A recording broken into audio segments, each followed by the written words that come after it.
Chapter 1. Young lady, please pause. You bear an omen. On the bustling streets of Dingzhou, where people thronged and the atmosphere was lively, a sudden, bright voice pierced through the chatter. Dear young lady, please halt. You carry an omen. Turning in surprise, Lu Xinyan, clad in white and disguised as a man, caught sight of a young man in a Daoist robe, languidly seated by the roadside, observing her. Behind him, a divination banner proclaimed, "True insight, benefiting the world." Intrigued, Lu Xinyan approached the young man. Although he had referred to her as young lady in a somewhat frivolous tone, she felt no offense. Rather, she was curious about how he had discerned her true identity. That it was not that she possessed any unattractive features. On the contrary, when donned in feminine attire, Lu Xinyan could undoubtedly be described as breathtakingly beautiful. However, her cultivation had reached the imperial realm. In an era where sages were scarce and perilous situations concealed themselves, she had ascended to the pinnacle of power. To see through her disguise, one would need to be a practitioner of the same realm or a significantly more powerful elder of feat deemed impossible. Yet this Daoist before her had effortlessly unraveled her facade. Moreover, she felt no trace of cultivation emanating from him. He was either an extraordinary being of the present age or a reclusive master far surpassing her in prowess. Lu Xinyan leaned toward the former interpretation. "May I inquire your esteemed title, Daoist?" she asked, inclining her body slightly, eschewing any airs of superiority befitting an imperial being. "Fortune bestowed by the infinite celestial sovereign. This young lady is most courteous. I am but a humble man named Jiang Li, with the Daoist title Add Money. You may address me as you please." Seeing her respond with friendliness rather than indignation, Jiang Li set aside his previous irreverence and greeted her with proper decorum. Lu Xinyan smiled. "Add money? What a peculiar Daoist title." Jiang Li chuckled lightly. "I beg your pardon for my earlier indiscretion. I merely spoke because I sensed an omen surrounding you." Lu Xinyan, unfazed, inquired, "What led you to discern that I am masquerading as a man?" Her curiosity piqued. She yearned to unveil whether Jiang Li was indeed a remarkable figure or merely a charlatan who had stumbled upon her secret. Should he fall into the latter category, she would not hesitate to mete out a fitting reprimand. Jiang Li narrowed his eyes, a smile gracing his lips as he replied, "It is simply because I perceive joy in your brows and springtime in your eyes, indicative of impending marriage, a clear sign that you are indeed a woman." In truth, Jiang Li had no real skill in reading faces. As a transmigrator bound to a fortune-telling system, he could perceive the aura of luck that hovered above individuals. Should one encounter misfortune, the aura would darken, becoming increasingly vivid. Should calamity loom, it might even turn blood red, heralding disaster. Conversely, should fortune smile upon someone, their aura would radiate golden light. The brighter the glow, the greater the fortune. Yet, most often, the aura appeared as a mundane white, neither auspicious nor ill-fated. Among these, there was also a pink hue, signifying romantic destiny. Jiang Li had discovered that a woman's romantic aura typically bore a pinkish tint, while man's was golden-tinged. It was by this observation that he inferred Lu Xinyan's true identity as a woman. "Marriage?" Lu Xinyan's tone rose, her laughter boisterous. "Daoist, you jest. I am not destined for marriage." At that moment, she was convinced Jiang Li was merely a swindler who had unwittingly uncovered her identity. Her singular focus on cultivation had extinguished any desire for romantic entanglements, leaving her solitary. As a formidable empress, how could she allow another to dictate her romantic fate? Who could possibly be worthy of her? Perhaps he was not even referring to her, but rather, she had merely misinterpreted his words due to her disguise. The thought of being outwitted by such a trivial ruse made Lu Xinyan chuckle at her own folly, contemplating how best to chastise this deceitful Jiang Li. "Do you not believe me, young lady?" Jiang Li discerned her thoughts with ease. Lu Xinyan shook her head, laughing. "I initially thought you a sage, but it appears you are but a quack. Daoist add money. You have mistaken your target. Fear not, young lady. I assure you I am no fraud. You genuinely possess an omen." Jiang Li hastily proclaimed. Individuals like Lu Xinyan, whose auras bore color, were indeed rare. Each time he divined, the system rewarded him. Should his predictions prove accurate, he could extract a reward from the diviner, a cultivation, a technique, or a unique skill. In his days since transmigrating, he had prophesied for many, but the rewards had mostly been trivial skills, akin to using toilet paper for mundane tasks. The best reward he had obtained was a perfect recipe for braised pork from a chef. Yet he had gleaned some insights from these experiences. The occupation of the individual he divined influenced the likelihood of extracting related abilities. For instance, from a courtesan, he had once acquired a special skill named dragon twining around a pillar. So you speak of marriage? You might not even know who I am, yet you dare to assert such things. Lu Xinyan, now losing her patience with Jiang Li, retorted. Unfazed by her threat, Jiang Li maintained his composure. Young lady, whether I am a fraud is something you may ascertain through divination. Should my prediction prove incorrect, I shall submit to your judgment, however, if I am correct. If you are correct, I shall bow down and apologize. Lu Xinyan declared with confidence, her playful spirit ignited. Jiang Li smiled in response. Young lady, please. With that, he produced a small stool from behind and set it before her. Lu Xinyan, unpretentious, seated herself with grace. How shall we proceed? Jiang Li grinned mischievously. We shall read your palm. Extending his hand, he instructed, men use the left hand, women the right. Please extend your right hand, young lady. Lu Xinyan, narrowing her eyes, emitted a chilling glint as she threatened. Should you try to take advantage of me, you shall regret it. Jiang Li, feigning righteousness, replied, you must not sully my reputation. I am a true disciple of the Tao, far removed from such base actions. Best you remain so. With that, Lu Xinyan boldly extended her right hand. Without hesitation, Jiang Li grasped her wrist. His first impression was that this young lady had hands even fairer and more delicate than the famed courtesan Tao Hong from the Yihong courtyard. Feigning a casual inspection, he examined her hand until Lu Xinyan was on the verge of indignation, at which point he released her grasp. Well then, who might my husband be? Having resolved that should Jiang Li fabricate a name or weave a lie, she would show him the true meaning of imperial dignity. Chapter 2. A blood disaster. It is not that Jiang Li is exaggerating, but rather that he perceives a hint of dark energy intermingled with the rosy fortune above Lu Xinyan's head. This dark energy has deepened to a shade of crimson, relentlessly devouring her pink aura. Such an unusual fortune is something he has never encountered before. Clarify your words if you fail to do so. I shall not spare you. Lu Xinyan's patience is nearing its limit. Jiang Li shakes his head and responds, one tale of divination gold. At this juncture, Lu Xinyan certainly would not allow Jiang Li any room for rebuttal. She promptly produces a tale of silver, tossing it into Jiang Li's hands. He weighs the silver in his palm. A smile returning to his face, he begins to speak earnestly, though the red phoenix star stirs, heralding a destined union. It is accompanied by the malevolent white tiger and breaking army stars.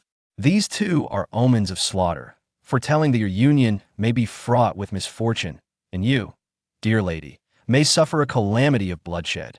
As he observes the rate at which the dark energy consumes her fortune, he continues, within 3 days, this omen will surely manifest. Seeing Jiang Li's increasingly outlandish claims, Lu Xinyan is on the verge of exploding. However, in the next moment, Jiang Li raises his hand and declares, enough. Our meeting is fated. How could I stand by and watch her beauty fade away? I possess 3 methods to dispel this curse. Would you care to hear them? Lu Xinyan, suppressing her urge to strike him, replies, what are these methods? Jiang Li raises his hand, rubbing his thumb against his fingers. This is how I came by my name, the one who adds to wealth. Lu Xinyan, observing him, cannot help but inwardly scoff. After tossing him a complete ingot of silver, she insists, now, can you speak? Jiang Li, thrilled by the 10 taels of silver in his hands, exclaims, absolutely. Those who seek his divination receive corresponding advice from the system that if the fortune is favorable, it instructs how to embrace it. If it is unfavorable, it offers guidance on how to avert disaster. Firstly, upon returning home today, a seemingly trivial trouble will present itself. Simply ignore it, and within 3 days, the calamity shall resolve itself. Secondly, should you fail to heed the first warning, remember to don a set of yellow garments before heading out, preferably a darker hue, and prepare a fragrant sachet with a particularly strong scent, along with a spare set of clean clothing, inside and out. Lastly, I have a pill here that may save your life. Be sure to carry it with you. He presents a pill provided by the system to Lu Xinyan. She does not refuse, examining it closely, yet failing to discern anything particularly special about it, dismissing it as a mere trick. Very well. I shall await your return in 3 days. If your divination proves false or you dare to flee, Jiang Li interrupts, rest assured, since mastering my divination arts, I have never erred. His confidence momentarily stuns Lu Xinyan. She scrutinizes him with her beautiful eyes, memorizing his features and aura before rising to leave. Watching her retreating figure, Jiang Li shakes his head with a smile. What a pity, such a beautiful girl, yet destined for bloodshed at such a young age. He calls out after her, remember my words. Lu Xinyan does not glance back, but continues on her way, while Jiang Li remains unperturbed. After their encounter, Lu Xinyan returns to her sect, Yangxizong, devoid of enthusiasm. Upon entering the mountain gate, she encounters her senior sister, Bai Ling Miao, who is hastily leading a group of disciples out. Sister, where are you headed in such a hurry? Lu Xinyan inquires curiously. Bai Ling Miao, with urgency, replies, a team of disciples encountered a conflict with the direct disciple of the White Tiger sect's leader during their training. The leader has detained them and sent word for us to discuss a resolution. I must go now. Upon hearing this, Lu Xinyan is startled. Does this not coincide perfectly with the words of that charlatan? Ordinarily, she would have joined in without hesitation, but this time, she hesitates. After a moment, she rationalizes it as mere coincidence to verify the truth of Jiang Li's claims. She asserts, Sister, I shall accompany you. Knowing her sister's nature, Bai Ling Miao does not think much of it and allows her to join as they head towards the soul-severing valley. Yet, Lu Xinyan forgets Jiang Li's advice about changing her clothing and preparing an extra set. Initially reluctant to come, she considers that should the man be a true fraud, she would not want to hide away in the sect for 3 days. Even if Jiang Li's predictions prove inaccurate, if the other party is indeed formidable, it may spell trouble for Bai Ling Miao and the disciples of Yangxizong. As the sole emperor-level practitioner of the sect, she cannot afford to be careless. By the way, sister, you are skilled in alchemy, could you examine this pill for me? On the way, Lu Xinyan remembers the pill given by Jiang Li and presents it to Bai Ling Miao for examination. Bai Ling Miao takes the pill, frowning as she studies it for some time, yet cannot discern its nature. There are no patterns or medicinal scents. It resembles a basic healing pill used by mortal physicians. I shall need to research it further to determine its specific effects. Sister, what has prompted your interest in medicine? Hearing her sister's words, Lu Xinyan feels a sense of relief. She is now convinced that Jiang Li is merely a swindler, and all this is mere coincidence. The thought of being so easily deceived by a charlatan leaves her feeling quite embarrassed. Determined, she vows that once this matter is resolved, she will ensure that the fraud pays dearly. While she does not intend to kill him, he certainly deserves a thorough reprimand. Before long, they arrive at the soul-severing valley. However, within the valley, they find no sign of the detained disciples or the leader of the White Tiger sect. As confusion sets in, an unexpected event occurs as a formation suddenly emerges, enveloping them. Lu Xinyan is alarmed and prepares to break the formation. Ha ha! Dear friend Lu, do not act hastily. Should you make a move, your disciples from Yangxizong will surely suffer the consequences. With a chilling laugh, Hu Sanxing, the leader of the White Tiger sect, emerges from the shadows, flanked by his disciples, escorting a group of injured female disciples from Yangxizong. Seeing this scene, Lu Xinyan's heart sinks. She suddenly fears that perhaps today, she truly may encounter the bloodshed foretold by that money-adding recluse. But where, she wonders, is the promised, destined union? Chapter 3. Do not approach. To her astonishment, Lu Daoyu has also arrived. Upon seeing Lu Xinyan, Hu Sanhong's eyes sparkled with delight. Having been trapped in the mid-imperial realm for a century, he believed he was destined to remain stagnant. Just when he thought all hope was lost, he discovered a rather domineering method of yin-yang cultivation. By finding a woman of the same realm to engage in mutual cultivation, he could finally break free from his shackles. Thus, he set his sights on the only other imperial realm practitioner in Ningzhou, Lu Xinyan. Hu Daoyu, what is the meaning of this? Bai Ling Miao furrowed her brow and inquired. Our two sects have always maintained a respectful distance within the boundaries of Dingzhou. Even when our disciples have had conflicts, we have resolved them peacefully. What is the reason for your actions today? Hu Sanhang chuckled. By Daoyu, I am left with no choice but to resort to this strategy. I assure you. Is this your notion of goodwill? Bai Ling Miao scoffed, casting a cold glance at the formation that ensnared them. Hu Sanhang turned his gaze to Lu Xinyan, saying, in truth, my intention today is merely to seek a marriage proposal. To unite with your esteemed sect S. Lu Daoyu as companions in the Tao. I had initially planned to discuss this with Bai Daoyu, yet I did not anticipate Lu Daoyu's presence. Lu Xinyan was taken aback by Hu Sanhong's words. Could this be the fated relationship that the deceiver spoke of? A wave of discomfort surged within her. Before she could respond, Bai Lingmiao interjected sternly. Is this the attitude with which you seek a marriage proposal? Hu Sanhang, I address you as a fellow Daoist out of respect for our years as neighbors. But I must speak frankly. My junior sister is not someone you can covet. Hu Sanhang, however, was unfazed. Bai Daoyu, today, you will have no choice but to comply. With that, he commanded his disciples from the White Tiger sect, who lunged at the injured female disciples of the Yangtze Zong, tearing at their garments like ravenous wolves. Master, master, save me. I did not come closer, no. Witnessing this scene, Lu Xinyan and Bai Lingmiao's eyes blazed with fury as they prepared to shatter the formation to rescue their disciples. Hu Sanhang chuckled and raised a hand to halt his disciples. Dear friends, spare yourselves the effort. This formation is reinforced by my own power. Even if you manage to break it, it will take at least the time it takes for a stick of incense to burn. By then, your delicate disciples will have already been enjoyed by my men. Hu Sanhang, you are utterly shameless. Bai Lingmiao berated him, her gaze filled with wrath. Lu Xinyan shared her fury. Suddenly, Hu Sanhang's expression turned cold. Today's marriage proposal is non-negotiable. Unless you are willing to forsake their lives, you have 5 breaths to consider. Should you attempt to break the formation, I will command my disciples to act. They have long been eager for your Yangtze Zong disciples. Lu Xinyan looked at the female disciples whose garments had been torn to shreds, her teeth clenched in anger. She could not bear to see them defiled and was about to speak. Junior sister, do not. Bai Lingmiao, understanding her sister's thoughts, immediately grasped her hand to prevent her from acting. Senior sister, there is no need for further discussion. What does it matter whom I marry? I cannot bear to watch them suffer at the hands of these beasts. Lu Daoyu, have you made your decision within these 3 breaths? Lu Xinyan stepped forward, her voice icy.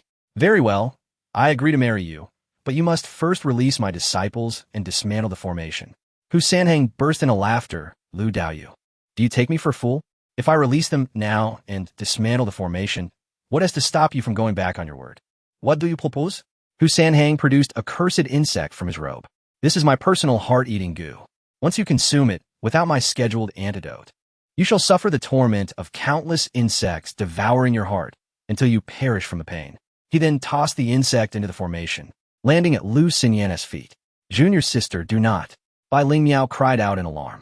Lu Xinyan shook her head and picked up the cursed insect. I hope you keep your promise. Should you dare to go back on your word, I will ensure we all perish together. Hu Sanhang's eyes gleamed with delight. Fear not. As long as you consume the insect, we shall be family. What conflict can arise among family? Ha ha ha. Lu Xinyan closed her eyes, steeling her resolve, and swallowed the heart-eating goo. Now, release those female disciples and dismantle the formation. Seeing Lu Xinyan truly consume the cursed insect, Hu Sanhang felt a surge of excitement. As you command, my lady. Ha ha ha. He swiftly dismantled the formation and freed the female disciples. Lu Xinyan immediately communicated with Bai Lingmiao, senior sister. Take them back to the sect at once. Bai Lingmiao, knowing her sister's temperament, urgently replied, What are you planning to do? Lu Xinyan smiled faintly. There is no need for questions. Just hurry and escort them back. Junior sister. Bai Lingmiao wished to say more, but Lu Xinyan stopped her. Understanding the situation, Bai Lingmiao reluctantly bid her junior sister farewell and led the disciples back to their sect to seek another solution. Once they departed, Hu Sanhang approached Lu Xinyan with a lecherous glint in his eyes. My lady, today is a propitious day. Shall we return to the bridal chamber? He reached out to embrace Lu Xinyan's shoulder. However, as he drew near, Lu Xinyan suddenly cried out and lunged forward, thrusting her sword toward his chest. Hu Sanhang, seemingly prepared, easily dodged.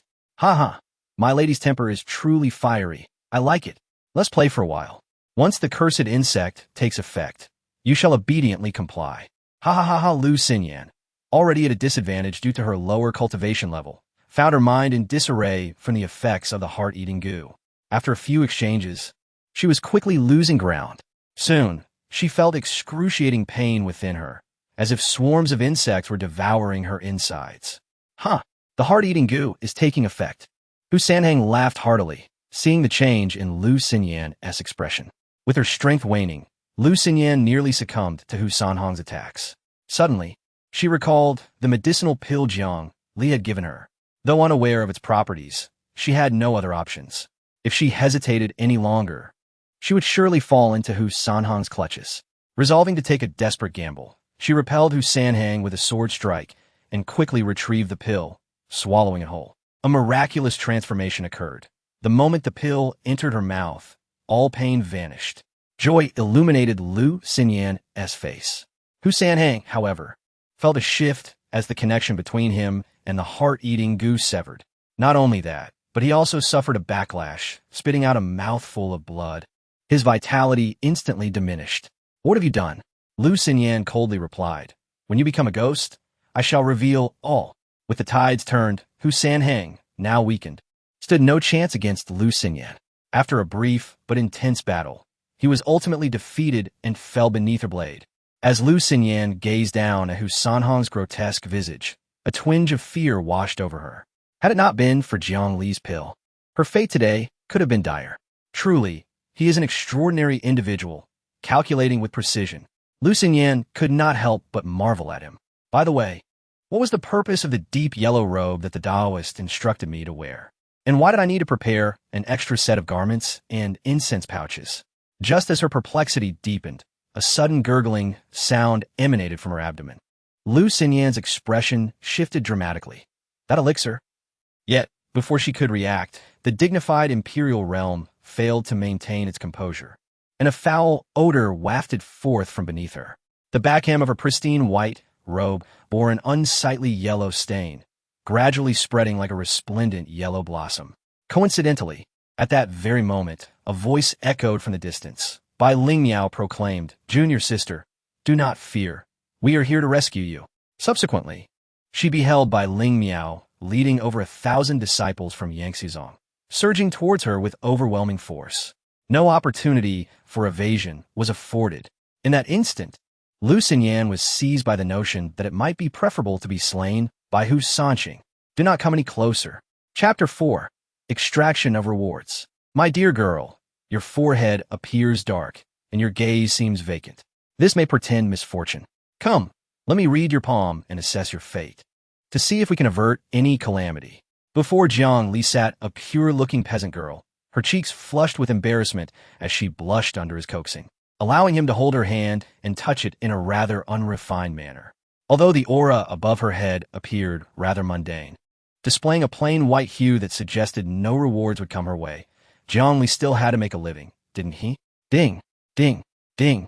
Just as Jiang Li was engrossed in his ministrations, 3 notification chimes echoed in his mind. This indicated that someone had heeded the augury, and rewards from the system were forthcoming. Jiang Li's spirit surged with anticipation, his eyes sparkling with hope as he regarded the girl across from him. Her eyes shimmered with shyness, and the rosy hue of her cheeks extended down to her neck. Ahem, dear girl, take this talisman home and burn it at your doorstep, and you shall be free from all misfortune. As he spoke, he retrieved a talisman covered in cryptic symbols, even he could scarcely comprehend, and handed it to the girl. She accepted it with utmost seriousness, her cheeks still aflame, and after placing 10 copper coins in his palm, she left with a delicate sway. As she approached the street corner, she turned back for one last glance, her eyes glimmering with youthful affection. Jiang Li, noticing this, waved his hand and offered her a gentle smile. As a seasoned charlatan, he understood the importance of nurturing clientele. In the bustling marketplace, Jiang Li opened the system interface, ready to draw a lottery. 3 auspicious individuals had already been counted as rewards in the past few days. Could it be that the rabbit lord from this morning had also come to fruition? It was rather swift. He pondered whether she had followed his advice. If she had met an untimely end, it would be a great pity. Jiang Li mused to himself. Before him appeared a luminous screen visible only to him, displaying 5 cards from which he could select one to unveil the rewards. Rubbing his hands together, he implored the heavens, "May fortune smile upon me. Grant me something of substance." With that, he tapped the card in the center. Instantly, a gentle white light radiated. Yet, disappointment clouded Jiang Li's countenance. The white glow signified a rather ordinary reward. Indeed, Upon revealing the card, it depicted a sugar figurine. The card then transformed into a beam of white light, merging into his forehead. In an instant, he acquired the skill to craft sugar figurines, as if he had performed the task countless times before, effortlessly. Any reward acquired in this manner could be grasped without the rigors of learning, and he often excelled beyond the original masters of the craft. Feeling somewhat disheartened by this rather pedestrian prize on his first draw, he declared inwardly, "Next." In the next moment, 5 cards reappeared on the screen. Jiang Li rubbed his hands again and exhaled into his palm. "Heaven, bestow upon me something worthwhile. If not a cultivation technique, then at least a martial skill." He recalled that the target of this second draw was a burly man. Surely, he could not draw something as trivial as the skill of coiling a dragon around a pillar. With the thought that the likelihood of drawing another mundane reward was low following the last, he once again selected the central card. As he watched with hopeful eyes, the card flipped, emanating yet another white light. The illustration depicted a beautifully embroidered needle. Jiang Li's expression turned quizzical. Could it be the Sunflower Manual? A fleeting thought crossed his mind. If it indeed were the Sunflower Manual, would he then need to undertake self-castration after mastering it? In the midst of his confusion, the card transformed into a beam of white light, entering his forehead. The next moment, damn, how can a man be adept at needlework? Jiang Li fell back in despair, lazily slumping against the wall, overwhelmed by an indescribable sense of desolation. As he gazed at the last draw, he had relinquished all hope. He even had a premonition that the reward from the Rabbit Lord might be a skill related to cross-dressing. What use would a man have in learning how to impersonate another man? If the second reward truly were the Sunflower Manual, it might even have some compatibility. Just as despair began to envelop him, the lottery interface refreshed once more. Jiang Li glanced over, and his posture straightened in surprise. Huh? He took a closer look. This time, the draw had undergone a transformation. 5 cards and the ability to choose 3. He gazed at the instructions on the page, his face lighting up with excitement. What is going on? He had encountered many individuals, including those who perished immediately after their fortune was told, and those who stumbled upon gold at the most unexpected moments. Yet, he had never witnessed a situation like this before. Jiang Li stroked his chin, contemplating the exceptionally pleasant Rabbit Lord. Perhaps they were someone of significant stature. Without delay, brimming with eagerness, he selected the 3 central cards in succession. As the cards flipped, a blinding golden light erupted, causing Jiang Li to squint against its brilliance. Oh wow, golden legend, but did not end there. Before he could discern what the rewards were, 2 more beams of golden light flared, compelling him to squeeze his eyes shut. A triple flash. Jiang Li clenched his eyes tightly, fighting back tears as he murmured to himself. From adversity comes prosperity. After so many attempts, I've finally struck gold. When the golden radiance dissipated, he cautiously opened his eyes. Before him lay 3 cards adorned with golden edges. They depicted 2 books and a pill.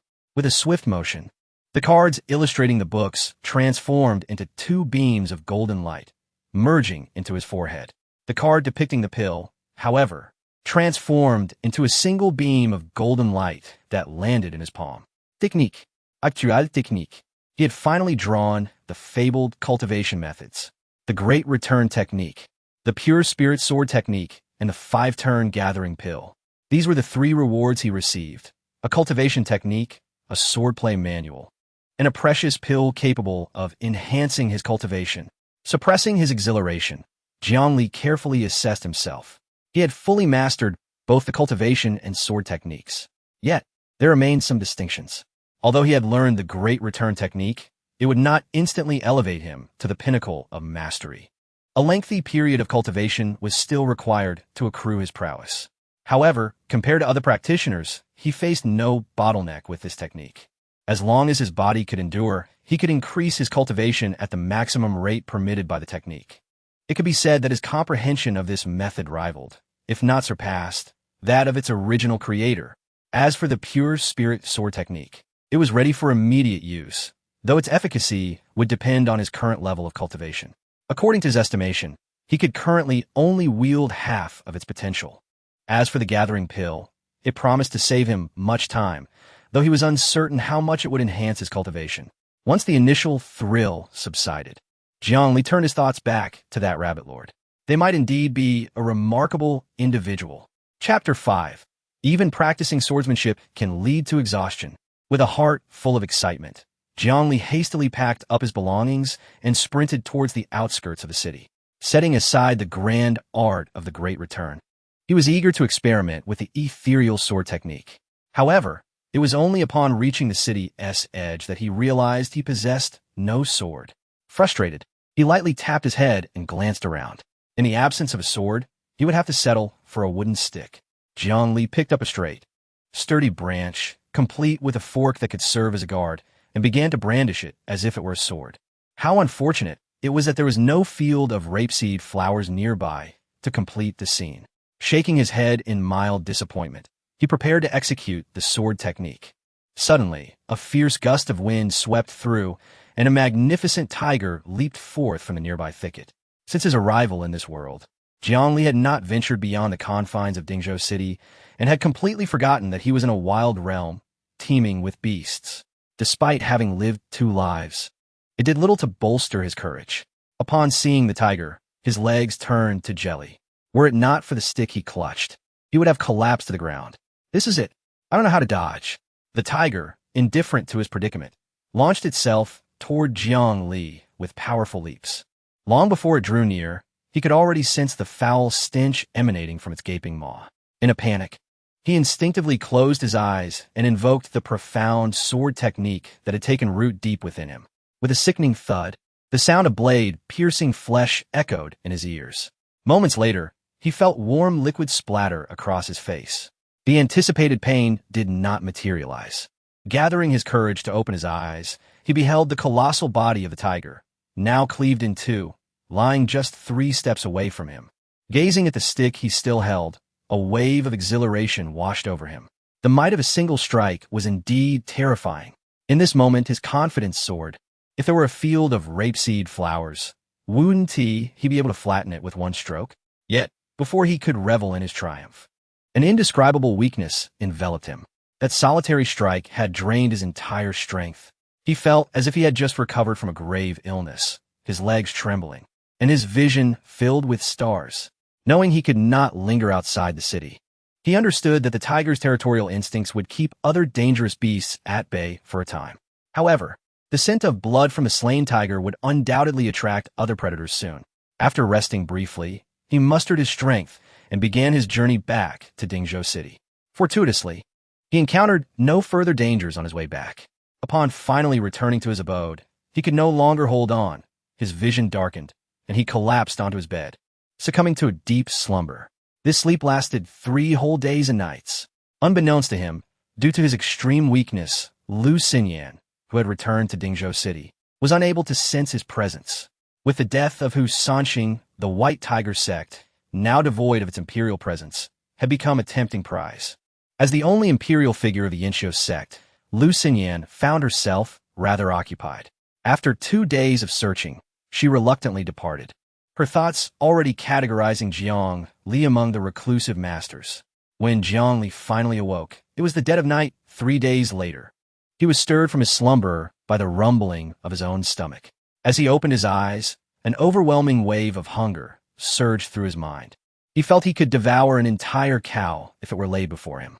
His body had reached an extreme state of frailty. If a mirror were at hand, he would see that he resembled little more than skin and bones. Surveying the barren state of his dwelling, he felt a profound sense of despair. Though he possessed the perfect recipe for braised pork, a skilled cook cannot work without ingredients. Looking out the window, he noted it was already late at night. Jiang Li found himself at a loss. However, the gnawing hunger could not be delayed any longer. If he did not eat soon, he feared he might become the first hungry traveler to perish. In his moment of desperation, a delightful fragrance wafted into his nostrils. A round, glimmering pill rolled out from his bosom. It was the coveted 5-turn gathering pill. After a moment's hesitation, Jiang Li resolved to take the pill and swallowed it whole. Initially, he feared that his frail constitution might not withstand the overwhelming potency of this exquisite elixir. Yet, with no time to ponder, he consumed it. As soon as the gathering pill entered his stomach, he felt an immense surge of medicinal energy flooding through his limbs. In an instant, his gaunt visage transformed. regaining its previous vitality and even appearing more vibrant than before. However, before he could revel in his renewed state, his body began to swell like a balloon, accompanied by a searing pain. Before he could contemplate further, the Great Return technique activated autonomously, lacking any comparison, even with his profound understanding of the technique. The results astonished him. The overwhelming medicinal power of the gathering pill was no match for the voracious absorption of the Great Return technique. Before long, his body returned to its original state. As time passed, the power of the gathering pill was wholly assimilated by Jiang Li. Clenching his fists, he felt a surge of strength coursing through him, and a palpable energy began to circulate within his dantian. This must be the essence that cultivators refer to as spiritual energy.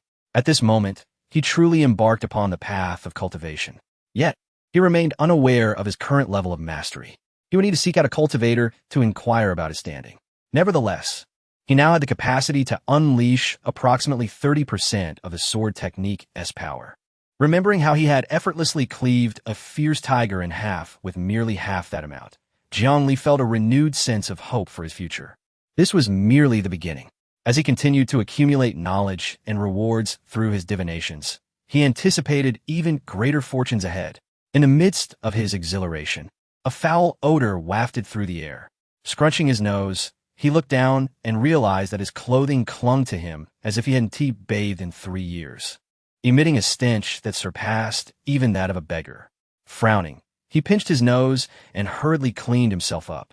By the time he finished, dawn's light began to break outside. Understanding the wisdom of being an early bird, Jiang Li stretched and donned a fresh, dry robe before stepping out. Today, he vowed not to pack up until he had readied at least 100 divinations. With such a bold declaration, Jiang Li grasped his divination banner and made his way towards the bustling and familiar streets of the horse market. Chapter 6. The Deceiver.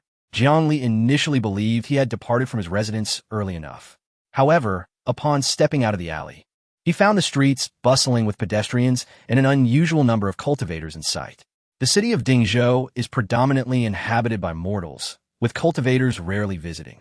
The sudden appearance of so many cultivators suggested that significant events had transpired during his 3-day slumber. Contemplating this, Jiang Li invoked the breath-concealing technique from the Great Reversal Art, rendering himself indistinguishable from an ordinary person, and continued his journey towards the bustling horse street. After setting up his fortune-telling stall at the familiar spot, he lazily settled into the corner, basking in the sun. Yet, his keen eyes roamed the vicinity, searching for a fateful encounter. Before long, he spotted a man whose aura was tinged with a dark and ominous hue, yet highlighted by a glimmer of gold, emerging joyfully from a gambling den. Regrettably, he was merely an ordinary mortal. Jiang Li muttered in disappointment, "Alas. Greetings, my friend. I couldn't help but notice the ominous clouds gathering above your head. It appears you have been beset by misfortune recently." Jiang Li called out. The man, startled by the voice, instinctively turned to see a scruffy-looking Daoist. His face contorted in irritation as he retorted, "Who is this beggar? Don't bring your bad luck my way. Scram, I have no spare change for you." With that, he turned to leave. Jiang Li, chuckled at the man's retreating figure and enigmatically remarked, "If you choose to depart now, it may well be your undoing. Even if I possessed the power to reverse fate, there would be no opportunity to wield it." Upon hearing this, the man's eyes widened, and he returned, grabbing Jiang Li by the collar, ready to teach this so-called prophet a lesson. Yet, Jiang Li, already possessing cultivation, was beyond the reach of this ordinary fellow. With a swift motion, he seized the man's wrist and applied gentle pressure. "Ah, it hurts. Release me. Let go, or I swear I'll..." The man cried out in agony, hastily pleading for mercy. The commotion drew the attention of nearby passers-by. With a smile, Jiang Li said, "Now, my friend, we can converse properly." The man, now cowed, nodded in submission. "Daoist, I haven't stolen or wronged anyone. What do you want from me?" Jiang Li replied with a grin, "If my intuition is correct, a calamity may befall you soon." The man scoffed at this assertion. "Daoist, you must be mistaken. My luck has been exceptional these past few days. Look here. I just won 30 taels of silver at the gambling den." Gasps of astonishment rippled through the crowd as they witnessed the man produce 30 taels of silver. "Isn't that nowhere?" He has been winning consecutively for 3 days. I hear he has amassed over 100 taels. Recognizing him, Neo Air puffed out his chest, reveling in the admiration. The crowd, upon learning of his winnings, cast envious glances his way. Daoist, did you hear? I cannot possibly have bad luck if I have won 3 days in a row. Neo Air laughed. He then, wincing in pain, produced a tael of silver, stating, Daoist, consider this a small offering. Tomorrow, when I win again, I shall return and donate more. He hastily thrust the silver into Jiang Li's hand and attempted to slip away, reasoning that he could avoid further trouble. However, Jiang Li, having accepted the silver, firmly grasped Neo Air, declaring, Brother, if you leave now, do not blame me for failing to warn you of impending doom. Neo Air, with a mournful expression, implored, Daoist, what do you truly desire? Jiang Li's lips curled into a smirk. We share a connection, and I cannot stand idly by. Allow me to cast your fortune and provide you with a method of resolution. Upon hearing this, Neo Air sighed in relief. A fortune-telling? Please, Daoist, proceed. No need to frighten me with tales of calamity. Thus, he dismissed Jiang Li as merely a petty swindler, considering it a trivial expense to avert misfortune. At that moment, a pair of young cultivators, a man and a woman, approached out of curiosity. Brother, look, someone is fortune-telling. The fair maiden exclaimed excitedly to the handsome young man beside her. Just a street charlatan trying to swindle money, the young man replied with a stern demeanor. Is that so? But he seems quite capable. The girl retorted innocently. The young man, with a disdainful expression, replied, Sister, you're stepping into the world for the first time and remain unaware of its perils. While there are indeed remarkable individuals, there are far more deceitful rogues. This young Daoist lacks the cultivation to possess any real skill. Sister, observe this man. He is robust, with a full forehead and bright eyes, a visage that suggests longevity. Just now, I overheard that he has been winning at the gambling den. How could he possibly face calamity? He simply sees Neo Air's winnings as an opportunity to exploit. The girl, captivated, exclaimed, Wow, brother, you understand physiognomy. You know so much. The young man, filled with pride, replied, Ah, it's just a minor dabbling. So, he is a deceitful rogue then? Just wait and see how I expose him.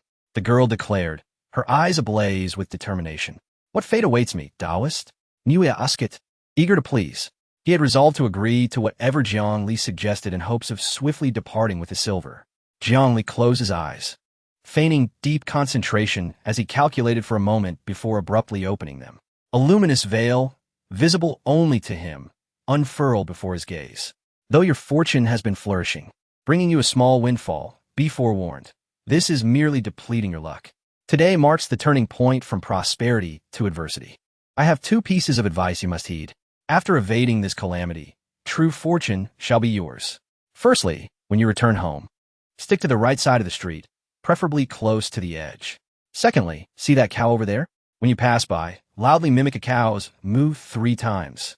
Whether you can avert this calamity hinges upon your belief in my words. Jiang Li concluded, casting a significant glance at Neo Air, who felt a shiver run down his spine. With that, Jiang Li began to gesture mysteriously before Neo Air. Neo Air, recognizing the cue, prepared to offer Jiang Li 2 more taels as a reward for the fortune-telling. Just then a melodious voice, akin to that of a lark, rang out, Hold on. Chapter 7. Averted Disaster. Suddenly, a strikingly beautiful maiden and a handsome young man, akin to a jade crown, emerged from the crowd. Do not trust him. He is nothing but a charlatan. At this, Jiang Li turned his gaze towards the pair. Upon realizing they were 2 cultivators, he frowned slightly. However, it appeared his concealment technique was effective, as they had not discerned his true identity. Strangely, he could faintly sense a similar aura within them, though it was only 1/3 the size of his own. Moreover, he noticed a dark aura hovering above their heads, growing increasingly ominous. Based on his experience, if this continued, it would soon transform into a dire crimson hue within a mere 2 days. Such a fraud. Look at him swaggering about, making a mockery of the situation. You'd be a fool to fall for his tricks. The maiden approached Neo Air earnestly, saying, My senior brother has already assessed your fortune. It is not as he claims. You must believe me. My senior brother is a skilled practitioner and has determined that you are destined for longevity, free from misfortune. Neo-heir felt awkward, glancing at Jiang Li. He could not afford to offend either party. Thus, he forced a smile and replied, in matters like these, it is better to believe than to dismiss. He was determined to please both sides. The maiden, seeing through his thoughts, swiftly pushed the divination money he intended to give Jiang Li back into his arms. Why waste your money on this swindler? Trust me, my senior brother is very capable.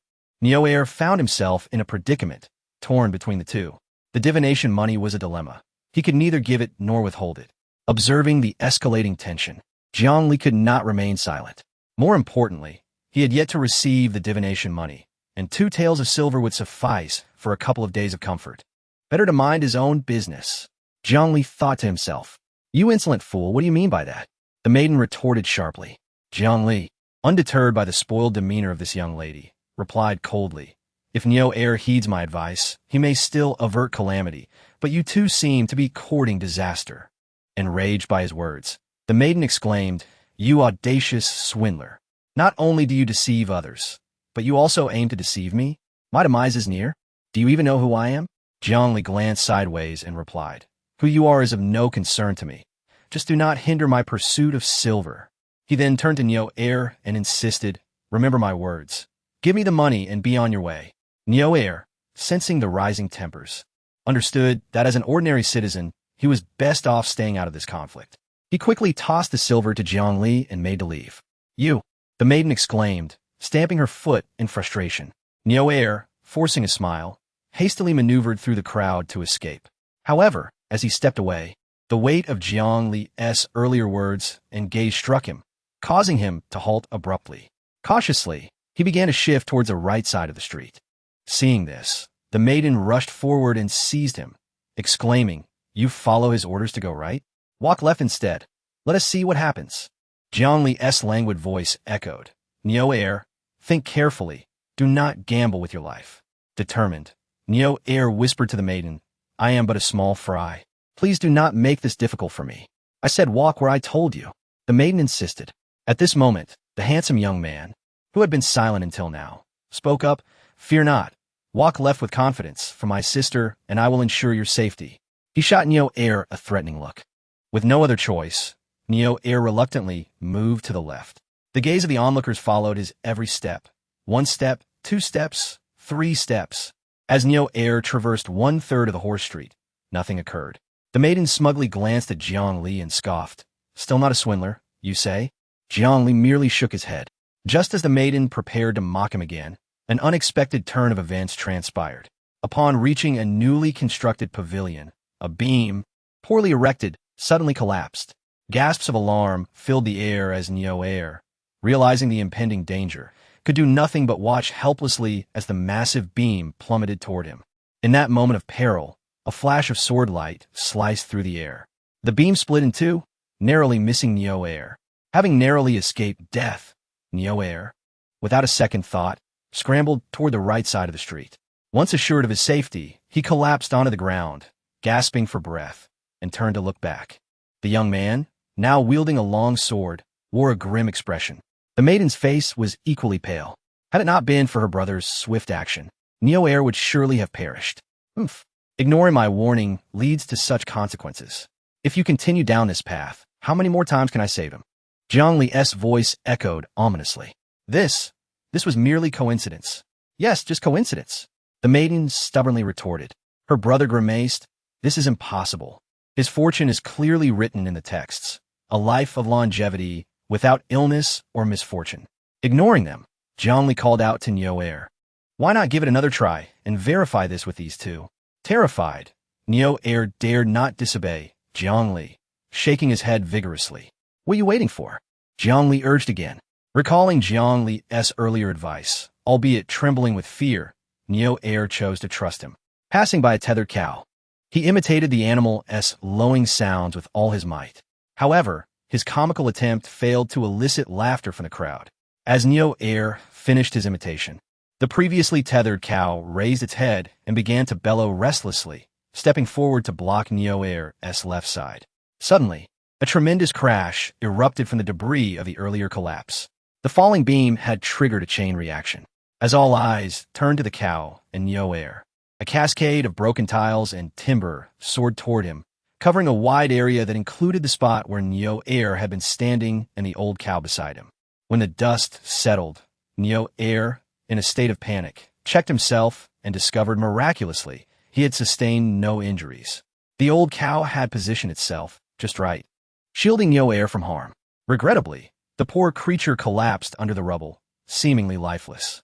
Neo Air gazed at the fallen cow, then turned to Jiang Li and burst into tears. Chapter 8. The Compassion of the Ascetic Tao. Daoist, save me. At this moment, Neo Air was utterly bewildered, paralyzed by fear. He felt as though the entire world was conspiring against him, constantly plotting his demise. Hearing this, Jiang Li impatiently remarked, "Did I not inform you that once you master the cow's call, all will be well? From that moment on, you shall traverse a smooth path, destined for great wealth and fortune." Upon hearing Jiang Li's words, Neo Air's anxious heart finally found solace. Meanwhile, the young maiden approached her senior brother, her expression one of confusion. "Brother, what? What is happening? Did you miscalculate?" Jiang Li's predictions had been so precise that she was now filled with trepidation. Moments ago, he had ominously foretold that both of them were facing dire calamity, their lives hanging by a thread. The handsome young man was also filled with unease. He had no real skill in divination, having merely perused some texts on the subject. His earlier boast had been nothing more than a misguided attempt to impress his junior sister. Yet now, it was evident that Jiang Li possessed genuine abilities. Could it be that he was truly on the verge of death, as Jiang Li had suggested? Surely not. He reassured himself, thinking it was merely a stroke of luck. Then a thought struck him. Sister, did he not also say that after Neo Air escapes this calamity, good fortune will follow? The maiden pondered for a moment before replying. It seems he did say something along those lines.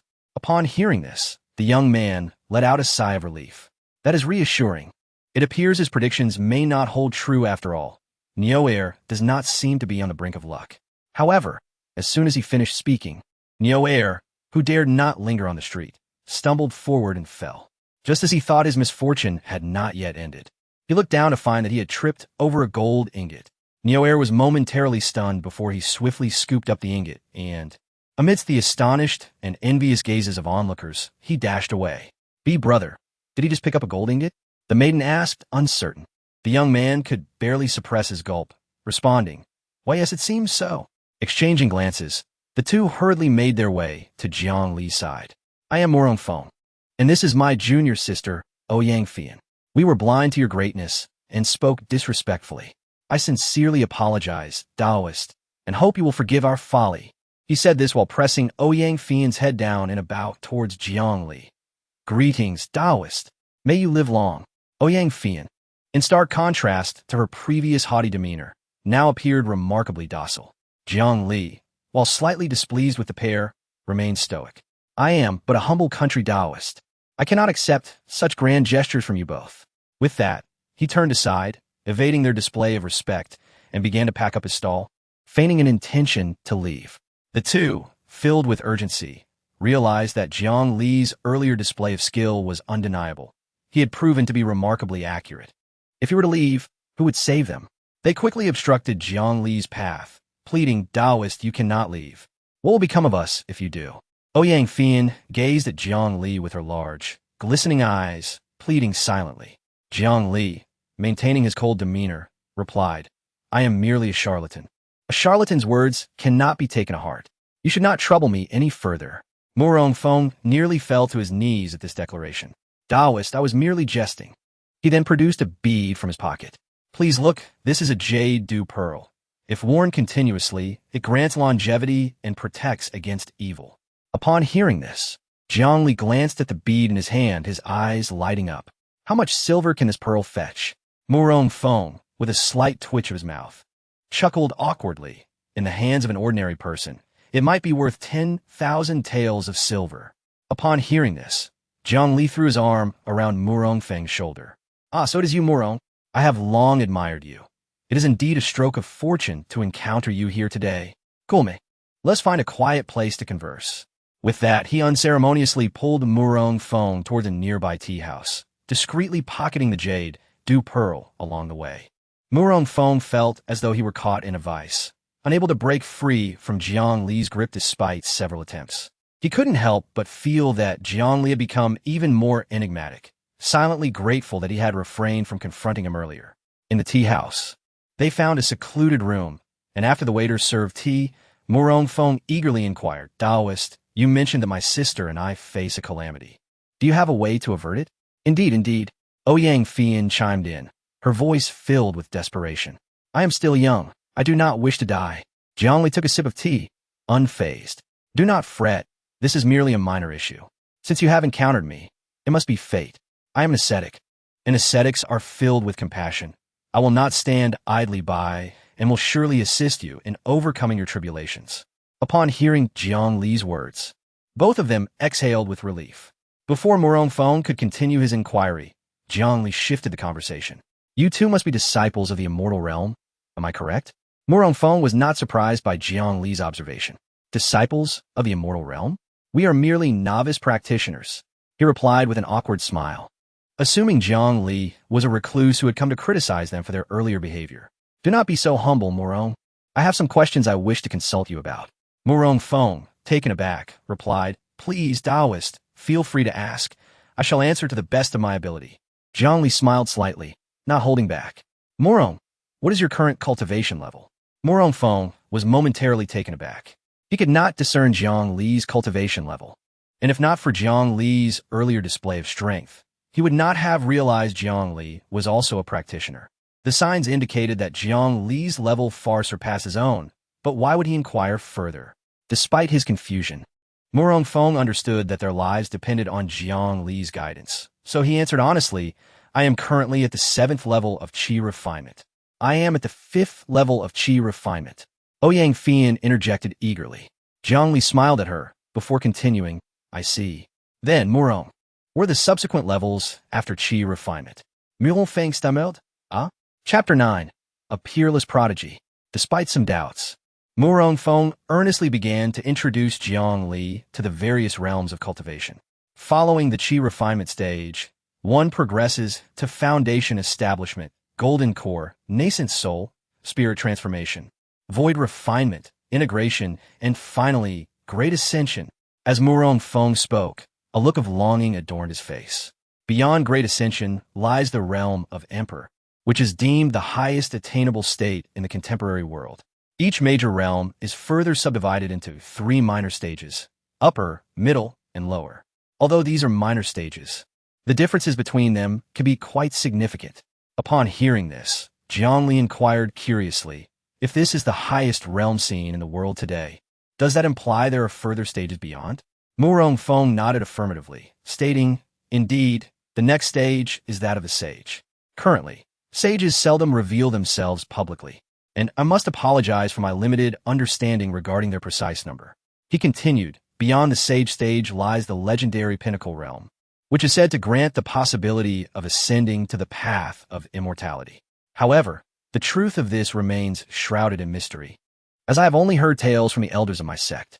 Following this, Jiang Li asked numerous questions regarding the common knowledge of cultivators, to which Murong Feng answered almost every query. Gradually, Jiang Li began to acquire a rudimentary understanding of this world. Eventually, unable to suppress his curiosity, Murong Feng asked, "Daoist, if I am not mistaken, you two are one of our kind, a cultivator. Why then do you seem so uninformed?" Jiang Li was taken aback, wondering if his cultivation had been discovered. Was the concealment technique of the Great Return technique truly that feeble? "How do you know I'm also a cultivator?" Jiang Li furrowed his brow and asked. Murong Feng chuckled. "Indeed, I guessed correctly." Jiang Li's expression darkened. This fellow was attempting to deceive him. Noticing Jiang Li's change in demeanor, Murong Feng quickly explained, "Earlier, when you grasped my wrist, I found it impossible to break free. A mere mortal could never possess such strength." Hearing this, Jiang Li sighed, mentally berating himself for such a glaring oversight. He then fabricated a story, stating, "To be honest, I have lived in a temple under my master's guidance since childhood. Unfortunately, my master passed away before imparting much knowledge to me. I have only studied some texts in the temple and practiced haphazardly." Upon hearing this, Murong Feng regarded Jiang Li with awe, while Ouyang Fian gazed at him with admiration, her eyes sparkling like stars. May I ask how old you are, Daoist? Jiang Li did not hesitate to respond. I have just turned 20 this year. Both Murong Feng and Ouyang Fian leaned back in shock, gasping. Murong Feng awkwardly admitted, how embarrassing. For your knowledge, I am 23 this year. Thus I am 3 years your senior. I am 17. Ouyang Fian chimed in. Jiang Li, confused, asked, is that a problem? Murong Feng and Ouyang Fian exchanged glances, feeling somewhat discouraged, and replied, Daoist, you must possess a concealment technique, correct? If you trust us, might you reveal your cultivation level for us to see? Jiang Li regarded the two for a moment before eventually revealing his cultivation level. Qi refinement, 10th layer. Oh, Ouyang Fian exclaimed, followed by a cry of dismay as she clutched her head and glared at Murong Feng. Silence. Since the Daoist does not wish to reveal his cultivation publicly, he must have his reasons. Why are you making such a ruckus? Ouyang Fian realized her fault and shot Murong Feng a fierce glare but dared not retort. Murong Feng, embarrassed, smiled at Jiang Li, saying Daoist's innate talent is truly astonishing. Achieving the 10th layer of Qi refinement at such a young age without a master to guide you is indeed commendable. Is it truly that difficult? Jiang Li, observing their strong reactions, decided to withhold the fact that his cultivation was attained in just one night. Murong Feng sighed, not merely difficult. It is akin to climbing to the heavens. You may not be aware, but in our Dingzhou, there are 2 preeminent sects, the White Tiger sect and the Yanqiu sect. Besides these 2 top-tier sects, there are more than 100 second-tier sects and countless third-tier sects. Among all these sects, the chance of a cultivator entering the foundation establishment stage before 30 is less than 1%. As he spoke, Murong Feng could not help but puff out his chest. With his current cultivation at the 7th layer of Qi refinement, he believed he might enter the foundation establishment stage before the age of 30. A talent like Jiang Li, who reached the 10th layer at 20 and could soon establish his foundation, was indeed a rarity, 1 in a million. Only the White Tiger sect and Yanqiu sect could nurture a foundation establishment cultivator at such a young age. Jiang Li stroked his chin, contemplating, so in that case, I am a genius among geniuses. Murong Feng chuckled. Your words hold some truth. Jiang Li detected a subtext in his words. Are you implying that there are those even more formidable than I? Murong Feng's expression turned serious, indeed. Lin Wanwan from Yanqiu sect and Gu Linhuan from White Tiger sect both succeeded in their foundation establishment before the age of 16. They are the unparalleled prodigies of Dingzhou. Jiang Li smirked, thinking to himself that had he traversed here at the age of 10, he would have established his foundation at that age. What was so remarkable about 16? Murong Feng continued. Do you not think these 2 are extraordinary? Jiang Li nearly blurted out that he did not, but instead nodded in agreement, waiting for Murong Feng to continue. However, there is one individual who, in comparison to Lin Wanwan and Gu Linhuan, is not even worthy of carrying their shoes. Seeing Murong Feng with an eager expression, Jiang Li restrained the impulse to strike him and patiently queried, who is this person? Before Murong Feng could respond, Ouyang Fian interjected, she is my idol, the junior sister of the Yanqiu sect's leader, Lu Xinyan, one of the 2 imperial realms in Dingzhou. Murong Feng could not help but glare at her before expressing admiration once more.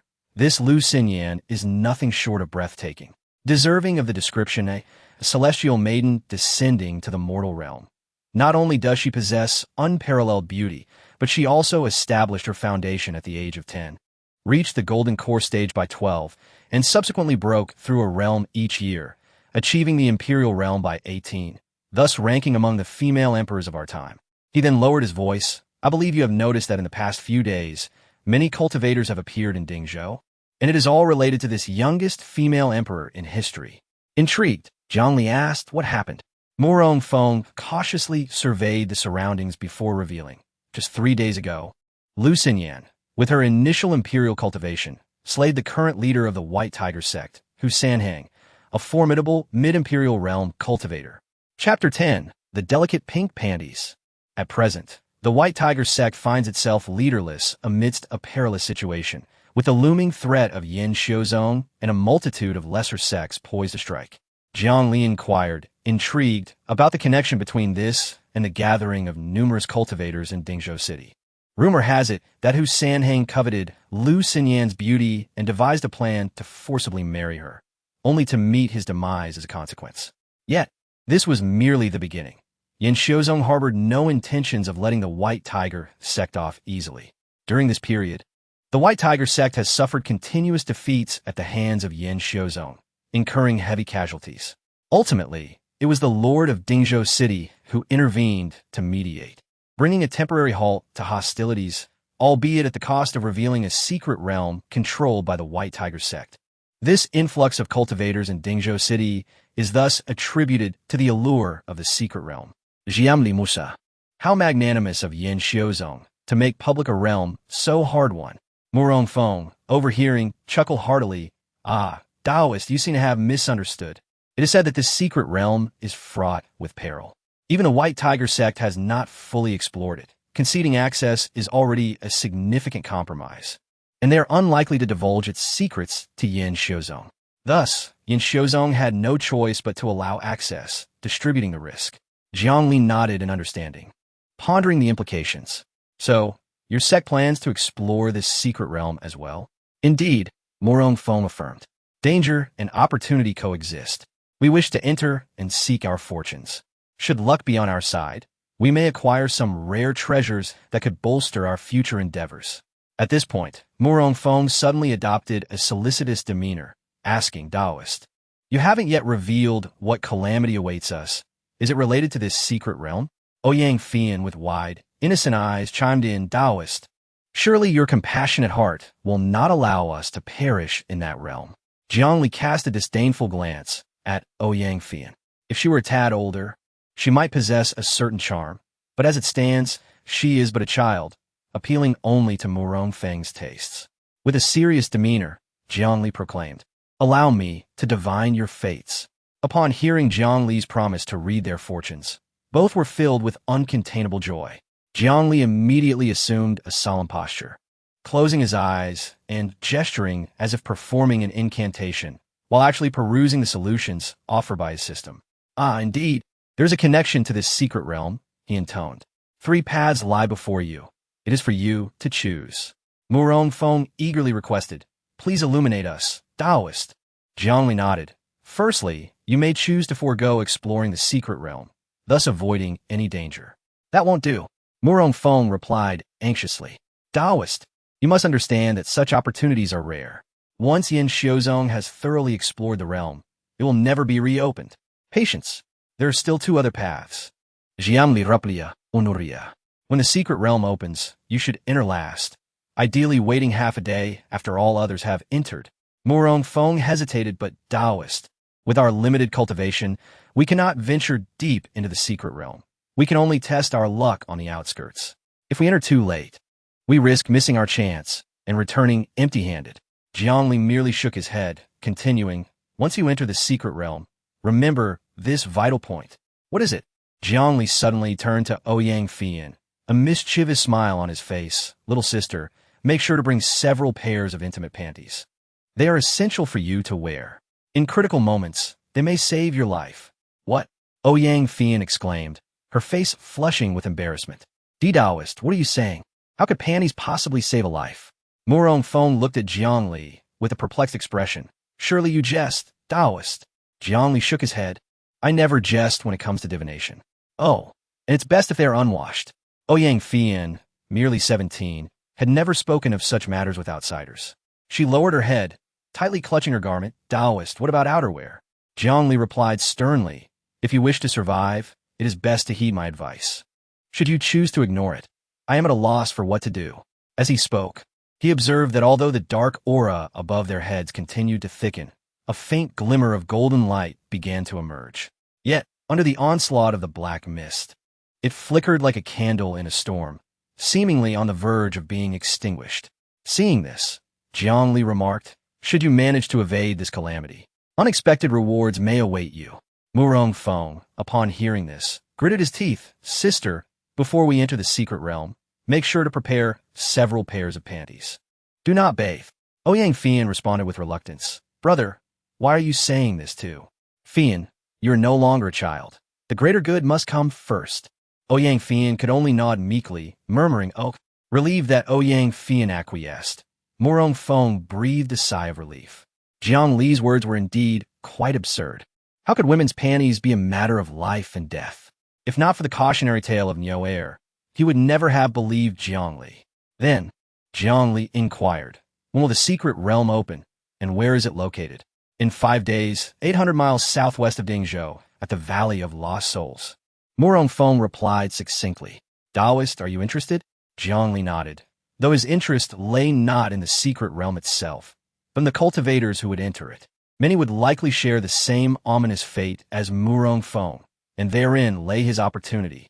By the way, Jiang Li suddenly asked with renewed seriousness, what color material? And style are your panties? What? What? Ouyang Fian stammered, taken aback. Seeing Jiang Li's earnest expression, she glanced at Murong Feng and finally, with embarrassment, replied, light pink silk. With a little cat embroidered on the back. Does that count? Oh, how surprising. I didn't expect you to have such a bold side. Liking cats. Jiang Li chocolat.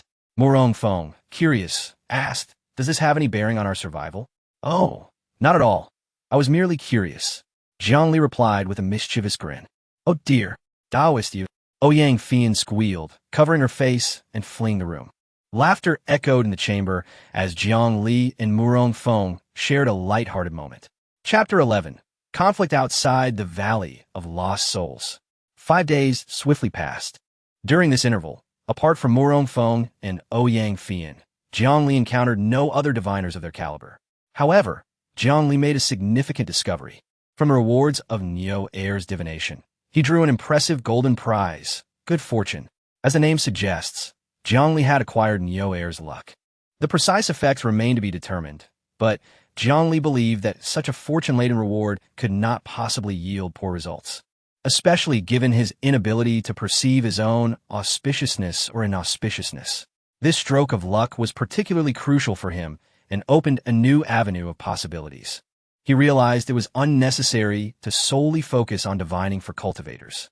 While the likelihood of obtaining favorable rewards from cultivators was higher, ordinary individuals also possessed the potential to yield remarkable benefits unrelated to cultivation. Upon arriving at the Valley of Lost Souls with his fellow disciple Murong Feng, they found the area teeming with people.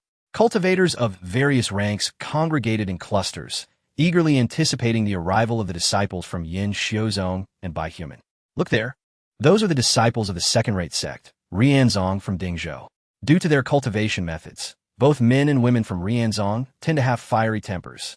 Murong Feng explained as he pointed out the crowd. And over there are the disciples of Beishan's sect, who favor dual cultivation.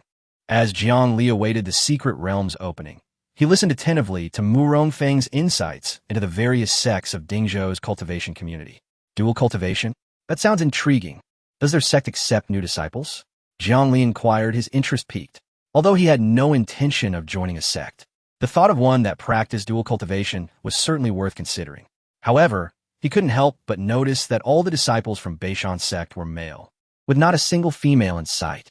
Observing the burly, bearded disciples, he curiously asked, why are there only male disciples from Beishan's sect? Murong Feng leaned closer and whispered a few words into Jiang Li's ear. What? Jiang Li's eyes widened in shock, and he could no longer look directly at the imposing Beishan disciples. One of the Beishan disciples, noticing Jiang Li's gaze and captivated by his handsome features, winked at him and licked his lips. Terrified, Jiang Li shivered and quickly averted his eyes. Murong Feng, sensing the tension, nervously suggested, Master, let us move over there. Jiang Li readily agreed, urging, let us go, let us go. Once Murong Feng had finished his introductions, Jiang Li began surveying potential clients. Soon, he fixed his gaze on a solitary cultivator. Hey, you over there, fool. Dark clouds swirl above your head. It seems your days are numbered. Kulme, seek guidance from this venerable Daoist, and perhaps I can illuminate your path. Jiang Li employed his traditional rhetoric to engage the man. At that moment, the aura above Murong Feng had turned completely black, nearing the ominous shade of dark red, indicating an imminent crisis. It seemed the full extent of his misfortune would only manifest once they entered the secret realm. Meanwhile, the man before Jiang Li was already cloaked in dark red. Based on his experience, Jiang Li surmised this individual might not even survive to enter the secret realm. In the past, Jiang Li would have shunned such a person to avoid being caught in their misfortunes. Yet today, he needed to leverage this opportunity to promote himself. "Who is this wild Daoist cursing at me?" The man retorted angrily upon hearing Jiang Li's words and noticing his attire. Feigning outrage, Jiang Li shot back, "You insolent wretch. I am merely trying to warn you, and you dare insult me?" The man, incensed by Jiang Li's comment, exploded with rage. "You're courting death." Without the backing of a sect, he had long harbored resentment. Today, he finally had a chance to gamble his luck by entering the secret realm of Human, only to be cursed by Jiang Li. How could he remain composed? "Filthy Daoist, if you don't clarify your words today, I shall take your head to exorcise my misfortune." As the argument escalated, a crowd of cultivators quickly gathered to witness the spectacle. Jiang Li's spirits lifted at the sight. Murong Feng attempted to intervene and pull him back, but Jiang Li shrugged off his hand, declaring, "This is my business. I'm only trying to save him, and he dares to curse me." Murong Feng could only shake his head in exasperation. Given Jiang Li's earlier remarks, it was remarkable that the man had not retaliated immediately. Upon hearing Jiang Li's words, the man retorted, "Filthy Daoist, today it's either you or me." He readied himself for a confrontation. The onlookers urged, "Calm down. Before the secret realm opens, fighting is forbidden as per Yan Xiuzong's decree. Do not let your tempers lead to misfortune for everyone. If you must settle this, do so once we are inside." The man, momentarily swayed, decided to bide his time. "If you apologize, this matter can be resolved. Otherwise, I will not let this go once we enter the secret realm." The crowd chimed in, "Venerable Daoist, you are in the wrong here. You must apologize to this fellow cultivator. Let's put this matter to rest. Indeed, Daoist, please admit your mistake. If you don't, once we enter the secret realm, no one will be able to assist you." Jiang Li, seething with indignation, retorted, "Enter the secret realm? You must first survive to do so. What did you say? Are you looking for trouble?" The man glared at Jiang Li, ready to strike, yet he lacked the courage to act against the prohibitions set by Yan Xiuzong. Once we enter the secret realm, that will be your end. I shall see if you remain so defiant then." Jiang Li coldly laughed. "I have read faces and foretold fates since childhood, never once erred. You are clearly marked as a short-lived wretch. I sought to guide you, but since you refuse my counsel, it seems our fates are misaligned.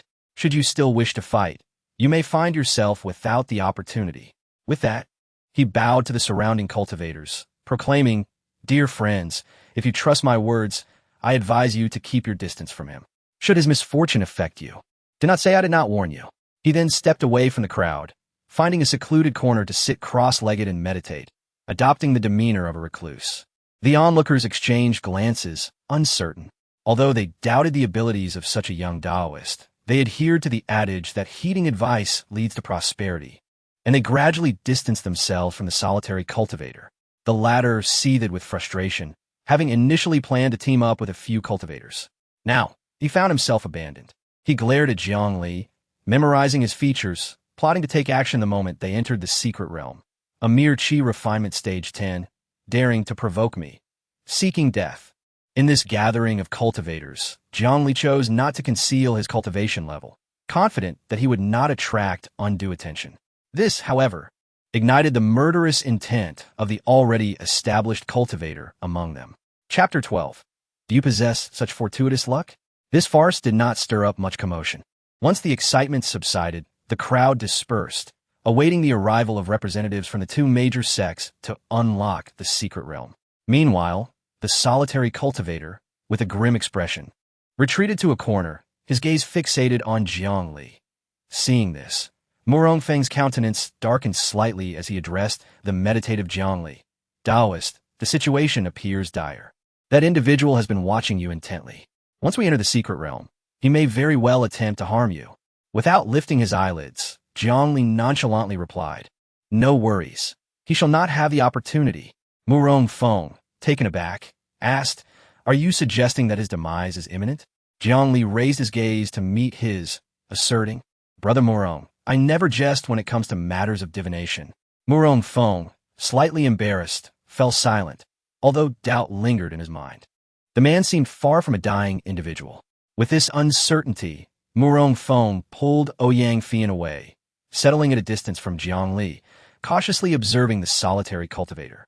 Although he wished to assist Jiang Li, a foundational cultivator was beyond the reach of his 7th-layer Qi cultivator status.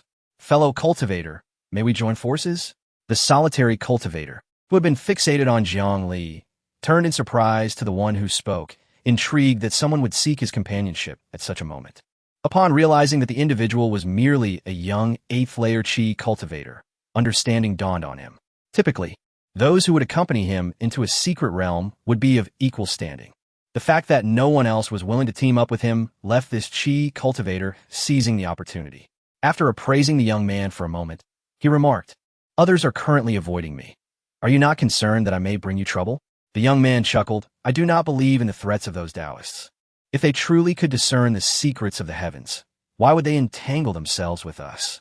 With a clasp of his hands, he introduced himself. "I am Ran Qingyun." Initially, the solitary cultivator intended to decline, but considering the potential dangers of the secret realm, he thought it prudent to use this individual as a shield. Thus, he acquiesced respectfully. "May I ask your name, fellow cultivator?" Ran Qingyun inquired with a smile.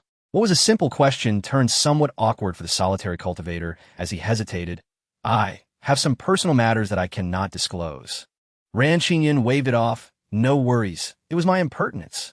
Seeing that the inquiry was not pursued further, the solitary cultivator felt a sense of relief. "Is it acceptable if I sit here?" Ran Qingyun pointed to a large stone beside the solitary cultivator. Upon observing Ran Qingyun's sunny and clear demeanor, the solitary cultivator hesitated but eventually agreed, albeit reluctantly. However, hidden in his sleeve, his hand discreetly formed a spell. Should anything unexpected occur, he would strike first. Yet soon, he realized he had overthought the matter. After exchanging a few words, he discerned that Ran Qingyun seemed to be a wealthy young master who had recently escaped from his family. He displayed a keen interest in everything, albeit with little understanding.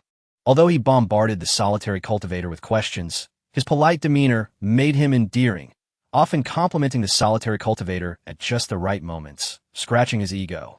Gradually, the solitary cultivator lowered his guard and engaged in lively conversation with Ran Qingyun, appearing as if they had known each other for ages. Morong Feng, witnessing someone willing to ally with the solitary cultivator, felt a sense of foreboding. He hurried to Jiang Li, exclaiming, "Daoist, this is bad. He has found an accomplice. What shall we do?" Jiang Li cast a glance at the two and chuckled coldly. "An accomplice? Hardly. I perceive him more as an assassin." "What?" Morong Feng was perplexed. "Shall we place a wager? I know you do not trust me, nor do you believe my predictions. Now is the perfect moment to validate them."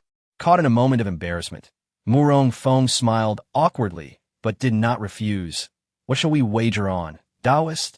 Jiang Li directed his gaze toward the solitary cultivator, whose aura was thick with a dark, ominous hue, and declared, "I wager he will not survive beyond 15 minutes. The stake shall be that jade, du pearl you promised me. What say you?" Morong Feng chuckled. "Daoist, will you not extend the time? 15 minutes seems too brief. 15 minutes, are we in or out?" With a decisive thud of his thigh, Morong Feng replied, "I accept. If I lose, I can offer 100-year-old jade essence crafted into a delicate ornament. Exchanging it for 1,000 is hardly a challenge." He had calculated that if he won, he would reclaim the jade du pearl, proving Jiang Li's ominous prediction to be nothing more than a clever ruse. Conversely, should he lose, he would cling tightly to Jiang Li's coattails for self-preservation. In that case, a mere jade ornament valued at 1,000 would be of no concern. Thus, Morong Feng, disregarding any reservations, sat beside Jiang Li, his gaze fixated on the two figures in the distance. Time swiftly passed, nearing the halfway mark. Yet he observed no signs of impending doom from the solitary cultivator. In fact, the two appeared to be engaged in spirited conversation, seemingly enjoying themselves. At this rate, they could live for another century or two without issue. "Daoist, the time is drawing near," Morong Feng reminded. As soon as he spoke, an unexpected turn of events unfolded.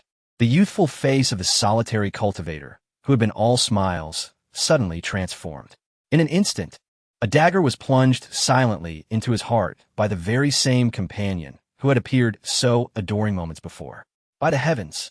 Morong Feng leaped to his feet. Astonishment etched across his face. The other cultivators, alerted by the commotion, turned to him. Following his gaze, they quickly beheld Ran Qingyun and the solitary cultivator. You! The solitary cultivator stared in disbelief at the dagger lodged in his chest, then back at the still cheerful Ran Qingyun. Unable to comprehend how mere moments ago they had been conversing amicably, and now he was facing death. However, being a foundational cultivator, he swiftly retaliated with a palm strike. But Ran Qingyun had anticipated this. After striking him, he deftly evaded. Surprised, are you, Wu Lao? Upon hearing his name, Wu Lao's heart raced. He immediately understood that this was a confrontation directed at him. However, he could not recall ever crossing paths with this individual.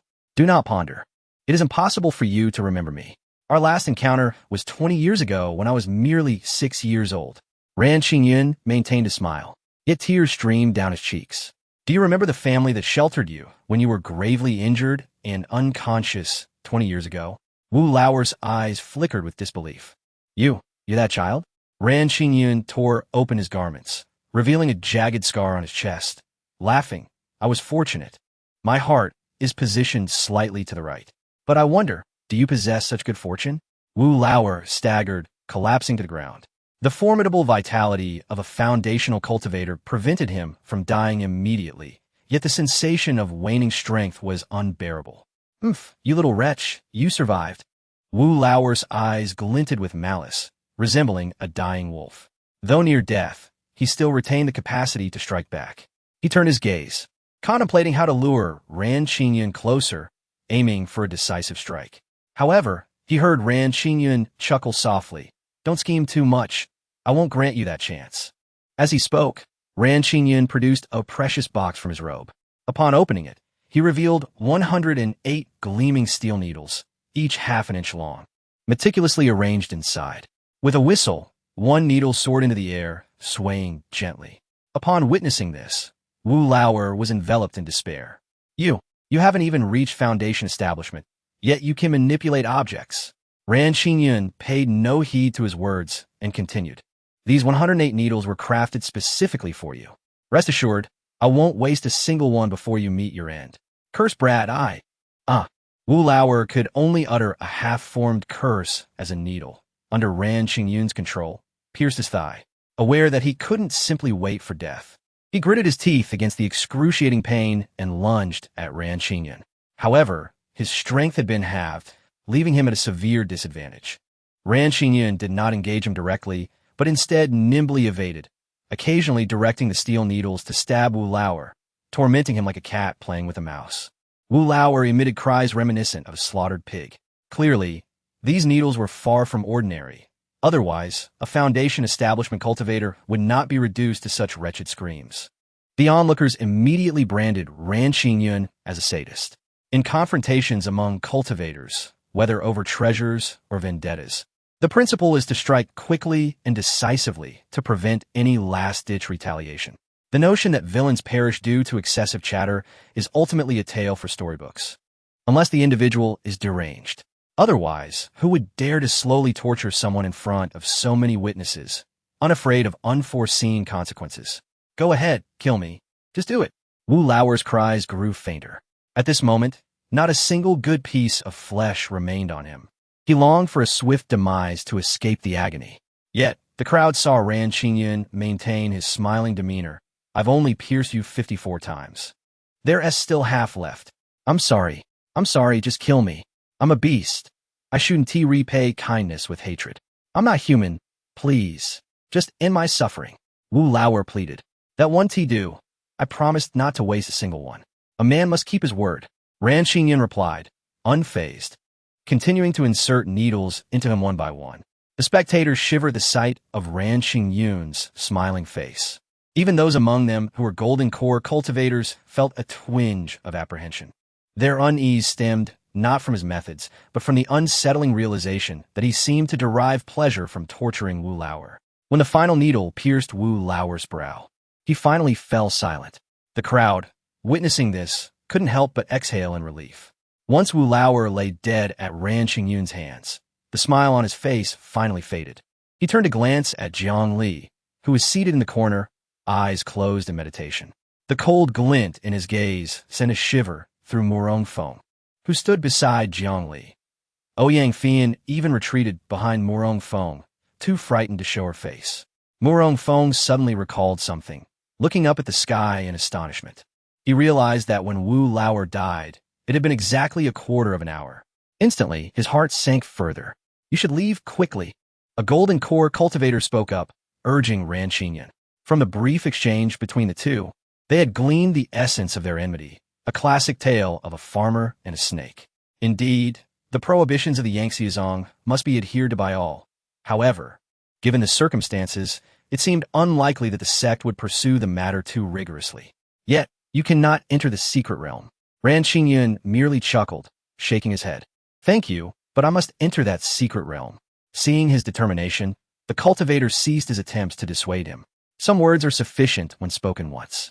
Suddenly, Ran Xinyan walked towards Jiang Li, causing Murong Feng to feel a surge of dread. The Daoist is coming, he is coming. With a clang, Murong Feng drew his sword in fear, haunted by the brutal scene he had just witnessed. Yet, Ran Xinyan paid him no mind, walking past him to stand before Jiang Li. Such tranquility, Daoist, you truly are an extraordinary individual. Jiang Li, eyes tightly shut, silently cursed. Tranquil? What nonsense! This is utterly terrifying. He was not calm at all. The gruesome spectacle had left him too shaken to open his eyes. Friend, death settles debts. Please handle the body, Ran Xinyan said, taken aback when Jiang Li's first words were about the corpse. Yet, in his heart, he had already regarded Jiang Li as a reclusive sage. Soon, after incinerating Wu Lauer's body, he returned to Jiang Li's side. Daoist, he called softly. Only then did Jiang Li open his eyes, relieved to find no repulsive sight before him. Thank you, Daoist. Today my great vengeance is fulfilled, all thanks to you. Ran Xinyan will never forget this, he declared, kneeling to pay his respects. Get up, I'm still alive. I am neither your elder nor deity. Such reverence is unnecessary, Jiang Li admonished, somewhat uncomfortable with the act of being bowed to. Ran Xinyan stubbornly insisted on bowing 3 times before standing. At that moment, everyone recalled Jiang Li's earlier pronouncement regarding Wu Lauer's fate, which had now come to pass. Instantly, the way they looked at Jiang Li transformed. A decisive prophecy indeed, especially from Murong Feng, who gazed at Jiang Li as if he were a deity. No one understood Jiang Li's terrifying abilities better than he. He had accurately predicted Wu Lauer's demise. The mere thought of Jiang Li's earlier divination made his face flush with embarrassment. Daoist, this is the Linglong pendant. Please accept it. Can you assure me that my fellow disciples and I still have a chance for salvation? The blow from Wu Lauer's death had struck him profoundly, far more than when he had encountered Neo Air in Ningzhou City. I offered him a chance, he ignored it. His fate was sealed, but you are different. You are destined to cross paths with me, Jiang Li replied with a smile, naturally accepting the Linglong pendant into his possession. Daoist, Murong Feng has been orphaned since childhood. From now on, you shall be my father, my true father. He lamented, then suddenly recalled something. By the way, junior sister, how many pairs of undergarments did you bring? Chapter 14. The resplendent Ran Xinyan. Following Murong Feng's jest, the atmosphere among the group lightened considerably. At this moment, Ran Xinyan, with a relaxed demeanor, remarked, Today, I had intended to take advantage of the crowd to strike, but alas, my cultivation is too weak to approach the adversary. Were it not for the Taoist, that beast would have found no companions, and I would have perished without even a chance for vengeance. In just a few words, Ran Xinyan succinctly recounted the events. Jiang Li waved his hand and said, Every sip and peck is determined by fate. It was destined for him to die today. After expressing his gratitude once more to Jiang Li, Ran Xinyan declared, If I survive today, I shall repay this kindness in the future. He had openly defied the prohibitions of the Yan Xiuzong and did not wish to implicate Jiang Li in his troubles. With that, he attempted to depart. Yet, Jiang Li suddenly called out, Friend, wait. You have a hexagram. Hearing this, Ran Xinyan chuckled. Taoist, I do not practice divination. If good deeds truly reaped rewards, my parents would not have perished so long ago. Although he appreciated Jiang Li's assistance, he remained skeptical of the whole divination practice. Murong Feng, observing the situation, hastily urged, Brother, you must believe. If the Taoist says you have a hexagram, then you undoubtedly do. Rest assured, the Taoist can help you avert disaster. Murong Feng held a deep admiration for Ran Qingyun and was determined not to see him meet an untimely end. His unwavering faith in Jiang Li was evident. If Jiang Li claimed there was something significant, there must indeed be something of import. Ran Qingyun, however, remained nonchalant as he replied, "Life and death are decreed by fate. Today, with my revenge fulfilled, I have no lingering attachments. It is merely a matter of dying." Murong Feng quickly grasped his arm, exclaiming, "You are still young. Do not give up hope. Let the Taoist help you." He then turned to Jiang Li, pleading, "Taoist, you must speak." Jiang Li merely smiled and replied, "Who says he is destined to die?" Murong Feng was momentarily taken aback, loosening his grip on Ran Qingyun's hand. However, Ran Qingyun did not leave, but instead appeared intrigued. He suspected Jiang Li would once again employ his usual rhetoric about impending peril. Unlike Murong Feng and his sheltered upbringing, Ran Qingyun had been exposed to a myriad of people from a young age and was well aware of the tricks that charlatans like Jiang Li often employed. His gratitude stemmed from the unintentional aid Jiang Li provided, not from a belief in his abilities. Jiang Li gazed at Ran Qingyun, stating, "Your celestial palace is full, and your earthly foundation is square. Your head is adorned with swirling clouds and radiant golden light. A most auspicious fate. Not only shall you survive, but your wishes will come to fruition, and your heart's desires will be realized." Indeed, Jiang Li spoke no falsehoods. The golden light emanating from Ran Qingyun's head was dazzling to the point of being blinding. Had he possessed sunglasses at that moment, he would surely have donned them. Looking at him for even a moment longer could potentially leave one momentarily blinded. Compared to Murong Feng, who bore a dark aura above, Jiang Li found himself more drawn to the fortunate disposition of Ran Qingyun, as it often indicated that rewards would follow once the hexagram's predictions were fulfilled. Though Ran Qingyun had spoken with a carefree attitude, he did not genuinely wish for death.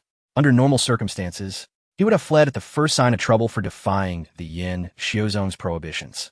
However, he had a sister waiting for a rare herb to save her life, and he had learned from a disciple of the White Tiger sect that such a herb existed in the secret realm. Years prior, it had been that same person who saved his life after he had been gravely injured.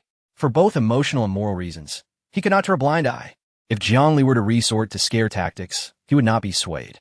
Yet, Jiang Li claimed he would have his wishes granted. And even if Jiang Li were a fraud, he felt compelled to trust him this time. Ran Qingyun approached Jiang Li once more, his expression solemn. "Taoist, please assist me." With that, he knelt directly before him. Such a fierce individual kneeling twice before Jiang Li drew much attention from onlookers. There was still some time before the secret realm opened, and other cultivators began to gather around, curious to witness the unfolding spectacle. Jiang Li welcomed this attention, helping Ran Qingyun to his feet and saying, "A man's knee is worth its weight in gold. Do not kneel so readily." However, Ran Qingyun shrugged off Jiang Li's support, stating, "Taoist, I am aware that hexagrams should not be taken lightly, but I possess nothing of value. This is my only recourse. Should I succeed in my endeavors, I promise to repay today's kindness 100-fold. Let me kneel for a moment, for it brings me solace." Faced with such a resolute individual, Jiang Li ceased his attempts to dissuade him. He took a seat opposite Ran Qingyun and summoned a system interface, which displayed the reading of Ran Qingyun's hexagram along with a bonus item. Jiang Li's spirit surged with excitement. He had only encountered such a phenomenon once before when the rabbit spirit had appeared, offering him 2 manuals and a bottle of supreme elixirs. The fact that Ran Qingyun experienced something similar filled him with exhilaration. Jiang Li promptly declared, "You are seeking something, are you not?" Upon hearing this, Ran Qingyun's body tensed. He had never shared this matter with anyone, yet Jiang Li had discerned it. How could he not be astonished? But more than that, he felt a glimmer of hope that he might truly find it. "Taoist, please guide me." He then bowed his head in respect. This action left Jiang Li momentarily stunned. It seemed that once one grasped another's fate, they became particularly eager to comply. "Within 30 miles southwest of the secret realm, you shall find what you seek. But remember, under no circumstances must you take a life, nor attempt to harvest it yourself. Otherwise, your efforts will be in vain." Ran Qingyun furrowed his brow upon hearing this. He had learned that the herb he sought, known as blood blossom, was often fiercely guarded by a powerful beast. If he could not kill it, how could he possibly retrieve the herb from its clutches? More critically, the blood blossom required the blood of the beast to ripen. Otherwise, it would bear no fruit. This was precisely why he had been unable to locate it thus far. Daoist. This he found himself in a quandary, uncertain of whether to heed Jiang Li's counsel. Jiang Li then produced a seemingly ordinary gourd from his robe and handed it to him. Once you find it, use the contents of this gourd to barter. Ran Xingyan was even more perplexed. Barter? Indeed, barter. Jiang Li affirmat. But with whom shall I barter? The beast? He was now certain that Jiang Li understood precisely what he sought. However, the notion Jiang Li proposed left him utterly bewildered. Remember my words, otherwise, you shall regret it for the rest of your life. Jiang Li's expression grew serious, devoid of any hint of jest. Ran Xingyun, faced with such earnestness, could only nod, stowing away the gourd without even glancing at its contents. Yet he resolved that if possible, he would still attempt to harvest the herb directly. After all, his sister could not wait, and he could not gamble with her life. Chapter 15. Will they believe me? By the way, if you heed my counsel, you might just encounter an unexpected delight. Remember. Upon hearing this, Ran Xingyun rose with a mixture of belief and skepticism, his mind racing with thoughts. He had come to realize that Jiang Li possessed some skill, albeit limited. After all, the latter had accurately discerned his intentions. Out of respect for Jiang Li, he refrained from further argument and chose to feign compliance as he walked away, deep in contemplation. Meanwhile, Jiang Li's heart soared with joy. Among the onlookers, many were adorned with varying shades of fortune above their heads.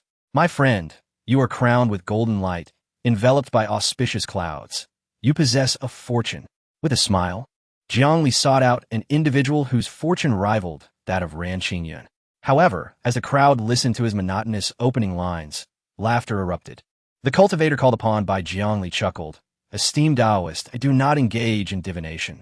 Although he recognized Jiang Li's peculiarities, skepticism lingered, particularly regarding the absurd notion he had just conveyed to Ran Xingyun about trading with mindless beasts. It was utterly ludicrous, and he certainly did not wish to be perceived as a fool. At that moment, many gazes directed towards Ran Xingyun shifted, tinged with disbelief.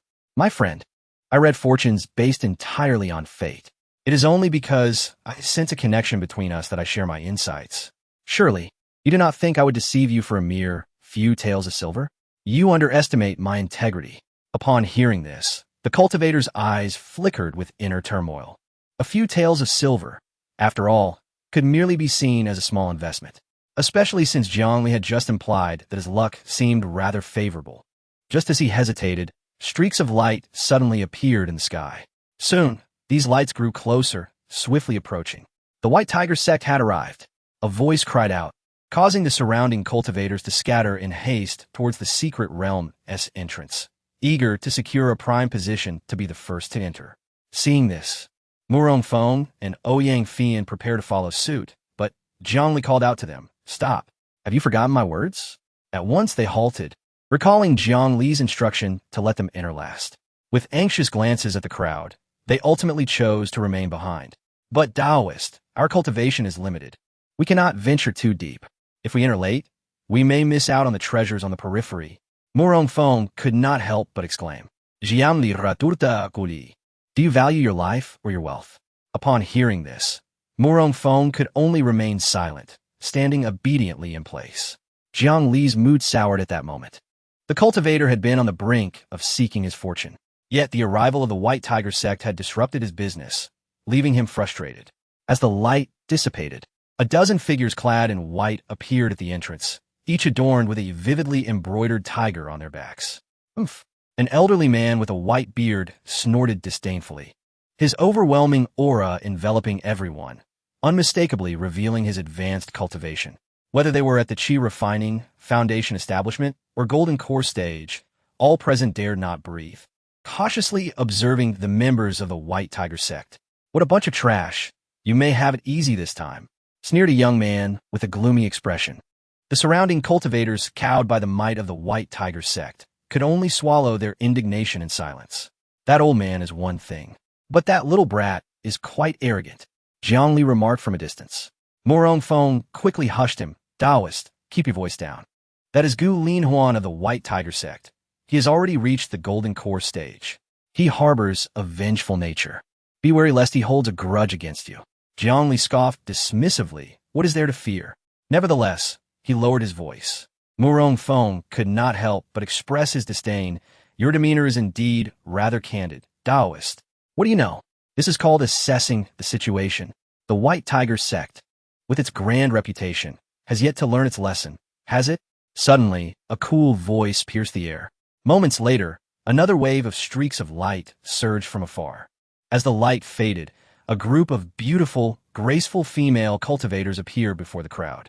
Murong Feng, with a foolish grin, exclaimed, Daoist, look! These are the female disciples of the Inshio sect. Aren't they stunning? Indeed, indeed. Jiang Li, despite having been bombarded by images of various internet beauties in his previous life, found himself momentarily entranced.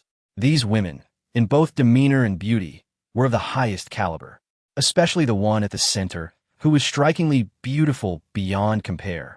Yet, he felt an unsettling sense of familiarity. Noticing Jiang Li's gaze, Murong Feng chuckled. Daoist, you have a keen eye. That is the acknowledged first beauty of Ningzhou. The younger sister of the Inshio sect's master, the only emperor-level cultivator in Ningzhou, Lu Xinyan. Is that Lu Xinyan?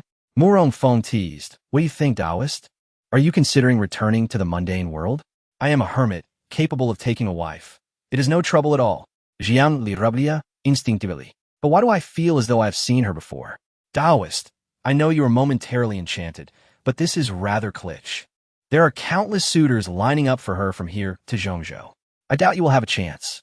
Murong Feng quipped. Jiang Li shook his head. No, I have definitely seen her, but I can't recall where. Fine, fine. You've seen her. I'll take your word for it. Murong Feng was skeptical. Look, the one who spoke just now is Lin Wanwan of the Inshio sect, the second disciple of the sect, now also at the Golden Core stage. With your talent and looks, I believe you would make a fine match. Daoist, consider it. At this, Jiang Li glanced at the woman beside Lu Xinyan, who wore a striking red form-fitting gown that made her stand out. Yet, in Lu Xinyan's presence, she was often overlooked as the latter's brilliance overshadowed all. This woman seems fated for calamity. What a pity to perish so young. Jiang Li suddenly remarca. Daoist, if you do not wish to pursue her, please do not cast such ominous words upon her. Murong Feng replied, speechless. Jiang Li shot him a sideways glance. How many times must I say it? I do not joke when it comes to divination. What should we do then? Quickly save her, Daoist. Murong Feng urged in a fluster. Jiang Li sighed. Feng, are you out of your mind? Do you think she would believe me? Just look at her status. Do you truly think she would heed my words? Jiang Li scufa, observing Lin Wanwan's haughty demeanor, which hinted that she would be difficult to approach. He certainly would not present himself as a fool. Murong Feng frowned. Surely not? Jiang Li sneered. Recall how your junior sister behaved when she encountered me. Murong Feng awkwardly chuckled. Daoist, I simply did not recognize your greatness. Please do not hold it against me. Jiang Li replied curtly. Do I seem like someone who would begrudge you? But as for Lin Wanwan, let it be. I would rather not provoke trouble without gain. It is best to watch from the sidelines. Seeing this, Murong Feng chose to remain silent. Although Lin Wanwan possessed a beauty that could rival the most exquisite of eras, it was merely an instinctive reaction to think such an extraordinary beauty would be a tragic loss if she were to perish. At this moment, Lin Wanwan had already engaged in a fierce confrontation with Gu Linhuan. Gu Linhuan, a defeated general, ought to remember that this was the territory of the Yangtze, where he could not afford to be arrogant and critical. Upon hearing Lin Wanwan's words, Gu Linhuan's expression shifted. Without the presence of the White Tiger sect's leader, the remnants of the defeated faction found themselves at the mercy of the victorious Yangtze, rendering them speechless. Gu Linhuan was left unable to utter a word, his face alternating between shades of green and red. The elderly cultivators of the White Tiger sect accompanying him could only force a smile alongside Lu Xinyan, refraining from saying more. Then, one turned to reprimand. Linhuan, be silent. This is not a place for your unrestrained behavior. Hurry and apologize to Miss Lin. Reluctantly, Gu Linhuan bowed his head to admit his mistake. Yet, as he did so, no one noticed the flicker of malice in his eyes. TSK. This young man indeed possesses some remarkable qualities. No wonder he is so brazen. Jiang Li observed the fortune above Gu Linhuan's head from a distance, lost in thought. Morong Feng, intrigued, inquired, "What did you say, Daoist?" In Jiang Li's eyes, the fortune hovering above Gu Linhuan was not merely a symbol of good luck. It was encroaching upon Lin Wanwan's fortune. It was the first time he had witnessed such a phenomenon. But it did not deter him from making a conjecture. Lin Wanwan was likely to falter at the hands of this fellow. "What?" Morong Feng exclaimed in surprise. "That cannot be. The White Tiger sect has just been defeated by the Yangsuzong, and their leader, Hu Sanheng, was even slain by Lu Xinyan. How could he dare?" Jiang Li chuckled. "In the secret realm, dangers abound. Who knows what one might encounter? No way." Morong Feng still believed Gu Linhuan lacked the audacity. However, Jiang Li asserted confidently, "Shall we wager?" Morong Feng shook his head vehemently. "No bets. I won't wager against you." "But Daoist, are you certain you won't save her? If you save her life, perhaps you'll have the chance to court her favor." Jiang Li scoffed. "If I were to court anyone, it would be the other. Lin Wanwan is just a haughty young girl. Who would desire her?"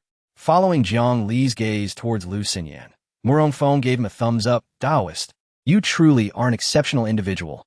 I admire you." Just as they were jesting, Lu Xinyan suddenly sensed something.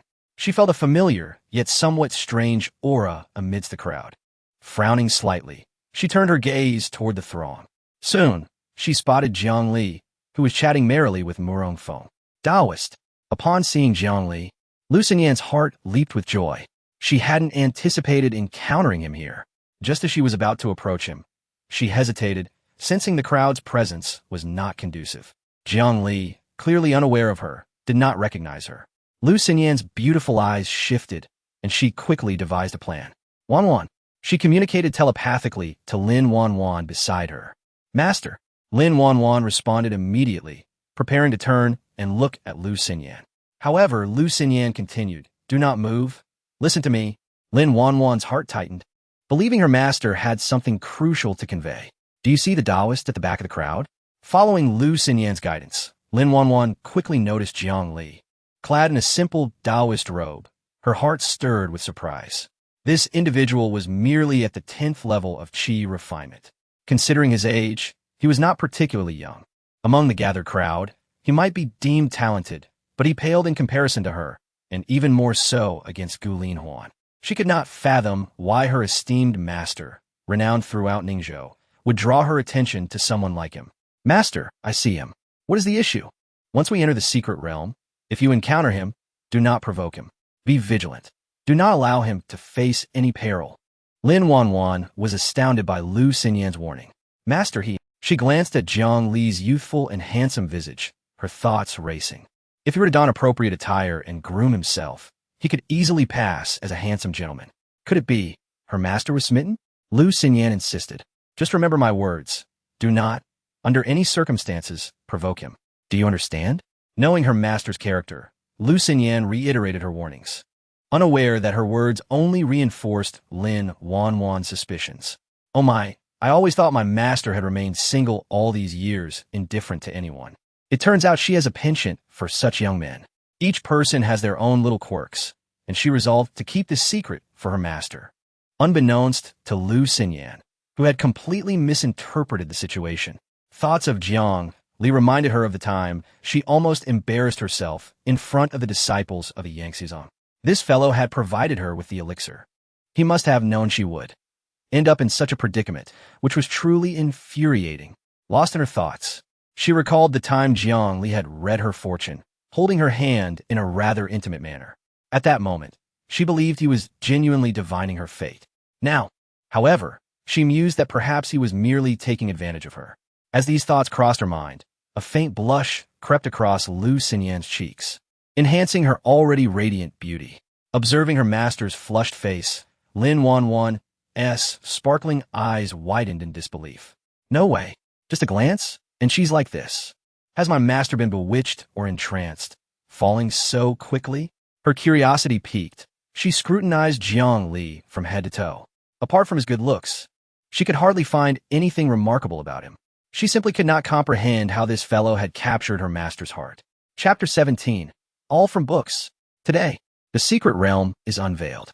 All comrades at the Golden Core stage and below are invited to enter. but this opportunity is fleeting, so I hope everyone will cherish it.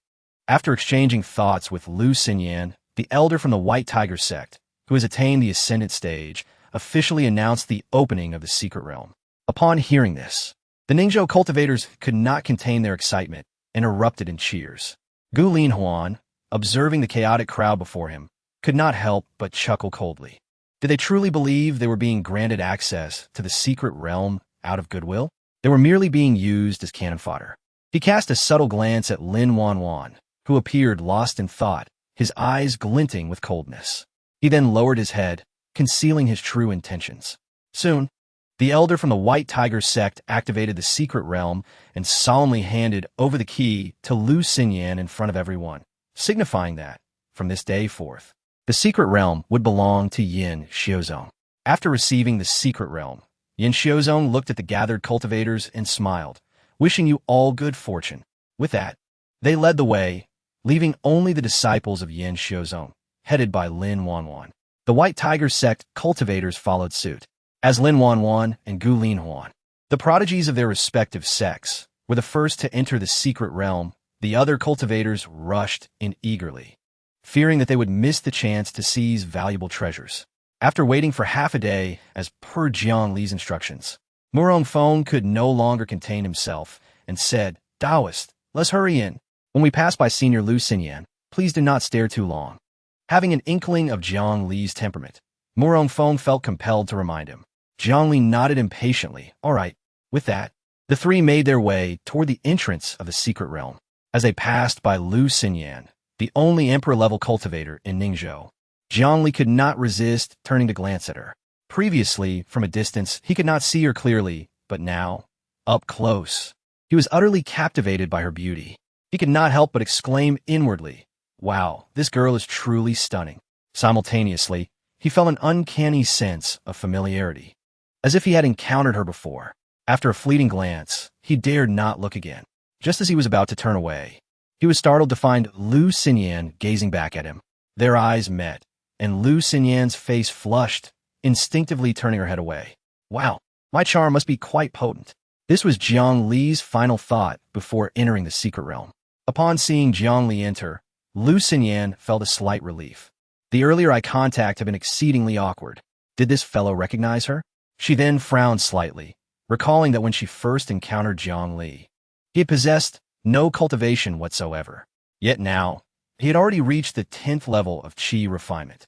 Moreover, having observed him closely, she sensed a strangely familiar aura emanating from him. It felt less like a mere acquaintance and more akin to a connection of shared origins, leaving her bewildered. Could it be that he was not only an extraordinary individual, but also a hidden master? Lu Xinyan found herself at a loss for an explanation regarding Jiang Li's rapid transformation from an ordinary person to a qi refinement cultivator in just 3 days. She immediately began to regard him as a venerable elder disguised in youthful form, completely unaware that she had become the object of Jiang Li's admiration. Once Jiang Li stepped into the secret realm, he was entranced by the breathtaking scenery before him, akin to a country bumpkin encountering the wonders of the world for the first time. The vibrant greenery enveloped him. Ancient trees towered high, and waves of flowers danced like clouds. In the distance, majestic mountains rose and fell in undulating waves. Fortunately, Murong Feng and Ouyang Fian were equally awestruck, which spared him from embarrassment. Wow, this place is magnificent. If only we could cultivate here forever. Ouyang Fian, being a young girl, lacked the composure of Jiang Li and Murong Feng, losing herself in the beauty of the surroundings. Murong Feng gently patted Ouyang Fian's shoulder, saying, "Don't be foolish, junior sister. It only looks beautiful. If you stay here too long, you will meet a grim fate." He then proceeded to enlighten both Ouyang Fian and Jiang Li about the characteristics of the secret realm. The secret realm earned its name due to its unpredictability. No one dared claim complete mastery over it. Every secret realm has a limit to what it can bear. Beyond a certain level of cultivation, entry is impossible. Otherwise, why do you think Lu Xinyan, an esteemed emperor-level cultivator, refrains from entering personally and instead allows us to take advantage? So, the dangers here only target those at the golden core stage and below? Jiang Li inquired. Murong Feng nodded. Indeed, but do not let your guard down. The perils within the secret realm can easily claim the life of a golden core cultivator. We should only test our luck at the periphery and avoid delving deeper. With that, he chose a direction and led the way. With the least cultivation, Ouyang Fian walked in the middle, while Jiang Li brought up the rear. However, after taking only a few steps, Murong Feng halted abruptly, cold sweat trickling down his brow. Seeing this, Jiang Li moved to stand beside him. Upon witnessing the scene before them, his expression shifted slightly. Not far ahead, they beheld a mangled corpse suspended high by a vine, the remains marred by bite marks from unknown beasts. Murong Feng swallowed hard. Let us change direction. In that moment, he recalled the ominous fortune Jiang Li had predicted for them. Had they not waited half a day, his impulsive nature would have driven him to race into the secret realm alongside his sister, likely ending up like that unfortunate corpse. Thank you, Daoist, he stammered. Ouyang Fian clung tightly to Murong Feng's sleeve, unwilling to let go. Jiang Li's expression turned grave. Stop looking. Let us move. He too felt a wave of nausea wash over him.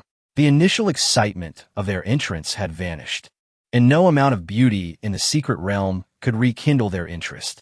Silence enveloped the trio as they unwittingly retraced their steps back to the entrance. After a moment, Jiang Li broke the silence. Murong, be honest, do you have any experience in external training? Murong, with a mournful expression, stuttered, I. Spit it out. This is our first outing as a brother-sister duo. Upon hearing this, Jiang Li's head began to throb. Initially, he had believed Murong Feng was well-versed in the nuances of the cultivation world, which had prompted him to join him in exploring the secret realm. Now, he wished he could slap himself for his naivety. How can you speak so confidently if you lack experience? Jiang Li gripped his collar tightly. I learned everything from books, Murong Feng exclaimed, nearly on the verge of tears. Damn it, let's get out of here right now. Jiang Li was not one to stubbornly cling to pride. Realizing the situation was untenable, he had no intention of taking unnecessary risks. There was no need for him to gamble with his life for resources when he could acquire rewards from others without peril. However, the entrance to the secret realm was one way.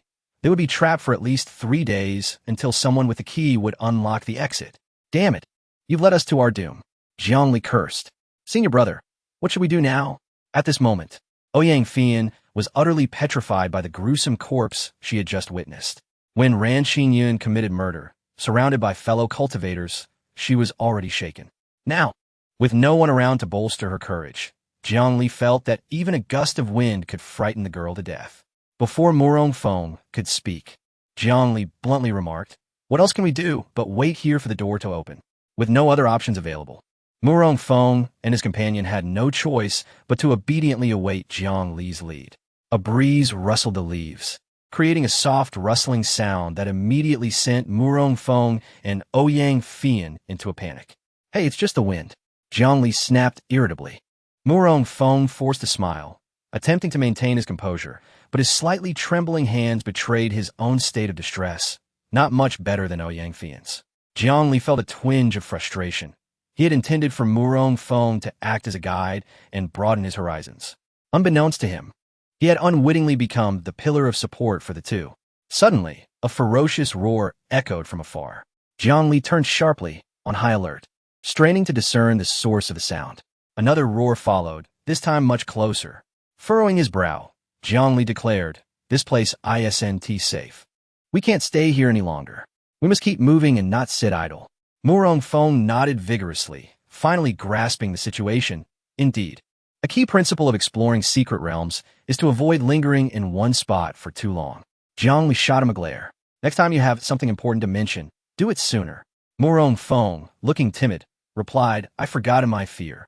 Jiang Li felt exasperated. Is that all? Murong Feng shook his head. That's it, I swear. Let us go. Jiang Li commanded, choosing a direction and setting off.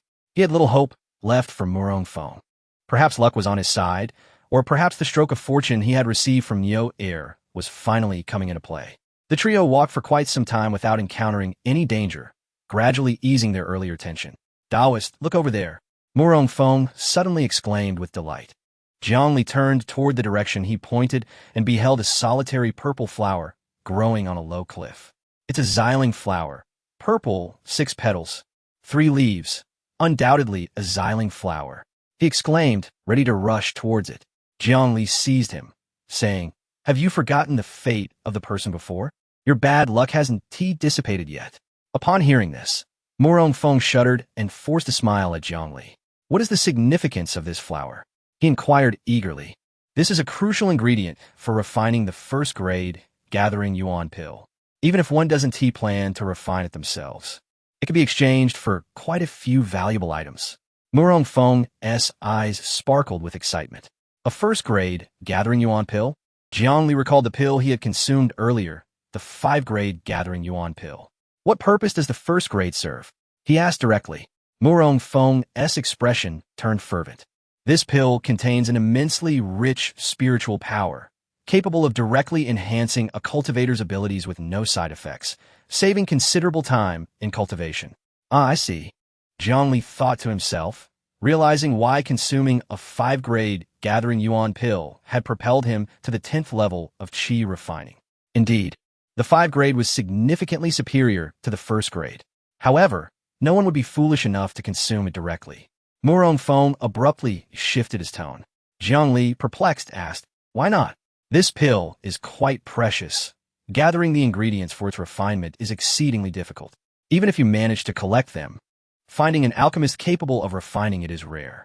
Typically, people consume this pill during their breakthrough to enhance their success rate." Jiang Li's expression darkened as he pressed on. "So, if there's a 1st grade, does that mean there's 2nd, 3rd grades as well?" Morong Feng nodded. "Exactly. With each additional grade, not only does the potency double, but the difficulty of refinement increases exponentially. A 1st grade gathering yuan pill cannot simply be purchased with ordinary silver. Only 2nd-rate sects in Ningzhou might possess 2nd or 3rd-grade pills. As for the 4th grade, I've never even heard of it, let alone the 5th. I only know that 5-grade pills are exclusive to Emperor-level strongholds. Even an Emperor-level cultivator would treasure a single 5-grade pill, rarely consuming it lightly." Upon hearing this, Jiang Li's expression grew darker. If, hypothetically, someone were to consume a 5-grade gathering yuan pill, what would happen? Morong Feng contemplated before answering, setting aside the rarity of the 5-grade gathering yuan pill. "It's unlikely anyone would be so foolish." "I said hypothetically," Jiang Li insisted. Morong Feng chuckled. "If someone truly did consume a 5-grade gathering yuan pill, they might face dire consequences. Not only would their elders likely punish them severely, but they would also be the subject of mockery by outsiders. Daoist, Yuist. Such a fool would be a rarity even over centuries."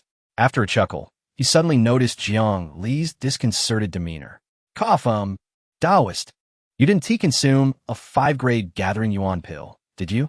Jiang Li suddenly broke into a smile. "How could that be? I was merely inquiring." With that, he turned and strode toward the Xiling flower. Morong Feng, relieved, sighed. "Daoist, you truly enjoyed jesting." Little did he know, with his back turned, Jiang Li's expression had twisted into one of utmost horror. Yet, he soon furrowed his brow again, recalling that rabbit's spirit. The pill had been drawn from her, implying that she must possess a 5-grade gathering yuan pill as well. If Morong Feng's words were true, that the 5-grade pill was exclusive to Emperor-level cultivators, did this mean the rabbit's spirit was an emperor? The realization sent a shiver down Jiang Li's spine. Currently, there was only one emperor in Ningzhou. If the rabbit spirit was not merely a passerby, then it could only be Lu Xinyan. "Good heavens!" he exclaimed involuntarily. Morong Feng, trailing behind him, jumped in surprise. "Daoist, what is wrong?"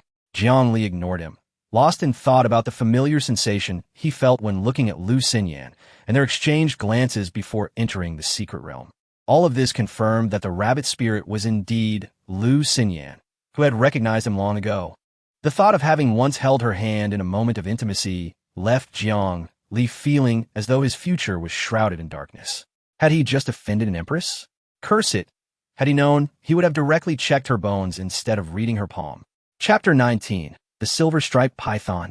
As Jiang Li approached the Xiling flower, he felt a pang of regret, having just advised Morong Feng to exercise caution. The presence of such a rare herb in this location, untouched by the earlier arriving cultivators, undoubtedly indicated something amiss. Yet, his mind was clouded by thoughts of Lu Xinyan. causing him to forget his own warning. Just as he positioned himself beneath the Xiling flower, ready to leap and pluck it, a sudden gust of malevolent wind surged towards him, startling Jiang Li. Before him appeared a formidable maw, ready to snap at his head. "Beware, Daoist!" Murong Feng shouted from behind, panic evident in his voice. Ouyang Fian merely screamed in fright. Instinctively, Jiang Li activated his grand reversal technique, his fingers poised like a sword as he unleashed the pure spirit sword technique. A blade of sword energy shot forth from his fingertips, striking true. With a swift retreat, he heard a splatter as the sword energy pierced the monstrous mouth, inflicting a grievous wound that gushed forth blood. The air was filled with a piercing roar as Jiang Li steadied himself, gazing at the creature that had attacked him. To his astonishment, it was a colossal python, its girth akin to that of a barrel, its scales glimmering with a chilling silver sheen under the sun. The serpentine beast writhed on the ground, stirring up clouds of dust, clearly wounded by Jiang Li's earlier strike. A cold sweat broke out on Jiang Li's back as he realized how narrowly he had escaped death. Had he reacted just a moment later, he would have been devoured by the serpent. This was far more terrifying than witnessing Ran Xinyan torture Wu Laer or the sight of the previous corpse. Gasping for breath, Jiang Li fixed his gaze upon the giant python, which was now recovering from its pain. Its icy eyes fixed on him with an intensity that seemed to ignite flames of fury. In that moment, he perceived that this creature was no ordinary beast, but rather a demon beast possessed of intelligence akin to that of a human. Otherwise, his earlier sword strike would have cleaved it in two, yet it had only drawn a trickle of blood from its vulnerable maw. "Silver-striped python," Murong Feng exclaimed from behind, identifying the creature. "Be careful, Daoist. This is a second-tier demon beast, comparable to the Foundation establishment stage." At that moment, Jiang Li could not afford to dwell on the creature's classification. He knew that if he did not vanquish the python before him, all three of them would perish here. The speed of the serpent was evidently beyond their ability to outrun, especially given the two burdensome companions he had with him. Were it not for his extraordinary reflexes, he would have already met his demise. "Murong, I will take the lead. You provide support." "Charge!" Jiang Li bellowed, seizing a wooden stick and charging towards the silver-striped python. Despite the terror that gripped him, he possessed a unique trait, the ability to act boldly in the face of danger. In that moment, he cast aside all thoughts of life and death. However, just as he surged forward, hoping to catch a glimpse of Murong Feng as position, he was dismayed to find Murong Feng frozen in place, clutching Ouyang Fian, both trembling with fear. Damn it! There was no time for contemplation. As Jiang Li saw the python coiling its massive body, advancing towards him with a speed that surpassed his own, channeling his spiritual energy into the wooden stick, he engaged the silver-striped python in a fierce struggle. To his surprise, he discovered that the reputed second-tier demon beast was not as formidable as he had imagined. Aside from its speed, it was relatively easy to contend with. As the initial panic subsided, he realized he was gaining the upper hand. Though his wooden stick was ineffective against the python's tough scales, he deftly dodged its strikes, landing blows that elicited furious roars from the creature. Murong Feng and Ouyang Fian, huddled together, watched in wide-eyed astonishment as Jiang Li wielded the stick with the grace of a master swordsman, effortlessly countering the python's attacks. "Brother, the Daoist is so impressive," Ouyang Fian exclaimed, unable to contain her admiration. Murong Feng nodded instinctively, then shook his head in an attempt to refute, yet found no words. "Hand me the sword," Jiang Li shouted at his two companions. "Huh? Oh." Murong Feng, finally coming to his senses, quickly tossed his sword to Jiang Li. Realizing that Jiang Li could turn the tide if he acquired the sword, the python twisted its body and lashed out with its tail, aiming to knock the weapon from the air. With a snort, Jiang Li leaped, evading the sweeping tail while landing squarely on the python's head, catching the sword midair. With a resounding clang, the sword was drawn. In that instant, Jiang Li felt the stark contrast between the sword and the wooden stick. Without hesitation, he unleashed the pure spirit sword technique with full force, striking at the silver-striped python. Before the astonished gazes of Murong Feng and Ouyang Fian, Jiang Li, clad in his Daoist robes, transformed into a celestial being. In a brilliant flash of sword light, the formidable demon beast was cleaved in two. Jiang Li landed gracefully, flicking the blood from the sword's blade. Just as he turned to boast to his companions, he was startled to see the severed python's body twitch. Holy hell! Believing the creature to still be alive, Jiang Li frantically hacked at the python's corpse, leaving Murong Feng and Ouyang Fian questioning their own reality. Was the magnificent swordsman who had just leaped and defeated a demon beast truly the same person before them? Daoist! Daoist! That's enough, it's dead. Murong Feng rushed forward, grasping Jiang Li to halt his relentless assault. With a sigh of relief, Jiang Li collapsed onto the ground, weary from the intense battle that had drained both his body and spirit. Meanwhile, Murong Feng eagerly rummaged through the now mangled remains of the python, soon discovering an irregularly shaped pearl. Fortunately, it wasn't tea-crushed, he exclaimed, wiping the blood from the gem and presenting it to Jiang Li with a flourish. Daoist, look, this is the demon core of the silver-striped python. Chapter 20. Dried Fish? Jiang Li did not accept the demon core offered to him, but instead gazed coldly at him and inquired, "Are you selling me out?" Upon hearing this, Murong Feng, feeling the chill in Jiang Li's eyes, broke into a cold sweat. "Daoist, please allow me to explain," he stammered. "I was so startled just now that I didn't hear you speak. By the time I came to my senses, you had already slain the beast. Furthermore, had I truly intended to betray you, I would have fled while you were engaged in battle with it. I implore you to believe me. It was not intentional." "Humph. I doubt you would dare. If not for your failure to escape, I would have already struck you down with my sword, along with the beast." With that, he took the demon core, examined it for a moment, and asked, "What purpose does this demon core serve?" Murong Feng quickly elaborated. Demon cores have numerous uses. They can be utilized in alchemy or weapon forging. If one practices a special technique, they can be directly refined to enhance one's cultivation. Additionally, if one possesses a spirit pet, it can be used to nourish it. The higher the rank of the demon core, the more precious it is. Jiang Li nodded and tucked the silver-patterned python's demon core into his robes. "Daoist, the flower." At that moment, Ouyang Fian, with a charming smile, presented a purple lily to Jiang Li. The young girl was well aware that winning Jiang Li's favor at this moment was of utmost importance. Jiang Li accepted the purple lily, furrowing his brow slightly. While he could manage the demon core, he was at a loss regarding how to store the lily. "Do you have any storage artifacts?" he inquired. Murong Feng eagerly replied, Yes. This is a storage pouch. It can hold a limited number of items and is quite convenient. Allow me to hang it at your waist." He promptly removed a pouch embroidered with golden thread from his waist and secured it to Jiang Li's side. Jiang Li nodded in satisfaction, and after understanding its function, he placed both the purple lily and the demon core inside. Then he glanced at the sword in his hand, preparing to speak when Murong Feng interjected, "Daoist, you might as well keep this sword. It will serve you far better than it does me. Please do not disdain it. Once we are outside, I will ensure the finest blacksmith crafts a superior sword for you." Jiang Li, pleased with Murong Feng's social acumen, replied, "I shall hold on to it for now. It is undoubtedly more useful in my hands than in yours."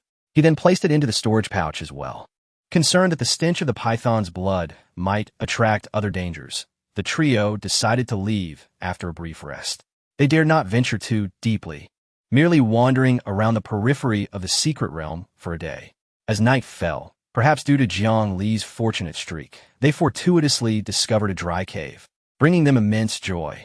Meanwhile, hidden in the shadows, Ran Xingyun gazed fervently at a crimson blossom in the distance. "Found it! Little sister, you are saved," he exclaimed internally, his gratitude towards Jiang Li deepening.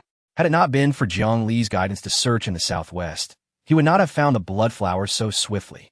However, despite his excitement, he refrained from immediately picking the flower, instead directing his gaze towards a beast not far from the blood flower, a cat demon of late Foundation establishment. Its fur a deep, lustrous black. Seeing the cat demon, Ran Xingyun's heart sank. Why must it be late Foundation establishment? Aren't they usually early? He was confident in his ability to confront ordinary beasts, but a late Foundation establishment creature was beyond his capacity. After a moment's internal struggle, he resolved to proceed. He crawled slowly towards the cat demon, positioning himself for a surprise attack. Before long, he positioned himself just behind the cat demon, ready to strike. At that moment, the cat demon, previously asleep with its eyes shut, suddenly opened them, revealing mesmerizing emerald orbs that shimmered with an otherworldly glint. It remained still, but the corners of its mouth curled upward in a human-like smirk. Whoosh! Two piercing sounds cut through the air as Ran Qingyun launched two steel needles towards the cat demon's hind legs. He did not expect to slay a creature of such caliber. He merely aimed to wound it to extract blood for the bloodflower. However, the cat demon nimbly leaped aside, evading the needles, and landed gracefully on the ground, casting a seductive glance at the crouching Ran Qingyun. Its green eyes glinted with mockery. Realizing his ambush had failed, Ran Qingyun boldly charged at the cat demon. Yet, no matter how he maneuvered the steel needles, the demon evaded them with uncanny agility, striking him with its claws in the process. In a matter of moments, Ran Qingyun's body bore numerous scratches, and he panted heavily, aware that the cat demon was merely toying with him. Otherwise, it could have easily inflicted a fatal wound on his neck. Though he found himself in a disheveled state, he felt no fear. As long as the cat demon did not seek to end his life immediately, he retained a chance. No matter how clever the cat demon might be, it remained a mere beast. Soon enough, after enduring another claw strike, Ran Qingyun collapsed to the ground, seemingly unable to rise again. The cat demon approached him with graceful strides, its gaze imbued with deep disdain. It could not comprehend why a human who had yet to reach the Foundation establishment level would not flee upon seeing it, instead daring to launch an attack. The cat demon leaped onto Ran Qingyun's chest, eyeing him disdainfully, and showed no inclination to continue its playful torment. Just as it raised its paw to deliver the final blow, Ran Qingyun, who had resigned himself to his fate, suddenly opened his eyes wide and gasped. Two 1-inch-long steel needles shot forth from his mouth, aimed directly at the cat demon's eyes. Regrettably, he had severely underestimated the cat demon's prowess.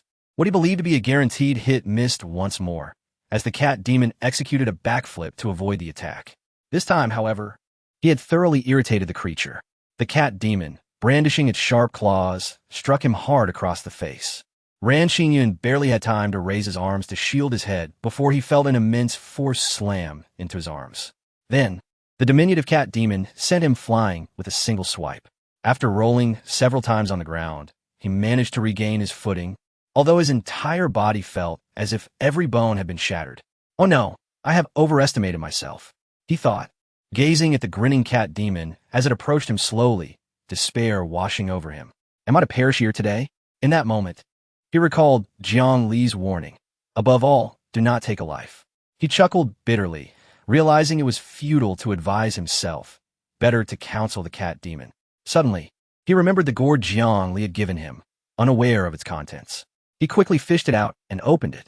As soon as he did, a fragrant aroma wafted from within. Upon catching a whiff of the enticing scent, the cat demon froze, its eyes revealing a glimmer of desire. Seeing this, Ran Qingyun felt a surge of hope. It might be useful. He then inverted the gourd, pouring its contents into his palm to discover a slender piece of dried fish. Ran Qingyun. In an instant, a shadow darted past, and he noticed that the small piece of dried fish had vanished from his hand. Looking down, he found the cat demon licking its lips in satisfaction. Subsequently, the cat demon leaped onto his shoulder, gently tapping his face with its tiny paw, then pointed at the gourd, its meaning unmistakable. Without hesitation, Ran Qingyun poured out another piece of dried fish and offered it to the cat demon.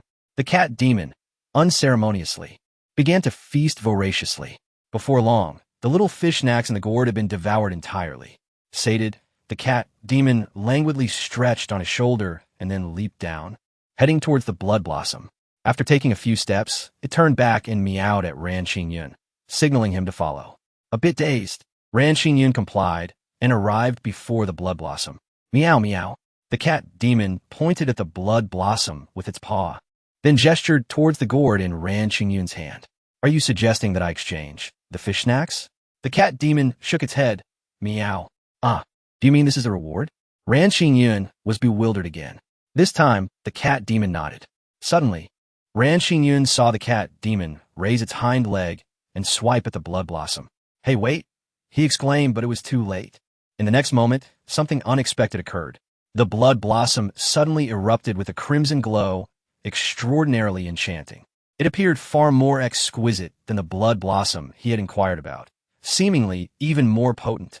This, Ran Xingyun was utterly baffled, unable to comprehend the situation. Meow. The cat demon's call snapped him back to reality, and he hastily plucked the blood blossom, inspecting it carefully. Finding nothing amiss, he cautiously stored it away. The cat demon then leaped back onto his shoulder. Meow, meow. Ah, you wish to accompany me? Meow. Fish snacks? Meow. Ran Xingyun couldn't help but chuckle at the absurdity of the situation. He never imagined that the blood blossom, which he had struggled so hard to obtain, could be secured with just a gourd of fish snacks. Moreover, he now had a cat demon, comparable to a late-stage foundation cultivator, clinging to him. As he recalled Jiang Li's earlier words, his mind spun with thoughts. Truly a master. Just as he finished his reflection, Jiang Li received a prompt from the system. Ding dong. With his eyes closed in meditation, Jiang Li suddenly opened them, a smirk forming at the corners of his mouth. He then disdainfully glanced at Murong Feng and Ouyang Fian, who were flirting nearby. These two fools had sought his divination long ago, yet their fortunes had yet to materialize. Conversely, Ran Xingyun had already seen results so swiftly. He immediately summoned the rewards panel. 5 cards appeared before him. Regrettably, this time, he could again only choose one. Jiang Li felt a twinge of disappointment.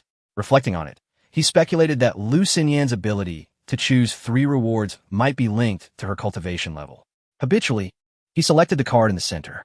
As the card flipped open, a dazzling golden light erupted. Jiang Li's expression brightened instantly, thinking, is Niu Heir's luck this formidable? This marked the 3rd consecutive time he had drawn a golden legend.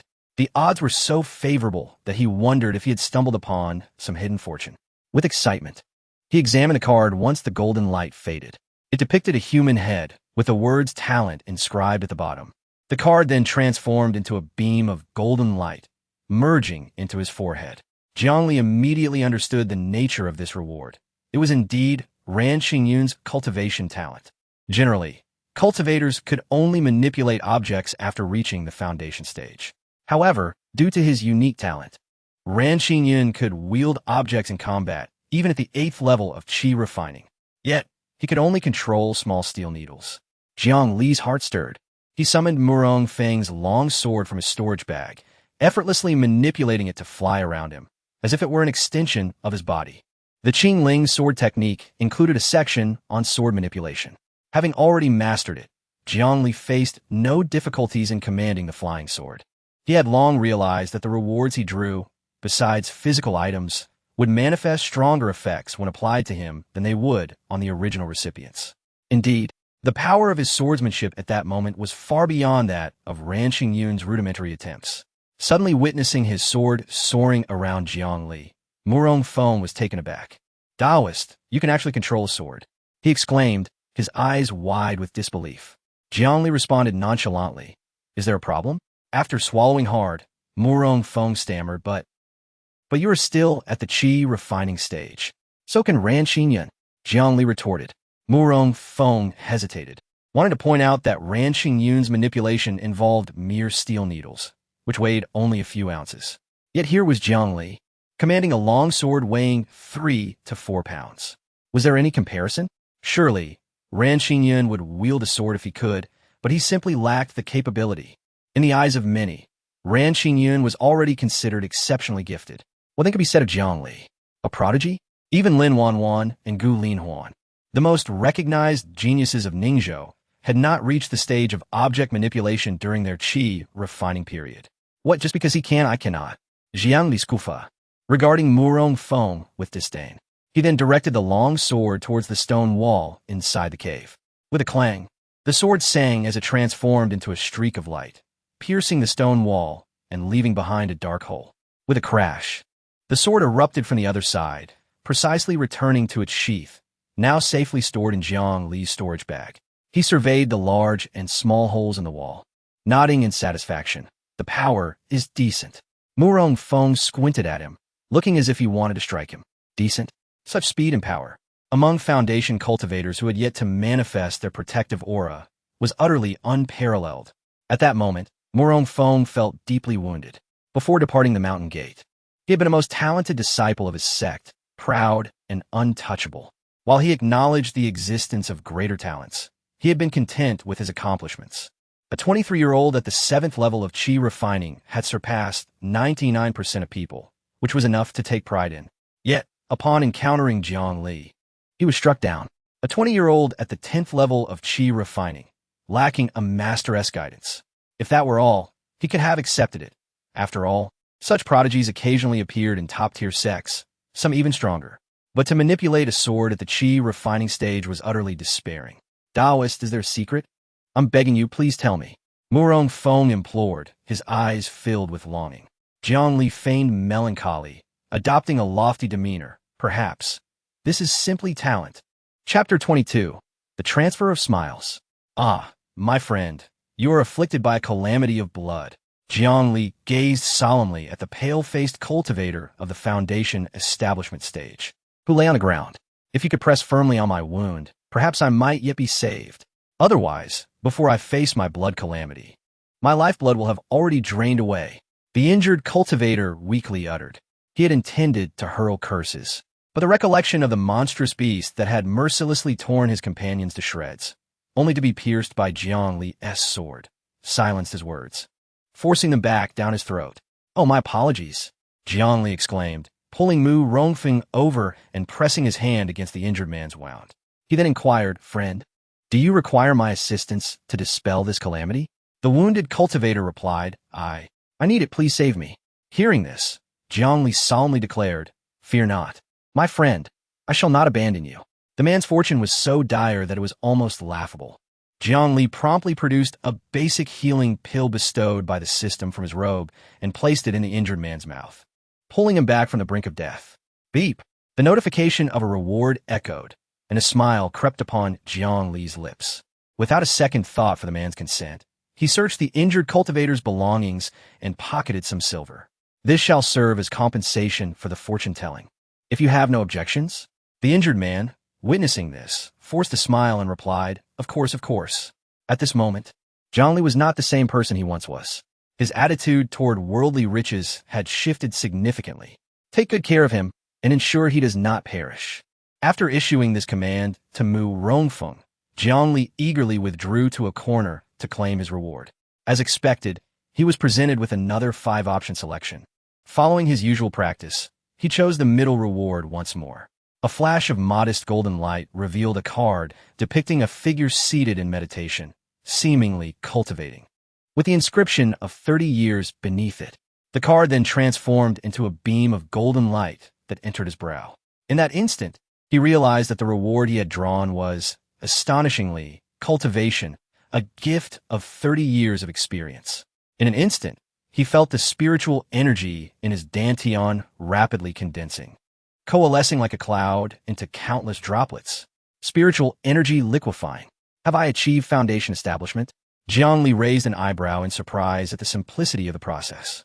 At that moment, Mu Rongfeng approached him, saying, Daoist, he is no longer in critical condition, as long as Daoist, you seem somewhat different from before.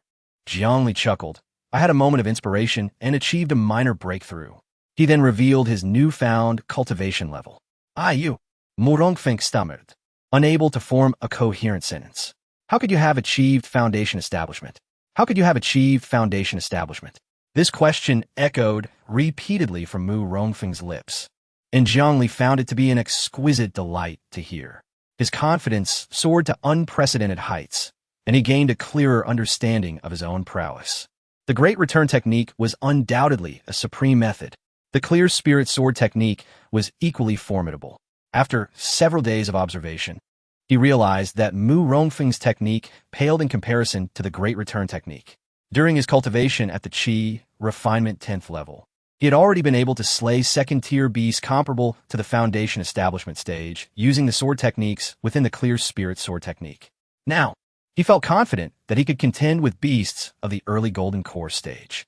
Come, let us venture further, Jiang Li proclaimed, brimming with enthusiasm. Mu Rongfeng hesitated. Daoist, did we not agree to merely circle the periphery and await the secret realm's reopening? Jiang Li reproached him. As cultivators, we must defy fate and brave dangers. With your timid disposition, when will you ever reach the heights of foundation establishment like me? Hearing this, Mu Rongfeng muttered, I would rather compare myself with Lin Wanwan and Gu Linhuan than with you. At least those two are acknowledged as the top talents of Ningzhou, and they are within the realm of understanding. Jiang Li, however, is a prodigy who achieves mastery and breakthroughs with the slightest provocation. There is no need for me to take him as my goal or example. What shall we do now? Seek treasure? Mu Rongfeng inquired curiously. Jiang Li replied with a mysterious smile, indeed. However, the treasures Jiang Li spoke of were not what Mu Rongfeng envisioned. To him, the cultivators exploring the secret realm were the true opportunities. Thus, Jiang Li led Mu Rongfeng and Ouyang Fian to search for fellow cultivators. Unfortunately, it seemed their luck had run dry. They encountered several cultivators, all bearing ordinary fortunes. After much effort, they finally met two individuals shrouded in black mist. Yet their rewards amounted to nothing more than a useless life skill. This series of disappointments led Jiang Li to question his own worth. Daoist, it may be time to turn back. Deeper in, we might encounter beasts as formidable as those of the Golden Core stage. Mu Rongfeng and Ouyang Fian huddled closely together. As they ventured further under Jiang Li's guidance, the dangers multiplied. Were it not for Jiang Li, the two would likely have been devoured by those powerful beasts long ago. Yet, Jiang Li felt a surge of dissatisfaction.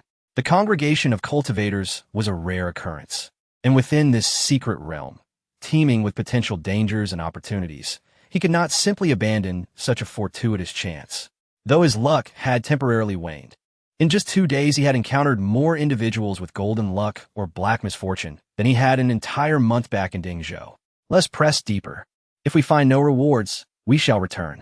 Mu Rongfeng, though reluctant, recognized he could not part ways with Jiang Li at this moment and steeled himself to continue following.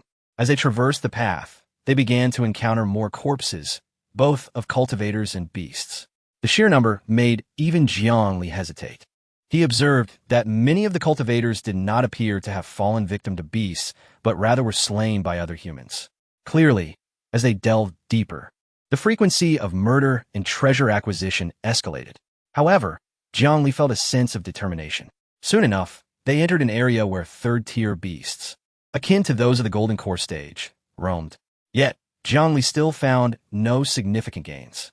Let us return. Jiang Li ultimately decided to withdraw. Mu Rongfeng's face lit up with joy at this suggestion. Just then, they heard the sound of a heated argument approaching. People, Jiang Li exclaimed excitedly. Upon hearing this, Mu Rongfeng's newly blossomed smile faded, yet did not vanish entirely. It shifted onto Jiang Li's face. Chapter 23, The Bait. Mu Rongfeng could not fathom why Jiang Li had an incessant penchant for divining fortunes for others. On numerous occasions, he would forego any form of remuneration, driven solely by the desire to assist. Ultimately, Mu Rongfeng could only conclude that Jiang Li must be a genuinely benevolent soul. The trio cautiously parted the thicket before them, revealing a group of individuals not far away, seemingly divided into two factions, embroiled in a heated argument. Jiang Li refrained from approaching hastily. The unfortunate souls he had previously encountered, evidently victims of treachery, served as a constant reminder that the deeper one ventured into this secret realm, the more perilous the pursuit of treasure became. At that moment, Jiang Li's keen eyesight discerned Lin Wanwan and Gu Lin Huan, two prodigies from Ningzhou. They remained silent, while the dispute raged between the disciples of the White Tiger sect and the Yin Xiuzong, along with several other Golden Core cultivators and Ro practitioners. Soon, Jiang Li grasped the situation at hand. It appeared they had stumbled upon a remarkable treasure, one that was fiercely guarded by a formidable ape demon, comparable to a nascent soul. While a single nascent soul-level demon might be manageable for this assembly of Golden Core cultivators, the challenge lay in the fact that the ape was accompanied by a horde of lesser demons, akin to Golden Core and Foundation establishment cultivators. At present, they were fervently debating who would serve as bait to lure out the ape demon, and who would seize the opportunity to claim the treasure. It was evident to anyone with a modicum of sense that whoever took on the role of bait would be doomed. Facing a creature of such caliber, any individual would meet a grim fate. Jiang Li's earlier excitement waned, for if he were to reveal himself, he would undoubtedly be coerced into becoming the sacrificial bait. Observing the fortunes hovering above the heads of those present, he noted that many were shrouded in ominous darkness. Tinged with red, a clear indication that few would emerge alive from the secret realm. Particularly alarming were the fortunes of Gu Linhuan and Lin Wanwan, which had turned a deep crimson. Furthermore, Gu Linhuan's fate continued to encroach upon Lin Wanwan's. Based on Jiang Li's understanding, it was highly probable that these two would meet a tragic end together. He had no desire to entangle himself with such individuals. It would be wiser to retreat. Let us move quickly, Jiang Li urged Murong Feng and Ouyang Fian in hushed tones, carefully retreating. Without questioning, Murong Feng and his sister turned and fled. However, just as Ouyang Fian turned, she was startled by a snake poised to strike just before her face. In her panic, she exclaimed, "Ah!" and immediately covered her mouth. Yet, the sound was still caught by Gu Linhuan and his companions. "Who is there?" Moments later, Jiang Li heard the sound of something slicing through the air. Without hesitation, he summoned Murong Feng's sword and propelled himself toward the source of the sound. Clang! The sound of metal striking metal rang out, causing Jiang Li to feel a surge within him. The Great Return technique instinctively activated, calming the tumultuous energy within. Did he just withstand my full-powered strike? Gu Linhuan's voice echoed simultaneously. Realizing they had been discovered, Jiang Li had no choice but to reveal himself. He returned the sword to his storage bag, adopting a seemingly harmless demeanor. "Haha, Infinite Celestial, I humbly greet you. We are merely passing through and shall not intrude upon your important discussions. The mountains are high, and the road is long. May we meet again by fate. Farewell." Trying to leave? Since you've eavesdropped on our conversation, do you think you can just walk away? Gu Linhuan's eyes lit up with delight. This is the perfect bait. It's him. He has actually reached Foundation establishment. Lin Wanwan frowned upon recognizing Jiang Li's face. She had not anticipated encountering him here. A glance at Gu Linhuan revealed what he was thinking. "Don't linger here, just leave." Elena Banwan admonisha Jiang Li. In response, Jiang Li merely chuckled. "Understood. I shall depart at once." His heart was generally expansive towards those facing death. However, Gu Linhuan directly obstructed their exit. "Leave? No, Lin Daoist. With them here, obtaining the Crimson Crystal will be much easier, won't it?" Lin Wanwan scoffed. "Gu Linhuan, have you no shame? As a disciple of the White Tiger sect, you have fallen to the point of using a Foundation establishment and 2 qi refining practitioners as bait?" Gu Linhuan was unfazed by the insult. "Miss Lin, if you don't wish to use them, I have no objections to your involvement. Or perhaps your other disciples behind you would suffice." "I want you," Lin Wanwan said coldly. "Very well, I can do that, but Miss Lin, do you know the exact location of the Crimson Crystal?" At this moment, resentment welled up within Gu Linhuan. Had it not been for the restrictions of the secret realm limiting cultivators to golden core, the Crimson Crystal would have long been his possession. After much effort, he had finally uncovered the whereabouts of the Crimson Crystal, but due to the death of Hu Sanqing, he was forced to relinquish his claim to the secret realm, thus shattering his plans. How could he not harbor bitterness? Fortunately, only he knew the precise location of the Crimson Crystal. Otherwise, he would have difficulty leveraging Lin Wanwan. Lin Wanwan now found herself in a quandary. She desired the Crimson Crystal, but she could not disregard her master's words.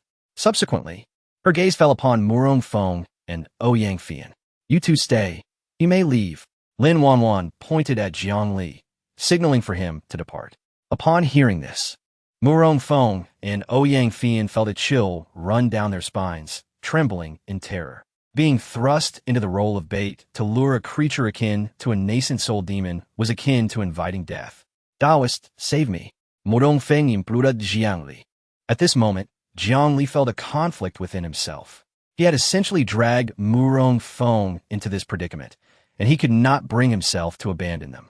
Just then, Gu Linhuan interjected, "No, Miss Lin, these two are merely at the qi refining stage. They cannot possibly lure the ape demon. Yet he just withstood my flying sword. He is an ideal candidate." As Lin Wanwan was about to respond, Jiang Li interjected, "All right, I will do it." Lin Wanwan turned in astonishment to Jiang Li. With Lu Xinyan's directive, she was prepared to forsake the Crimson Crystal to protect Jiang Li. Initially, she had perceived him as a mere pretty face, but now she found herself admiring his willingness to sacrifice for a friend. "Have you truly thought this through? This is no trivial matter," Lin Wanwan said solemnly. Hearing her words laden with concern, Jiang Li felt somewhat perplexed. This woman had seemingly been protective of him from the outset. Could it be his looks had caught her attention? In an instant, Jiang Li's impression of Lin Wanwan shifted. He shook his head.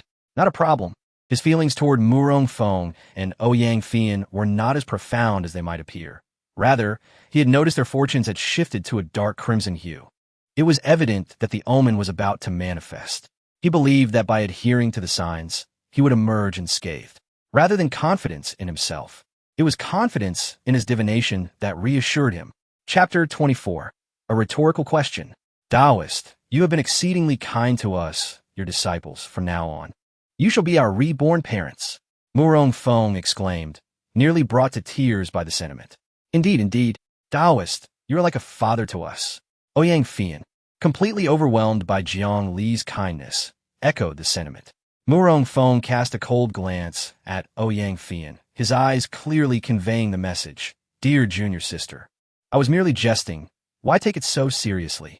Jiang Li, choosing to ignore the antics of the two lively individuals, contemplated integrating himself naturally into the gathering. Resigning to the notion that since escape was not an option, he might as well join them. Everyone, we all have our fortunes to read, he announced.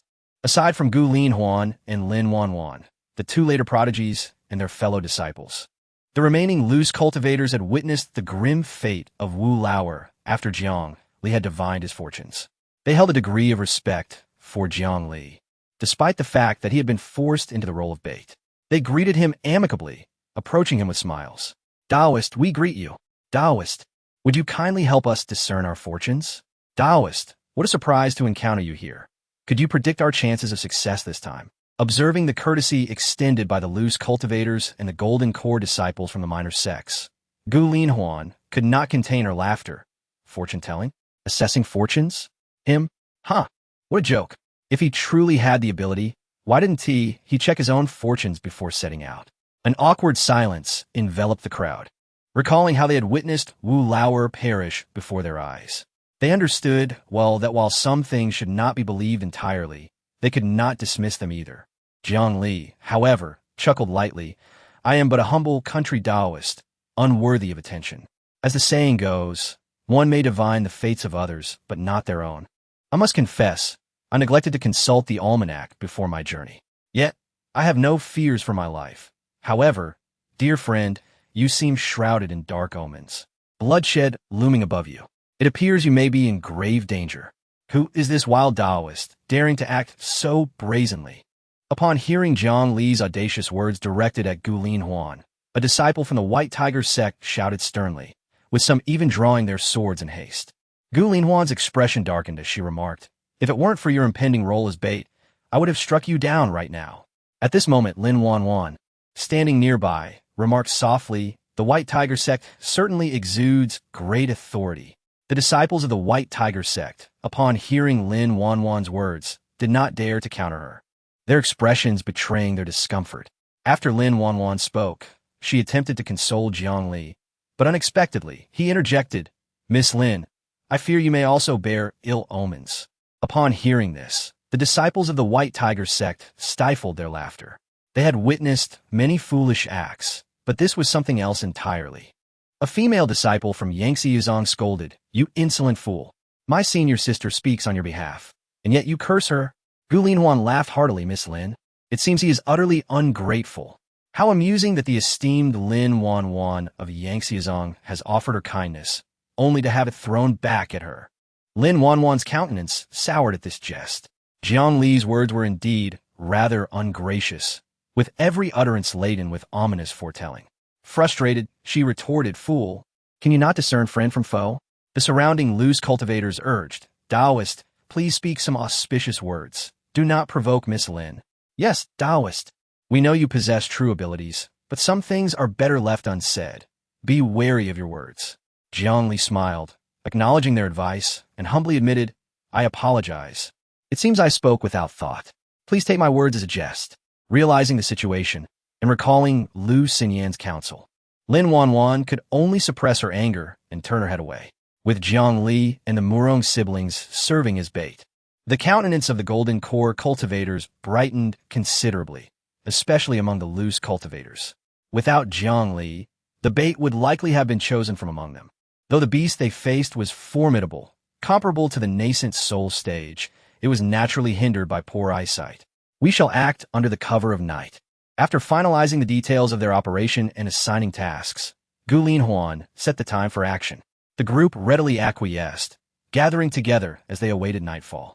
The disciples of the White Tiger sect clustered together, as did those from Yangtze, while the remaining loose cultivators and disciples from other sects gravitated towards Jiang Li, seemingly grateful for the presence of the trio. The atmosphere turned warm as individuals shared survival tips, hoping to enhance their chances of survival. Jiang Li absorbed their advice eagerly, his thirst for knowledge evident. However, Murong Feng and Ouyang Fian kept glancing at the sky, their hearts quietly wishing for nightfall to be delayed. Out of gratitude for your concern, I shall offer a few fortunes, Jiang Li announced, capturing everyone's interest, especially since Gu Linhuan refrained from interjecting. The attendees, nearly all adorned with dark auras, with a few glimmers of gold, filled Jiang Li with excitement. He commenced his readings with a flourish. Esteemed friend, your brow bears darkness. Your eyes lack luster. The 7 killing stars overshadow you, and your fate is dimmed. Jiang Li's words flowed smoothly, leaving his audience in stunned silence. In essence, his message was clear. You shall not survive the night. Daoist, is this perhaps a bit excessive? Jiang Li's demeanor turned earnest. Not at all. You must heed my warning. Do not take this lightly. Today, we are fated to meet, and I offer you this piece of sage advice. Do not be greedy. Simply take one piece of that red crystal. Do you understand? He refrained from elaborating further, as their fate ultimately hinged upon their own choices. He merely needed to ensure that his predictions came true and collect his rewards. As he continued to read fortunes, it became evident that, given the impending calamity, most individuals could survive as long as they did not succumb to greed. Only 2 fortunate souls would reap unexpected rewards. The crowd remained skeptical of Jiang Li's assertions. Observing their doubts, he reiterated solemnly, I understand your thoughts. Wealth can be tempting, but some matters cannot be wholly believed or dismissed. I can only say this much. Having some time left, he closed his eyes to meditate. What a paradox, to neither wholly believe nor entirely dismiss. Daoist, should I trust your prior words? Lin Wanwan, drawn in by the lively atmosphere, approached and inquired with a smile.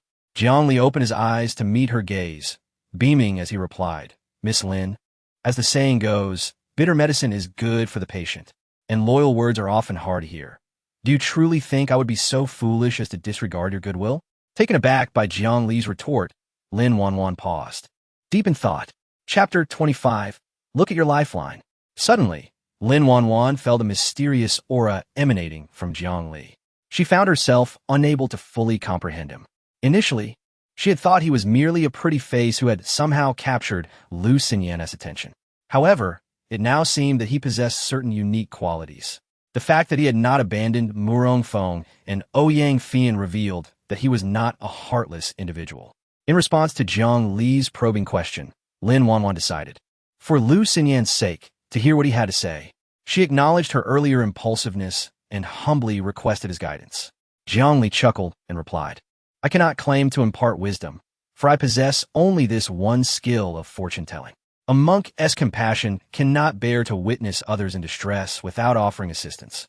While I may appear somewhat brash, I assure you, my words are rooted in truth. You may dismiss me as a madman if you wish. Listening to Jiang Li's words and observing his sincere expression, Lin Wanwan increasingly felt that he was a man of hidden depths, enigmatic and profound. After all, had he lacked genuine ability, his penchant for cursing others would have led to his demise long ago. The onlookers began to chime in. Miss Lin, you may be unaware, but this Daoist is indeed a remarkable figure, possessing extraordinary foresight. Regardless of their true beliefs, they supported Jiang Li, perhaps as a token of gratitude for his earlier role as their decoy. Without hesitation, Lin Wanwan seated herself on the ground, meeting Jiang Li's gaze. Then please, Daoist, help me discern my fate. Ha ha ha. Miss Lin, are you truly prepared to heed the words of this charlatan? Gu Linhuan laughed as he approached, intending to mock her. He had previously noted Lin Wanwan's altered demeanor towards Jiang Li and suspected there was something clandestine between them. This was the perfect opportunity to humiliate Jiang Li and embarrass Lin Wanwan, a chance to collect a little interest. Lin Wanwan shot Gu Linhuan a disdainful glance. What I choose to believe is none of your concern. Are you afraid? Afraid of what this Daoist might reveal about you? Gu Linhuan scoffed. Afraid? You could say I am indeed quite terrified. He then turned to Jiang Li, little Daoist. Since you wish to assist Miss Lin, why not include me as well? But should you dare to speak nonsense, even if you escape the clutches of the monkey demon, I will not spare you. Oof, Gu Linhuan. What a grandiose display of authority you have. Lin Wanwan retorted coldly. One might think the White Tiger sect rules over Ningzhou. At her words, Gu Linhuan's expression shifted momentarily before he quickly regained his composure, flashing a smile. Just a jest, Miss Lin. Please do not take offense. He was wary of fully confronting her at this moment. Suddenly, Jiang Li spoke ominously. You are doomed. Gu Linhuan's face turned ashen. What did you say? The power of his golden core cultivation exploded forth, casting a heavy pressure towards Jiang Li. Lin Wanwan let out a cold huff, releasing her own golden core energy to counteract the pressure directed at Jiang Li. I said you are doomed, Jiang Li declared, unfazed, gazing at Gu Linhuan as if he were already a corpse. How could he show any kindness to someone who had threatened him?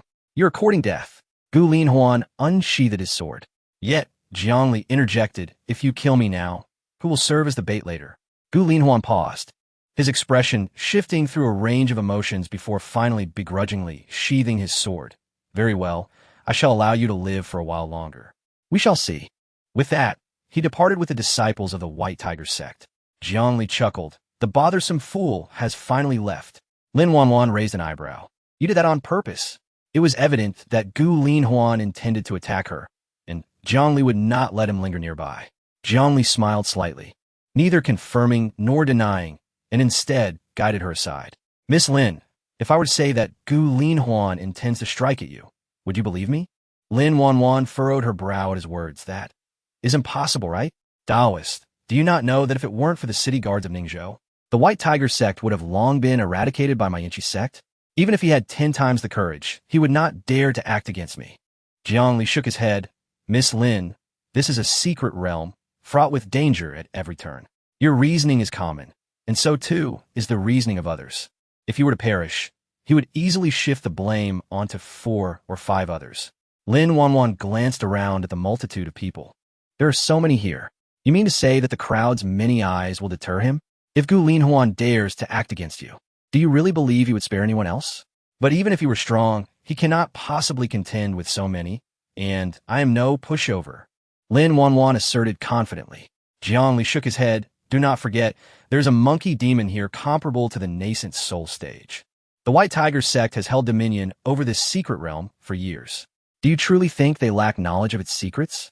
Lin Wanwan remained resolute. Daoist, you are overly cautious. Even if he had 10 times the courage, he would not dare to act against me. Even if he killed everyone here, my master would ensure he never escaped. Jiang Li siga internali. This woman, perhaps a rare talent in cultivation, was nonetheless naive and overly confident. What made her think Gu Linhuan would refrain from attacking her? Miss Lin, allow me to read your fortune. Lin Wanwan did not refuse, for her curiosity about Jiang Li's abilities had drawn her near. Give me your hand. Jiang Li instructa. Startled, Lin Wanwan replied, what? To read your palm. How else could I do it? But earlier, you did not read their palms. Jiang Li rolled his eyes. That is not the same. Those men have nothing of interest. You are different. They merely face minor misfortunes while you face a life and death crisis. I must be more meticulous. He wore a serious expression. Lin Wanwan's lips twitched, unsure whether to believe him. Ultimately, she extended her delicate hand from her sleeve. Jiang Li took her hand without hesitation, examining it closely. Upon touching her hand, he immediately noted its beauty and the softness that rivaled even Lu Xinyan's. Daoist, what do you see? Lin Wanwan asked, growing increasingly wary. Who examines the back of a hand for fortune-telling? Ah, this is quite dire. Your lifeline has a distinct break, indicating a significant life and death tribulation. If not handled properly, it could endanger your life. However, fear not. Though my abilities may be modest, I am quite skilled at altering fate and averting calamity. Chapter 26. Am I truly reading palmistry? A single elixir suddenly materialized in Jiang Li's hand. HM? Jiang Li furrowed his brow, gazing at the elixir with a hint of confusion. he discovered that this elixir was identical to the one he had previously given to Lu Xinyan. Both were deworming medicines. Initially, he had presumed Lu Xinyan to be an ordinary person, believing she had a parasitic issue. However, in light of recent events, it appeared there was more to it. Now, it was curious that Lin Wanwan also required this remedy for her life. Without further contemplation, Jiang Li handed the elixir to Lin Wanwan and began to interpret the divination symbols displayed on the luminous screen. Miss Lin, to evade this calamity, the best course of action is to return immediately to the entrance of the secret realm and await its reopening. However, I presume you're unlikely to heed this advice. Lin Wanwan nodded emphatically. Naturally, Daoist, you may not be aware of the value of this red crystal stone. This stone, as she spoke, she elaborated on the precious nature of the red crystal, detailing its significance in refining and arraying materials that are rare and sought after. Yet, these matters held no allure for Jiang Li. Very well, since you are determined to proceed, exercise caution around Gu Linhuan. Regardless of what he offers you, do not accept it, and never seek his assistance in any perilous situation. Lin Wanwan chuckled at his words. You are overly cautious, Daoist. Even if he had tenfold courage, he would not dare lay a hand on me, unless he wishes to sever ties with the Baihu sect and abandon Ningzhou. Jiang Li shook his head in response, offering no further counsel. This is merely what the divination indicates. Whether you believe, it is up to you.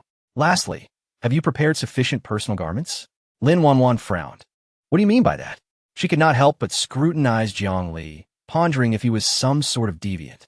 Remembering his unusual actions when he had held her hand, she felt a surge of wariness. Jiang Li, unfazed, replied directly, if you lack such items, it will be prudent to borrow a few from your fellow disciples. Lin Wanwan's expression shifted subtly as she regarded Jiang Li with a discerning gaze. After speaking, Jiang Li did not concern himself with her belief, returning to the crowd. Daoist, I noticed something. Did you just hold Miss Lin's hand? Morong Feng approached Jiang Li, eager for gossip. Truly impressive, Daoist. It hasn't been long, and you've already made your move. Earlier, you claimed disinterest, yet that gentle touch was quite remarkable. The other cultivators regarded Jiang Li with teasing expressions. Just as he prepared to explain himself, Gu Linhuan sauntered over, mocking him, even on the brink of death. You still indulge in such trivialities. Well, prepare to become a notorious rogue. Jiang Li would not indulge him, retorting with a cold laugh. Are you envious, perhaps? Envious? Hardly. Gu Linhuan scoffed. I see not only dark clouds hovering above your head, but also a life devoid of roots. Tsk. You haven't even held a woman's hand, have you? Still a virgin, I presume? What did you say? Gu Linhuan's composure shattered, glaring at Jiang Li. Did I strike a nerve? I buzz mutterly justing. Jiang Li feignat surande. Gu, the illustrious, do not be so agitated. As you said, I'm nearing my end. It would be unwise to act against me now.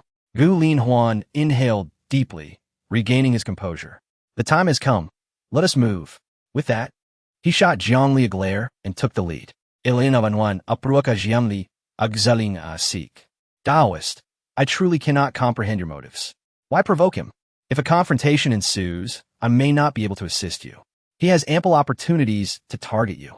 What will you do then? Jiang Li smilat. Why are you so concerned for me, Miss Lin? If I recall correctly, this is our first encounter. Lin Wanwan, no longer concealing her thoughts, replied. It was my master who instructed me to look after you. Jiang Li's heart raced at her words. Is this woman truly so vengeful?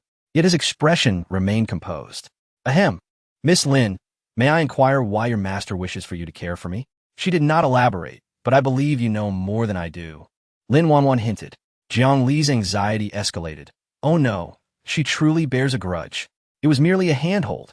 Look at Lin Wanwan. How generous. With a heavy heart, he followed the crowd toward the lair of the monkey demon, contemplating his escape once they exited the secret realm. As he remained lost in thought, the group halted. Gu Linhuan spoke. Everyone, we will proceed according to plan. Once those three lure the monkey demon out, we will swiftly enter the lair and seize the red crystal stone as quickly as possible. How much we obtain will depend on our fortunes. Remember, do not linger in battle. With that, he cast a cold glance at Jiang Li. Daoist, it is up to you now. Rest assured, Our previous misunderstandings are behind us. As long as you can lure the monkey demon away for a mere quarter of an hour, we shall come to your aid. Once accomplished, the red crystal stone will be your share. Jiang Li scoffed. Now you remember to speak kindly after all this time? Are you worried I might betray you?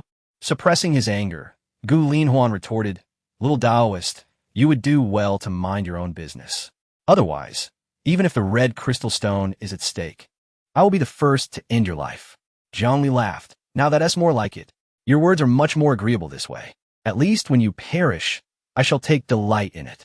You. Gu Linhuan nearly lost control, ready to strike Jiang Li. Lin Wanwan stepped in front of Jiang Li, fixing Gu Linhuan with a cold stare. Do your duty. Gu Linhuan glanced at Lin Wanwan, then quickly donned a smile. Daoist, materialize. With that, he turned away, his expression darkening once more. Lin Wanwan regarded Gu Linhuan, then turned to Jiang Li. If you could refrain from such foul language, you might not be half bad.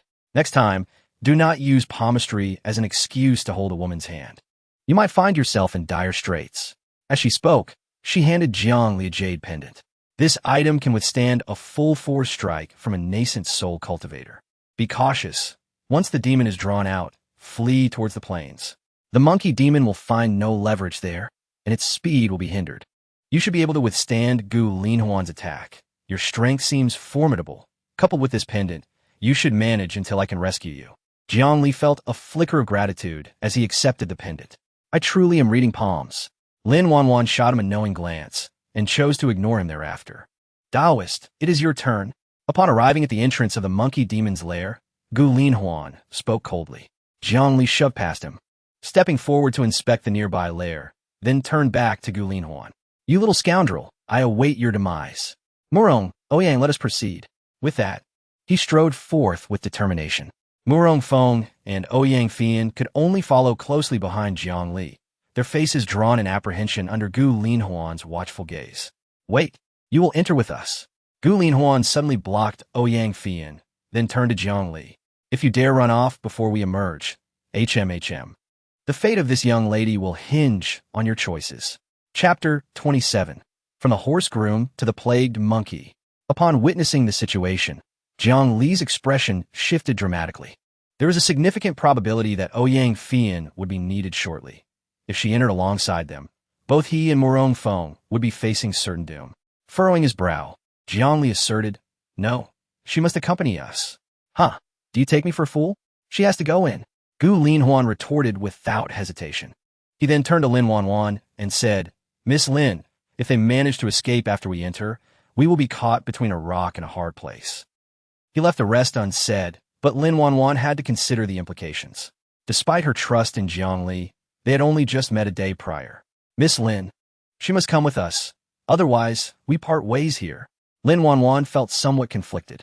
However, recalling Lu Xinyan's admonitions, she stepped forward to Jiang Li, locking her gaze onto his and asked, Daoist, can I trust you? Jiang Li was momentarily taken aback. He actually had other plans. If Ouyang Fian could provide him with her undergarments beforehand, it would suffice. Yet, he did not anticipate Lin Wanwan choosing to trust him. Considering the potential mishaps should Ouyang Fian part ways with them, Jiang Li nodded emphatically yes. Lin Wanwan scrutinized his eyes for a while before turning to the others, declaring, I, Lin Wanwan, pledge in the name of the Yinchi sect that these three will not flee from their post. Do any of you dissent? Upon hearing Lin Wanwan's vow, Gu Linhuan hesitated to voice any objections. He had his own plans and was the least worried. The others, too, echoed their trust in Lin Wanwan. She then turned to Jiang Li and said, Do not let me down. Taking a deep breath, Jiang Li nodded, leading Murong Feng and his fellow disciples toward the monkey demon's lair. Daoist, you must not abandon us. Murong Feng trailed closely behind Jiang Li. A mournful expression plastered on his face as he incessantly lamented.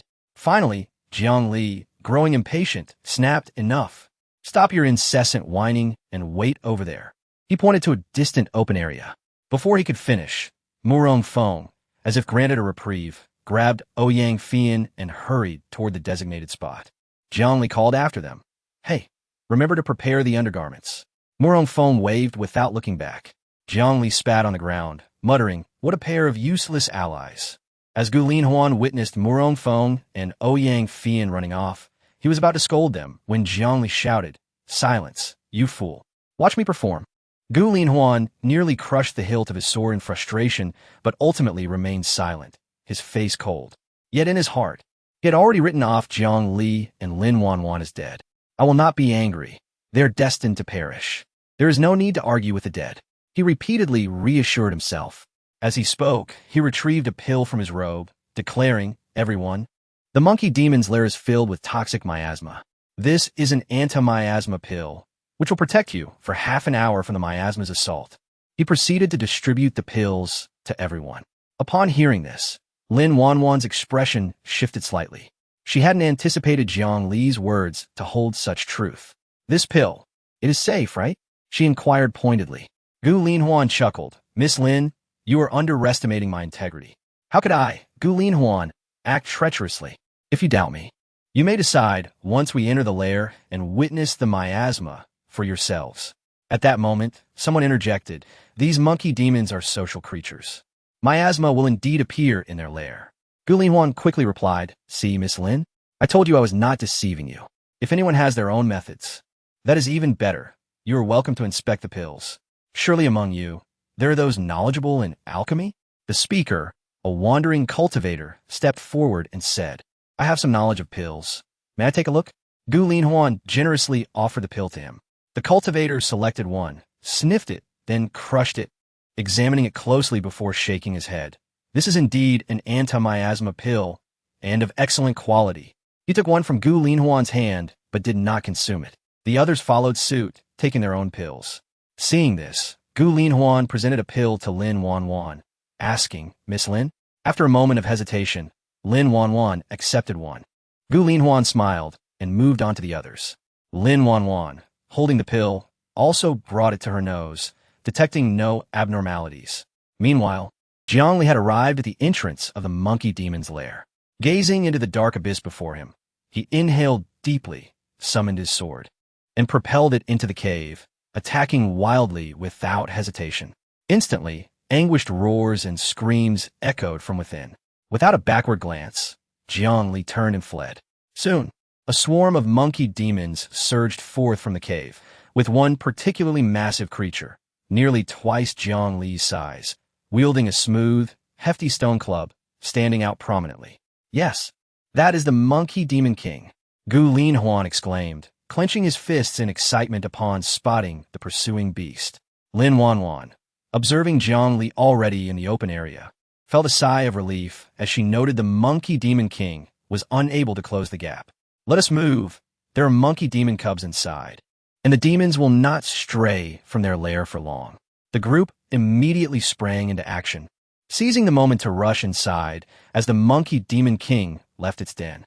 On the other side, Jiang Li noted, as Lin Wanwan had mentioned, that the monkey demons were not particularly swift in the open area. Thus, he did not feel overly anxious. Upon realizing intruders had entered the lair, the monkey demon king attempted to return home, but Jiang Li would not permit it. Though he had considered fleeing earlier, having promised Lin Wanwan, he was not about to go back on his word. "Hey, monkey king, don't you dare escape," he called, launching a flying sword toward the monkey demon, which was akin to a mere tickle for such a formidable creature. Despite the minimal damage, the insult was profound. How dare this insignificant human humiliate it? The monkey demon king, furious, resumed its pursuit of Jiang Li, but it cleverly ordered its minions back into the lair.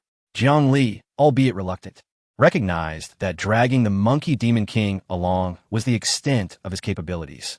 "You plague-ridden monkey, come chase me," he taunted while running, feeling fortunate that although the monkey demon had long arms, its legs were short, hindering its speed in the open area. Had it been another foundation-building cultivator, he would have likely been struck down in no time. However, just as he relished his good fortune, he suddenly saw the monkey demon seize a massive stone from the ground and hurl it directly at him. As the stone approached with alarming speed, Jiang Li's face paled. "Senior brother, I was wrong." Chapter 28. Good brother Yuanda. Jiang Li barely managed to evade the descending boulder, rolling and scrambling to safety. Just as he steadied himself, the sound of slicing air followed in quick succession. At that moment, Jiang Li finally comprehended why the monkey demon, capable of unleashing its full power amidst the forest, had such an expansive clearing near its lair. The area was strewn with massive stones, conveniently suited for the demon's projectiles. Boulders fell like rain, and Jiang Li could only dodge in a state of disarray. Ouyang Fian, quickly, remove your trousers, Jiang Li urged, realizing he might not escape and scathe indefinitely. Upon hearing Jiang Li's call, Murong Feng, who had been hiding in a corner, swiftly extended his hand toward Ouyang Fian behind him. Junior sister, forgive me, but the Daoist is in peril, and I must impose upon you, he declared, attempting to pull down Ouyang Fian's trousers directly. Ah! Ouyang Fian shrieked, instinctively slapping Murong Feng across the face. A bright red handprint marked his cheek as he protested. Junior sister, why are you hitting me? I'm trying to save the Daoist, not take advantage of you. I have something ready. Ouyang Fian, her face flushed as red as the monkey demon's rear, shyly retrieved a silk pair of undergarments from her storage pouch and handed them to Murong Feng. After taking them, Murong Feng couldn't resist sniffing them at his nose. Fragrant? Ouyang Fian exclaimed. Are you trying to get yourself killed? She covered her face and slapped him again, albeit with less force this time. Why do mine smell so bad? Murong Feng mused, wrapping a stone in the undergarment. Daoist the trousers. He then hurled it toward Jiang Li. Seeing this, Jiang Li hurriedly dodged another boulder and lunged forward, catching the undergarment in his hands. Without a moment to inspect it, he unfurled it, aiming it at the monkey demon. A cute little cat appeared before his eyes. Oh, it's the one I wore that day. Jiang Li couldn't help but exclaim. From a distance, Ouyang Fian felt her cheeks burn and wished to disappear. Yet, surprisingly, the effect was remarkable. After the appearance of the undergarment, the monkey demon ceased its boulder assault. As Jiang Li unfurled the cloth, the demon sniffed eagerly, its eyes gleaming with desire. Jiang Li felt a surge of joy. This was his first validation of his divination's accuracy, and it was indeed impressive. The monkey demon fixated on the undergarment in Jiang Li's hand, drooling profusely from its elongated jaws filled with sharp teeth. Roar, roar, roar. The monkey demon hollered at Jiang Li. With a grin, Jiang Li raised the undergarment and commanded, throw away the stick. The demon frowned. Roar, roar, roar. If you don't throw it, I'll tear it apart. Jiang Li pretended to rip the undergarment, and the demon gasped, quickly tossing its stick aside. See, my divination is spot on, Jiang Li exclaimed, grinning at Murong Feng, who eagerly gave him a thumbs up. Jiang Li approached the monkey demon cautiously, which displayed a humanoid smile, brimming with anticipation. Soon, Jiang Li stood beside the demon and carefully placed the undergarment in its enormous hand. The demon's face lit up with excitement as it gingerly pinched the undergarment with its fingers, which were almost as thick as Jiang Li's arms. Roar, roar. The monkey demon called out, but Jiang Li found himself perplexed by its intent. Seeing Jiang Li's confusion, the demon grew impatient, suddenly radiating a powerful aura that startled Jiang Li into a defensive retreat. Yet in the next moment, the monkey demon transformed into a robust man with a monkey's head and a thick coat of fur. You, come, the demon stammered, beckoning Jiang Li. From Murong Feng, Jiang Li learned that demon beasts could transform once they reached a comparable level to the divine transformation stage and could even learn some rudimentary spells. To his surprise, this monkey demon, akin to the nascent soul stage, had already attained such ability. However, its transformation was evidently imperfect. Noticing the demon's lack of aggression, Jiang Li cautiously approached again. This, 3, you go. The monkey demon pointed to the undergarment in its hand, then extended 3 fingers. Jiang Li chuckled, gesturing for Murong Feng and Ouyang Fian to come closer. They approached warily. Jiang Li quietly asked Ouyang Fian, how many do you have left? Ouyang Fian, her cheeks still flushed, replied, I have 3 more. If that's insufficient, I can also remove the one I'm wearing. Determined to survive, Ouyang Fian was willing to go to such lengths. Jiang Li smiled. No need, just give me those 3. Oh, and that cat looks quite nice. Naturally, Ouyang Fian dared not show Jiang Li any displeasure, blushing as she tightly pinched Murong Feng's arm. He grimaced in pain, on the verge of tears. Jiang Li cheerfully took the 3 pairs of undergarments and approached the monkey demon, offering 2 to it. He then pointed to the one in its hand, indicating the 2 he just gave. 3 in total, correct? The demon examined them, scratching its head in thought, feeling something was amiss. yet unable to pinpoint the discrepancy. Jiang Li then produced another pair, waving it before the demon. "Dear friend, our meeting is fated, so I shall gift you one more." Upon hearing this, the demon's face broke into a wide grin. "Roar, roar, roar!" it shouted excitedly, bouncing around joyfully. However, given its current human form, the display appeared rather comical. Even Murong Feng and Ouyang Fian couldn't help but laugh. Unfazed, the monkey demon, once it settled down, gave Jiang Li a thumbs up and stammered, "Yuanda, you. Aye. Good brother, good, always." At that moment, Jiang Li realized that despite the demon's immense strength and extraordinary abilities, it possessed a certain simplicity of character. Of course, it was likely just as naive when it came to tearing people apart. Without hesitation, Jiang Li wrapped his arm around Yuanda's shoulder. "Good brother, shall we sit and chat?" Lin Wanwan and the others remained inside the monkey demon's lair. So it was not yet time for Yuanda to return. With the undergarment in hand, he had completely forgotten about the intruders in his den. Thus, he began to converse with his newfound friend, albeit stammeringly. Jiang Li soon found that despite the demon's halting speech, it was quite talkative. From Yuanda, he learned some unsettling news. The monkey demon clan was merely the guardians of a lair. The true master of the den was another being, a venomous serpent comparable to the perfected late-stage nascent soul. Chapter 29, The Cost of Greed. Gu Linhuan concealed the truth.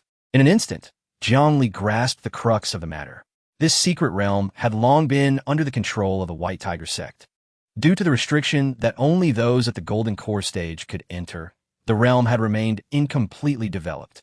As the foremost prodigy of the White Tiger sect and a Golden Core cultivator, Gu Linhuan was undoubtedly the most knowledgeable about this secret realm. With the White Tiger sect now severely weakened by the Inshio sect, led by Lu Xinyan, they would surely not dare to withhold any information. However, Gu Linhuan might still have his reservations. He contemplated how Gu Linhuan could possibly kill Lin Wanwan in plain sight. It was crucial to remember that Lin Wanwan's strength was by no means inferior to his own.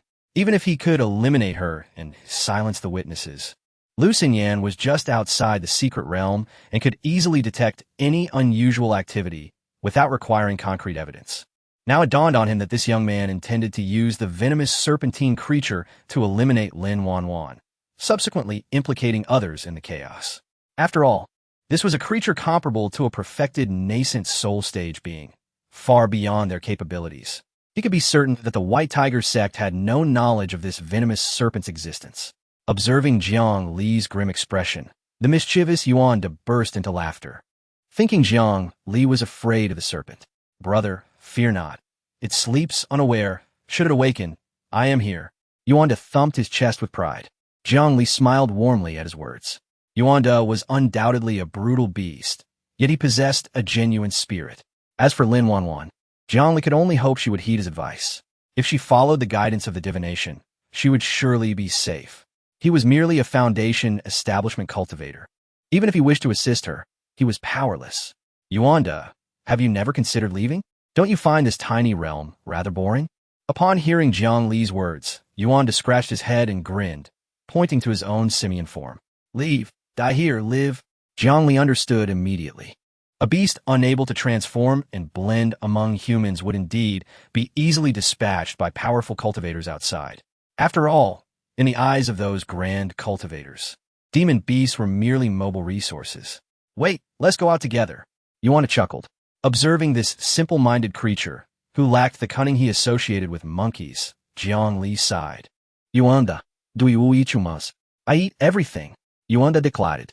Jiang Li shook his head. "If you wish to venture out, it's best to change your habit of eating humans. Otherwise, with your intellect, you'd be discovered immediately." Yuanda's eyes gleamed with cleverness. "Then, of course, here I eat, outside. I cannot." Jiang Li realized he had underestimated this creature's intelligence. As time rewound, just as Jiang Li led Yuanda out, Lin Wanwan and the others entered the lair, quickly encountering the miasma Gu Linhuan had mentioned. The group gazed at the toxic air before them, their expressions grim. The lair was teeming with other ape demons. Although they were no match for Yuanda, these demons were still formidable, with many at the Golden Core stage. In such an environment, they could hardly hold their ground for long. Gu Linhuan chuckled. "Now do you all believe my words?" The group smiled and praised him for his foresight. Lin Wanwan remained vigilant, though her apprehension slightly eased. Enough chatter. We must quickly consume the miasma-repelling pills and retrieve the crimson crystal. How much we can collect depends on your fortune. At this, everyone took out and swallowed their pills. Just as Gu Linhuan prepared to do the same, Lin Wanwan suddenly called out to him, "Give me yours." Gu Linhuan smiled at her. "Miss Lin, you are overly cautious." Without a word, Lin Wanwan snatched the pill from his hand and tossed her own to him. Gu Linhuan did not hesitate and swallowed a whole. Seeing this, Lin Wanwan breathed a sigh of relief and followed suit. Little did she notice the fleeting glint of amusement in Gu Linhuan's eyes. He quickly added, "All right, this lair has many paths. Everyone must stay close to me, or you'll get lost." With that, he stepped into the miasma ahead. The others, seeing he was unharmed, followed suit. Under Gu Linhuan's guidance, they rapidly advanced deeper into the lair. Along the way, they encountered numerous ape demons blocking their path. However, without Yuanda, these beasts were no match for a group of golden core cultivators. They posed no threat whatsoever. Do not linger in slaughter. Acquiring treasure is paramount, Gu Linhuan urged as he charged forward. Nonetheless, the ape demons seemed endless, pouring forth from the labyrinthine paths of the lair. Lin Wanwan grew increasingly concerned. These creatures were perilously reckless. Just then, Gu Linhuan excitedly shouted, "We've arrived." The crimson crystal. The group looked past him and indeed spotted a vast chamber ahead, glowing with radiant red light, the ground strewn with crimson crystals. Their eyes instantly glimmered with greed. Whether it was the allure of the treasure or the crimson glow reflecting in their eyes, they could not tell.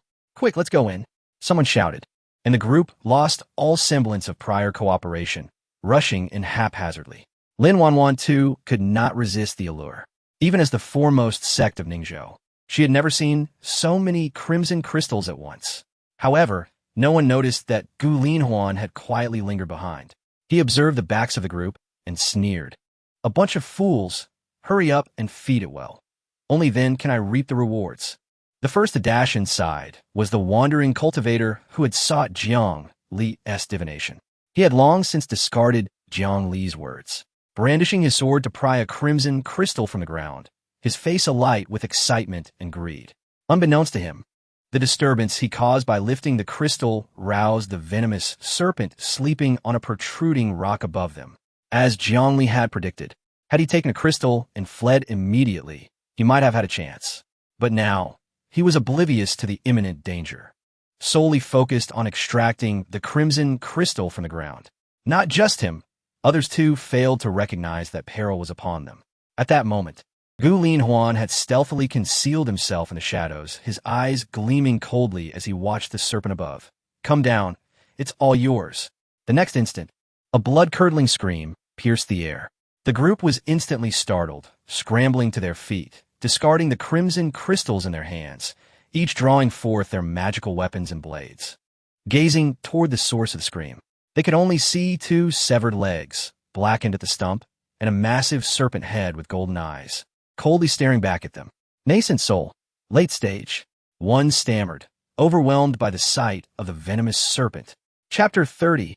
The Fierce Battle. The enormous and menacing head of the venomous serpent, with its pale golden, cold pupils and elongated claws, heralded the formidable nature of this creature. Its lengthy body, measuring several dozen feet, only intensified the oppressive presence it exuded. The serpent coldly regarded the crowd. Having devoured one individual, it remained motionless. Lin Wanwan and her companions, seeing the serpent's stillness, dared not make any reckless moves, their hearts pounding in trepidation as they gazed upon the beast. The standoff resembled a game of statues. "I want to get out." Finally, a disciple of the White Tiger sect, unable to bear the mounting pressure, shrieked and dashed toward the sole exit. Lin Wanwan, witnessing this, cursed under her breath, "Fool." As expected, in the next moment, the serpent transformed into a blur, swallowing the disciple whole. The others watched in horror, drenched in sweat, their clothes clinging to them. After consuming another, the serpent regained its calm, refraining from further attacks. However, its massive form now obstructed the only escape route. To escape, the group realized they must either defeat or kill the serpent.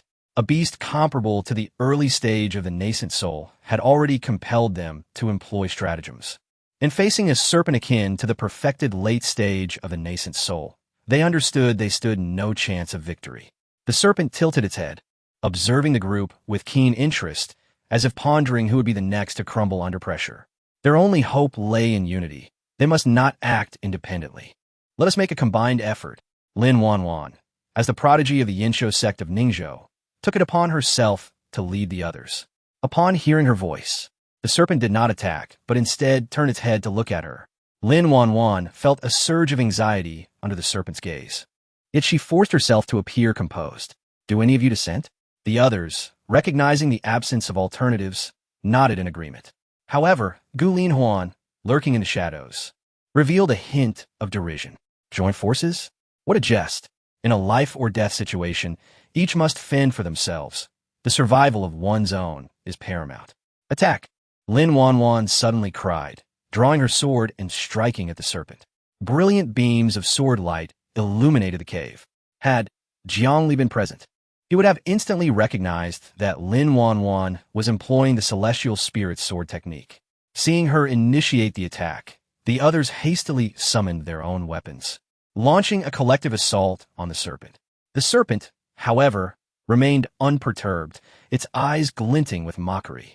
It merely raised a claw, effortlessly intercepting Lin Wanwan's strikes, producing the sound of metal clashing.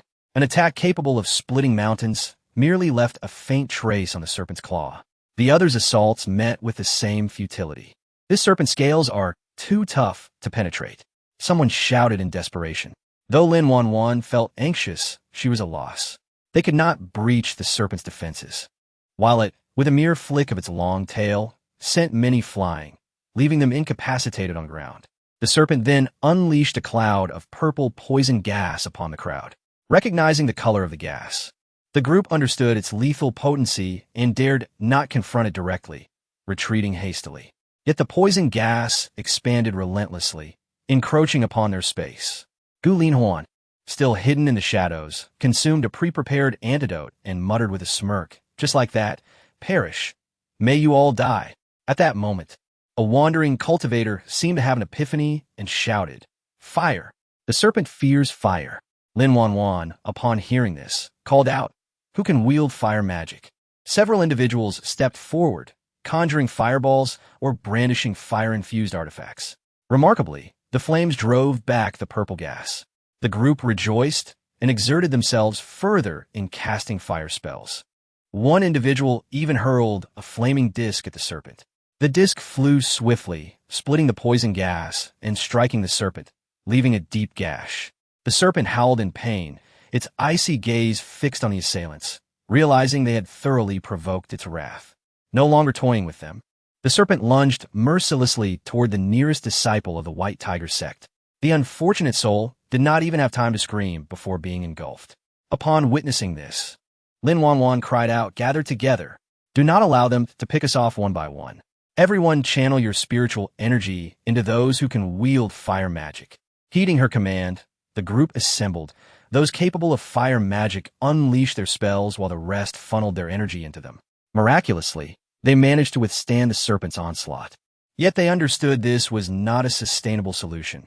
Their spiritual energy would eventually deplete, leading to their demise. "Hold on, we must devise a way out," Lin Wanwan encouraged her companions. However, a wandering cultivator, previously predicted by Jiang Li, kept glancing at the exit the serpent had vacated and the scattered crimson crystals on the ground. Seizing the moment when the group's attention was diverted, he dashed toward the exit. "No!" Lin Wanwan's expression shifted as she shouted, but he ignored her, racing toward freedom while grabbing several crimson crystals along the way. Just as he was mere steps from the exit, a sudden weight pulled him backward. The serpent had arrived, biting down on his leg. He felt a disorienting sensation as he was flung into the air, and after a scream akin to a slaughtered pig, he plummeted into the serpent's waiting maw. The serpent then turned its gaze back to Lin Wanwan and the others, its eyes filled with endless mockery, as if ridiculing their audacity. With clenched teeth, Lin Wanwan finally uttered 4 words. "Everyone continue." And thus, the group once again plunged into a fierce struggle against the venomous serpent. Chapter 31. The elegant and composed villain, the battle against the venomous serpent had raged on for an indeterminate amount of time. The warriors, having exhausted all their stratagems, appeared utterly drained and weakened, clearly suffering from the effects of the toxic gas that had infiltrated their bodies. However, the serpent was not without its troubles. It had underestimated the human warriors, particularly the sword-wielding maiden. The most grievous wound it bore was inflicted by her blade, a strike that had nearly cost it its life. In a shadowed corner, Gu Lin Huan was startled by Lin Wanwan's sudden display of power. Had he not orchestrated her downfall along with the others? That lethal strike might have found its mark on him. Lin Wanwan gazed at the serpent with despair, having already played her trump cards, leaving her only capable of wounding the creature. Regrets surged within her. She lamented not heeding Jiang Li's counsel. Had she followed his advice and avoided this lair, she would not have faced such peril, especially for the sake of her fellow disciples from Yinsho's sect, whom she felt she had betrayed. Suddenly, a disciple from Yinsho's sect collapsed, pallid and lifeless, a clear sign of the poison taking hold. Lin Wanwan watched in anguish, powerless to aid. She had already discerned Gu Lin Huan's absence, realizing that everything had unfolded as Jiang Li had predicted. It was all Gu Lin Huan's machinations. Her self-loathing intensified. She cursed her own arrogance and greed for the crimson crystal that had blinded her judgment. If only Gu Lin Huan were present, she would have severed the despicable man with her sword. One by one, those around her fell. Not only the female disciples of Yinsho's sect, but also those from the White Tiger sect. Surprisingly, it was the wandering cultivators and disciples from smaller sects who had previously sought Jiang Li's counsel, who now seemed able to endure the onslaught.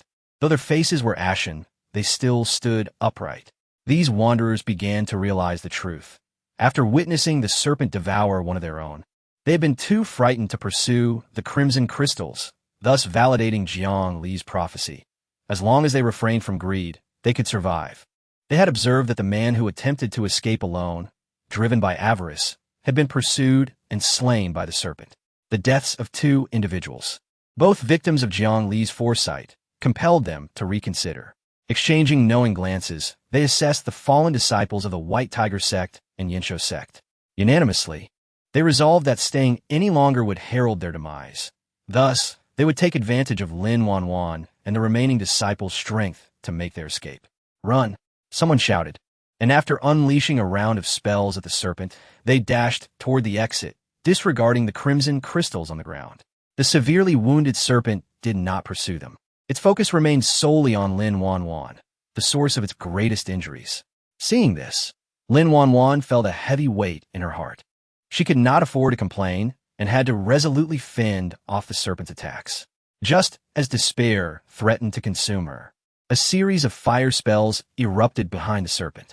The fiery disc, which had previously wounded it, nearly severed its horn had the creature not evaded swiftly. "Miss Lin, do not take offense. We acted out of self-preservation. If you are fortunate enough to escape, we hope you will not pursue us. Farewell." With that, they fled once more. Lin Wanwan inhaled deeply.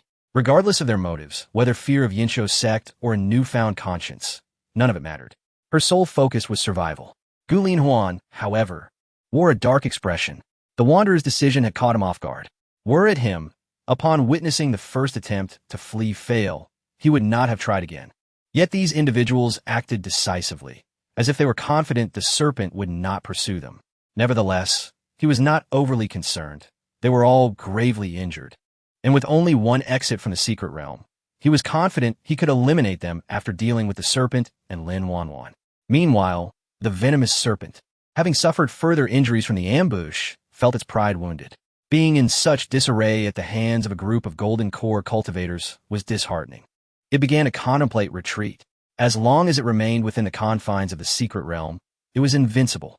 As long as it did not act foolishly, no one could threaten it. Moreover, there was a lurking danger outside, a primate eyeing its position with intent. Even if it had to slay Lin Wanwan and her companions, it risked being usurped by the primate. With these thoughts, the serpent released another plume of toxic gas and, shrouded in its veil, swiftly retreated into the labyrinthine passages. Gu Linhuan's expression grew darker. He had intended to eliminate both Lin Wanwan and the serpent simultaneously. However, The sudden flight of the wanderers and the serpent's retreat had thrown his plans into disarray. Lin Wanwan, witnessing the serpent's withdrawal, sighed in relief. Just as she prepared to assist the disciples of Yinsho's sect, she noticed that 2 wanderers remained. Why are you still here? Lin Wanwan frowned, assuming only disciples from Yinsho's sect and White Tiger's sect remained.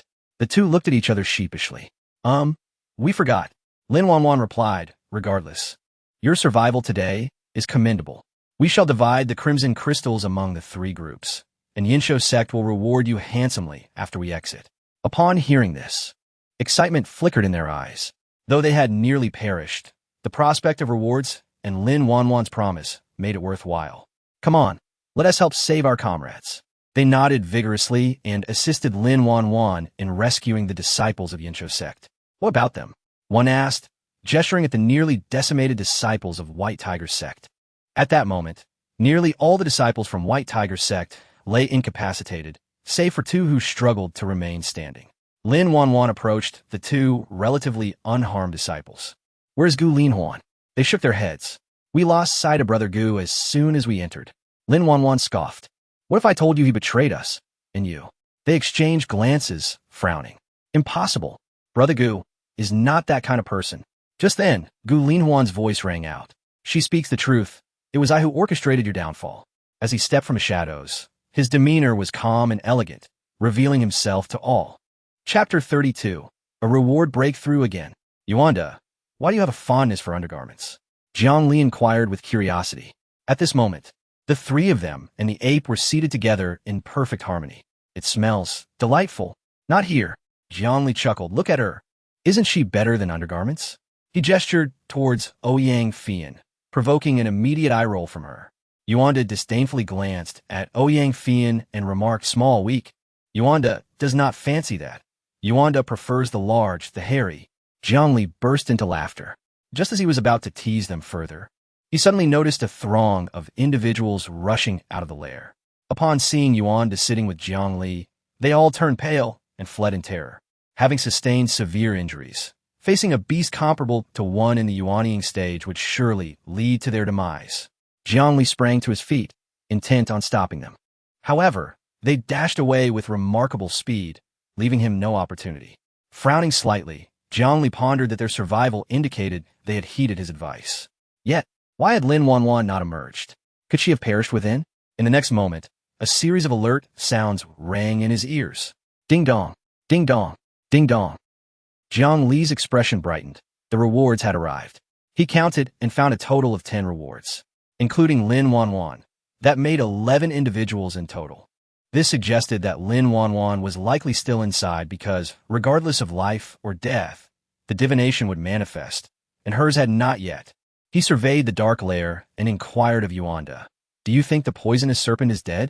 Yuanda scratched his head and replied, Yuanda does not know. But the poisonous serpent leaves no survivors. If they are alive, the serpent might be dead. Upon hearing this, Jiang Li contemplated. If I enter, can you protect me, Yuanda? Yuanda immediately patted his chest, saying, Yuanda is here, brother. Absolutely. Jiang Li nodded. Then wait for me a moment. With that, he sat cross-legged on the ground and initiated a lottery draw. Before him appeared 10 lottery pages. Unfortunately, all were 5 draws in one. Taking a deep breath, Jiang Li selected a 10 consecutive draw. As he witnessed a series of white lights illuminating, his expression darkened. His luck was appallingly bad. Just as he approached his final 2 chances, a sudden golden light shone, causing him to squint involuntarily. Before he could express his joy, another golden light appeared, forcing him to shut his eyes completely. When the golden light dissipated, he slowly opened his eyes. A hook hanging upside down? That was somewhat interesting. But who conceived of the idea of a yellow dog urinating? How creatively absurd. Then there was this 1 against 8 wastelands, hissing. The first 8 cards he drew were mostly trivial skills. The only somewhat useful item was the 20 years of cultivation contributed by an unknown benefactor. The reason this 20 years of cultivation appeared as white light was likely due to the contributor having already reached the Gene Dance stage. If he had contributed 80 years, it would have surely shown golden. Jiang Li finally focused on the last 2 rewards. One card depicted a muscular half-body with the number 100 inscribed below it. while the other represented a full 100 years of cultivation.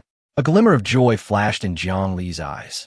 100 years of cultivation likely indicated that the contributor had exhausted all their training time.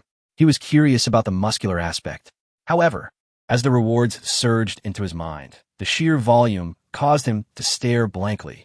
After some time, he regained his senses. When his pupils refocused, he found a furry monkey face practically pressed against his own. "Holy cow!" Jiang Li exclaimed, startled, and he instinctively slid back 50 zhang amidst the astonished gazes of Yuanda and Murong Feng. Jiang Li, momentarily quickly turned inward and realized the droplets of liquefied spiritual power in his dantian had vanished. In their place was a small, shimmering golden sphere. Golden core? Jiang Li felt a mix of shock and joy. He had truly broken through to the Jindan stage. The cultivation of 120 years was indeed no trivial matter. Gazing at that round, glittering golden core, it was unmistakably a sign of the Jindan's perfection. He recalled the muscular card, equivalent to 100 years of cultivation, and immediately searched his mind for its effects. Body cultivation for 100 years. Jiang Li muttered to himself in delight. He had not previously realized that among those who had divined were cultivators of the physical body. But that was not the crux of the matter. The key was that he was now effectively dual cultivating. The remarkable explosive power of his body allowed him to retreat nearly 50 zhang with a single slide. Clenching his fists, Jiang Li reveled in the overwhelming, pure strength coursing through him, feeling immense joy. A man must possess strength. With this body, the hook hanging upside down and battling the 8 wastelands, everything was achievable. At this moment, Yuanda and Murong Feng rushed toward him. "Brother, are you all right?" Yuanda asked with concern. Jiang Li raised his arm and playfully patted his bicep with his other hand, saying, "All good, rock solid." Murong Feng, furrowing his brows, scrutinized Jiang Li for a long while before finally uttering, "Daoist, could it be that you are the reincarnation of a great being?" Previously, Jiang Li had inexplicably broken through to the foundation establishment stage, which Murong Feng could rationalize as Jiang Li being even more talented than Lin Wanwan. Now, however, he had simply sat down for a moment's rest, and upon reopening his eyes, he had attained the Jindan stage. Such a fantastical occurrence was beyond belief unless witnessed firsthand. Unless, of course, Jiang Li was truly a hidden master of great power, playing with the world. Excited yet somewhat regretful, Jiang Li realized he had been too careless. Not only had Murong Feng witnessed his sudden breakthrough, but the overwhelming number of rewards had caused his mind to short-circuit for a time, creating a moment of vulnerability where even Yuanda or Murong Feng could easily have killed him. He chose not to answer Murong Feng's inquiry, instead offering a knowing smile. Murong Feng's imagination immediately conjured an epic narrative, elevating Jiang Li's image dramatically. "Yuanda, let us venture inside," Jiang Li exclaimed. Lin Wanwan's reward had yet to arrive, indicating that she was still alive. It was not too late to enter now. He hoped Lin Wanwan had heeded his advice and persevered a bit longer. Unlike those 2 unfortunate souls who had not listened and had met their demise. Chapter 33, The Last-Minute Cultist. At this moment, Lin Wanwan clutched her chest in agony, her beautiful eyes glaring furiously at Gu Linhuan. "What have you made me consume?" Gu Linhuan, with a wicked smile, replied, "The heart-eating bug. You should be familiar with it, right?" Lin Wanwan's heart sank at his words. Lu Xinyan had once been coerced into ingesting the heart-eating bug by Hu Sanheng. According to her master, had it not been for the intervention of a powerful figure, Lu Xinyan would have faced dire consequences. She never imagined that Gu Linhuan had also concocted this vile poison, much like Hu Sanheng. However, considering that Hu Sanheng had once been Gu Linhuan's master, it all made sense. As for how Gu Linhuan had poisoned her, the answer came swiftly. It must have been due to that pest-repelling pill. Despite her utmost caution, she had fallen victim to Gu Linhuan's treachery, having barely escaped the poisonous serpent and now facing Gu Linhuan. Lin Wanwan comprehended that her demise was inevitable today. If only she had heeded the elder's advice to avoid the cave and refrain from consuming Gu Linhuan's offerings, she would not have met such a fate. "Gu Linhuan, are you not afraid of my master dismembering you once you step outside?" Lin Wanwan inquired. Gu Linhuan laughed heartily. "Miss Lin, why would Senior Lu kill me? You will perish at the hands of the poisonous serpent, which has nothing to do with me. Lin Wanwan, upon hearing his words, nearly ground her teeth to dust. Why? She demanded. Gu Linhuan's expression turned cold. My master treated me as his own son. How could I not avenge this grievance? I couldn't kill that wretched Lu Xinyan, so I will settle for you to collect some interest. With gritted teeth, Lin Wanwan gestured towards the disciples of the White Tiger sect nearby. For this, you disregard your fellow disciples? Gu Linhuan scoffed them. They bowed their heads in surrender to prolong their lives. A bunch of cowards. If they die, they deserve it. Not just them. I shall step over your corpse, grow stronger, and ultimately annihilate the Yin Xiuzong and the White Tiger sect to appease my master S spirit in the afterlife. Enough of this chatter, let us commence. With a finger pointed like a sword, Gu Linhuan formed a sword seal, and the long sword behind him unsheathed with a clang, slicing toward Lin Wanwan. Seeing this, Lin Wanwan could only muster all her strength to defend herself. Already wounded from her encounter with the poisonous serpent, and now afflicted by Gu Linhuan's heart-eating bug, her strength had diminished to nearly nothing. In a short time, she was forced to retreat under Gu Linhuan's relentless assault. She gritted her teeth and shouted at the two remaining cultivators. Why are you not taking action? If I die, do you think he will spare you? The two cultivators, having narrowly escaped death at the hands of the poisonous serpent, had no desire to confront Gu Linhuan. Gu Linhuan, with a cold smile, interjected, Gentlemen, this matter has nothing to do with you. As long as you keep silent after we exit, I shall not trouble you. The two exchanged glances, then quietly moved aside. Miss Lin, this is a matter between your grand sects. We truly cannot interfere. Our apologies. Lin Wanwan, witnessing this, could only clench her teeth in silence. Gu Linhuan, seeing her despair, smiled even wider. Lin Wanwan, cease your futile struggles. If you transcribe the great reversal technique and the pure spirit sword art for me, I might consider granting you a swift end. Otherwise, I will let you experience the true nature of the heart-eating bug. As he spoke, he formed another seal. Crack! Lin Wanwan's sword fell to the ground, and she felt as if her heart were being gnawed by 100 insects, her body racked with unbearable pain and insatiable itch. Seeing that the effect was nearly achieved, Gu Linhuan chuckled. How does it feel? Not pleasant, I presume. Lin Wanwan, now on the ground, had blood trickling from the corner of her mouth. You wish to cultivate the supreme techniques of the Yin Xiuzong? Gu Linhuan inhaled deeply. Knowing oneself and the enemy ensures victory in every battle. I only need to cultivate both sex techniques simultaneously, merging them into one to exact my revenge. Lin Wanwan, you are now aware of the heart-eating bug's potency. Hurry and write. Yet Lin Wanwan, with a bitter smile, retorted, Gu Linhuan, your calculations are flawed. The great reversal technique and the pure spirit sword art are both supreme techniques of our sect. Even as my master's direct disciple, I can only practice fragmented versions. Not only can I not write them down, but even if I could, I would never give them to you. Gu Linhuan sneered.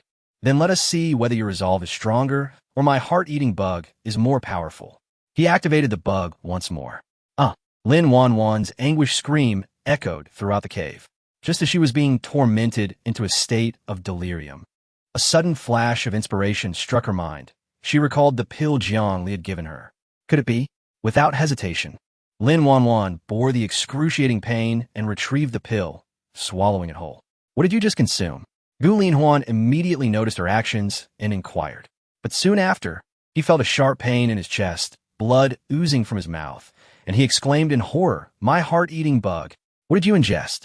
After consuming the pill, Lin Wanwan felt an unprecedented sense of relief wash over her.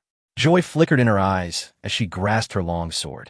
In stark contrast, Gu Linhuan, having suffered a backlash from the destruction of the heart-eating bug, was immediately gravely injured. What did you eat? A celestial pill? A miraculous medicine? In any case, it is your bane. Lin Wanwan glared at Gu Linhuan, speaking each word with venom. Gu Linhuan's cultivation was nowhere near as profound as Husanhong's. The latter, being at the imperial realm, had barely survived a backlash and was ultimately slain by Lu Xinyan. Gu Linhuan would fare no better. With gritted teeth, he rose, his tone resolute. So what if I am injured? You may not even be able to contend with me in your current state. Lin Wanwan retorted with a cold laugh. I may not be, but what about them? She turned to the two onlookers. Gentlemen, if you do not act now, when will you? The two cultivators felt a surge of motivation. Now was indeed the perfect moment to strike at Gu Linhuan. If I were you, I would stand still and watch. Having refrained from action earlier, do you really think that after we exit, Yin Xiuzong would overlook you two fence-sitters? The two were momentarily taken aback. Lin Wanwan added, Fear not. I assure you, Yin Xiuzong is not one to break promises. If you take action, I will not trouble you once we are outside. However, the two cultivators remained unmoved. Gu Linhuan laughed. Lin Wanwan, do not speak of trust. They are not like you, a sheltered young lady who cannot afford to gamble. With that, he charged at Lin Wanwan, sword in hand. Despite his injuries, he still possessed a significant advantage over her. After a few exchanges, Lin Wanwan, nearly exhausted, was clearly no match for him. He kicked her, causing her to stumble, and raised his sword to stab at her chest. Despair flooded Lin Wanwan's eyes, true despair. Just as she felt hopelessness envelop her, a voice rang out from the cave entrance. Horizontal strike, unbalance, sidestep, cleave. Upon hearing this voice, Lin Wanwan instinctively executed those actions, and the outcome astonished her.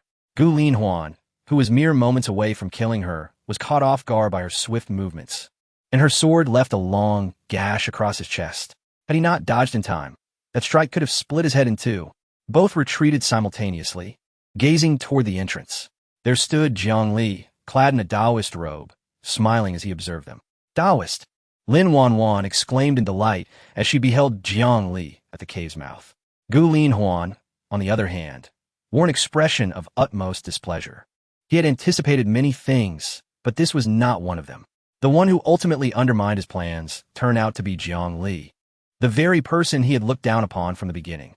Hey, you all carry on. I shall merely observe without intervening. Jiang Li nonchalantly produced a handful of sunflower seeds from somewhere and squatted down, munching away while watching the unfolding scene. He even offered some to Murong Feng and Ouyang Fian beside him. As for Yuanda, upon entering the cave, he discovered that the poisonous flood dragon seemed gravely injured, prompting him to abandon the others and rush off to confront it. May the Tao assist me in vanquishing this fiend, exclaimed Lin Wanwan with delight. However, Jiang Li shook his head, saying, No, I cannot offend either the Yin Xiuzong or the Baihu sect, so please, Miss Lin, do not drag me into this. He then assured Gu Linhuan, Rest assured, my friend, I will not make a move against you. Upon hearing this, Lin Wanwan felt a surge of resentment. She had previously defended Jiang Li multiple times in front of Gu Linhuan, only to find him now abandoning her in her time of need. Gu Linhuan laughed heartily. At least you know your place. Although I detest Jiang Li to the core, I do not wish to provoke him at this moment. Once I eliminate Lin Wanwan, Jiang Li will be nothing more than an ant I can easily crush. With that, he drew his sword again and advanced toward Lin Wanwan, ready to strike. Why dodge him? Isn't this the perfect time to employ the first move of the Qingling sword technique? Just pierce him. Jiang Li's voice chimed in at the opportune moment. For reasons unknown, Lin Wanwan felt a sense of enlightenment wash over her upon hearing Jiang Li's words. Following his guidance, she executed the technique. Though there was a slight delay, she adeptly countered Gu Linhuan's assault. Exactly. This move, White Rainbow, piercing the sun, is most suitable for striking at this moment. At this point, aesthetics should be the least of your concerns. Jiang Li continued, Oh dear, just as I say that, you falter again. The Qingling sword technique emphasizes agility. Being nimble does not mean merely evading. Don't be foolish.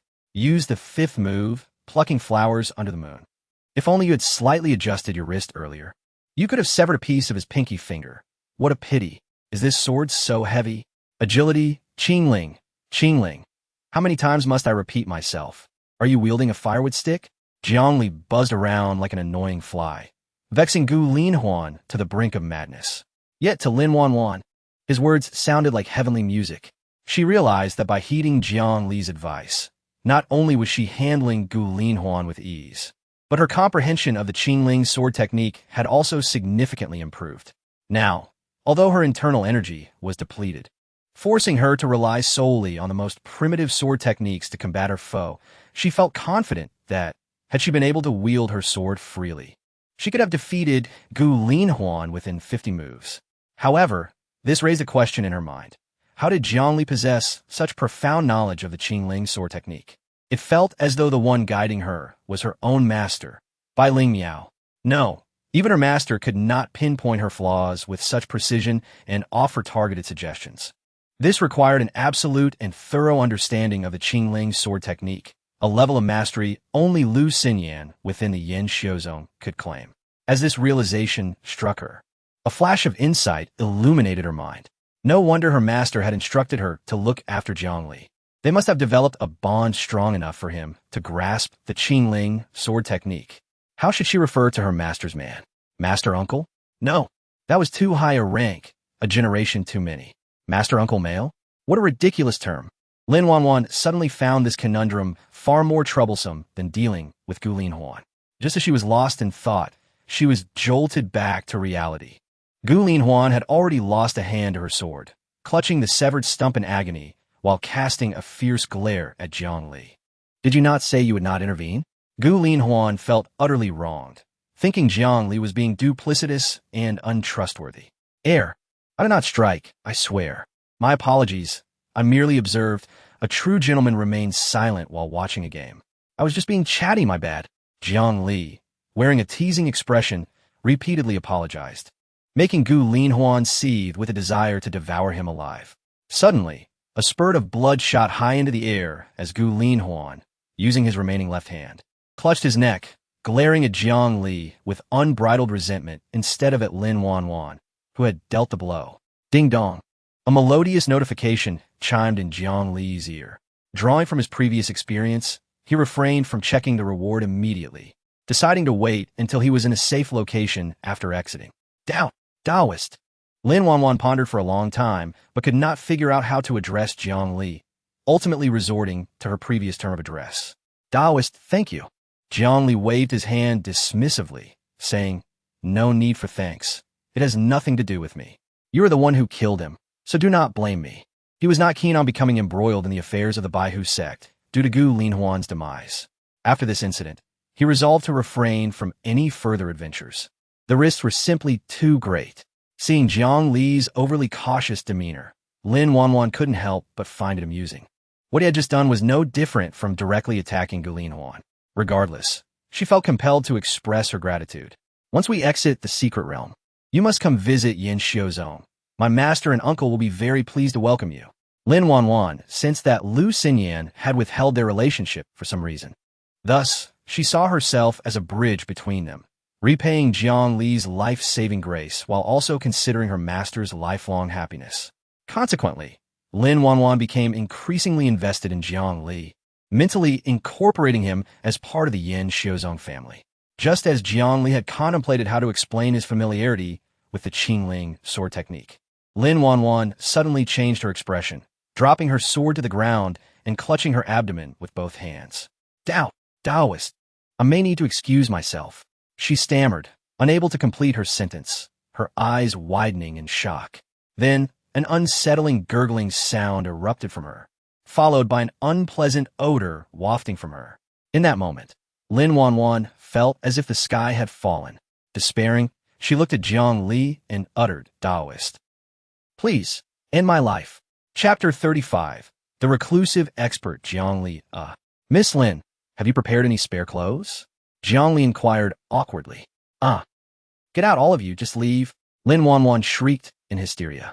Jiang Li hastily signaled to his senior brother Murong Feng and the two wandering cultivators, urging them to escort the remaining disciples of Yin Xiuzong and Baihu men outside. Master, that was a case of Lin's loss of control, Murong Feng immediately remarked upon exiting. Silence. Jiang Li snapped sternly. Aside from a few unconscious disciples from Yin Xiuzong and Baihu men, only he and Murong Feng's group witnessed Lin Wanwan's disheveled state, along with the two wandering cultivators. He cast a severe glance over them, and then solemnly warned, If you wish to live, keep what just transpired to yourselves. The others quickly nodded in agreement, indicating their intent to remain silent. What event? I know nothing. Jiang Li sighed as he observed Murong Feng's exaggerated performance. From the two wandering cultivators, he had already grasped the situation. However, he had not anticipated the astonishing efficacy of the deworming pill, so potent that it was beyond containment. Suddenly, a chilling thought struck Jiang Li. Lu Xinyan must have consumed it as well, right? Did she or did she not? Cold sweat drenched his back at the thought of a dignified empress losing composure in public. I'm doomed, truly doomed. Jiang Li muttered nervously to himself. Master, master. What did you say? Murong Feng asked upon noticing Jiang Li's pallid complexion. Jiang Li forced himself to regain composure, shaking his head. It's nothing. Just remember, this matter must remain confidential. After reiterating this point, Lin Wanwan emerged from the cave, her demeanor restored. My apologies, everyone. I lost my composure earlier. Please, come in and assist in excavating the crimson crystals. Noticing Lin Wanwan's improved appearance, Jiang Li cautiously asked, Miss Lin, are you injured? She shook her head, no harm done. Then, her gaze fell upon the two disciples they were supporting. Rest assured, they are unharmed. How do you intend to handle these Bai Hu Min disciples? Lin Wanwan glanced at the Bai Hu Min disciples and replied, they did not collude with Gulin Huan. Once we exit, we can leave them to Bai Hu Min. Her implication was clear. Their fate was inconsequential. Surviving until the secret realm's opening was their fortune. Failing to do so would be their misfortune. Jiang Li nodded in agreement. He could sense their aura and discern that they would not perish. It was unfortunate they were unconscious. Otherwise, he could have spun a few more fortunes for them. Given his current standing among these individuals, his words would carry weight without excessive persuasion. Subsequently, they re-entered the cave and resumed their excavation of the crimson crystals. However, in the presence of such precious materials, none bore a smile. The air was tinged with an uncomfortable scent, rendering the atmosphere rather awkward. After painstakingly extracting the crystals, Lin Wanwan did not distribute them equally as previously promised. Instead, she allocated 10% to the two wandering cultivators. She regarded them. Gentlemen, do you have any objections? The two exchanged glances, recognizing their mutual embarrassment. At this point, they were already ecstatic to receive any portion of the crimson crystals. They dared not voice any dissent. Moreover, the amount they obtained was sufficient to yield substantial profit. More than that could invite calamity instead of fortune. Master, we shall meet again. Let us drink to our camaraderie. Take care, Miss Lin. With that, the two hastily departed. Master, these are for you, Lin Wanwan said, handing Jiang Li a storage bag. Me? Jiang Li was puzzled, but accepted it. Upon opening it, he was taken aback. Lin Wanwan had given him over half of the crimson crystals. Do not think it too little. We owe our survival to you, Master. However, please understand that our sect's development hinges on these resources. Once we exit the secret realm, you may exchange these crystals for other resources within the sect. Rest assured, the prices will be fair. Jiang Li waved his hand. No. This is far too much. I cannot accept it. I have done nothing. He dared not take such a burden. These crystals felt like a hot potato. Should he bring them back to Yin Xiuzong, his life would be forfeit. It was evident that she intended to use this as leverage to lure him into Yin Xiuzong, where he would face dire consequences. Jiang Li shook his head vigorously. Since you are well, I shall take my leave now. May our paths cross again in the future. With that, he could no longer conceal his cultivation, vanishing in a series of swift movements. Lin Wanwan, weakened, could not pursue him. Watching his retreating figure, she furrowed her brow. Such speed? Turning to Murong Feng, she inquired, is he at the golden core stage? Murong Feng nodded. Indeed. He broke through just before entering the cave. Lin Wanwan's frown deepened. She distinctly remembered Jiang Li being merely at the Qi refinement stage upon entering the secret realm. Although he had reached the foundation establishment stage by their next encounter, it was not uncommon for one to discover opportunities for breakthroughs within a secret realm. However, it was rare for anyone to break through multiple stages in such a short time. She promptly questioned the details of that moment. Jiang Li had already departed, and since he had not concealed his cultivation, Murong Feng naturally divulged everything about Jiang Li's rapid ascent to the golden core stage. After contemplating for a moment, Lin Wanwan's eyes brightened. I understand now. Master is actually a reclusive expert, his cultivation transcending the ordinary. He conceals his power merely to experience the world, and upon sensing danger, he can unseal himself and restore a portion of his strength. Murong Feng and Ouyang Fian nodded in agreement. We share the same sentiment. Otherwise, how could his fortunes be so astute? Lin Wanwan nodded, though she withheld a crucial thought. How could Lu Xinyan's beloved be merely an ordinary fortune teller? An ordinary cultivator could not possibly guide him in the Qing Ling sword technique. Everything suddenly made sense. Oh no! Lin Wanwan exclaimed suddenly. Jiang Li's earlier demeanor clearly indicated he intended to leave. Such a reclusive expert could possess peculiar habits. If he were to depart, locating him again would prove arduous. What would Lu Xinyan do then? The secret realm had but one exit. As long as they blocked it, Jiang Li would be unable to evade. Calculating the time, the exit would soon open. Lin Wanwan quickly fashioned a sled from branches, placing the unconscious disciples and by whom men members atop it. She then instructed Murong Feng and Ouyang Fian to pull the sled towards the exit. Quickly, faster. You two, hurry. We must reach the exit before the secret realm reopens. Chapter 36. In a flurry. Ding dong. Ding dong. At the exit of the secret realm, Jiang Li furrowed his brow slightly, momentarily perplexed by the two sudden system notification sounds that echoed in his ears. Had everything been resolved already? Who could it be? After a considerable pause, Jiang Li finally realized that those two sounds were from Murong Feng and Ouyang Fian. He pondered for a moment and comprehended that only now, with the secret realm's opening, were these two clumsy allies truly safe. How absurd! By this point, a multitude had gathered at the secret realm's exit, yet the number was significantly reduced, nearly by half compared to before they entered. Some were jubilant while others were disheartened. However, Jiang Li noticed that the fortune above the heads of those at the exit was predominantly white. It seemed that this journey through the secret realm had nearly exhausted their good luck. As for misfortune, well, those still standing here were likely few. He could only speculate about how many had been slain by the beast within the secret realm and how many had met their demise due to treachery.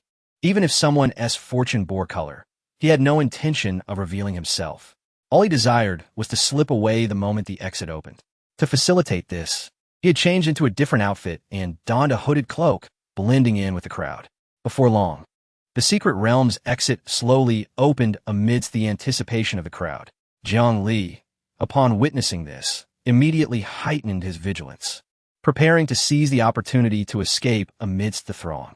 Just then, he spotted Murong Feng and Ouyang Fian, along with Lin Wanwan, working together to pull a sled towards him.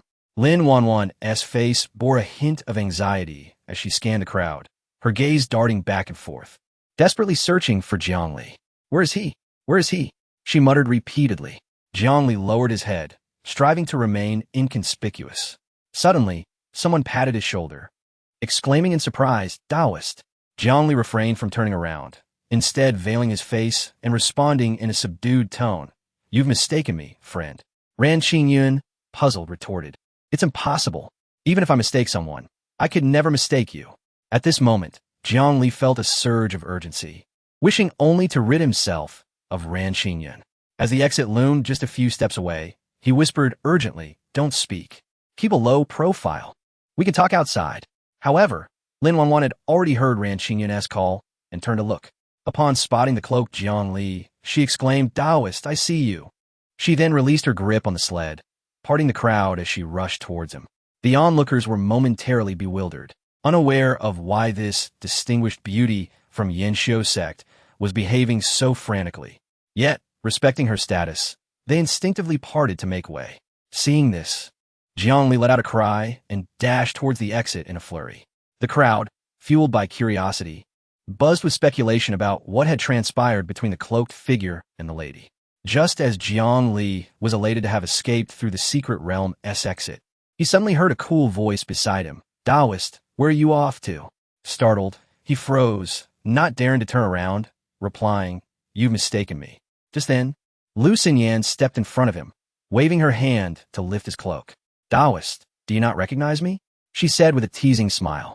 Jiang Li broke into a cold sweat. Trapped between a fierce tiger and pursuing foes, he cursed Murong Feng and Ouyang Fian for dragging him into this chaos. I don't recognize you. I really must be going. He stammered, attempting to flee.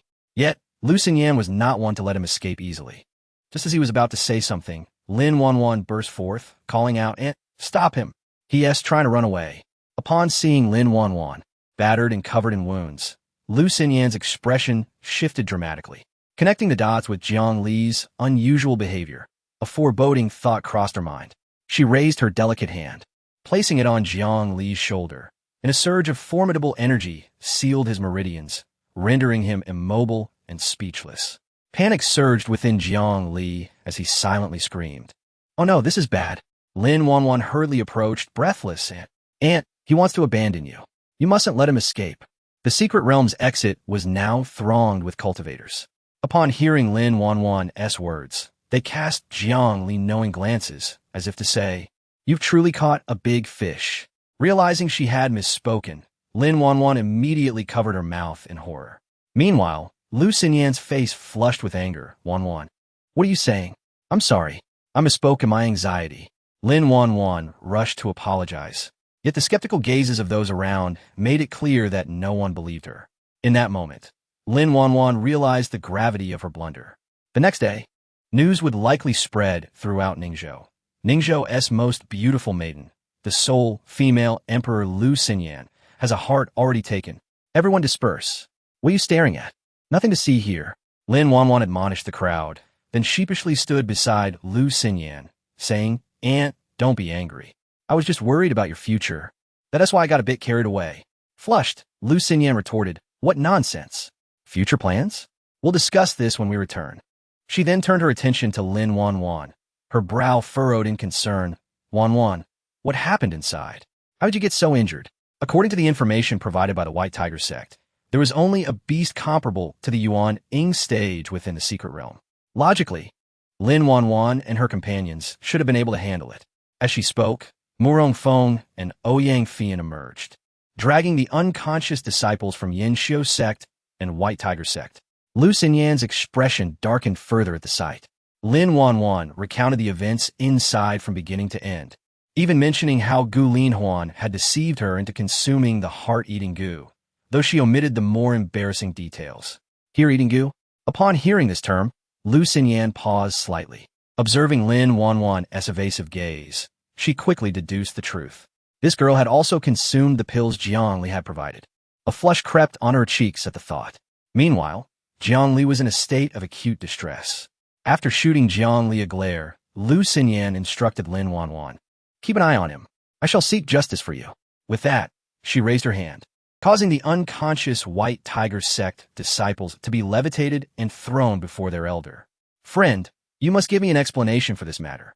Chapter 37. The True Great Reversal Technique. The elder from the White Tiger sect, upon learning the entire sequence of events, felt a wave of cold sweat drench his back. It was already a stroke of fate that the White Tiger sect had not been completely annihilated by the Yin Xiu sect. He had not anticipated that Gu Linhuan would commit such acts within their midst.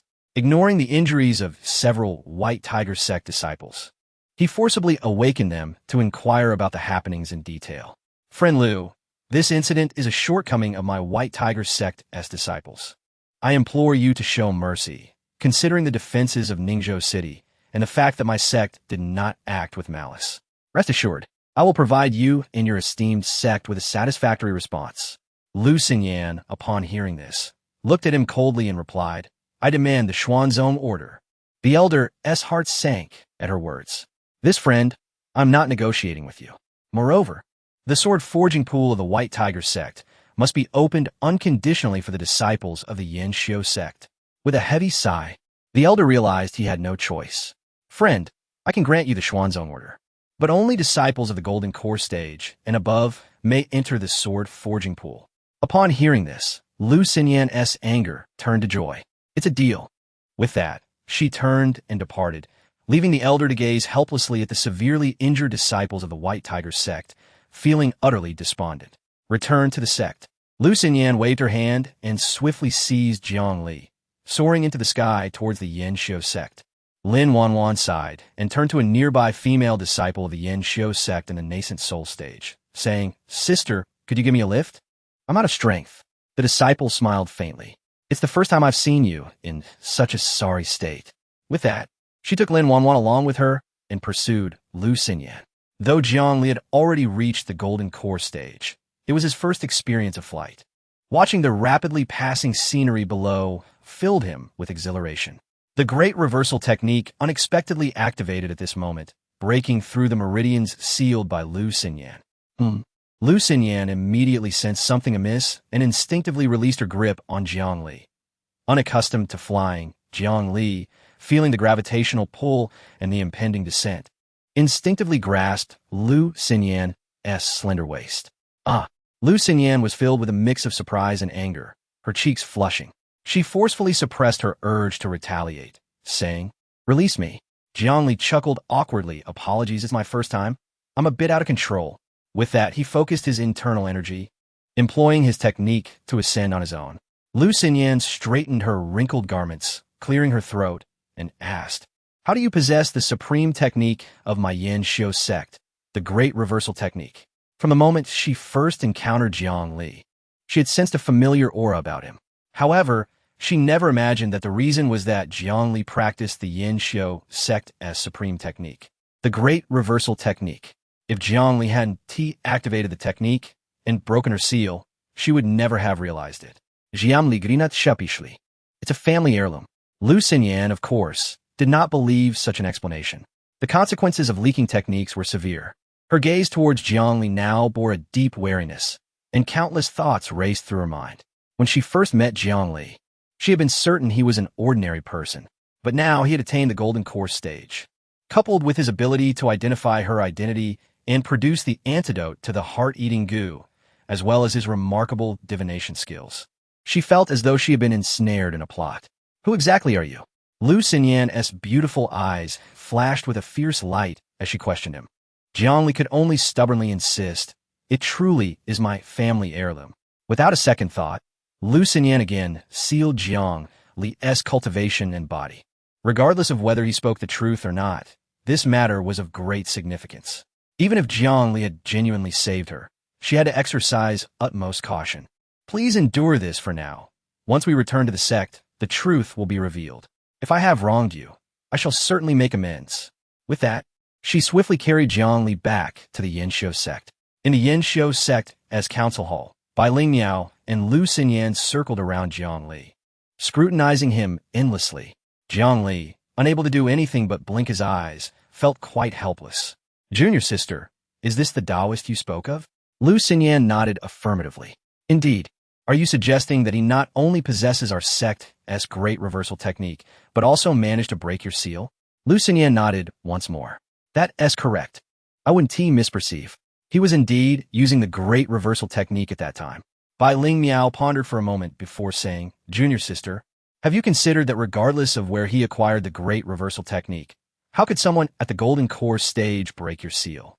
Upon hearing this, Lu Xinyan was taken aback. In her astonishment, she hadn't thought about it. Reflecting on it now, she felt a chill run down her spine. As an imperial stage cultivator, how could she be so easily overpowered by Jiang Li, a golden core stage cultivator? Bai Ling Miao turned to Jiang Li with a courteous smile. "Friend, could you demonstrate how you broke my junior sister's seal?" Jiang Li siga inwardly, realizing he could not evade the question and had to activate the technique to breach Lu Xinyan's seal. In truth, it was quite simple. Lu Xinyan practiced the great reversal technique but had not yet reached its highest level. Although Jiang Li's cultivation was not high, his understanding of the great reversal technique far surpassed hers. The two techniques were interconnected, allowing him to identify some flaws and easily break through. "Is this sufficient?" Jiang Li shrugged, addressing the two women. Bai Ling Miao was immediately intrigued.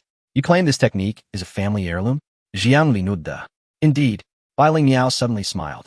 "Then it must be a misunderstanding." Lu Xinyan, surprised, asked, "Sister, what do you mean by that?" She couldn't fathom why Bai Ling Miao would so readily trust Jiang Li's words. "Junior sister, even with my current cultivation, breaking your seal is no simple feat. The only possibility for this Daoist to achieve such a feat is that his great reversal technique surpasses ours." Lu Xinyan frowned. "Sister, what do you mean?" "The great reversal technique of the Daoist is the true great reversal technique. What you and I practice can only be regarded as a mere variant."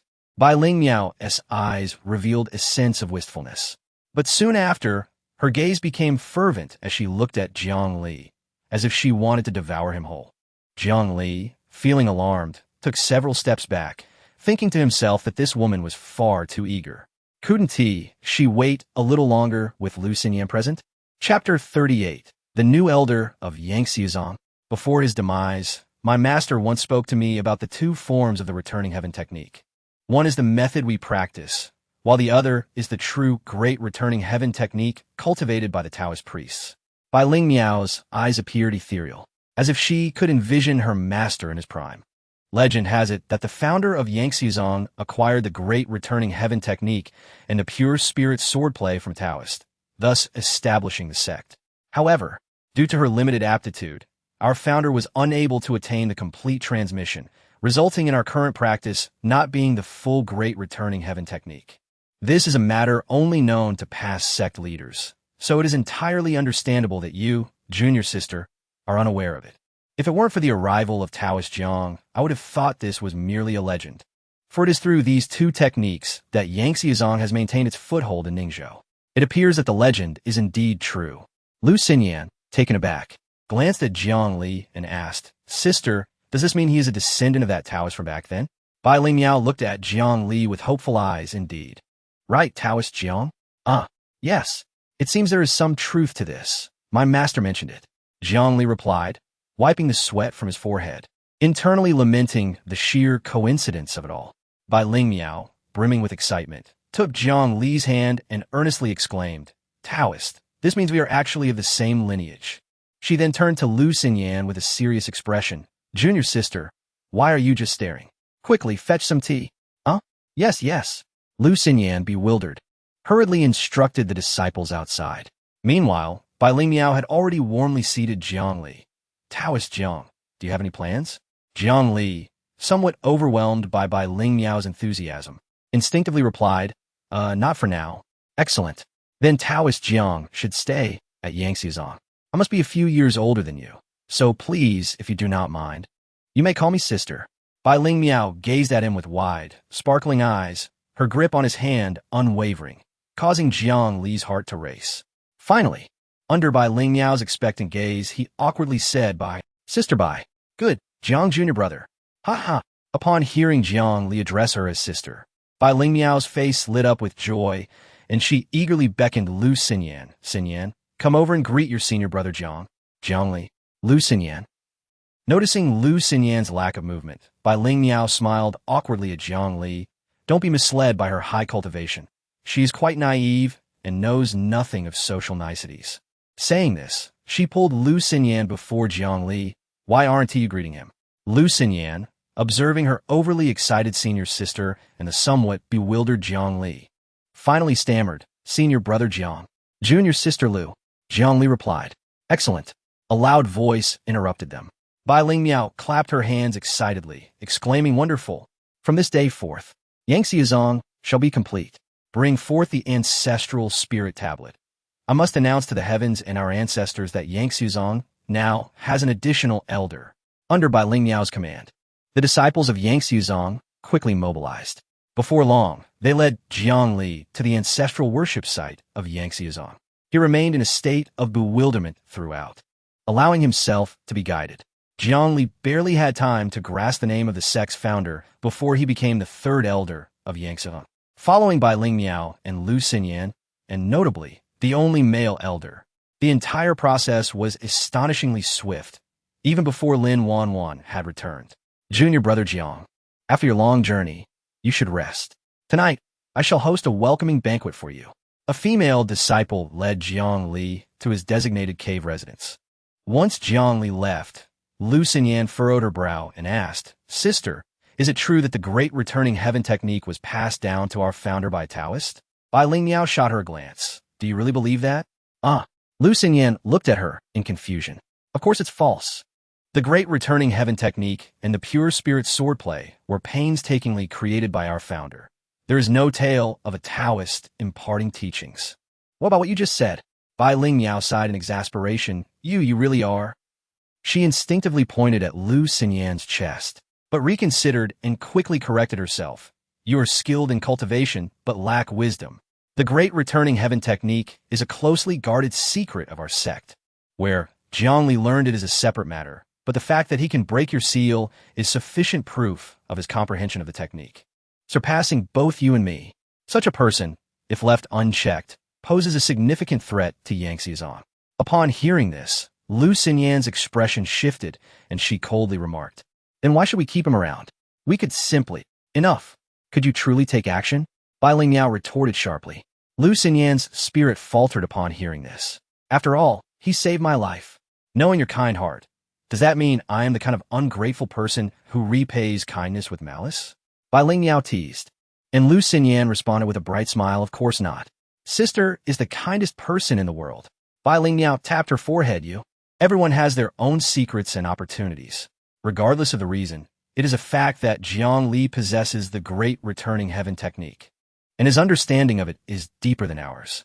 Since killing him contradicts our principles, we should instead embrace him and bind him to Yangtze Zong. Firstly, we can utilize him to enhance our own great returning heaven technique. Secondly, his ability to predict your fortunes and provide corresponding remedies makes him a person we should cultivate a relationship with. He has saved you and Lin Wanwan, which is enough proof of his goodwill towards us. So, do you still think today's events were absurd? Lu Xinyan quickly shook her head. I never said that. It's all your own assumption. Oof. It's written all over your face. Do you need to voice it? Bai Ling Miao shot her a glance. Then, sister, there are many ways to win him over. Why make him an elder when he is merely at the golden core stage? Just like Wanwan. Lu Xinyan continued her inquiry. When you first met him, what was his cultivation level? I don't know. Lu Xinyan replied, puzzled. And now? Golden core, but I'm not. Suddenly, Lu Xinyan froze. Right? How did Jiang Li become a golden core cultivator so suddenly? Chapter 39.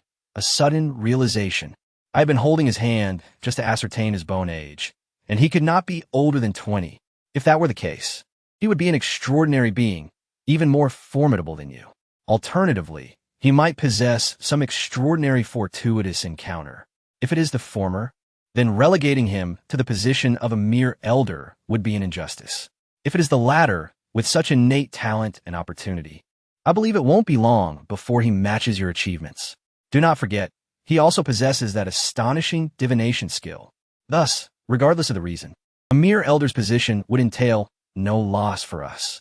Lu Xinyan nodded knowingly, deeply impressed by her senior sister's astuteness. Sister, I am truly fortunate to have you. She flattered. Go on. You need not concern yourself with sect affairs, always sneaking away for leisure.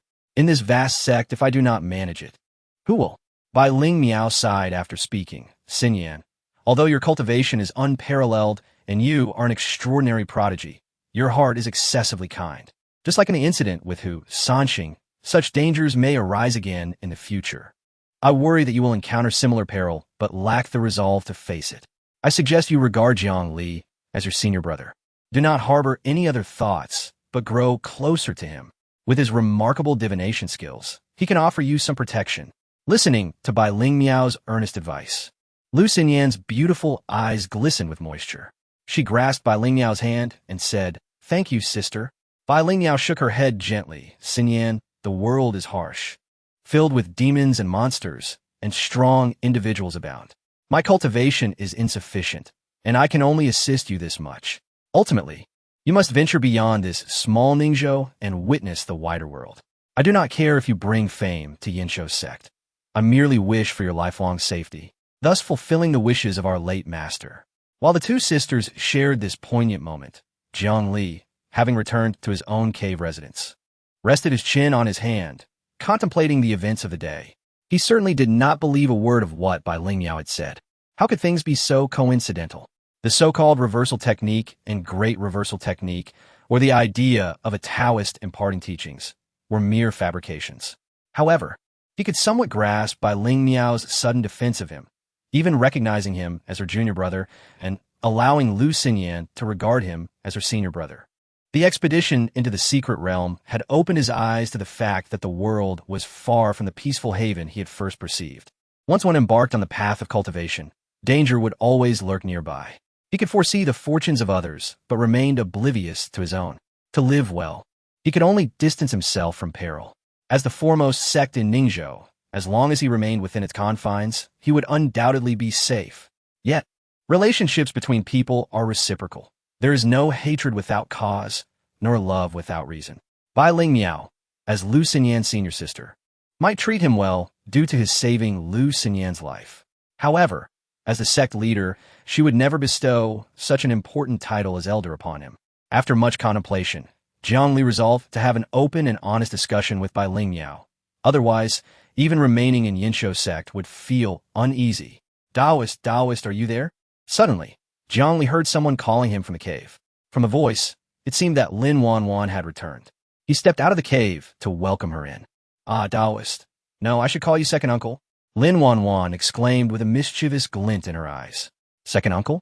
Jiang Li momentarily failed to grasp the significance. Indeed, I previously had only one Uncle Lu, but now you have become my master's junior brother, and Lu Uncle's senior brother. So you are my second uncle. Lin Wanwan reasoned earnestly.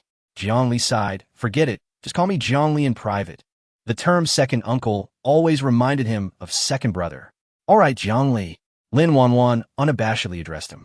Jiang Li shook his head. You just returned. And with all these injuries, why are you looking for me? Upon returning to the sect, he heard them speak of a new second elder, and, upon inquiry, it turned out to be him. Tell me, how did you win over Lu Uncle? She must have invested quite a bit from Master to officially recognize you as her junior brother. Seeing Lin Wanwan's inquisitive expression, Jiang Li questioned, What are you talking about? Went over? What nonsense? Keep pretending. I know everything about you too. Just tell me how you met. Lu Uncle is such a beauty, with suitors aplenty. How did you win her heart? Lin Wanwan insisted with an air of someone who had seen through everything. Jiang Li replied helplessly, What are you fabricating? I merely helped her with the divination and saved her life. Impossible. She even imparted the Qingling sword technique to you. And you say you have no relationship? If you don't tell me, I'll inform Master that you have been secretly learning the supreme techniques of Yinsho sect. When that happens, she will break you two apart. Don't say I didn't warn you. A cunning glimmer appeared in Lin Wanwan's eyes, as if she had him cornered. Upon hearing this, Jiang Li felt a spark of mischief. Go ahead, tell her. If you dare, I will reveal your little secret to the entire Ningzhou. You shameless! Lin Wanwan exclaimed, her face flushed with embarrassment as she pointed at Jiang Li. Jiang Li, seeing her reaction, chuckled. Wanwan, you wouldn't want the world to know about your little mishap, would you? As Jiang Li approached, Lin Wanwan, startled like a frightened rabbit, nervously backed away. You, don't come closer. What do you want? I am your disciple now. Ha ha. As your uncle, I'm even more excited. Jiang Li grinned devilishly as he reached out toward Lin Wanwan. Still recovering from her injuries, she was no match for Jiang Li and quickly found herself cornered against the wall. Ha ha, scream all you want. I specifically chose this cave. It's very quiet here, and even if you shout your lungs out, no one will hear you. Lin Wanwan's eyes glistened with unshed tears as she gazed at Jiang Li, who appeared ravenous with intent. In despair, she closed her eyes. A single tear slipped from the corner of her eye, falling to the ground and shattering like a delicate petal. Jiang Li curled his thumb and middle finger, exhaling onto them before delivering a playful flick to Lin Wanwan's forehead. Ouch! Lin Wanwan immediately covered her forehead in pain. She could feel a large bump forming on her previously smooth skin. Little girl, how dare you threaten me? Next time, I won't be so lenient. Jiang Li scoffed, looking down at her. Unexpectedly, Lin Wanwan felt a mix of grievance and unexpected disappointment. You're a bad person. I will tell Master, she cried, running out with tears streaming down her face. Jiang Li shukla triumphantly. Such a beautiful prodigy was truly easy to handle. Chapter 40, A Candid Conversation. When Jiang Li next laid eyes on Lin Wanwan, it was already evening, during the welcoming banquet meticulously arranged by Ling Miao in his honor. Apart from Bai Ling Miao and Lu Xinyan, the gathering comprised several disciples of the Yinsho sect, including the second-generation disciples like Lin Wanwan. Though termed a welcoming feast, it essentially consisted of individual small tables, each adorned with an assortment of spirit vegetables and fruits, accompanied by a jug of wine. This setup left Jiang Li, who had anticipated a lavish banquet, feeling somewhat disheartened. Does junior brother Jiang not enjoy these? Bai Ling Miao inquired upon noticing his lack of enthusiasm. I prefer meat. Jiang Li rapidly candidly. Ah. Ha. Junior brother Jiang is indeed straightforward. However, I must apologize, for we have no meat available here. The Yinsho sect is predominantly female, and consuming meat tends to carry a certain impurity, thus it has not been prepared. I hope you can bear with us. Seeing Bai Ling Miao's apologetic expression, Jiang Li felt no inclination to be picky. He laughed heartily. Sister, do not take offense. I merely spoke without thought. There was no other intent. Upon hearing this, Bai Ling Miao smiled and raised her wine cup. Let us toast to junior brother Jiang, welcoming him into the Yin Xiu sect. The diverse assembly of Yin Xiu sect female cultivators promptly lifted their cups with cheerful expressions. To junior brother Jiang. To Uncle Jiang. Being toasted by so many beautiful women left Jiang Li feeling somewhat dazed. He immediately raised his cup and drank it all in one go. The sudden presence of a male among the Yin Xiu sect piqued the curiosity of these female cultivators, with Bai Ling Miao deliberately fostering a lively atmosphere. The mood quickly became animated. Contrary to Jiang Li's expectations of a formal gathering, after a few opening remarks from Bai Ling Miao, the women soon relaxed and began to engage freely. A cup here, a cup there. Some of the female attendants, being of the same generation as Jiang Li, maintained a modicum of reserve. However, those of Lin Wanwan's generation were much bolder, one after another approaching Jiang Li to toast him. Although Jiang Li understood that their curiosity was the primary motive behind their attention, he could not help but feel a bit overwhelmed by the flurry of compliments from these charming ladies. Seeing Jiang Li's amiable demeanor, the female disciples grew even more audacious. Uncle Jiang, are you truly a Daoist? Uncle Jiang, did you really foresee the danger to Aunt Lu? Uncle Jiang, Wanwan says you saved her. What exactly transpired? Uncle Jiang, how tall are you? Uncle Jiang, how old are you? Uncle Jiang, can you manage? Gradually, beads of sweat began to form on Jiang Li's forehead. Indeed, when women turned mischievous, they could rival men, if not surpass them. Only Lin Wanwan remained seated, quietly sipping her wine while observing Jiang Li. Noticing this, Bai Ling Miao approached her. Wanwan, why are you not joining in the merriment? You are usually the most boisterous one. What is the matter today? Lin Wanwan pouted. What is there to enjoy? It's not as if I've never seen a man before. Besides, that guy is no good. I can't be bothered with him. Bai Ling Miao regarded Lin Wanwan's proud demeanor with surprise, a glint of keen insight flashing in her eyes. Wanwan, what do you think of your Uncle Jiang?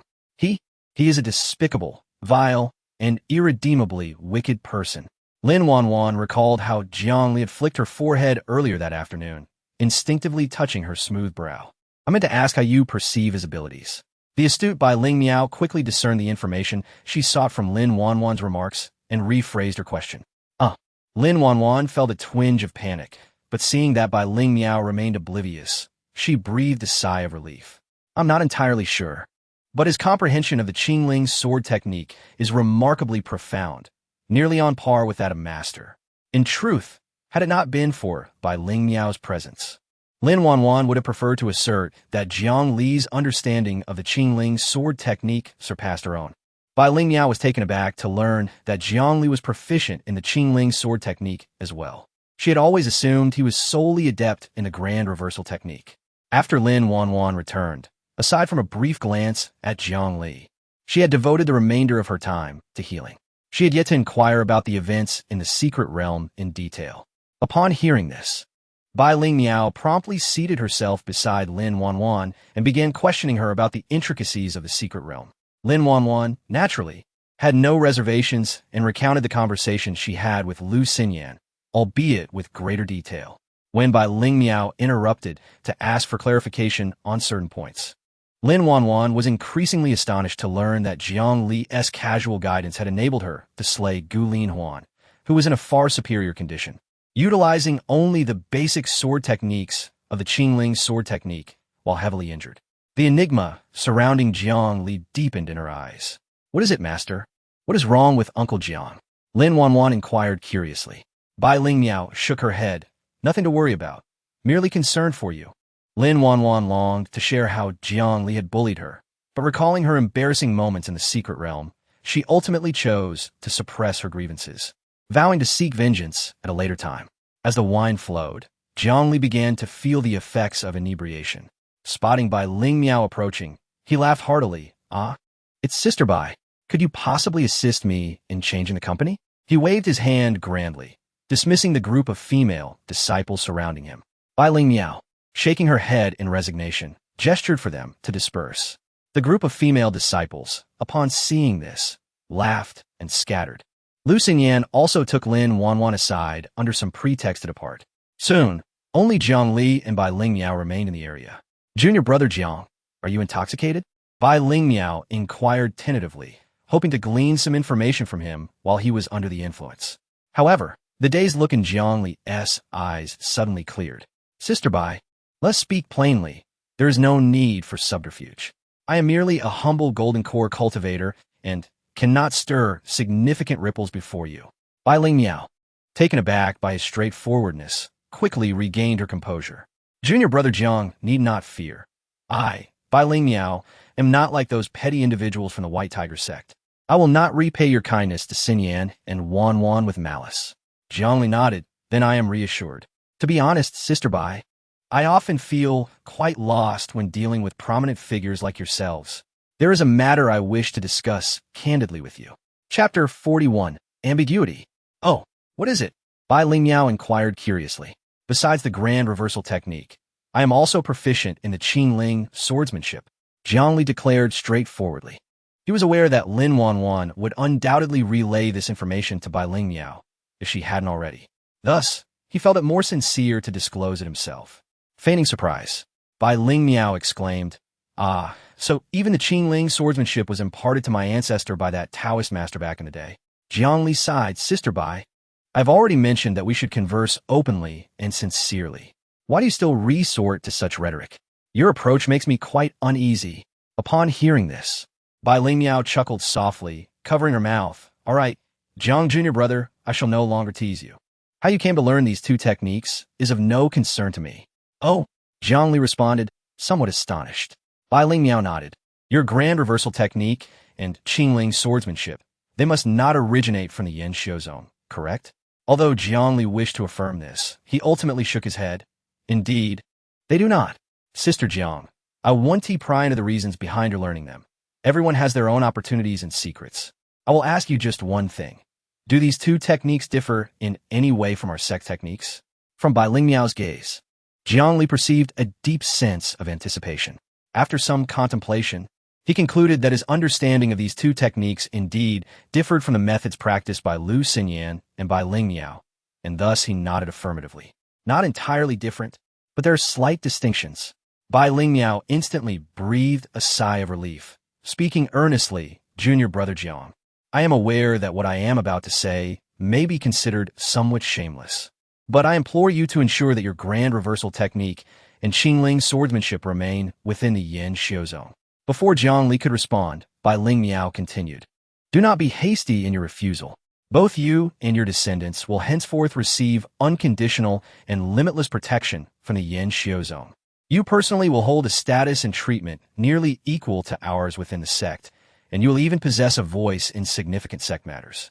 Of course, I cannot allow you to act recklessly when it comes to the core tenets of the Daoist sect. In one breath, Bai Ling Miao enumerated all the benefits Jiang Li could receive within the Yin Xiu zone. To summarize, he would be virtually second only to the sect leader. So, within the Yin Xiu zone, I can do as I please? Jiang Li's eyes twinkled mischievously. Bai Ling Miao nodded solemnly. In a certain sense, yes. Then may I select a female disciple to share my bed each day? I find Lin Wanwan quite agreeable. Let us have her tonight. If Sister Lu is willing to join, I believe I can manage. Bai Ling Miao. Just joking. Oh, dear Sister Bai, please don't draw your sword. Seeing Bai Ling Miao on the verge of fury, Jiang Li quickly interjected. Bai Ling Miao positioned a sword at Jiang Li's neck, coldly demanding, will you agree or not? I agree. I never said I wouldn't. Just move the sword away. I'm frightened. After a brief jest, Jiang Li spoke. Sister Bai, the techniques I possess are not as formidable as you imagine. They're quite akin to what you practice. Oh, Bai Ling Miao regarded him with curiosity, awaiting further explanation. While the techniques are similar, I may possess a deeper understanding, which is why I was able to break through Sister Lu's seal. As he spoke, he picked up a pair of chopsticks, offering one to Bai Ling Miao. Sister, let us use these chopsticks as swords and engage in a friendly spar. Bai Ling Miao, intrigued, accepted the chopstick, smiling. Junior brother, even using sword techniques, my physical prowess surpasses yours. I shall strive to match you at an equivalent level. Although Bai Ling Miao understood that Jiang Li's comprehension of the techniques exceeded hers, she believed that, given Jiang Li's current level, he could not possibly match her.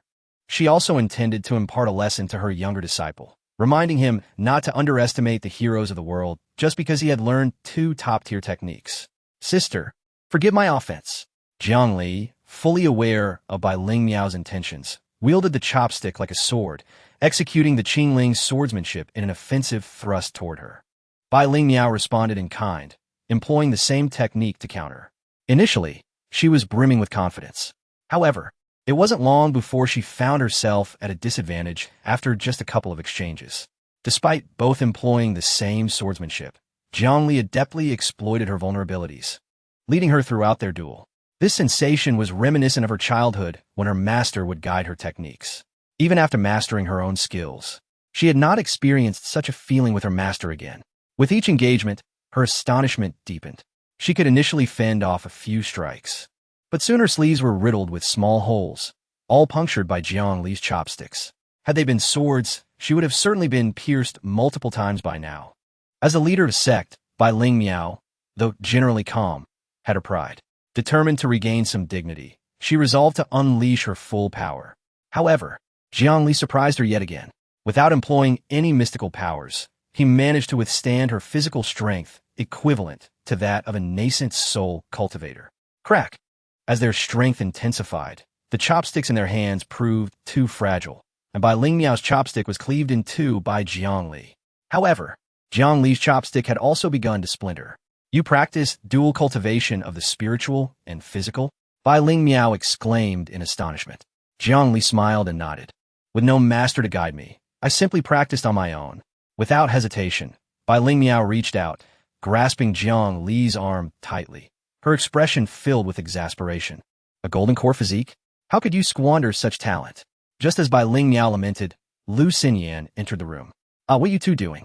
Bai Ling Miao froze for a moment, realizing she still held Jiang Li's arm. Their position appeared somewhat ambiguous to an outsider. Flushing crimson, she quickly released Jiang Li. Sister, please don't misunderstand. I was merely surprised to discover that junior brother Jiang practices dual cultivation, hence my momentary lapse. Although Bai Ling Miao did not possess the stunning beauty of Lu Xinyan, she was undeniably an exquisite woman. The passage of time had left no marks on the face of this ascended realm cultivator. Rather, it had imbued her with an unusual charm. At that moment, her flushed visage, viewed up close, stirred Jiang Li's heart. I was merely sparring with Sister Bai, Jiang Li hastily clarified. However, the simultaneous explanations carried an air of awkwardness. Lu Xinyan frowned, scrutinizing both of them before finally speaking in a somewhat displeased tone.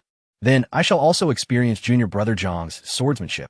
Sister, please don't. Recognizing the impending trouble, Bai Ling Miao attempted to intervene. Yet, Lu Xinyan had already pointed her finger, summoning a chopstick into her hand. With a gentle flick, she lifted another, placing it in Jiang Li's grasp. What on earth is happening? Jiang Li sighed inwardly, feeling compelled to engage in battle. Clearly, Lu Xinyan's swordsmanship far surpassed Bai Ling Miao's. Utilizing the same Qingling swordsmanship, she transformed it into a display of artistry. Fluid and elusive as an antelope's horn, impossible to trace. Bai Ling Miao observed from the sidelines, her heart filled with astonishment. She was acutely aware of Lu Xinyan's remarkable talent, yet she never anticipated the vast chasm that existed between them. What astonished her further was Jiang Li. Despite Lu Xinyan's tempestuous onslaught, Jiang Li remained unfazed, displaying an unyielding composure. Junior sister Lu, shall we engage in a calm discussion? Jiang Li remarked, somewhat at a loss for words. He found it perplexing to comprehend Lu Xinyan's sudden fury. Silence. Do not address me as junior sister. If you wish to be called senior brother, you must first prove your worth. Lu Xinyan retorted defiantly. Do not accuse me of taking advantage of your inferior cultivation. If you can best me even once in swordplay, I shall bow an apology and serve you tea, calling you senior brother. Jiang Li's temper flared at her words. It was as though she believed he longed for such a title. After all, she was the one who had ensnared him. Bowing an apology? If memory served him right, she had claimed during her last fortune-telling that she would owe him a bow. Very well, let us settle both old and new grievances today. Jiang Li resolved to no longer hold back his strength and immediately shifted from defense to offense. What appeared to be an ordinary chopstick in his hand transformed into a magnificent dragon in Bai Ling Miao's eyes, exuding an aura of grandeur. His straightforward assault left Lu Xinyan struggling to respond. It seemed that any cunning stratagem crumbled before the might of sheer force. Regardless of Lu Xinyan's countermeasures, Jiang Li ruthlessly dismantled them one by one. There was no thrilling duel to behold. Instead, it was a one-sided annihilation. With a thud, Lu Xinyan stared blankly at the chopstick that Jiang Li had knocked to the ground, rendered speechless. The talent praised by countless admirers, 2 decades of relentless effort, and her profoundly proud heart were all shattered in that moment by Jiang Li's merciless strike. Suddenly, the sound of a sword echoed.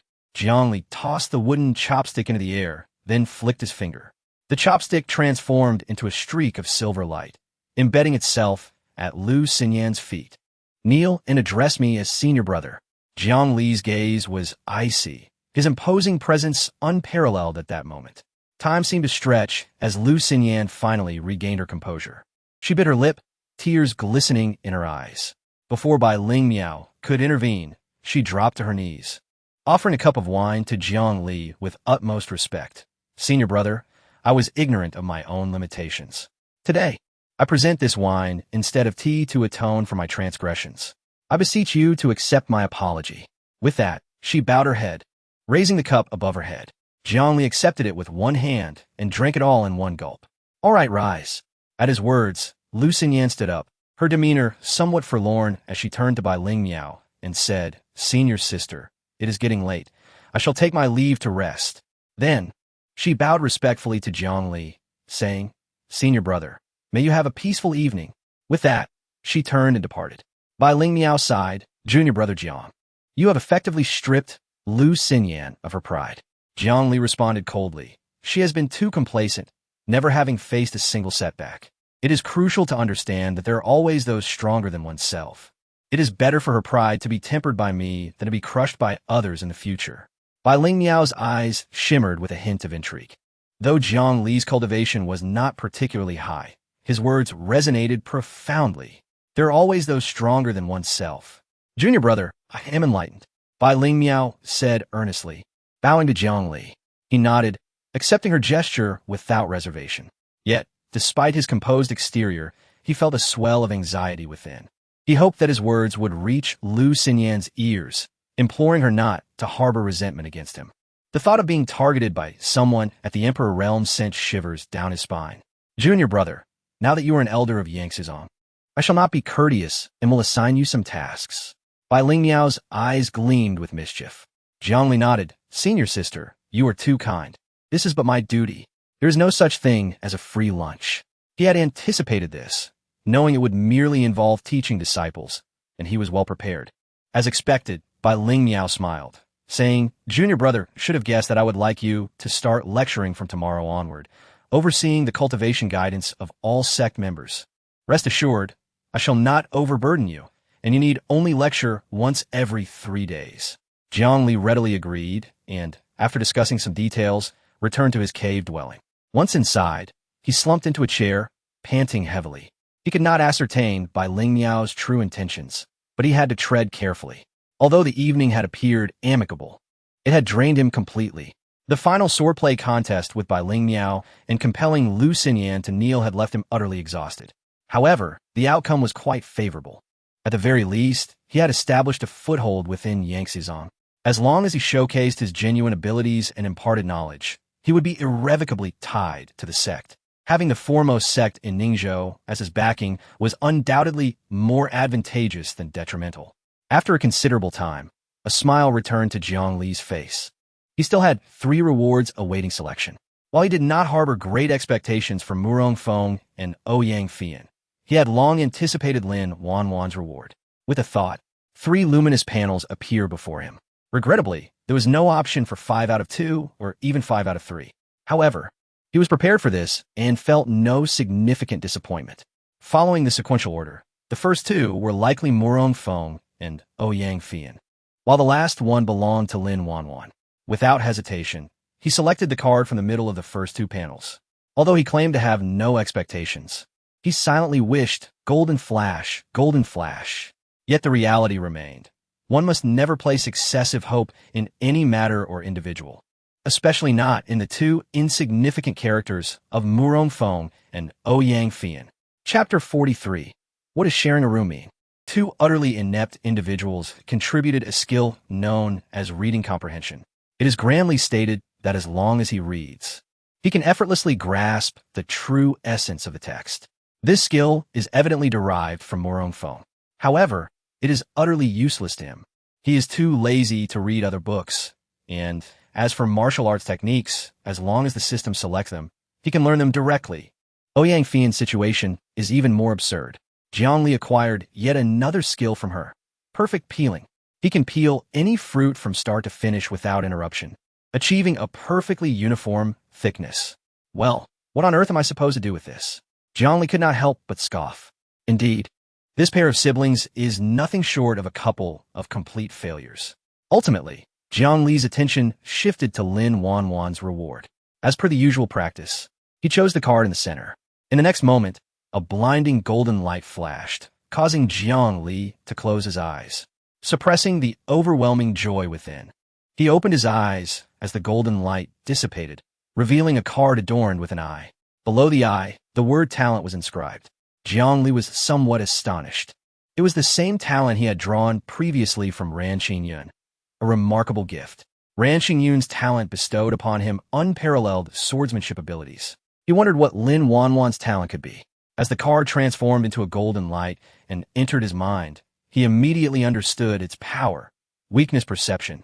Lin Wanwan possessed the ability to discern the weaknesses of others. However, this talent was not particularly pronounced in her. It was one thing to identify weaknesses, but effectively exploiting them in battle was another matter entirely. Yet, after system enhancement, this talent was significantly amplified in Jiang Li. It seemed that he could perceive not only human weaknesses, but also those of objects. As he glanced at the table beside him, he immediately identified its most vulnerable point. With his fingers poised like a sword, he attempted to unleash a minuscule, nearly imperceptible sword energy toward that weakness. A resounding crack echoed as the table shattered into pieces. As if struck by multiple sword energies, its effectiveness was astounding. Jiang Li's eyes widened in delight. If only he had drawn this talent before sparring with Lu Xinyan. He was confident he could disarm her of her chopsticks within 3 moves, provided she suppressed her cultivation and focused solely on swordplay. Curiously, he began to examine the other items displayed in the cave, trying several times. After shattering 2 chairs, 3 vases, and 2 candlesticks, he finally reigned in his playful spirit. He also discovered that this talent was not without limitations. Maintaining this state for too long caused his eyes to feel distinctly sore, and his mind experienced moments of dizziness. However, as his cultivation improved, these adverse effects would gradually diminish. After extensive contemplation, Jiang Li had come to understand the merits and categories of the rewards. They could be broadly classified into 5 categories: skills, items, techniques, talents, and cultivation. Skills like perfect peeling and perfect braised pork were undoubtedly the least valuable and most useless. Next were some peculiar skills, such as the previously drawn inverted hook and dominance over 8 directions. These could yield extraordinary effects under specific circumstances. There was also the potential to draw even more powerful skills in the future, such as alchemy or weapon forging. Following these were various items and elixirs. For example, the 5-turn gathering essence pill he had drawn from Lu Xinyan appeared precious, yet it was a consumable item. Even if he were to acquire extraordinary weapons, they would likely come with limitations and time constraints. A step above these were the techniques. Once learned, they became his own. Particularly after system enhancement, they could unleash power even greater than that of their original creators. However, the pinnacle of rewards was undoubtedly the talents. These were the most unique rewards. Unlike elixirs or techniques that depended on one's cultivation level to yield superior results, talents were impartial to status or strength. Possession of a talent was absolute. Either one had it or one did not. A mere qi refinement cultivator like Ran Xingyun could provide him with swordsmanship talent, while Golden Core cultivator Lin Wanwan could bestow upon him the top-tier combat talent of weakness perception, all enhanced. As for the cultivation reward, Jiang Li found it challenging to categorize its quality. In fortunate circumstances, one could draw hundreds, thousands, or even tens of thousands of years of cultivation, propelling one to greatness in a single leap. Conversely, one might draw merely a year or two, rendering it almost negligible. The prospect of whether future rewards would be even better remained a mystery for him to explore. Regardless, cultivation was no longer an option.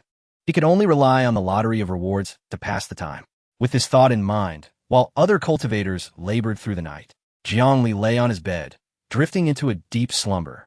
The night passed without incident. When, awoken by the morning bell of Yin Xiuzong, Jiang Li reminisced about the extraordinary skills he had practiced with Lu Xinyan in his dreams. He hastily dressed and exited the cave. Since he had promised by Ling Miao to deliver a lecture, he could not afford to be idle. Not on the first day, at least. Upon stepping out of the cave, he noticed a young female disciple, seemingly around 14 or 15 years old, with only qi refinement cultivation, waiting eagerly outside. Elder Yen, I am in Shaozhu, sent by the sect master to invite Elder Jiang to the lecture hall. As she spoke, she curiously examined the newly appointed elder from yesterday. Although she had seen him from a distance when Bai Ling Miao announced his ascension, up close she found Elder Jiang far more handsome than he appeared from afar.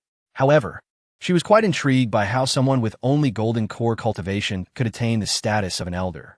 As they made their way to the lecture hall, the young girl hesitated several times, wanting to speak but holding back. Eventually, Jiang Li took the initiative, saying, "Feel free to ask whatever you wish. I'm not much older than you, so there's no need for formality." "Really?" And Xiaozhu's face lit up with delight. Jiang Li nudda. "As long as your questions aren't too outrageous, I don't mind clarifying things for you. Elder Jiang, are you truly Dao companions with Elder Lu? What did you meet? I heard you once saved her life. Was that when you pledged yourselves to one another? Have you ever shared a room?" And Xiaozhu's face gleamed with curiosity, her eyes sparkling with anticipation for his response. Upon hearing in Xiaozhu's question, Jiang Li nearly stumbled and fell to the ground. He had always assumed that the disciples would doubt his cultivation or question his strength. After all, having a golden core cultivator deliver lectures in a prestigious sect like Yin Xiuzong was indeed absurd. However, he never imagined that this would be the focal point of their interest. Why do you ask that?" Jiang Li inquired, his face darkening. "Without a care," and Xiaozhu replied, "It's not just me. My senior sisters are curious too. We discussed it all night yesterday. They said you must be relying on your looks to win Elder Lu's favor. But don't worry, I don't think that. I believe you must have captured her heart through your strength. By the way, Elder, what does sharing a room mean? I asked my senior sisters yesterday, but they wouldn't tell me." Jiang Li. Chapter 44. The Method of Lottery Drawing. "Sister Bai, so when you say everyone, you truly mean everyone." Jiang Li gazed at the packed lecture hall, his expression darkening. He had always assumed that Bai Ling Miao's reference to everyone pertained to a few ordinary disciples. Yet, the reality was quite literal. Including Bai Ling Miao and Lu Xinyan, every member of the Yanxiu sect had gathered. It seemed there were at least 1,000 individuals present. Particularly striking was the fact that, apart from him, all the disciples were female. The sensation of being watched by nearly 1,000 pairs of eyes, all fluttering like swallows, left Jiang Li with an uncanny feeling of being encircled by a pack of wolves. "Sister Bai, it's one thing for others to be here, but why are you and Sister Lu also attending? I, a mere golden core cultivator, am tasked with lecturing you, an emperor-level and a great ascension-level disciple. I'm quite anxious." Bai Ling Miao chuckled. "Your mastery of the great returning heaven technique and the pure spirit sword technique far exceeds ours. It merely reflects a slight difference in realm, which is inconsequential." Jiang Li sighed. "No wonder you said lectures occur every 3 days, with nearly 1,000 people. Even if I were to answer every question afterward, it would likely take 3 days." Bai Ling Miao laughed heartily. "Junior brother, delivering a lecture is merely that. Whether they comprehend it is their own affair. There's no need to address every inquiry. That's a privilege reserved for direct disciples." Then, a glimmer of hope flickered in her eyes. "Junior brother, could it be that your lecture allows for questions?" Jiang Li, upon hearing this, felt a moment of realization. In the realm of cultivation, how much one grasps during a lecture entirely depends on one's comprehension. Otherwise, there wouldn't be distinctions based on innate talent. He was accustomed to the classroom atmosphere of his past life, and hadn't quite transitioned. Seeing the hope in Bai Ling Miao's eyes, Jiang Li chose not to decline. "Very well. However, there's simply too many people. Let us do this. I will take on the burden and adhere to the 3-day schedule. You can divide them into several batches, and I will lecture daily. Bai Ling Miao had not held much hope, recognizing the difficulty of this task. Yet, she had never anticipated that Jiang Li would genuinely agree. His standing in her heart instantly elevated. The noble demeanor of junior brother made her seem somewhat petty. Since that is the case, let us divide them into 10 batches of 100 each. However, junior brother must still have time to rest. 10 days of lecturing per month should suffice. What do you think? Jiang Li nodded. That sounds acceptable. Since everyone is here today, let us proceed together. If junior brother is still willing to answer questions, I will manage the numbers. Bai Ling Miao continued. Jiang Li had no objections to this. After speaking, he promptly seated himself on the lecture platform, facing all present. Today, I shall first discuss the foundational practices of the Great Returning Heaven technique. Following the system enhancement, Jiang Li's comprehension of the technique surpassed that of everyone present by a significant margin. Initially, many female disciples, particularly those with higher cultivation levels than Jiang Li, harbored doubts. However, as Jiang Li began his discourse, the previously noisy lecture hall gradually descended into silence. Regardless of whether it was Lu Xinyan, of the Emperor Realm, or in Shaozhu, a novice in Qi refining, all were utterly captivated by Jiang Li's words, unwittingly beginning to cultivate in synchrony with him. Jiang Li spoke for an entire hour. When he finally ceased speaking, the female disciples below continued their cultivation, lost in the joy of their rising prowess. The first to react was Lu Xinyan. As an emperor, while Jiang Li's insights were beneficial, they were limited. Next came Bai Ling Miao. It was evident that those with higher cultivation levels recognized the implications more swiftly. The concepts were clear and accessible. It was merely a simple introductory segment, yet it conveyed so much. If he were not so young and a male, I would have suspected him to be the reincarnation of a grandmaster. The unusual glint in Bai Ling Miao's eyes did not wane for even a moment. Lu Xinyan nodded. The insights were profound. Just in this brief time, I feel my cultivation has increased slightly. Moreover, while others fear their explanations may be too obscure, on the other hand, speaks in plain language, as if afraid you might not understand. We VE struck gold. Junior sister, we have truly struck gold. Bai Ling Miao exclaimed excitedly. Ah, I have broken through. I have broken through. Suddenly, an exuberant voice rang out. Bai Ling Miao and Lu Xinyan turned to see a Qi refining novice, beaming with excitement. Bai Ling Miao was about to scold her, considering many were still immersed in their cultivation. Yet, the next moment, another voice joyfully exclaimed, I have also broken through. I have also broken through. Soon after, one breakthrough after another occurred. Bai Ling Miao and Lu Xinyan exchanged glances, astonished at each other's expressions. They had both listened to Jiang Li's lecture and acknowledged its efficacy, but it hardly seemed this outrageous. However, it quickly became evident that most breakthroughs were occurring among the Qi refining novices. The number of foundation establishment disciples was scant, and none above the golden core level had managed to break through. Many were stuck at a particular realm, unable to progress for an extended period. He lectured on the introductory segment. Lu Xinyan suddenly brightened, recalling something. If he were to expound on the subsequent sections, Bai Ling Miao trailed off, choosing not to continue. Often, cultivators become ensnared at a certain level, struggling to advance, a state referred to as a bottleneck. Jiang Li's lecture today undoubtedly assisted many in overcoming such obstacles.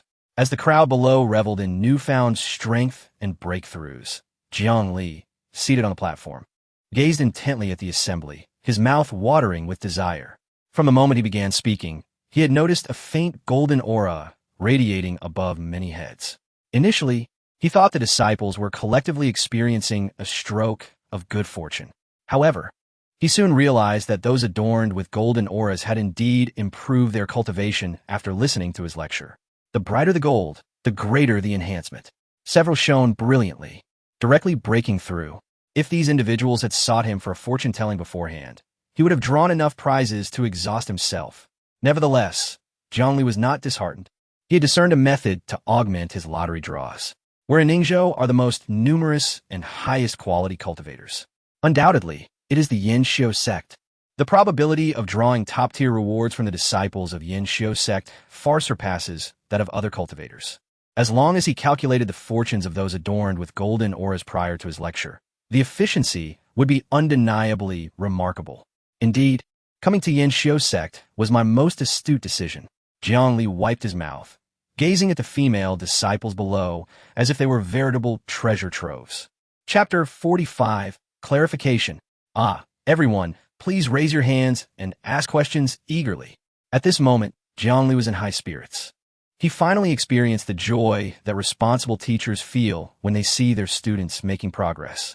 He wished for these individuals to achieve breakthroughs every day, as that would provide him with feedback. However, the path to advancement in cultivation is not a matter of a day's effort. Therefore, he must start now and diligently enhance the foundational skills of these female disciples of the Yanxiu sect. Only in this way can he harvest rewards more effectively and swiftly. Yet, after Jiang Li encouraged everyone to ask questions, no one raised their hand. This modern approach to lecturing was still too avant-garde. Even Lu Xinyan and Bai Ling Miao seemed somewhat unaccustomed to it. Elder Jiang, may I ask a question?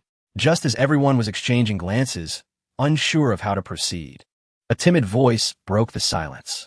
It was in Xiaozhu, the junior disciple who had previously guided Jiang Li, raising her hands in a surrendering gesture. Her small face flushed with anxiety as she glanced around at her fellow sisters. Seeing this, Jiang Li looked at her with encouragement in his eyes and laughed. Xiaozhu, you only need to raise one hand. No need to put them both up. Please ask your question. Elder, what does sharing a room actually mean? Jiang Li, Lu Xinyan, Bai Ling Miao, Lin Wanwan. The atmosphere fell into an awkward silence for quite a while. Jiang Li never expected that this little girl would be so fixated on this question. He had avoided telling her earlier, fearing the label of being a perverted uncle would stick to him. Yet, here she was asking it again at this moment. Cough. Cough, just as Xiaozhu was on the verge of tears from nervousness. Jiang Li quickly regained his composure. Xiaozhu, that is a good question. As for what sharing a room means at this moment, Bai Ling Miao shot Jiang Li a look that seemed to pierce through him. It was as if she would castrate him on the spot if he dared to explain the meaning of sharing a room in public. Noticing Bai Ling Miao's murderous gaze, Jiang Li chuckled and said, sharing a room, as the name implies, refers to rooms with the same style and layout. He wiped the sweat from his forehead, silently praising his own cleverness. Bai Ling Miao also let out a sigh of relief. In a sect composed entirely of female cultivators, there were indeed many inconveniences. As the leader of such a sect, she had to consider many more matters. Oh, I see. So Elder Jiang and Elder Lu are indeed sharing a room. And Xiaozhu exclaimed, her confusion finally cleared. Puffed. Jiang Li, who had just taken a sip of tea to moisten his throat, spat it all out. Ha ha ha, the female cultivators couldn't hold back their laughter. Jiang Li glanced at Lu Xinyan and, upon seeing no displeasure on her face, felt a little more at ease. This little girl truly dared to say anything. Seeing everyone staring at her in astonishment, and Xiaozhu asked, Isn't it so? The specifications and formations of Elder Jiang and Elder Lu's cave dwellings are indeed the same, right? Cough, right, Xiaozhu, from now on, when I am lecturing, do not bring up matters unrelated to cultivation. Understood? Jiang Li felt it necessary to establish such a rule to prevent similar incidents from occurring in the future. Being the only man in a sect full of female cultivators was indeed somewhat inconvenient. After this little interlude, the atmosphere finally became lively. Others began eagerly raising their hands to ask Jiang Li questions. Jiang Li answered each one diligently, leaving no query unaddressed, fulfilling his responsibilities wholeheartedly. Bai Ling Miao couldn't help but exclaim once more, I never expected that Jiang Shidi, having just joined the sect, would be so dedicated. It truly puts me to shame. By the way, junior sister, there is something I've contemplated overnight and feel I must share with you. Lu Xinyan looked at Bai Ling Miao curiously and said, Senior sister, please go ahead. Do not hold a grudge against Jiang Li. He acted for your benefit last night. He merely thought you were progressing too smoothly and wanted to temper your pride. Remember, there are always those greater than oneself. Bai Ling Miao spoke earnestly. Lu Xinyan's beautiful eyes flickered, and for a moment, it felt as though her heart had been touched by something. Though they had only just met, she felt that Jiang Li, despite appearing carefree and unruly, was genuinely warm-hearted, simply preferring to conceal this beneath his wild exterior. Junior sister, do not overthink it. What happened last night was merely a misunderstanding, Bai Ling Miao added. Lu Xinyan gazed at Jiang Li, who was passionately lecturing a disciple from the podium, and nodded, Rest assured, senior sister, I do not harbor any resentment toward him. Seeing this, Bai Ling Miao breathed a sigh of relief and, feeling a surge of excitement, said, "That's wonderful. I have a premonition that with you both, the Yinxiu sect may reach new heights under my leadership." Observing Bai Ling Miao's fervent expression, Lu Xinyan smiled gently, like a white lotus blooming slowly atop a snow-capped mountain. "Senior sister, it certainly will." Jiang Li seemed tireless as he answered the disciples' questions one by one. It was unclear whether he had forgotten, or if Bai Ling Miao had overlooked it. But despite their earlier agreement to control the number of questions, she did not enforce it, nor did Jiang Li mention it. Thus, the lecture unexpectedly stretched from morning till night. All disciples of the Yinxiu sect held deep admiration for Jiang Li, the lecturing elder. It was rare to find someone so meticulous, unyielding, and selflessly dedicated to enlightening others. In all of Ningxiu, and indeed across the 36 states of the human realm, no one could be found to match him. It wasn't until the evening bell of the Yinxiu sect chimed that everyone regained their senses. At this moment, Bai Ling Miao stood up and approached the podium, announcing loudly, "All right, today's lecture concludes here. Starting tomorrow, groups of 100 will come to listen." Upon hearing this, all disciples rose in unison, their expressions solemn, and bowed deeply to Jiang Li, speaking in unison. "We thank Elder Jiang for his enlightenment. May the elder enjoy longevity and peace, forever in comfort." This included not only Lin Wanwan and the other disciples, but even Lu Xinyan and Bai Ling Miao, who stood below, bowing deeply to him. Even though their intentions were not entirely pure, witnessing this scene tugged at Jiang Li's heartstrings, nearly bringing him to tears. Jiang Li smiled broadly, returned the gesture, and then descended the podium, walking toward his cave dwelling under the starlit night sky. It was only after Jiang Li's figure vanished into the darkness that everyone slowly rose. Chapter 46. Jiang Li's Unruly Behavior. "Junior sister, come out quickly. Let us summon Jiang Li to join us for the lecture." Early the next morning, Bai Ling Miao arrived at Lu Xinyan's cave dwelling. As her voice faded, she beheld Lu Xinyan, adorned in a flowing white gown, who, even without adornments, surpassed the beauty of a celestial maiden descending to earth, emerging from her abode. "Senior sister, it is still quite early. Brother Jiang lectured for such an extended period yesterday. We should allow him some additional rest," Lu Xinyan said with a gentle smile. At this, Bai Ling Miao narrowed her eyes and smirked. Just a couple of days ago, he was on the brink of despair. How is it that today you are so concerned for him? Lu Xinyan's cheeks immediately flushed a rosy hue. Yet she retorted, "Who was on the brink of despair? If he wishes to be my senior brother, ought he not demonstrate his true capabilities? He has already earned my respect yesterday. Is it not normal for a junior sister to express concern for her senior brother? Quite normal indeed. I merely fear that certain individuals were pining for their beloved. Do you think I relish rising so early?" Bai Ling Miao teased. "Since you are not in a hurry, I shall enter your cave dwelling first and enjoy a cup of tea. Since you're already out, we might as well go. The disciples at the lecture venue are likely waiting eagerly." Lu Xinyan replied, disregarding Bai Ling Miao's remarks, her blush deepening. Bai Ling Miao chuckled at the sight, but chose not to press the matter further. The two set off together and soon arrived at Jiang Li's cave dwelling. With a delicate lift of her hand, Bai Ling Miao performed a gesture towards Jiang Li's abode, preparing to convey a message to him. However, they soon discovered that Jiang Li appeared to be absent from his dwelling. They exchanged puzzled glances. "Not here. Where could he have gone? Perhaps he has already gone to the lecture venue," Lu Xinyan conjectured thoughtfully. Considering Jiang Li's behavior from the previous day, Bai Ling Miao felt it was quite plausible. Thus, the two hastened towards the lecture venue. Upon their arrival, they found the place abuzz with activity. The first batch of over 100 disciples, who had been scheduled to attend, had inexplicably formed a long queue. At the end of the line sat Jiang Li at a table, holding the hand of a beautiful female disciple, seemingly engaged in conversation. Whatever Jiang Li was saying to her elicited laughter from the graceful disciple, causing her to sway with mirth, her already light attire struggling to contain her charms. Bai Ling Miao, observing Lu Xinyan's change in demeanor, quickly seized the arm of a nearby female disciple and inquired, "What is Elder Jiang doing?"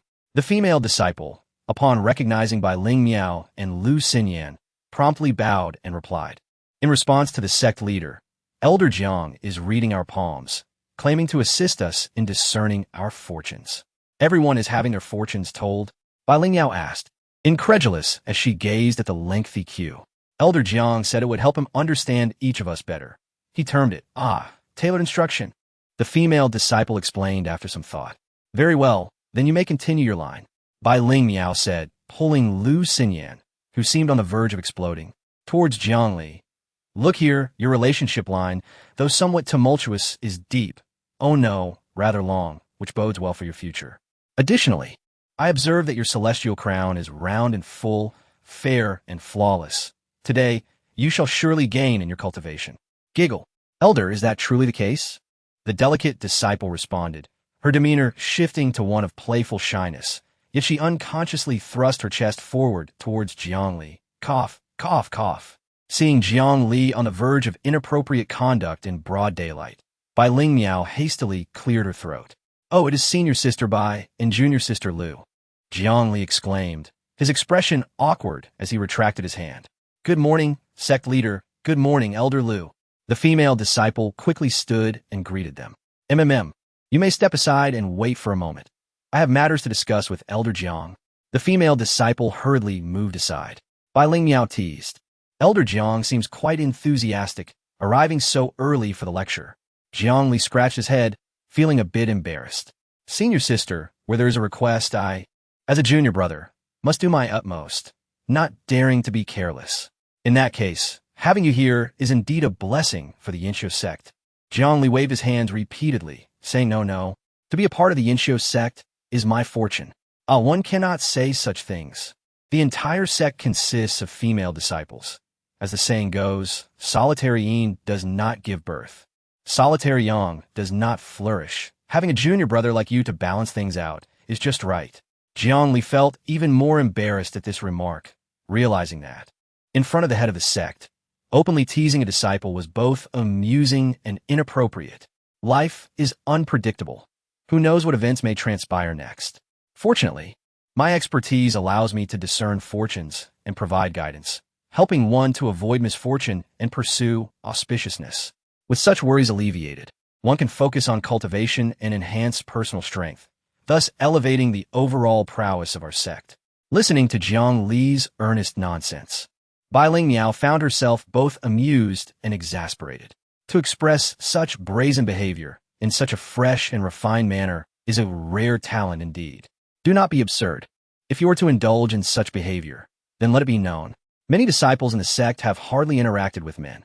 Do not cause a scandal. Jiang Li promptly patted his chest, assuring, senior sister, rest assured, I would never stoop to such lowly behavior. Whether or not I believe you is up for debate. Since you claim to be reading fortunes, then perhaps you could assist me in discerning my palm as well. Bai Lingyao extended her hand with a smile, raising it before Jiang Li.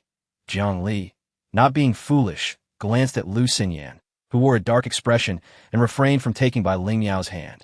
Ha, senior sister, your fortune is so abundant that even without reading your palm, I can see most of it. This was no idle boast. He had not previously noticed that the aura above Bai Lingyao's head was dazzlingly bright. Such a grand opportunity. Jiang Li could not let it slip away. Senior sister, may I attempt to read your fortune? Very well, but understand this. I am not one of these young maidens who can be easily deceived. That cannot be.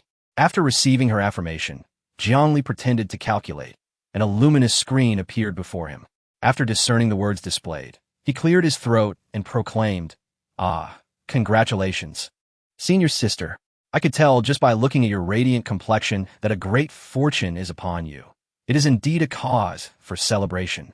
Jiang Li's exaggeration elicited a skeptical expression from Bai Lingyao. She had already experienced Jiang Li's knack for fabricating tales and resolved that no matter what he claimed, she would not believe him. You scoundrel, do not think that flattery will save you. Be clear in your words. If you do not blame senior sister for deeming you a frivolous disciple.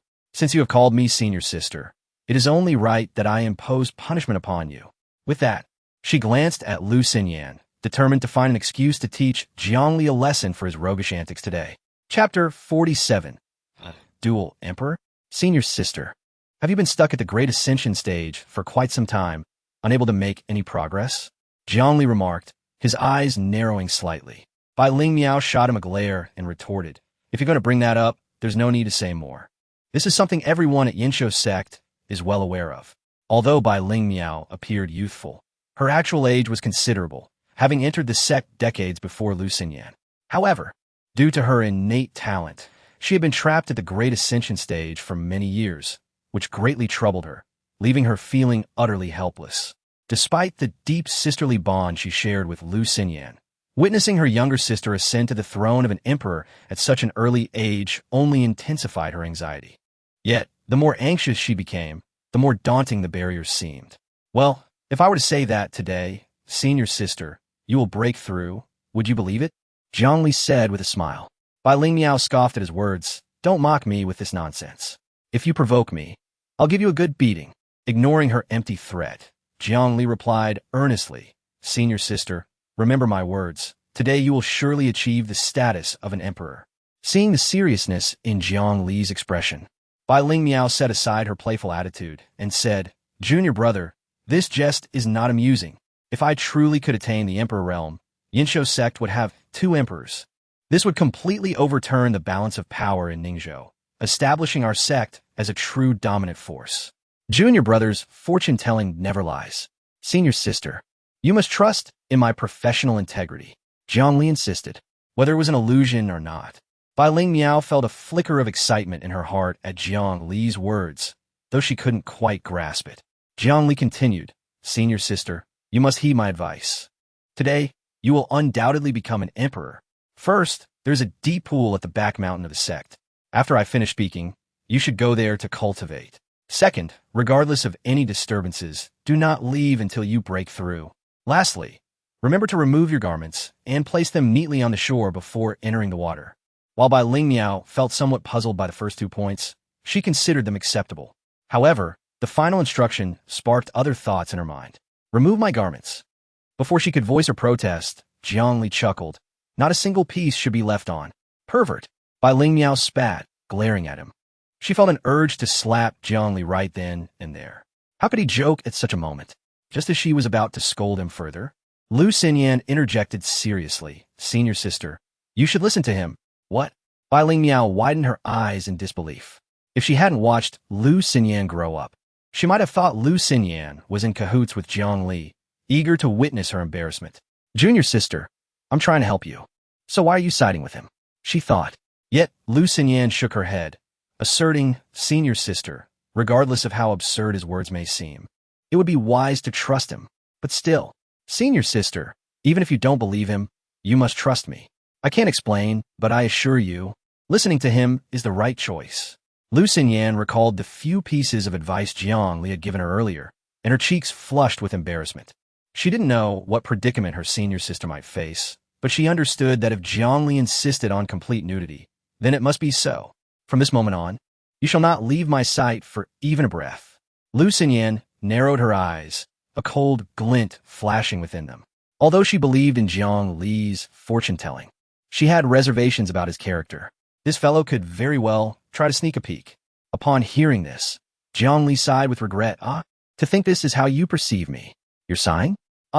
So your intentions are not pure. Bai Ling Miao stood up, ready to strike him. But Jiang Li, looking dejected, replied, I was merely lamenting how you view me in such a light. Fine, I understand now. The 2 women exchanged glances, realizing they might have misjudged Jiang Li. Seeing his wounded expression, Lu Xinyan felt a twinge of sympathy and was about to clarify when Jiang Li spoke again. By senior sister, Lu junior sister, let's not waste any more time. After I assess the fortunes of the other disciples, I shall begin speaking. Reluctantly, they rose and stepped aside. They exchanged a glance, both feeling their cheeks flush, wondering if their words had been too excessive. However, just as they felt a pang of regret, they caught sight of Jiang Li grinning mischievously as he held the hand of a female disciple, playfully examining it. Come, let Uncle take a look. Let me help you read your palm. Oh dear, little girl, you have a fortune today. Unable to contain her frustration any longer, Bai Ling Miao smacked Jiang Li on the back of his head. Hey, no one stop, you scoundrel. At least wait until I'm far enough away. She struck him with just the right amount of force to leave him dazed but unharmed.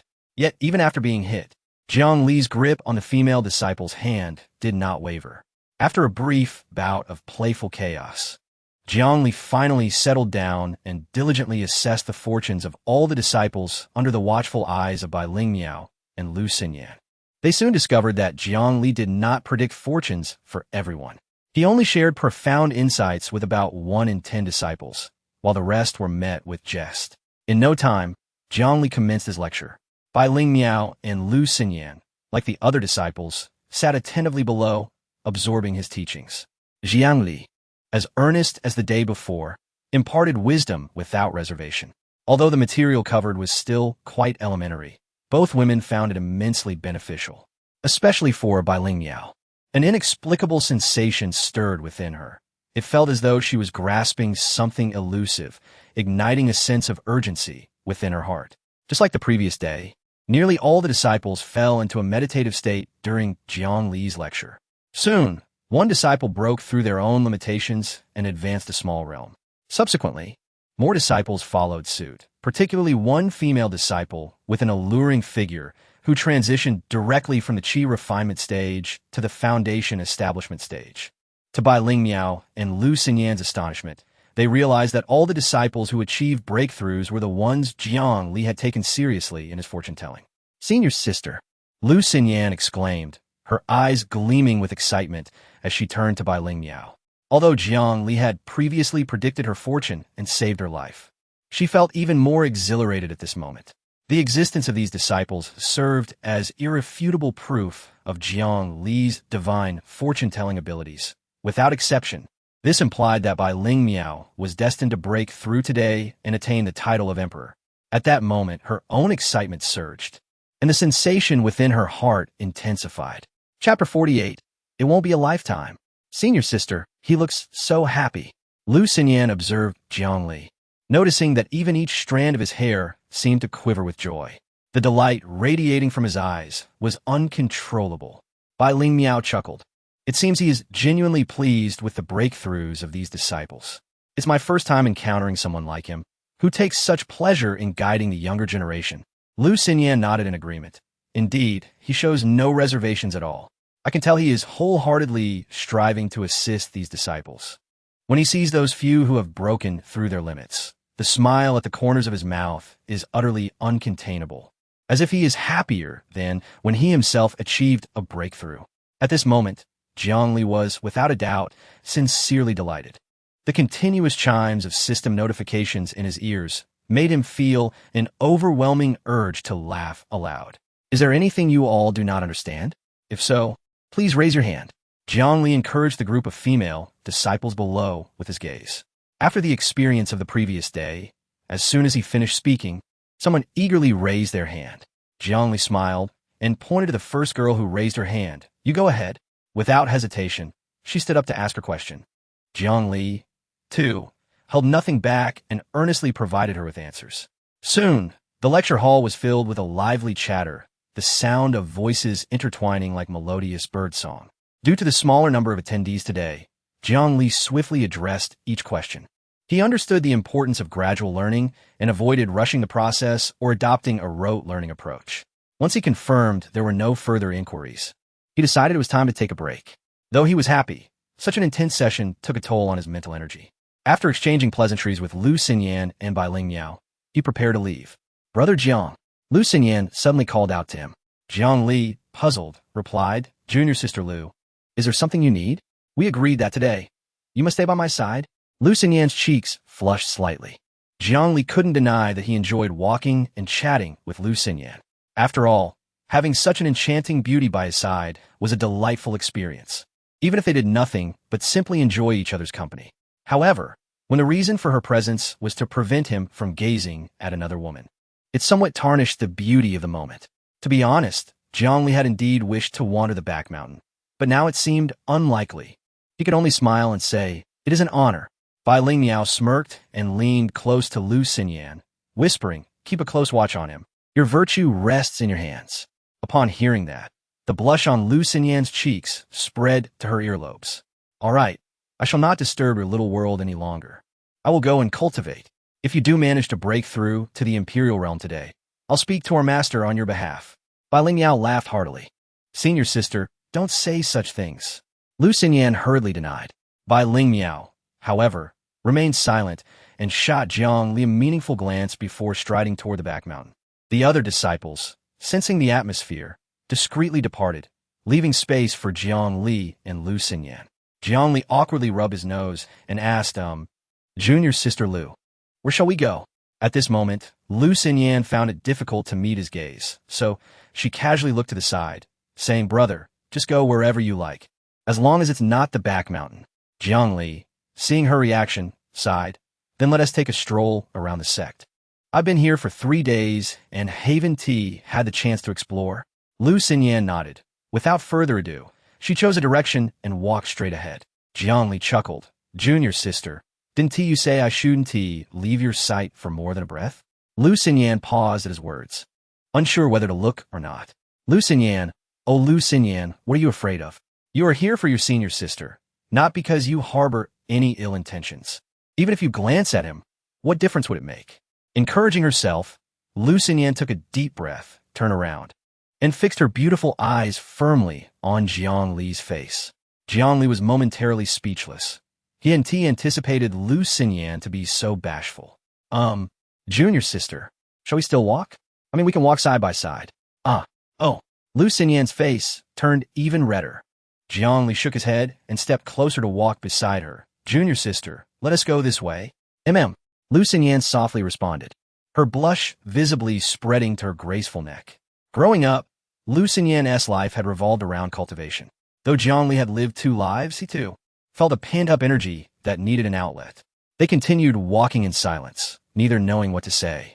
As a man, Jiang Li took the initiative to break the silence. Junior sister Lu, what transpired after our first meeting? This was one of the few shared topics between them. Mentioning it made Lu Xinyan's cheeks flush intensely. Why do you ask about that? Jiang Li feigned nonchalance. Oh, just a casual inquiry. Oh, that day. Lu Xinyan briefly recounted the events of that day before suddenly turning to Jiang Li and asking, during the Secret Realm expedition, when Wanwan was afflicted by the heart-eating worm, how was she cured? Oh, I administered a potent deworming remedy. Let me tell you. Jiang Li began to explain, but abruptly stopped when he noticed Lu Xinyan's expression darken. So, you know everything, don't you? Jiang Li quickly played innocent. What do you mean by knowing? I know nothing. I simply had a hunch that kind of medicine would help you. Then why did you remind me to bring an extra set of clothes? Lu Xinyan narrowed her eyes, not giving Jiang Li a chance to respond. I merely thought you looked better in women's clothing. Jiang Li replied without blinking. You truly know nothing? I don't know. I genuinely don't. What are you talking about, junior sister? Jiang Li retorted directly. Seeing his response, Lu Xinyan slightly suppressed her suspicions. It's nothing. I was just asking casually. Then, she took the initiative to change the subject, introducing Jiang Li to the scenery and various buildings within Yangxiazong. As they strolled, they unknowingly arrived at the entrance of Yangxiazong. Just as Lu Xinyan was about to explain the mountain-protecting formation to Jiang Li, she suddenly exclaimed, Brother, Wanwan must have been mortified when she couldn't hold it in any longer. Ha. You should have seen her. She looked like she wanted to die.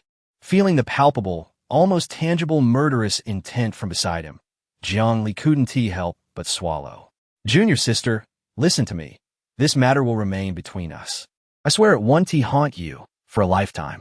Shameless and lewd, and you still dare to claim ignorance. Lu Xinyan's brows furrowed, ready to reprimand Jiang Li. But her expression suddenly changed as she pulled Jiang Li behind her. With a serious look, she gazed toward the entrance of the mountain. Noticing her sudden shift, Jiang Li understood that something was amiss. Cautiously, he hid behind Lu Xinyan and peeked out at the entrance. He saw an elderly man slowly approaching Yangxiazong with the support of a young boy. Before Jiang Li could inquire, Lu Xinyan spoke with a grave tone. Holy Realm. Chapter 49. The sudden appearance of the Sacred Realm. Quickly informed the senior sister. I will handle things here for now. Uncertain of the visitor's intentions, Lu Xinyan could only proceed with caution. The senior sister is currently in a breakthrough. She may not be able to come. Let us observe the situation first. It should not pose any danger. Unlike Lu Xinyan's tense demeanor, Jiang Li remained remarkably composed and was filled with curiosity. Lu Xinyan urged, the visitor is from the Sacred Realm. Until we ascertain their intentions, I cannot guarantee your safety, nor even my own. You must return and prepare everyone. Jiang Li, shaking his head. There is no need for alarm. You appear to be in good spirits today. Your fortune, while not outstanding, is certainly not dire. There is no sign of calamity. At that moment, the aura above Lu Xinyan's head radiated a plain milky white, indicating no changes. Thus, Jiang Li concluded that the elder harbored no malicious intent. However, cognizant of the weight of a sacred realm presence, Lu Xinyan did not dare to underestimate the situation. It had been nearly a century since any news of a sacred realm individual had emerged from Ningzhou. The sudden appearance of such a figure left her on high alert. What slightly reassured her was the fact that the elder did not conceal his cultivation. He openly displayed it, which indeed suggested he was not here to cause trouble, perhaps merely dismissive of the need to hide it. Taking a deep breath, Lu Xinyan stepped out of the mountain gate, crossing the boundary of the ancestral Great Formation. Esteemed elder, she respectfully bowed to the visitor. I am Lu Xinyan, and I regret not having welcomed your esteemed presence properly. Please forgive my shortcomings. Not at all. Not at all. I apologize for my unannounced arrival, which may have startled you, young friend. Do not take offense. The elder, with white hair and a kindly demeanor, appeared more like a neighborly grandfather than a formidable figure from the sacred realm. Lu Xinyan felt a slight relief and inquired, How may I assist you, esteemed elder? The elder chuckled, I am Lin Jianzi. I have come today to borrow something from your esteemed sect. Lu Xinyan's heart tightened. Anything coveted by a sacred realm individual must be of great value. Yet, she struggled to conceive what within the Yangtze could possibly draw such attention. It is an honor to meet you, Elder Lin Yun. May I inquire what it is you seek? I shall do my utmost to procure it for you. Lu Xinyan responded earnestly. Lin Jianzi smiled broadly. I have just come from the White Tiger sect and heard that the Xian Zhongling is now in your possession. Lu Xinyan was momentarily taken aback, furrowing her brow. Elder, you have already reached the sacred realm, yet you express interest in the Xian Zhongling? Lin Jianzi chuckled. Of course, I have no personal use for it. It is for my unworthy disciple. He gestured to the youth beside him. You arrogant little rascal, let me show you something. This young lady before you is a prodigy who formed her golden core at 12 and became an emperor by 18. Upon hearing Lin Jianzi's words, Lu Xinyan and Jiang Li suddenly realized that the seemingly young boy was, in fact, already a golden core cultivator. Wow, that boy must be around 12 or 13. Jiang Li could not help but exclaim. The youth merely performed a slight bow to Lu Xinyan, not deigning to glance at Jiang Li, casting a sidelong glance instead and coolly declaring, Waste. Hey, Jiang Li refrained from further comment. Had it not been for the sacred realm presence before him, he would have happily taught this insolent boy a lesson. Shifeng, do not be impolite. Apologize to this young man, Lin Jianzi admonished. Yet, the boy named Shifeng simply snorted disdainfully and turned his head away, refusing to speak. Seeing this, Lin Jianzi sighed in exasperation. I do not mind the behavior of my disciple. Please do not hold it against him. As the saying goes, one should not strike a smiling face. Out of respect for Lin Jianzi, Jiang Li chose not to pursue the matter with the insolent child. Dear elder, you worry too much. How could I possibly quibble with a child? Ha ha ha. Jiang Li laughed, attempting to dismiss the tension.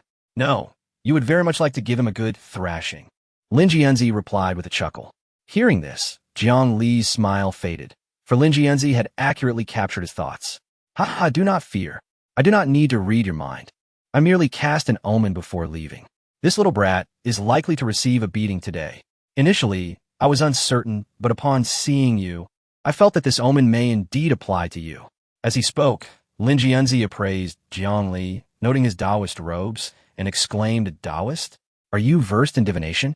Jiang Li smiled slightly. I have some understanding. Oh, Lin Jianzi's eyes lit up. 6 lines, mysterious doors, plum blossom, physiognomy, purple star astrology, and character analysis? Upon hearing this, Jiang Li could not resist glancing at Lu Xinyan. Physiognomy, palm reading, assessing fortune and misfortune. Lin Jianzi's interest peaked. Daoist, let us discuss physiognomy. He was about to engage Jiang Li further when the impudent boy, Shifeng, interjected, Master, we are here for serious business. Oh, we could talk later. It is rare for me to encounter someone skilled in divination. I would like to converse more. Shifeng sneered at Jiang Li. With him, he is so old. He must be over 20, yet still only at the golden core stage. A waste like him could not possibly understand divination. Lin Jianzi's expression immediately turned stern. Do not be disrespectful. Yet Shifeng showed no fear of his master. I speak the truth. Discussing divination with him is pointless. Look at him. Does he truly believe wearing Daoist robes makes him a Daoist? He is nothing but a bald donkey. The boy, though young, possessed a sharp tongue. Jiang Li's temper flared, and he noted the boy's somewhat murky aura, realizing the elder had spoken true. Whether or not this omen was meant for him, he would take the initiative to claim the consequences. This insolent child was destined for a beating today. Little brat, I may not know much, but one thing is certain. Elder Lin Jianzi was correct. You cannot escape a beating today. Lin Jianzi's eyes sparkled with interest. Young man, you see it too? Jiang Li nudda. May I take a look at his fortune? Lin Jianzi readily agreed. Quickly, let us see. However, Shifeng protested. Who wants him to read my fortune? He is not worthy. Jiang Li glanced at Lin Jianzi, who took a step back, giving him a look that said, do as you wish, then turned his attention to another direction. With this reassurance, Jiang Li felt emboldened. You insolent child, today I will ensure you learn your place. He thought with a grin. He rolled up his sleeves and approached Shifeng. Shifeng coldly remarked, Master, it would be acceptable if this big sister were to teach me a lesson. But does he think he can discipline me? Lu Xinyan, alarmed, was about to speak when Lin Jianzi calmly interjected, do not worry, young lady. Let this young man teach this little rascal a lesson. It will help him understand that there are always greater heights to aspire to. But, elder, your disciple is extraordinarily gifted. How can Jiang Li possibly match him? Lu Xinyan protested. Age does not dictate prowess in cultivation. A prodigy like Shifeng, who reached the golden core stage by 20, cannot possibly be matched by Jiang Li. She continued, especially considering Shifeng had Lin Jianzi as a sacred realm master, giving him an inherent advantage far surpassing her own past potential. Child, this young Daoist is not as weak as you presume. Ling Yunzi, however, maintained a constant smile, seemingly harboring great optimism for Jiang Li. Chapter 50, A Duel with the Young Brat. Lu Xinyan had never witnessed Jiang Li engage in a duel. From Lin Wanwan's accounts, it seemed that Jiang Li had not encountered any conflicts with others in the secret realm. Now, suddenly faced with a disciple of the sacred realm for a sparring session, Lu Xinyan felt a deep sense of apprehension. Jiang Li, can you do it? She could not help but inquire. Upon hearing this, Jiang Li turned and smiled at her. Why do you question me in front of others? It's rather embarrassing, you know? Bah! Lu Xinyan spat at him, her cheeks flushed with embarrassment. Ling Yunzi, however, watched Jiang Li with an amused expression, a glimmer of admiration in his eyes. This lad is not inferior to my younger self, he mused silently. Useless. Even this sister knows you're incapable, yet you dare to challenge me.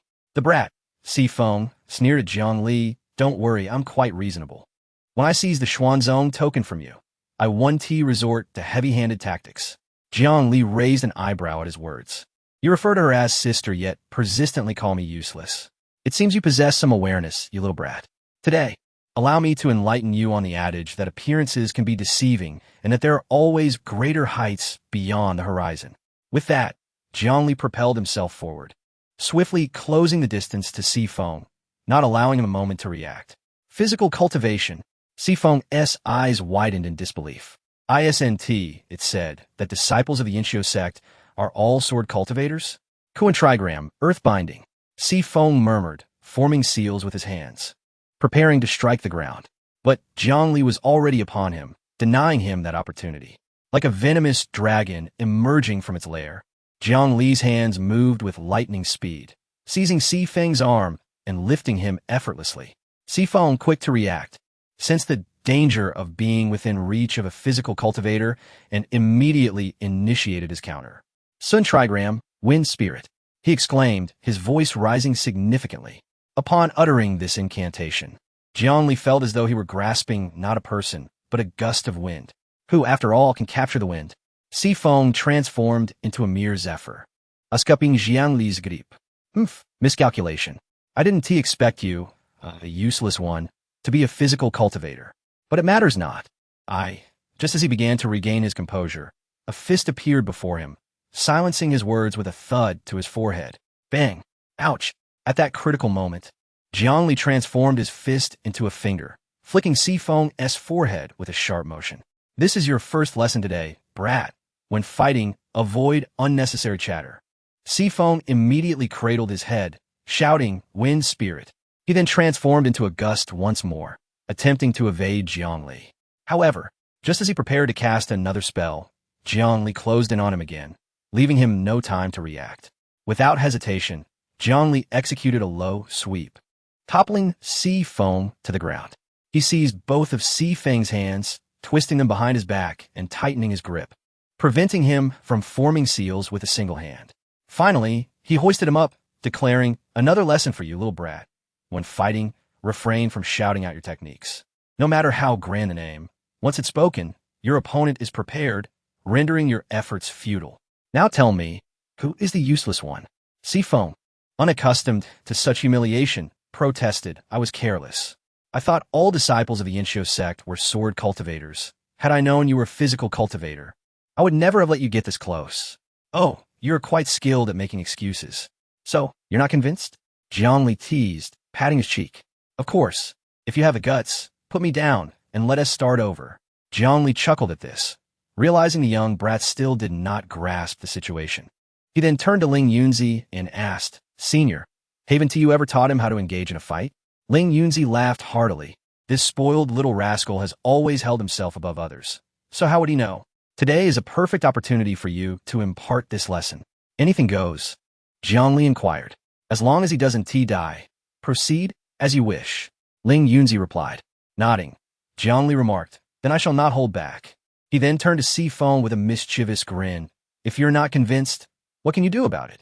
With that, he swiftly sealed Sifeng's cultivation, rendering him powerless. He yanked down Sifeng's trousers and, with a resounding slap, struck his tender backside. Smack! The crisp sound echoed, leaving both Lu Xinyan and Ling Yunzi astonished by Jiang Li's audacity. Sifeng's eyes widened in disbelief. I will kill you. I swear I will." Sifeng thrashed in Jiang Li's grip, desperate to escape. Seeing this, Lu Xinyan, fearing that Jiang Li would provoke further trouble, hastily called out. Jiang Li, quickly release Sifeng. The younger brother? She then turned to Ling Yunzi. "Senior, Jiang Li means no harm. He is merely accustomed to acting carelessly." At this moment, Lu Xinyan found herself at a loss for words. Yet, Ling Yunzi merely chuckled. "No harm done. As I said, as long as he doesn't die, it's all good." What a splendid idea. How did I not think of it sooner? "But senior," Lu Xinyan urged, "Sifeng is still young. If he is humiliated today, the consequences could be dire." She worried that a proud child like Sifeng, subjected to such indignity, might seek revenge in the future. After all, Sifeng's master was a figure of the sacred realm. However, Ling Yunzi remained unconcerned. He smiled. If today Jiang Li can teach him a lesson, it may not be a bad thing after all. Lu Xinyan wanted to argue that it might not be a good thing for Jiang Li, but she could not voice her thoughts, anxiously watching Jiang Li, hoping he would relent soon. "Little brat, despite your youth, your tongue is foul. Senior Ling indulges you, but once you step outside, who will cater to your whims? Remember this lesson well." Jiang Li's strikes were merciless, quickly turning Sifeng's backside a bright shade of red and swollen. I will definitely kill you," Sifeng exclaimed, determination burning in his eyes. "Trigram break." He bit his tongue, spitting out a mouthful of blood, and suddenly a bolt of lightning shot toward Jiang Li without warning. Left with no choice, Jiang Li threw Sifeng away and swiftly dodged the impending strike. Seizing the moment of chaos, Sifeng broke free from Jiang Li's seal, his gaze fierce as he glared at Jiang Li. Gritting his teeth, "You think just because you practice physical cultivation you can suppress me? Today, I shall show you what a true cultivator is." Chapter 51. The transport is coming. The young boy, Sifeng, instinctively wanted to shout the name of his spell again. However, upon noticing Jiang Li's enigmatic smile, he suppressed the urge. Having learned from previous lessons, he immediately distanced himself from Jiang Li. With a clap of his hands on the ground, a ring of earthen walls rose around Jiang Li, confining him and obstructing his line of sight. Nonetheless, with a single, effortless punch, Jiang Li shattered the wall before him. At that moment, a multitude of earthen walls densely appeared, forming a barrier between the two. Be careful. My disciple is genuinely angry now. Tread lightly. Ling Yunzi quietly reminded from the side. Master, whose side are you on? Sifeng immediately shouted in response. Ling Yunzi merely chuckled, remaining silent. Seeing this, Sifeng snorted coldly and declared loudly to Jiang Li. Now, I shall let you witness my true strength. Tremor hex, thunder arise. As soon as he finished speaking, dark clouds rapidly gathered above Jiang Li's head, and arcs of lightning danced within the cloud layer. Jiang Li could sense the lightning within the clouds converging swiftly, waiting to reach its peak before descending upon him. Are you frightened? This thunder would daunt even a nascent soul cultivator. If you kneel and beg for mercy now, perhaps I might spare your life. Jiang Li shook his head and replied. Your thunder still needs some time to gather, doesn't it? Sifeng sneered. What? Do you want a close like before? By the time you break through these walls, my thunder will already be ready. Ha ha ha. Jiang Li did not respond or break the walls. Instead, he stood still. Sifeng, puzzled by Jiang Li's actions, hastened the gathering of lightning in his hands. Jiang Li patiently awaited, occasionally glancing at the thunderclouds above. Finally, the lightning within the clouds completed its gathering. Ha ha ha, useless. No matter what tricks you have up your sleeve, it's too late now. At this distance, even if you wish to approach, it is impossible. Kneel and beg for mercy. Sifeng's eyes gleamed with delight, brimming with anticipation. Without engaging in conversation, Jiang Li turned to Ling Yunzi and remarked, Senior, your disciple is quite naive. Ling Yunzi chuckled in response. Although I'm unaware of the boy's capabilities, I must remind you that the power of this lightning is indeed formidable. Even a typical nascent soul cultivator would not dare to face it head-on. Jiang Li nodded. Certainly, spells passed down from seniors are commendable, yet it also depends on the wielder's skill. With that, he gazed at Sifeng, a smirk playing on his lips. Am I not demonstrating that I can handle you without closing the distance? Mere bluster. Sifeng retorted, prepared to channel his spell and summon the lightning to strike Jiang Li. Yet, Jiang Li suddenly formed a sword gesture, and a flying sword rushed forth, positioning itself at Sifeng's forehead. Feeling the chill from the sword's tip, Sifeng dared not move an inch. The hand gesture he had been forming was abruptly halted. Gulp. Sifeng struggled to swallow and stammered. You're a body cultivator. How can you still be a sword cultivator? Jiang Li narrowed his eyes and chuckled. When did I ever claim I wasn't a sword cultivator? He then coldly stated, You call others useless, but I ask you now, who is the true waste? You possess remarkable spells, yet cannot even use them properly. A genius? Nonsense. Then, Jiang Li turned to Ling Yunzi and said, Senior, this technique appears quite comprehensive. The boy just executed movement, control, and attack methods. I surmise there must be a defensive technique as well. Ling Yunzi nodded. Indeed, this technique has virtually no weaknesses, and its offensive capabilities are extraordinarily fierce. Jiang Li nodded again and addressed Sifeng. Such a good technique in your hands is wasted. How can you claim you're not useless? I am not useless. Every spell I practice has reached its peak. This thunderstrike would incapacitate even a typical nascent soul cultivator. Among my peers, few can rival me. What grounds do you have to call me useless? Sifeng, despite his inability to move, still attempted to protest. Even a lion uses its full strength to catch a rabbit. From the start, you underestimated me, assuming I was merely an ordinary body cultivator. Have you never encountered a dual cultivator?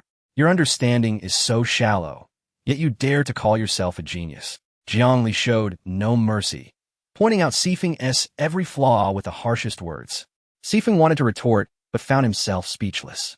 Jiang Li, who had become increasingly animated after teaching disciples at Yin Xiuzong for the past few days, was on the verge of directly pointing at Sifeng's nose and reprimanding him as a failing student.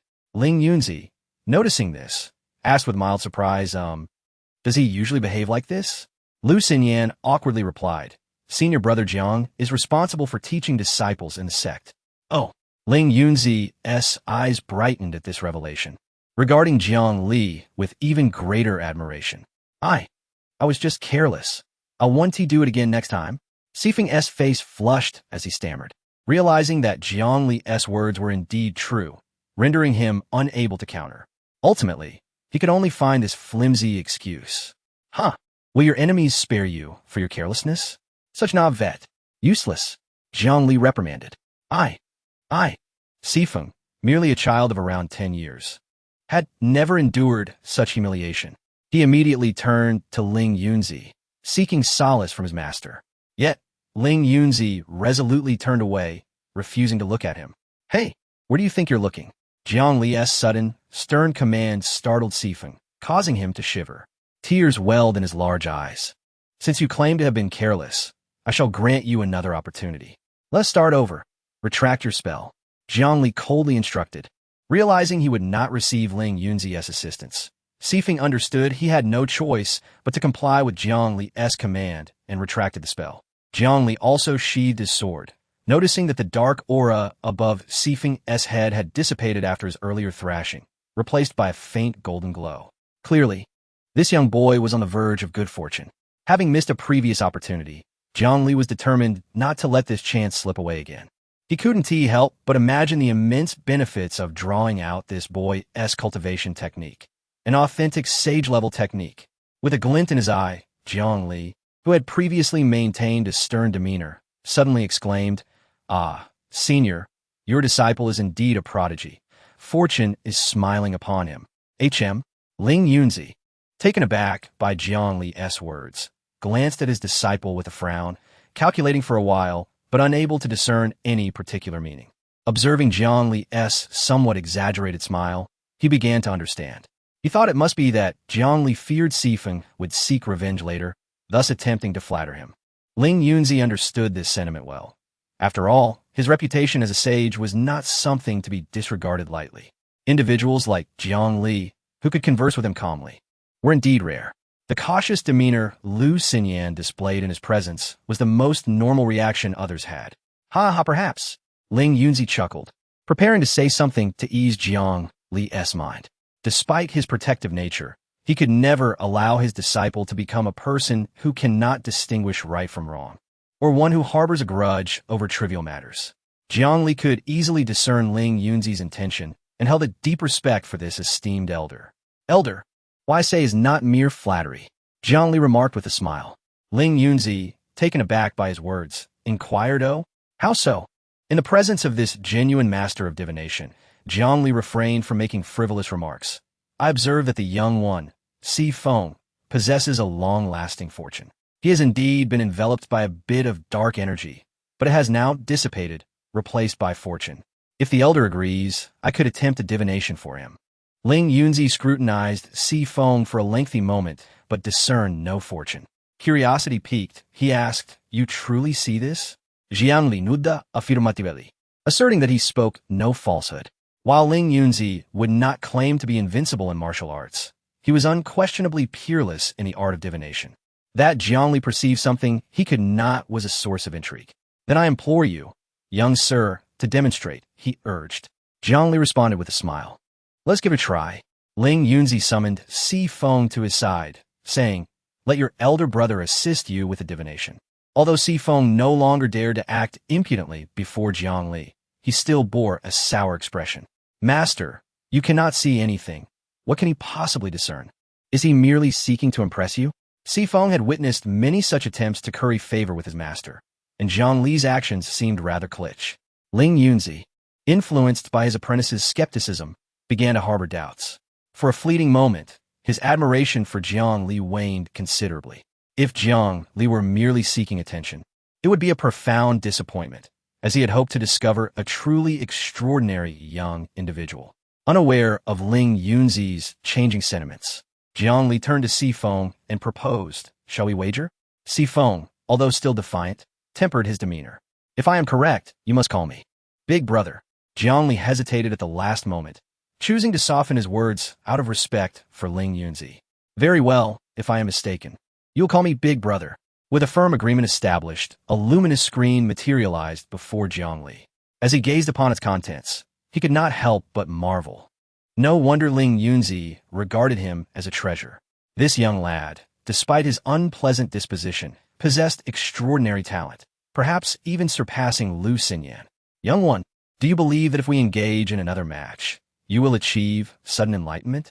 Jiang Li's assertion prompted a reaction. Before Feng could respond, Ling Yunzi chuckled.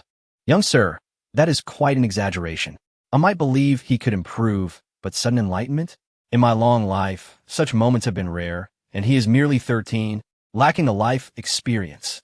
Even Feng, who was proud to the core, interjected, while it brings me joy to hear such praise, that is utterly outrageous. Lu Xinyan, feeling somewhat embarrassed, covered her face and remarked, Senior brother, you may not grasp the significance of enlightenment for a cultivator. I have only experienced it once in my entire journey. Observing the disbelief on their faces, Jiang Li shook his head and smiled.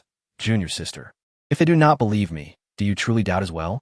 Lu Xinyan, recalling all that had transpired, looked into Jiang Li's eyes and said, Elder, I believe in my senior brother. Perhaps Feng truly can achieve what others cannot. Oh, you hold such high regard for this brat? Ling Yunzi asked, pointing at Feng in surprise. Lu Xinyan shook her head. I believe in my senior brother. He cannot be wrong. Ling Yunzi, upon hearing this, could not help but glance at Jiang Li once more. Enough chatter. Come, young man, let me teach you how to wield your arts and fight. Without granting Feng a moment to prepare, Jiang Li seized him by the collar and flung him away.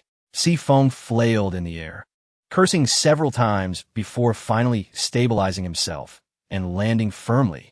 Without hesitation, he launched into an all-out attack, leaving no room for carelessness, determined to give Jiang Li no opportunity. He constructed a wall of earth to obscure his vision while swiftly moving to evade close contact. Additionally, he enveloped himself in a shimmering shield and summoned storm clouds to gather lightning. Countless fiery projectiles flew towards Jiang Li, creating a constant barrage of distraction. In this moment, he employed nearly all he had learned, embodying Jiang Li's advice to fight with all his might, even against a rabbit. His confidence surged. As a golden core cultivator, Jiang Li could not possibly rival him, a disciple of the sacred realm. Their foundational strengths were simply too disparate. Jiang Li's previous victories were merely due to Feng's negligence. The first time, he had not anticipated Jiang Li was a body cultivator capable of closing the distance. The second time, he had forgotten to guard against Jiang Li's dual cultivation. Now, he was eager to see what Jiang Li could devise. You think that it is merely a matter of brute strength? You are no match for me.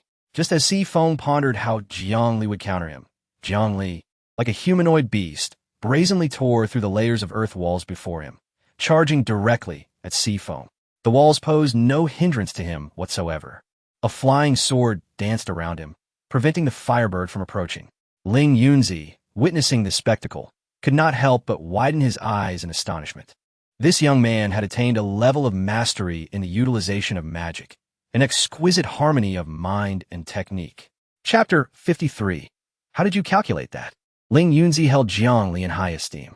Upon first laying eyes on him, he realized that despite Jiang Li's youth and his attainment to the golden core stage, his talent paled in comparison to that of Feng. However, Jiang Li possessed a solid foundation, utterly free of flaws. Thus, he deduced that Feng, who was both inexperienced in actual combat and overly proud, would not be a match for him. Ling Yunzi sought to utilize Jiang Li to impart a lesson to his own disciple.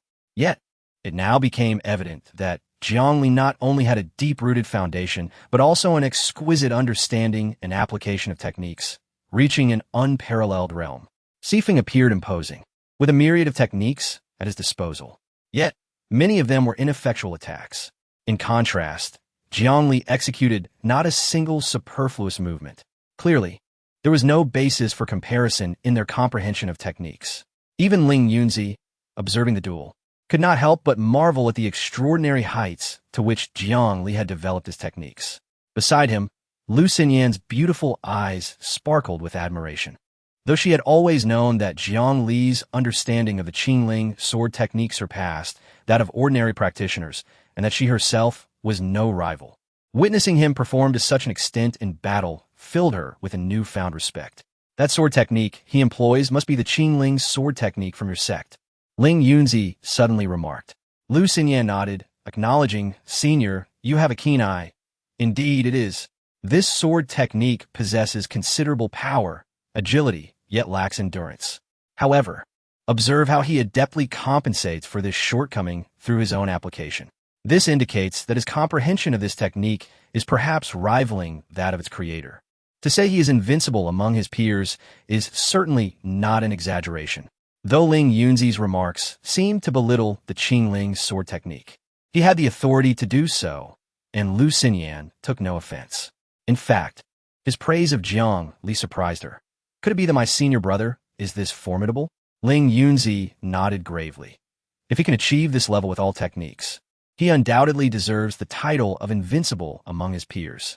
The rank of a technique determines its lower limits, but the practitioner defines its upper limits. Look at my disciple, who relies solely on the raw power of the most rudimentary techniques to engage in battle, whereas Jiang Li fully unleashes power that transcends the technique itself. There is no need for further comparison. The disparity is evident. Were it not for Jiang Li showing me courtesy, that arrogant child would have been unable to withstand even 3 exchanges against him. As Lu Xinyan absorbed Ling Yunzi's high praise for Jiang Li, her curiosity about him deepened. What kind of extraordinary individual could achieve such feats? While the two conversed, Jiang Li had already, through absolute strength, approached the young boy once more. Sifeng barely had time to emit a strange cry before Jiang Li's fist collided with a water shield. The water shield immediately rippled, seemingly absorbing the force of Jiang Li's blow. Yet, in the next moment, Jiang Li seized the long sword, cleaving down upon the water shield. The blade erupted in resplendent light, and to Sifeng's incredulous gaze, the water shield shattered, transforming into a shower of droplets.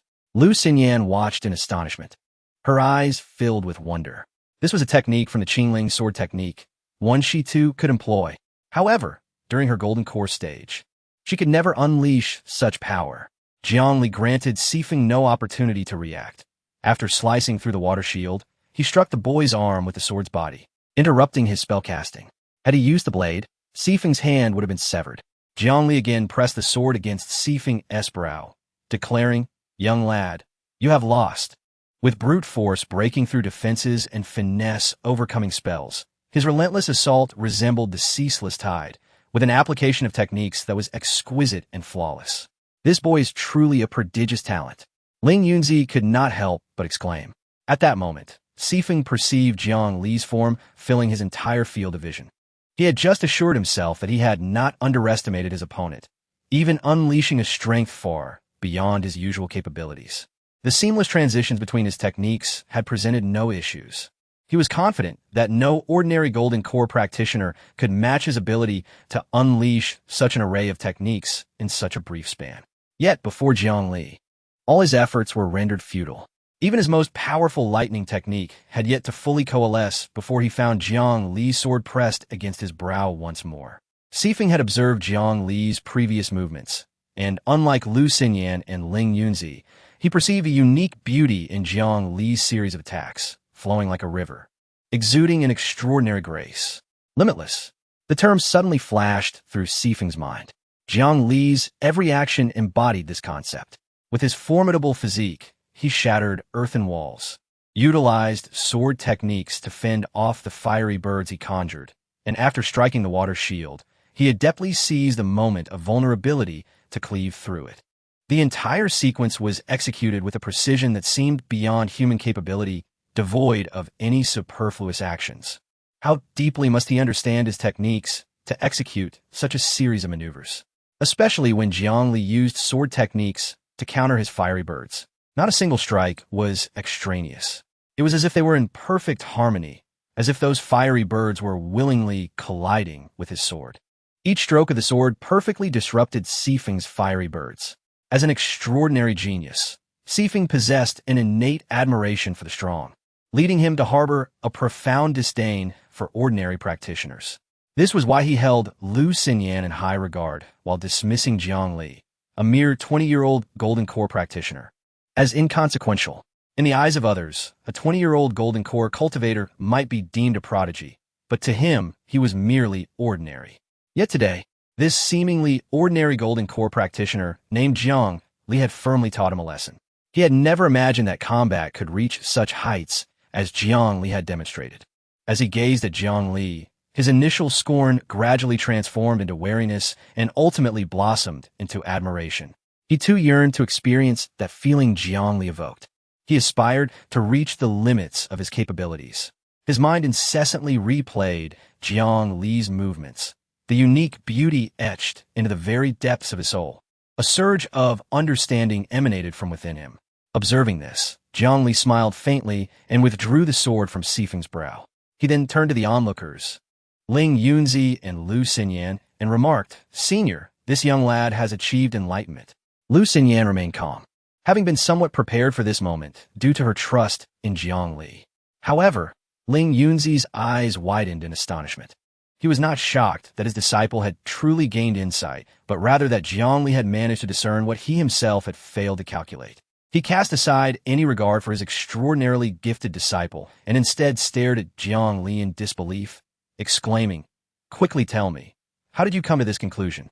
Chapter 54. The Favor of Ling Yunzi. Thus, and so, do you understand? Jiang Li inquírate arnazli. Ling Yunzi gazed blankly at Lu Xinyan, pondering for a moment before asking, "Child, do you comprehend?" Lu Xinyan shook her head, her eyes reflecting a crystal clear, albeit foolish, innocence as she replied, "If even you, esteemed senior, do not understand, then I am even less capable." Ling Yunzi contemplated further and glanced at Jiang Li. "Could you please repeat that?" Jiang Li, beads of sweat forming on his brow, patiently reiterated, thus, and so. Ling Yunzi's expression shifted. "I understand now. This is indeed talent, something ordinary individuals cannot acquire." Jiang Li's face brightened with a smile of relief as he wiped his sweat, saying, "Esteemed senior, you are truly remarkable. You discerned this so quickly." Ling Yunzi's face fell as he retorted, "If I choose not to speak, does that imply I am a villain coveting other secrets? It is merely your impoverished Ningzhou. Once you venture out across the 36 states of the human realm, inquire about my name. And who would not know I am famously benevolent? Would anyone else engage with you so amiably here?" At this, Jiang Li and Lu Xinyan nodded vigorously in agreement. After the jest, Ling Yunzi recalled his beloved disciple. He turned to observe the side, where Shi Feng sat cross-legged, eyes closed, brow furrowed in contemplation, lost in self-absorption. Ling Yunzi could not help but exclaim, "This wretched lad is indeed favored by fate. An ordinary sparring session has led to such fortuitous encounters. How enviable." Turning to Jiang Li, he expressed, "Allow me to thank you on his behalf for your assistance." With that, he clasped his fists in a bow towards Jiang Li. This gesture left Jiang Li somewhat flustered. "Esteemed senior, you exaggerate. This is merely a trivial matter. Shi Feng's accomplishments stem from his own insight and have little to do with me." Ling Yunzi shook his head, asserting, "Though I may be advanced in age, my vision remains clear. In truth, your talent is exceedingly rare in this world." Jiang Li hastily waved his hands in modest denial. A 20-year-old golden core in Ningzhou is indeed considered prodigy. Yet compared to Shi Feng and Sister Lu, I fall short. Ling Yunzi patted his shoulder, saying, "There are many types of genius. Their rapid cultivation is one kind, while your profound understanding and application of techniques, achieving a harmonious balance of intent and execution, is another, indeed, even more exceptional. While cultivation relies on time and perseverance, comprehension of the Tao and techniques is of paramount importance. Your slower progress may even be advantageous. I observe that despite your low cultivation, your foundation is solid. Though merely 20, you seem to have undergone a century of refinement, indicating your diligent efforts. Thus, it is evident that whether in talent or disposition, you are among the elite. Your only shortcoming of lower cultivation, when paired with your patient temperament, becomes a complement rather than a hindrance. Provided you do not meet an untimely end, there will surely be a place for you in this vast world." As Ling Yunzi spoke, his eyes sparkled with increasing admiration for Jiang Li. "Would you be interested in becoming my disciple?" he suddenly asked. Jiang Li was taken aback. He was acutely aware of his own limitations. His so-called century of cultivation was merely a product of the rewards he had accrued. If he were to follow Ling Yunzi in a conventional manner, he would undoubtedly expose himself. He cast a troubled glance at Lu Xinyan. Noticing Jiang Li's gaze, she felt a twinge of anxiety. A saint-level master actively seeking a disciple was an opportunity beyond one's wildest dreams. Yet, She was reluctant to see Jiang Li become Ling Yunzi's pupil, for it would mean he would leave Yinshou sect. Meeting again would likely become a formidable challenge. Nevertheless, she understood she could not let her personal feelings impede Jiang Li's future. Senior Jiang, the elder wishes to take you as a disciple. It is a divine opportunity. You, esteemed senior, may I refuse? Jiang Li's tone was somewhat weak. He genuinely did not know if such a direct rejection of a saint's favor was wise. Nor was he aware of any customs that might stifle a genius in their infancy. Ling Yunzi, upon hearing this, did not express anger. Rather, he was intrigued. Do you know how many people desire to become my disciples, yet lack the means? Jiang Li could only smile helplessly. I naturally understand that being valued by you, esteemed senior, is a blessing. However, one must remain true to their commitments. Since I'm already a member of Yinshou sect, I cannot simply abandon it. As long as Yinshou sect does not forsake me, I shall not forsake it. Ling Yunzi's eyes gleamed with appreciation. Excellent. A commendable sense of loyalty. Each person has their own aspirations, and I shall not impose upon you. Should you ever reconsider, there will always be a place for you at my side. Jiang Li immediately returned a respectful bow, saying, I am deeply grateful for your recognition, esteemed senior. Ling Yunzi nodded, then looked towards the direction of the Yinshou sect's mountain gate. Unbeknownst to him, many disciples had already gathered there, including Lin Wanwan. Find a few individuals to help guard this lad for me.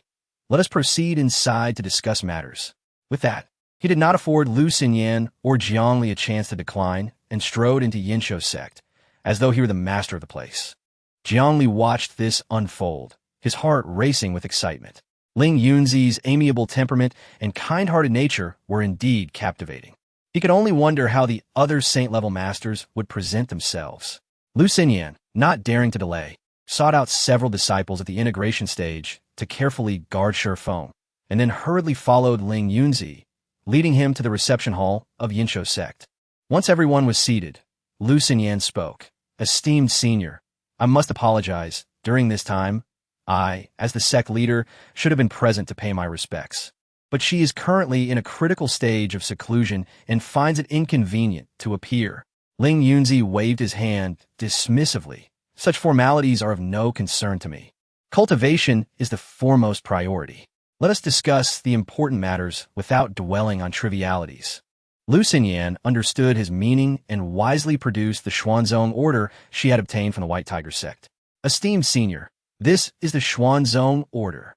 As she handed it over, a visible reluctance filled her eyes.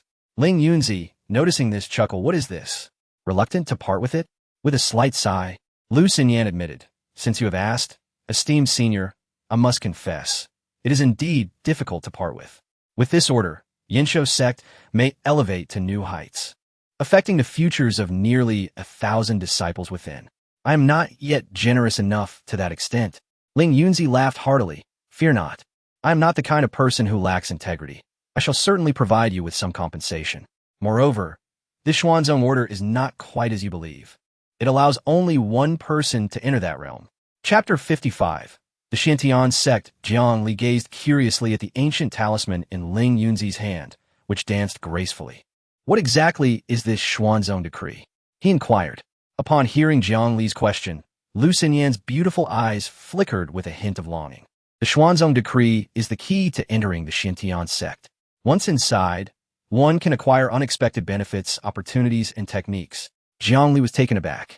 It appears the opportunities within the Xintian sect are quite significant. Even you two are so enamored, which speaks volumes. Ling Yunzi nodded. Indeed, any cultivator who returns alive from within will likely become a dominant figure, achieving the imperial realm with relative ease. But that is not all. There have been accounts of people encountering celestial artifacts inside. Celestial artifacts? Jiang Li was momentarily stunned. He had heard tales of celestial beings in this world, yet none had ever been witnessed. Indeed, it is rumored that the Xintian sect was originally a celestial sect, but for reasons unknown, it fell to the mortal realm, thus offering boundless opportunities within. However, danger lurks alongside. Ling Yunzi elaborated. Jiang Li furrowed his brow. If there are so many opportunities within the Xintian sect, shouldn't they have been claimed by powerful beings like you? Ling Yunzi shook his head. Do you think others aren't eager? However, the Xintian sect only opens once every 100 years, and only those below the nascent soul stage holding the Xuanzong decree may enter. What a convoluted arrangement, Jiang Li remarked disparagingly. You ask me, and I ask who? Why not venture into the Xintian sect and inquire with someone? Ling Yunzi retorted. Though, the chance of encountering a living being in there is likely less than ascending directly. Jiang Li caught the implication in Ling Yunzi's words and pressed further. Living beings? Ling Yunzi nodded. Inside, there are no living souls, but countless specters drift about, some possessing strength comparable to the sacred realm. Jiang Li gaspat. Ghosts? Ling Yunzi affirmed. One could say that. Are there female ghosts? Jiang Li karia. Ling Yunzi and Lu Xinyan exchanged glances, exasperated. Can you focus on something normal for once? Lu Xinyan couldn't help but chide. Jiang Li shukulat. Isn't it said that ghosts are not bound by law? With a thud, Lu Xinyan, unable to contain herself, kicked Jiang Li away. He limped back, his demeanor serious. It seems there are not just one, but several beings comparable to the sacred realm. Forget about the nascent soul stage. Even if you were to enter, it might not bode well for you. Ling Yunzi's lips twitched at Jiang Li's words. As long as one does not provoke those specters, they will not initiate an attack. I see, Jiang Li replied with a slight smile. So you wish for me to accompany the young one on this journey? Ling Yunzi nodded. Precisely. A single Xuanzong decree permits entry for 3 individuals. Since Sifeng is but one, I can allow you to select 2 others to accompany him. I have stated before, I will not take your decree without offering something in return. The opportunities you obtain within shall not be coveted by me. Moreover, with my name as protection, you will encounter at least 80% less trouble than if you ventured alone. How about it? Do you now perceive my benevolence? Ling Yunzi stroked his grizzled beard, narrowing his eyes as he awaited compliments from Jiang Li and Lu Xinyan. However, Jiang Li responded with a sarcastic tone. So, esteemed elder, the troubles you mentioned are not merely regarding those specters in the Xintian sect, right? 80%, leaving 20%. You wish to recruit me as a disciple, primarily because you believe I can serve as a protector for the young one. Am I correct? Ling Yunzi appeared slightly embarrassed, having been caught in his intentions. How could that be? Jiang Li stared intently at Ling Yunzi, remaining silent. Well, there is indeed a slight inclination in that direction. Ling Yunzi sighed. I shall not hide it from you. I do harbor such intentions. Although Sifeng's talent is promising, he is still young and inexperienced. Initially, I considered other compensations. But after seeing you today, I realized no one is more suitable than you. Your combat prowess is commendable, but what is even rarer is your mastery of divination. Your understanding of yin and yang, and your grasp of the 8 trigrams. You are undoubtedly the ideal candidate to enter the Xintian sect. Lu Xinyan's brows furrowed, and the little affection she had for Ling Yunzi dissipated entirely. Indeed, the elder had become cunning, seeking to use them while expecting gratitude in return. Esteemed elder, since you have laid your cards on the table, I shall speak plainly. You wish for my senior brother to act as a protector for young Sifeng. Surely, the benefits cannot solely be those opportunities within the Xintian sect, as we are the ones providing the decree. Ling Yunzi glanced at Lu Xinyan and then at Jiang Li, smirking slightly. Child, what else do you desire? A sword. Lu Xinyan replied without hesitation. A sword? Your Yinxiu sect is a sword sect. Do you truly lack swords? Ling Yunzi questioned. Lu Xinyan shook her head. My senior brother does not possess a suitable sword. The Yinxiu sect is primarily a sect for women, and most existing swords are ill-suited for him. Given your connections and strength, acquiring a fine sword shouldn't pose a challenge, correct? At that moment, Jiang Li's sword was still the one he had borrowed from Murong Feng and had yet to return. Lu Xinyan teased, if you wish for the horse to run, you must first feed it well. Wouldn't you agree, esteemed elder? At this moment, Lu Xinyan seemed to have entirely suppressed her fear of Ling Yunzi, a figure of the sacred realm. Ling Yunzi regarded Lu Xinyan with a knowing look before turning to Jiang Li with a smile. You have a fine junior sister. Leave the matter of the sword to me. Did I agree to this? Jiang Li replied, somewhat exasperated. Lu Xinyan promptly pulled Jiang Li behind her and said to Ling Yunzi, then, esteemed elder, it is settled. With that, Lu Xinyan extended her hand, palm facing Ling Yunzi. Ha ha ha, it is settled. Ling Yunzi laughed, and they exchanged 3 claps to seal the agreement. With a year remaining before the Xiantian sect opens, I wish to keep Sifeng at the Yinxiu sect for a year. After that, I shall take him and Jiang Li to the Xiantian sect. Brother, during this year, focus on improving your cultivation. Though the Xiantian sect has no requirements for a minimum cultivation level, it is always better to be a bit stronger. Having said that, he turned to Jiang Li. In this year, take good care of Sifeng. My teachings are limited, and he is too naive. You must guide him. Jiang Li was tempted to refuse, but considering the young one's extraordinary talent, which rivaled Lu Xinyan's, he conceded with a nod. Seeing this, Ling Yunzi smiled. With this matter concluded, I shall not impose further. I take my leave. With that, he vanished before their eyes. Chapter 56. The Extraordinary Adventures of Bai Ling Miao. Junior sister, I have no desire to visit that so-called Xiantian sect. After Lin Jianzi departed, Jiang Li spoke up. Lu Xinyan exchanged a glance with Jiang Li, her cheeks flushing once more.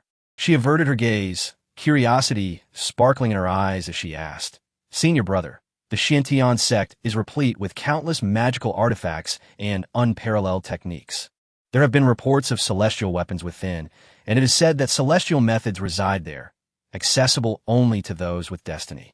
It is a place that all cultivators below the nascent soul stage dream of entering. Do you not wish to venture in search of opportunities? Jiang Li shook his head resolutely, not in the slightest. It was ludicrous. Why would he need to compete with others for opportunities when he could simply foretell fortunes and acquire treasures effortlessly? Even if the Xiantian sect boasted a plethora of treasures, he could wait for these individuals to emerge and seize the chance to reclaim what belonged to him. After the experience in the Baihu sect's secret realm, he had come to understand that survival was paramount. Lin Wanwan, a prodigy, was backed by the Yinxiu sect. Had it not been for him, she might have fallen victim to Gu Linhuan's treachery. Lu Xinyan, feeling anxious at his words, insisted, Senior brother, we cultivators must. Stop. If it were possible, I wouldn't even wish to become an immortal. Jiang Li interrupted her lecture directly. Lu Xinyan, taken aback, exclaimed in frustration, Then why do you even cultivate? For amusement.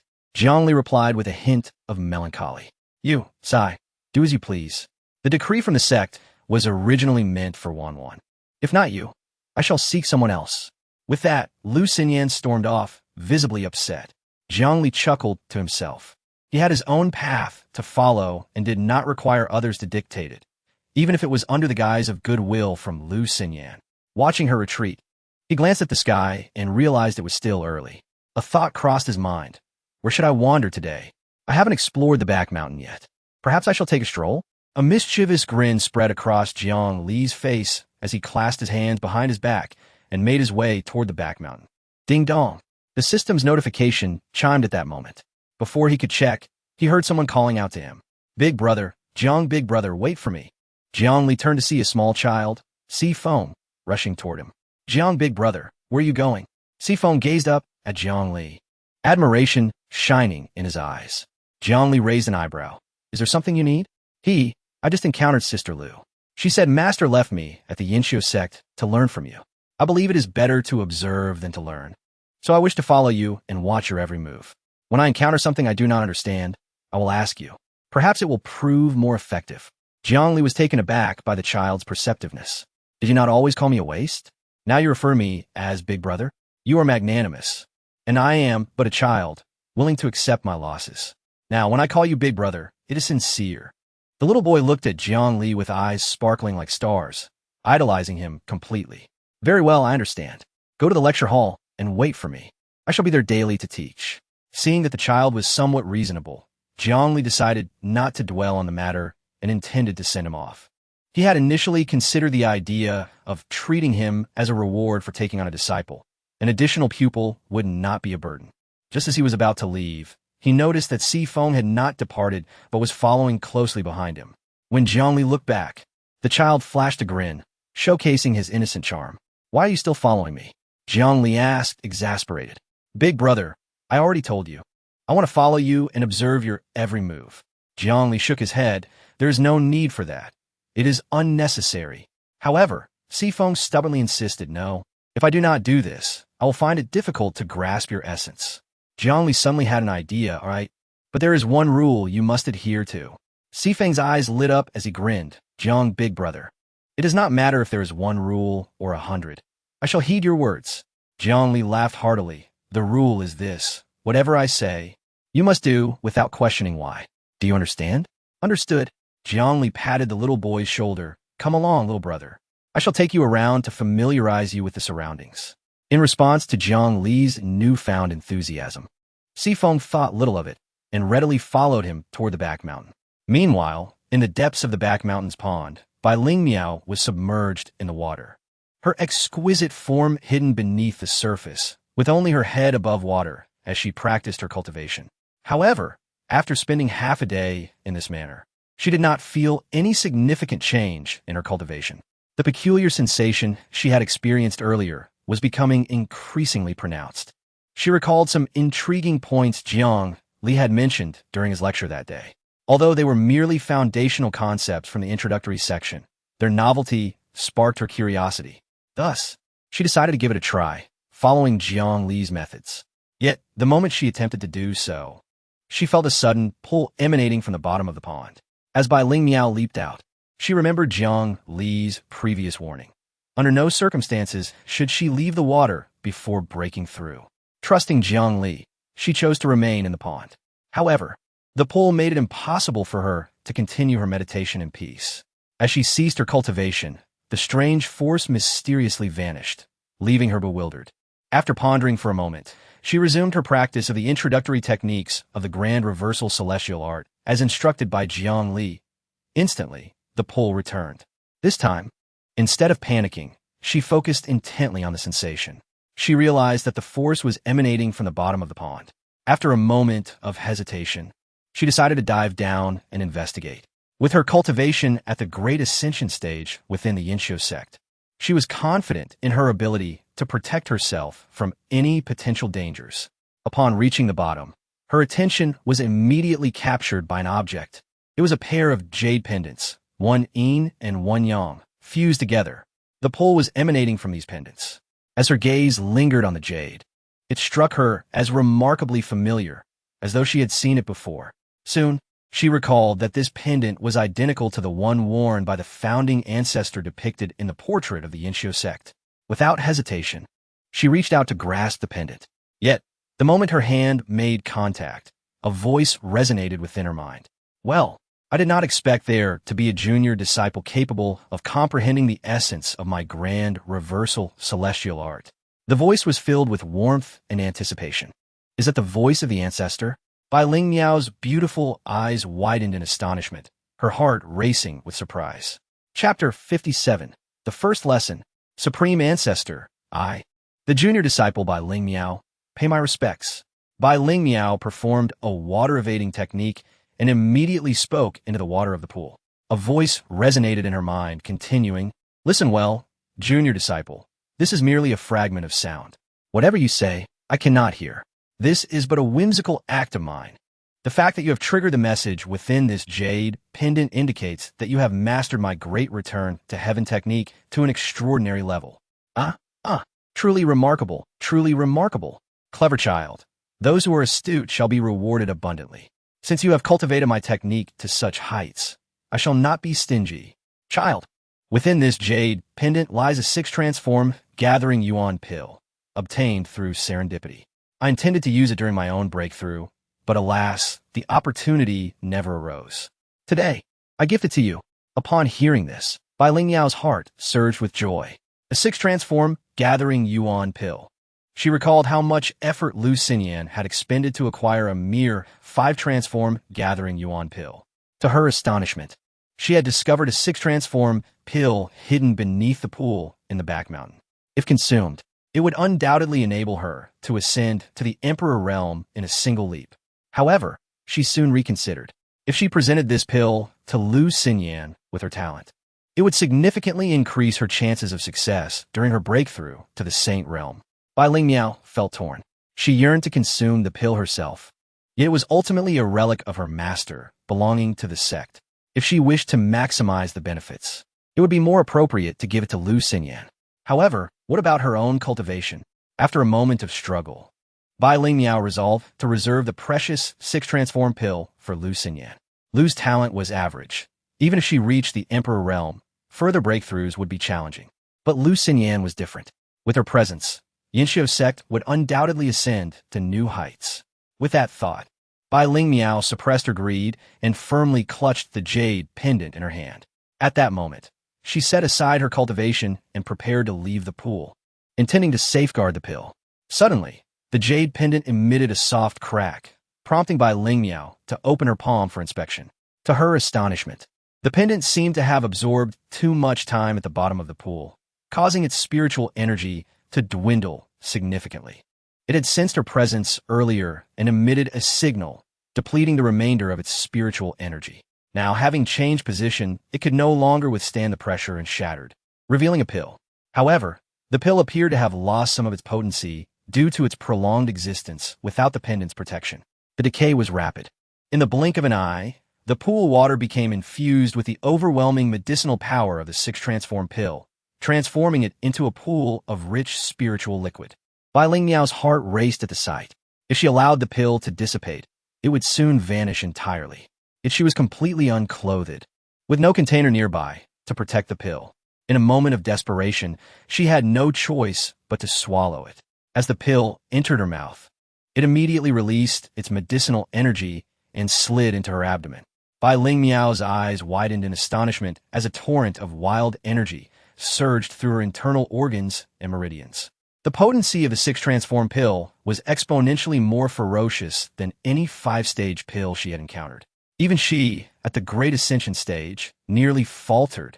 Without hesitation, she began to circulate her Great Return to Heaven technique to digest the energy within her. Simultaneously, the residual power diffusing in the pool converged towards her. Soon, her lithe form was enveloped in a crimson glow, radiating immense heat, akin to a furnace. The water in the pool evaporated into a dense white mist, creating an ethereal atmosphere around her. It was at this moment that Jiang Li and Si Feng stealthily approached. "Brother Jiang, what brings you here?" Si Feng inquired, curious. Earlier, he had mentioned showing him around to familiarize him with the area. Yet, Si Feng sensed that Jiang Li's intentions were clear as he led him to the back mountain. "I want to show you some beautiful scenery." Jiang Li Shuklat. "Oh, what kind of scenery?" Si Feng asked, intrigued. After rounding a bend and climbing a ridge, they finally arrived at the water pool whereby Lingmiao practiced. The surrounding mist obscured the area, but they could vaguely see trees and rocks. Peering down from the ridge, both felt a sense of tranquility. "This place is indeed remarkable, Brother Jiang. There is even a hot spring here," Si Feng exclaimed in surprise. "Come on, brother. After our long session, let us relax in the hot spring," Si Feng urged, but Jiang Li firmly grasped his arm. "Do you remember what I said before? You must follow my lead." Si Feng nodded, curious about Jiang Li's intentions. "Stay here and don't wander off. No peeking either. Wait for my signal. And then stand up. Understand?" Jiang Li smiled. Si Feng nodded enthusiastically and promised, "Brother Jiang, you can trust me." After several reminders, Jiang Li departed. He turned and twisted, eventually finding a concealed yet advantageous vantage point, patiently waiting. Meanwhile, Bai Lingmiao was reaching the critical moment of her breakthrough. Boom! With a tremendous sound, the water erupted into a 100-foot-high splash. A graceful figure burst forth from the pool. Jiang Li immediately stilled his breath, captivated by the scene. Wow, Sister Bai truly is a hidden gem. On the other side, Si Feng remembered Jiang Li's instructions and resisted the urge to peek. Focused on her breakthrough, Bai Lingmiao initially did not notice Jiang Li and Si Feng nearby. However, once she stabilized her aura, she sensed a presence beside her. "Who goes there?" Bai Lingmiao exclaimed, hastily donning her garments. Seizing the moment of her distraction, Jiang Li imitated a bird call. Si Feng, hearing this, stood up immediately. Bai Lingmiao's gaze snapped to him. "Who dares intrude?" The overwhelming aura of the Emperor realm surged towards Si Feng. The pressure left the golden core stage, Si Feng momentarily stunned. "A mere child?" Bai Lingmiao frowned, realizing her adversary was merely a boy of 12 or 13. At that moment, Jiang Li circled back and shouted, "Hey kid, what are you doing here? Who told you to come?" Chapter 58. A Slight Advantage. "Ah, me?" At this moment, The young friend Sifeng was utterly bewildered. Wasn't he this supposed to be an appreciation of the scenery? How did a formidable being appear out of nowhere? No, Brother Jiang. It's not you, sob. Jiang Li stepped forward, swiftly covering his mouth and delivering a light smack to the back of his head.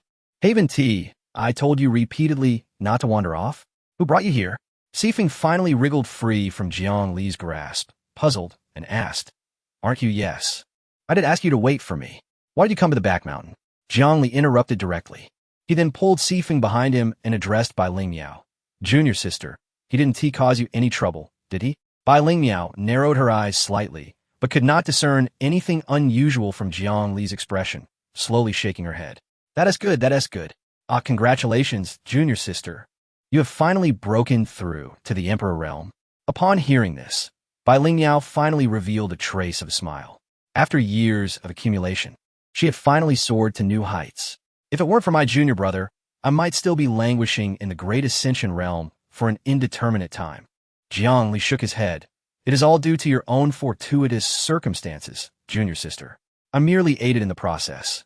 Even without me, you would have achieved the Emperor realm. As he spoke, he brought Sifeng out from behind him and introduced him. Junior sister, this is the young lad Sifeng. A disciple of senior Lingyun. Jiang Li then recounted the previous events in detail to Bai Ling Miao. So, he is a disciple of senior Lingyun.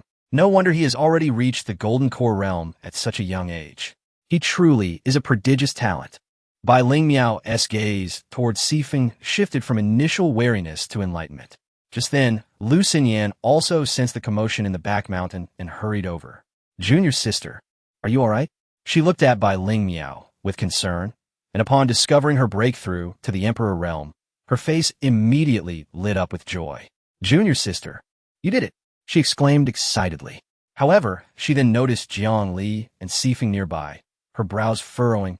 What are you two doing here? Bai Ling Miao smiled and explained. It was all a misunderstanding. Sifeng accidentally wandered into the back mountain, and junior brother Jiang came here to find him. Lu Xinyan's expression softened slightly upon hearing this.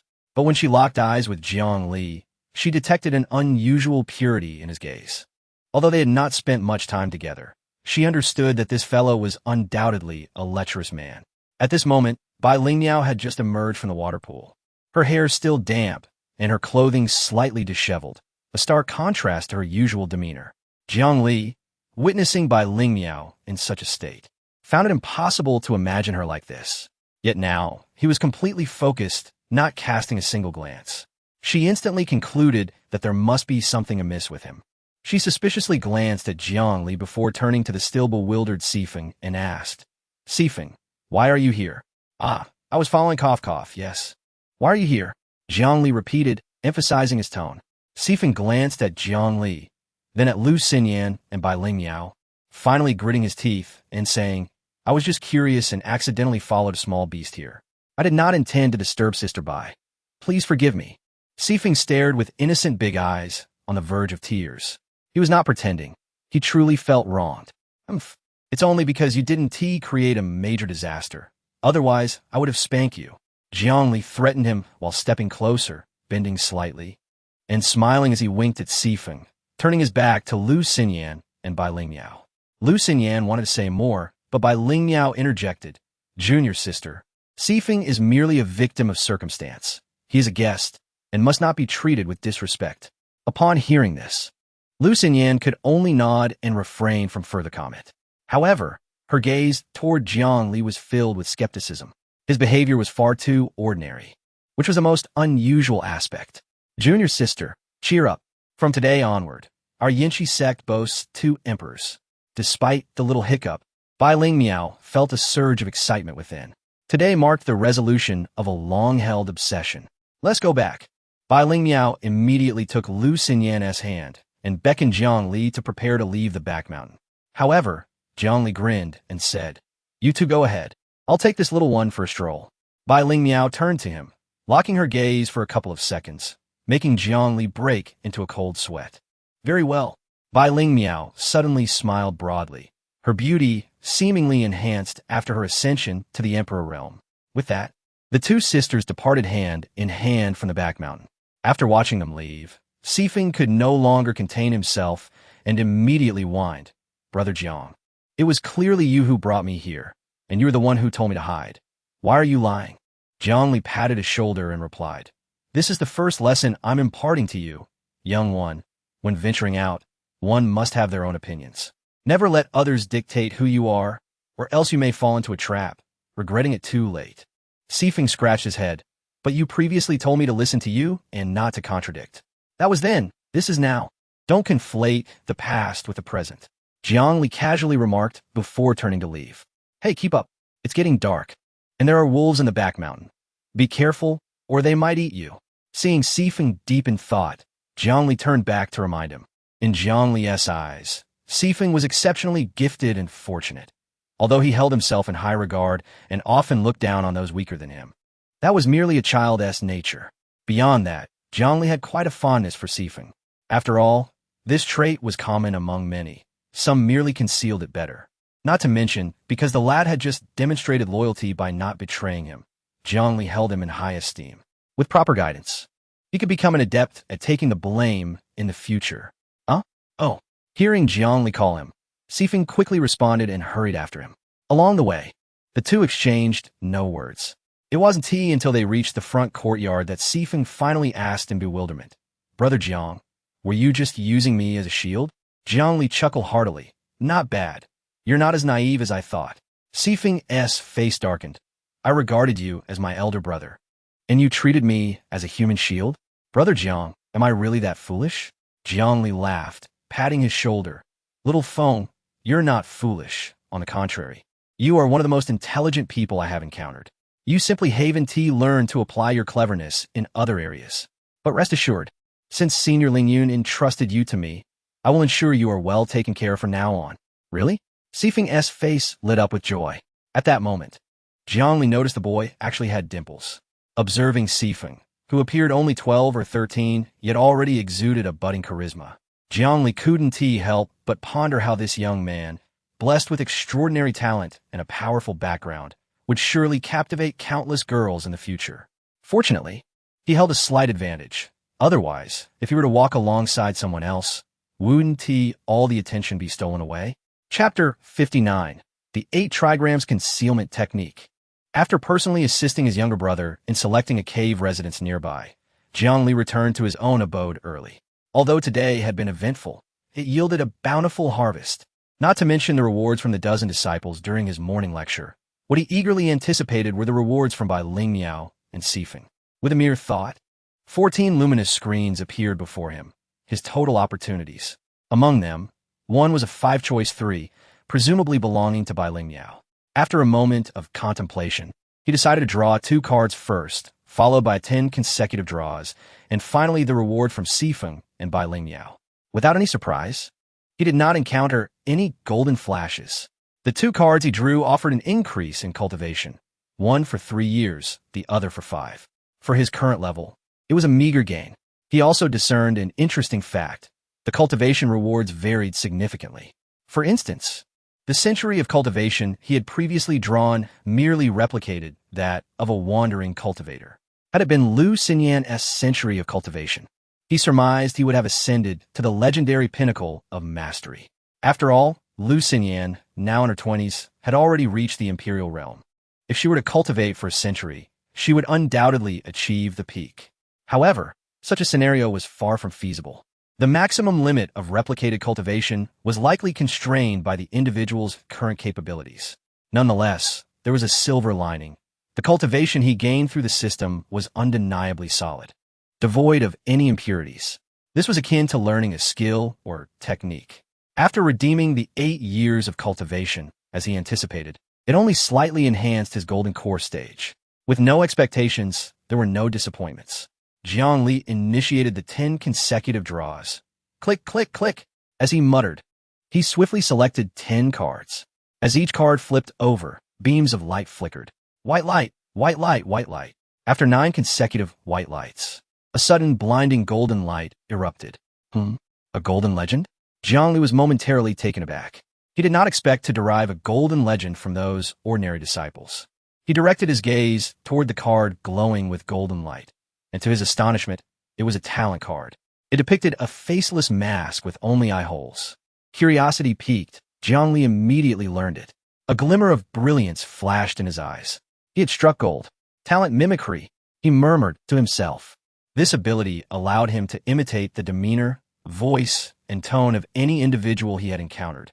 Should he later master shape-shifting or transformation techniques, this would undoubtedly become a remarkable skill for traversing the world, deceiving, and even committing heinous acts. He pondered for a moment and tentatively spoke, "Brother Jiang Li." But the voice that emerged was unmistakably Lu Xinyan's. Jiang Li felt a chill run down his spine and hastily expelled the impractical thoughts from his mind. He then turned his attention to the other rewards. However, there were no more treasures to be found, only a plethora of inconsequential life skills. Embracing the philosophy that having many skills is never a burden, he learned them all. Next, his gaze fell upon the final two rewards. One was by Ling Miao's 5-choice 3, and the other was Sifeng's 5-choice 1. After contemplating, Jiang Li resolved to utilize Bai Ling Miao's reward first. Although Bai Ling Miao's cultivation far surpassed Sifeng's, even if a golden flash appeared, there was a high probability of obtaining rewards like the Great Reversal Technique and the Pure Spirit Sword Technique. As for Bai Ling Miao's cultivation, Jiang Li dared not speculate. Despite her significantly lower innate talent compared to Lu Xinyan, she was not someone to be easily compared with. Her cultivation was indeed formidable, 1 year equating to a year. Taking a deep breath, Jiang Li directly selected the 3 cards in the middle. Initially, a normal white light appeared, but soon after, 2 blinding golden lights burst forth, dazzling Jiang Li to the point where he could hardly keep his eyes open. Joy surged within him. Another flash. Upon opening his eyes, a knowing expression replaced his astonishment. Indeed, his expectations were met. He had drawn the Great Reversal Technique and the Pure Spirit Sword Technique, 2 exquisite skills of the Yinxiu sect. However, what use were they? In comparison, the reward that had only flashed white light now appeared quite valuable. It was a skill that allowed perfect control over heat. Initially, Jiang Li had considered combining this with his recently learned perfect braised pork recipe to pursue a culinary path. But then he abruptly realized that, aside from culinary arts, controlling heat was also essential in alchemy. In the future, he could certainly dabble as an alchemist. Although slightly disappointed, Jiang Li adjusted his mindset and shifted his focus to Sifeng's reward. Heavenly spirits, earthly spirits, great sage Laozi, reveal your power, grant me fortune. After a brief incantation, he decisively chose the central reward. Swish! A piercing golden light flashed, forcing Jiang Li to close his eyes once more. His excitement was palpable. Regardless of Sifeng's innate talent or skills, they were all extraordinary. Since it had flashed golden, it must yield something remarkable. He refrained from opening his eyes immediately, instead shielding them with a hand, gradually releasing it while murmuring, "Technique, talent, technique, talent." As he unveiled his hand and opened his eyes, he beheld a card depicting a bound volume. A gleam of brilliance illuminated Jiang Li's eyes, and a smile involuntarily crept across his face as he promptly chose to learn it. The card transformed into a golden light and entered his forehead. The 8 trigrams concealment technique. Jiang Li spuka sufli. It turned out that the technique Sifeng had demonstrated during the day was indeed this 8 trigrams concealment technique. Qian, Kun, Kan Li Zhen, Sun Jin Dui. These 8 characters formed the 8 trigrams concealment technique. Qian represents heaven, Kun represents earth, Kan represents water, Li represents fire, Zhen represents thunder, Sun represents wind, Jin represents mountain, and Dui represents marsh. Each trigram corresponds to its respective technique, diverse and exceptional. Earlier, Sifeng had utilized techniques from the Kun, Kan Zhen, and Sun trigrams. Now, Jiang Li had fully mastered the 8 trigrams concealment technique and understood that Sifeng had only grasped these 4 trigrams, and even then, only to a minor extent. Regarding the Kun trigram, that little brat could only conjure some earthen walls to restrict opponents' movements and obstruct their line of sight. However, the true potential of the Kun trigram is to fundamentally alter the terrain, even triggering a massive earthquake. Although, due to his cultivation level, it was currently impossible for him to induce an earthquake, he certainly wouldn't settle for merely conjuring a few earthen walls. Jiang Li formed the Kuan character seal with his hands, and a spark of brilliance flickered in his eyes. The ground beneath him rapidly cracked, turning to dust, and then, at his command, transformed into a vividly animated rabbit. Seeing this, Jiang Li nodded in satisfaction, internally marveling at the prowess of a sacred-level technique. This one maneuver far surpassed the pure spirit sword technique, which was solely an offensive art. Within the Qian character technique, there existed an illusionary art that could be executed within dreams. After experimenting with the techniques from the other trigrams, Jiang Li, filled with excitement, prepared to employ the illusionary art from the Qian trigram to verify with Lu Xinyan the efficacy of the skills he had previously acquired. Chapter 60, Private Tutoring. The following day, as dawn broke, Sifeng emerged from his dwelling, intent on seeking out Jiang Li to continue his studies. However, he was informed by a young disciple of Yin Xiuzong that Jiang Li had already proceeded to the lecture hall. To think that brother Jiang was so diligent, realizing that Jiang Li was far more industrious than himself, Sifeng felt compelled to exert greater effort, lest he tarnish Jiang Li's reputation. Yet, upon arriving at the lecture hall, he was met with a most peculiar sight. Contrary to his expectations of a solemn and austere lecture, he beheld a long line of young women, and there sat Jiang Li at the front, behind table. Your hands feel a bit dry today. Young lady, do take care of your skin. Next, Jiang Li reluctantly released the hand of a female disciple and turned his beaming gaze to the next in line. Curiosity piqued, Sifeng approached and inquired, Brother Jiang, what are you doing? Jiang Li glanced up, noted Sifeng's ordinary aura, and promptly lost interest. With a nonchalant expression, he replied, Can't you see? I'm reading palms. With that, he turned back to the female disciple, donning a cheerful demeanor. Xiaowen, wasn't it? You asked a question during your first lecture. I remember you. Cool, me. Let the elder read your palm. He then took the delicate hand of the disciple into his own. Quite impressive. Your lifeline is long, but alas, your career line is a bit shallow. However, fret not. By attending the elder's lectures, you may still have the chance to alter your fate. Observing Jiang Li's lecherous demeanor, Sifeng felt a gradual collapse of his admiration for him. He might be young, but he was not foolish. Piecing together yesterday's events with the current spectacle, he concluded that Jiang Li was nothing but a lecherous rogue. Brother Jiang, does palmistry require looking at the back of the hand? Sifeng, though unversed in divination, felt compelled to voice his skepticism, recalling that Ling Yunzi was an expert in such matters. As he spoke, he noticed the female disciple and Jiang Li simultaneously roll their eyes at him. Before Jiang Li could respond, Xiaowen interjected, Elder Jiang's palm readings are accurate. Little brat, if you don't understand, just keep quiet. Elder Jiang has never been wrong. Wait, miss, can't you see he's... See what? Little brat, mind your own business. Xiaowen retorted, then turned back to Jiang Li. Elder, please continue. Do I still have a chance to break through to the Golden Core realm? Sifeng felt utterly aggrieved. He was merely speaking the truth to his sister. Why was she so irate at him? Jiang Li, with a grin, gestured towards an open area. Go sit over there. I shall commence my lecture soon. With lingering confusion, Sifeng wandered off to ponder. Before long, Jiang Li had assessed all the disciples before him. However, unlike the previous day when 3 individuals bore a faint golden aura, today was different. Yet, Jiang Li remained undeterred. As long as he persevered in aiding these female disciples in enhancing their cultivation and establishing a solid foundation, his own future would be bright. Soon, the lecture officially began. Although Sifeng had not practiced the Great Return technique, he was able to glean much valuable knowledge from Jiang Li's discourse. Particularly engaging was Jiang Li's humorous and animated delivery, a stark contrast to his own master's teaching style. After Jiang Li concluded, Sifeng felt a lingering curiosity and excitement, especially regarding the upcoming QA session. Jiang Li observed Sifeng's performance throughout, once again lamenting the unfairness of fate. Compared to Sifeng, these female disciples' talents seemed utterly lacking. Many times, before Jiang Li could finish his thoughts, Sifeng had already grasped the essence of his words, posing many challenging questions during the inquiry segment. This was particularly impressive considering he had yet to study the Great Return technique. No teacher dislikes a clever student. Jiang Li contemplated and decided to offer Sifeng some personalized instruction. Come, let me give you a private lesson, he called out, leading Sifeng toward Yin Xiuzong's training grounds. Curious female disciples followed suit.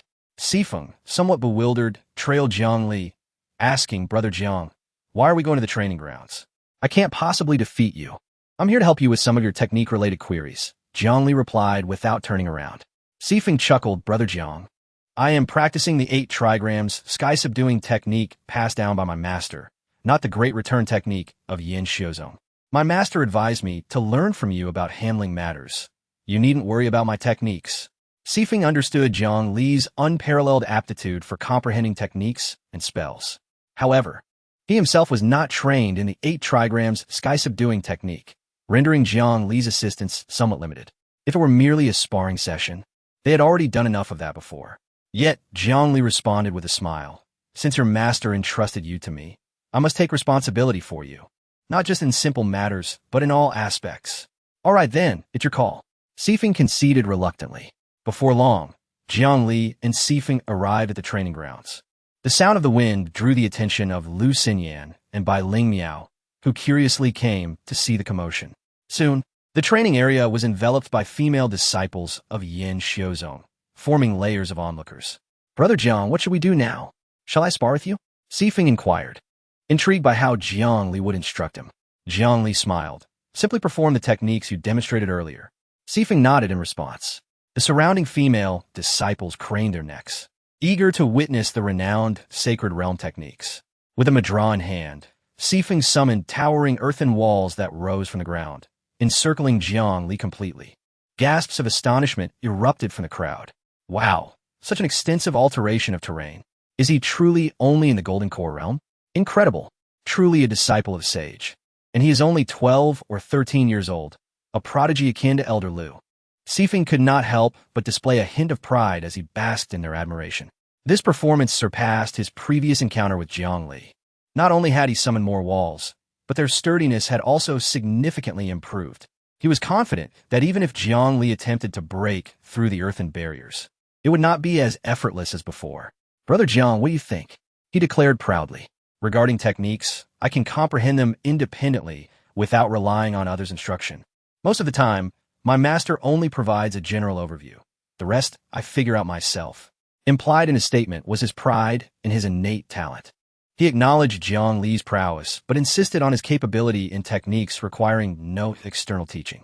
However, Jiang Li coldly retorted, a heap of nonsense. What? Jiang Li shook his head. Your understanding of these techniques is far too superficial. It is nothing but a pile of dog waste. Brother Jiang, that is rather excessive. I have improved significantly compared to yesterday. Sifeng protested. How many golden core cultivators can achieve such a vast alteration of terrain? Jiang Li scoffed. What? Do you think you're impressive? Sifeng nodded vigorously. Brother Jiang, while I wish to be modest, my strength does not allow for it. I may have lost to you, but that was due to my lack of experience, not inferior strength. As a 13-year-old golden core cultivator, Sifeng felt justified in his arrogance. Had it not been for Jiang Li's previous victory over him, he would not be as humble as he is now. The female disciples around them began to voice their opinions. Is Elder Jiang perhaps being a bit biased? Such a vast alteration in terrain is not easily achievable, even for someone at the nascent soul stage. Indeed, our sect's 2 supreme techniques lack such capabilities. This is the Saint's technique, the Saint's technique. While our sect's Qingling sword technique is formidable, it pales in comparison. Only the grand reversal technique can barely hold its ground. Bai Ling Miao whispered to Lu Xinyan. Has Jiang Shidi truly become addicted to lecturing lately? Why is he even teaching this saint's disciple? Lu Xinyan shook her head. He possesses that qualification. Bai Ling Miao, however, disagreed. Though his comprehension of the grand reversal technique is profound, they are 2 distinct arts. Lu Xinyan gazed at Jiang Li's silhouette, insisting, though I am unaware of his thoughts. I cannot shake the feeling that he is not one to act without purpose. Bai Ling Miao, uncertain, replied, let us just watch. Senior sister. Lu Xinyan suddenly spoke with earnestness. Bai Ling Miao turned to her, puzzled by what she was about to say. Do you think it's possible he also understands the bagua-footed technique? A spark of brilliance flashed in Lu Xinyan's eyes. Bai Ling Miao immediately laughed. Sister, don't speak foolishness. How could that be possible? Since he can master the grand reversal technique and the Qingling sword technique, why couldn't he also grasp the bagua-footed technique? Lu Xinyan seemed to have a realization, her eyes shining even brighter. What do you mean? Bai Ling Miao was bewildered by Lu Xinyan's thoughts. Do you think he could deduce other techniques just from a single glance? Bai Ling Miao laughed again. How could that be? Is there truly anyone in this world with such an ability? The grand reversal technique. Perhaps it was merely passed down from a sect elder and happened to fall into his hands. Pure coincidence. Bai Ling Miao remained skeptical. Both techniques have been disseminated, and all acquired by him alone? It's too coincidental. Lu Xinyan chose not to argue further, instead quietly observing Jiang Li, seemingly anticipating something. Jiang Li, disregarding the surrounding discussions, smiled and declared, "Watch closely." At that moment, Feng saw Jiang Li forming an identical Kuan character seal. His eyes widened in disbelief as he murmured, "No way. He can also perform the Bagua-footed technique?" Others, including Bai Ling Miao, displayed similar expressions of incredulity, while only Lu Xinyan's eyes gleamed with a knowing look. Indeed, amidst the astonished gazes of the crowd, the ground beneath Jiang Li began to transform. Soon, the soil and gravel rapidly coalesced into a small rabbit. The onlookers erupted in laughter. "Ha! I thought Elder Jiang was going to demonstrate the Bagua-footed technique, but it turns out he was merely fooling us. You startled me. I was wondering what he was up to. It was just a rabbit, but I must say, that rabbit is quite adorable." Bai Ling Miao let out a relieved sigh. This guy truly knows how to joke. Yet, a flicker of unease crossed Lu Xinyan's gaze as she fixated on the rabbit. "Senior sister, don't you think this rabbit seems different?" she inquired. "Isn't it just a rabbit? Any cultivator with some control techniques could conjure one." Bai Ling Miao responded casually. "Senior sister, look closely." At Lu Xinyan's insistence, Bai Ling Miao scrutinized the rabbit. Moments later, her eyes reflected a hint of astonishment. It's so lifelike. Each strand of fur is distinct, and its gaze resembles that of a living creature. He possesses such precise control. Senior sister, could you achieve such results with ordinary control techniques at the Golden Core stage? Lu Xinyan asked. Perhaps not. After all, I haven't practiced it. Jiang Li likely has a penchant for such things. Bai Ling Miao replied uncertainly. But what does this have to do with combat? Are we to use this little rabbit to bite our foes? Lu Xinyan suddenly realized, I understand now. He aims to teach Feng to hone his precision control, not merely to create a simple earthen wall for terrain manipulation. Is that so? However, crafting such a small rabbit is easy. Increasing its size would exponentially raise the difficulty.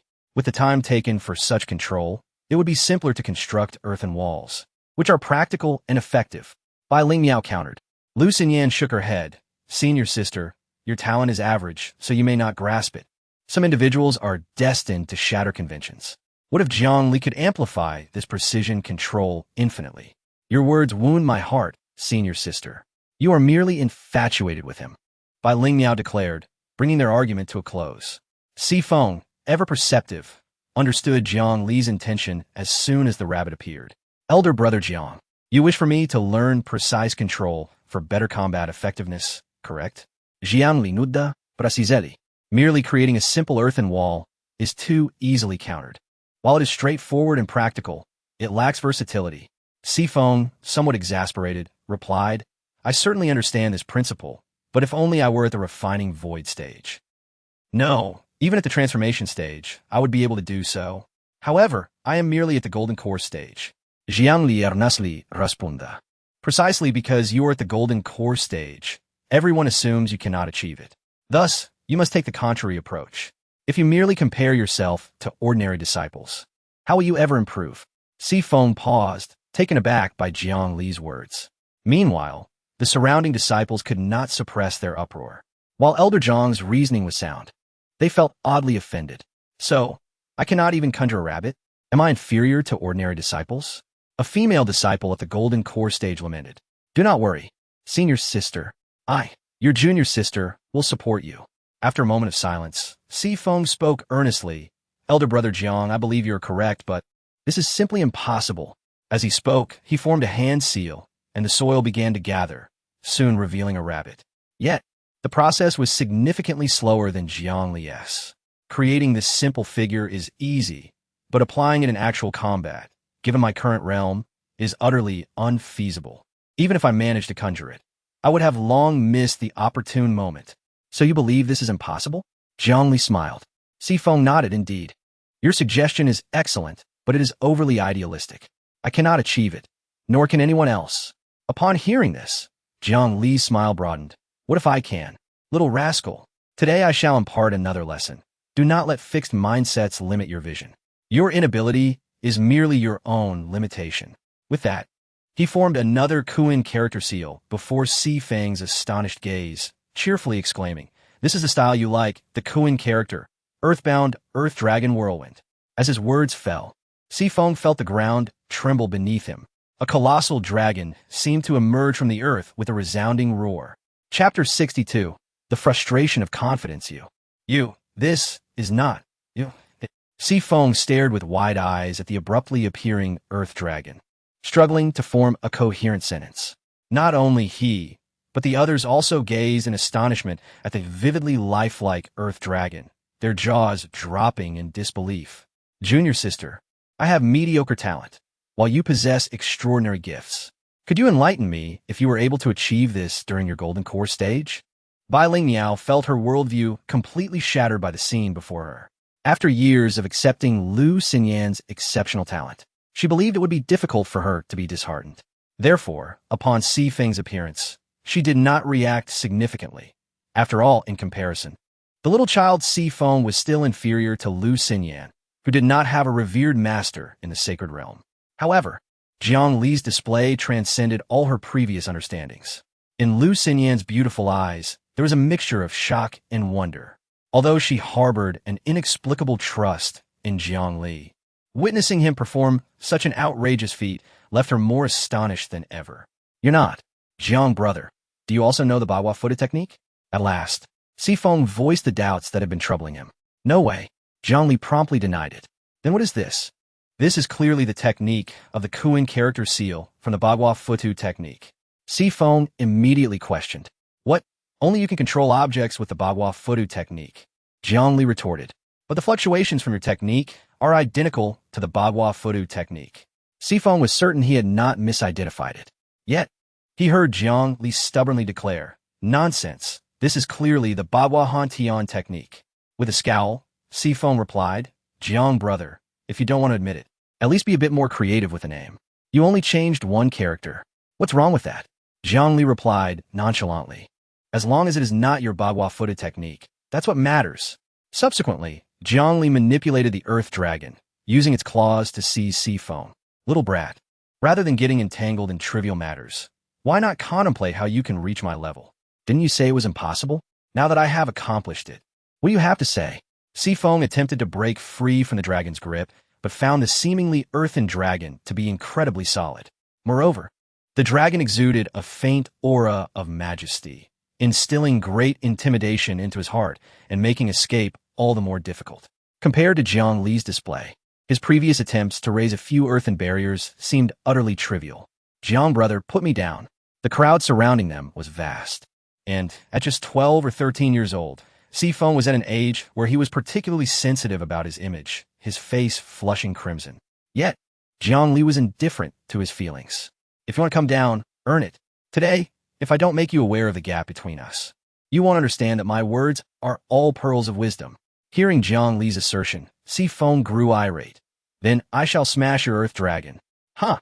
Do you think it's your pathetic earthen walls? Jiang Li skufa.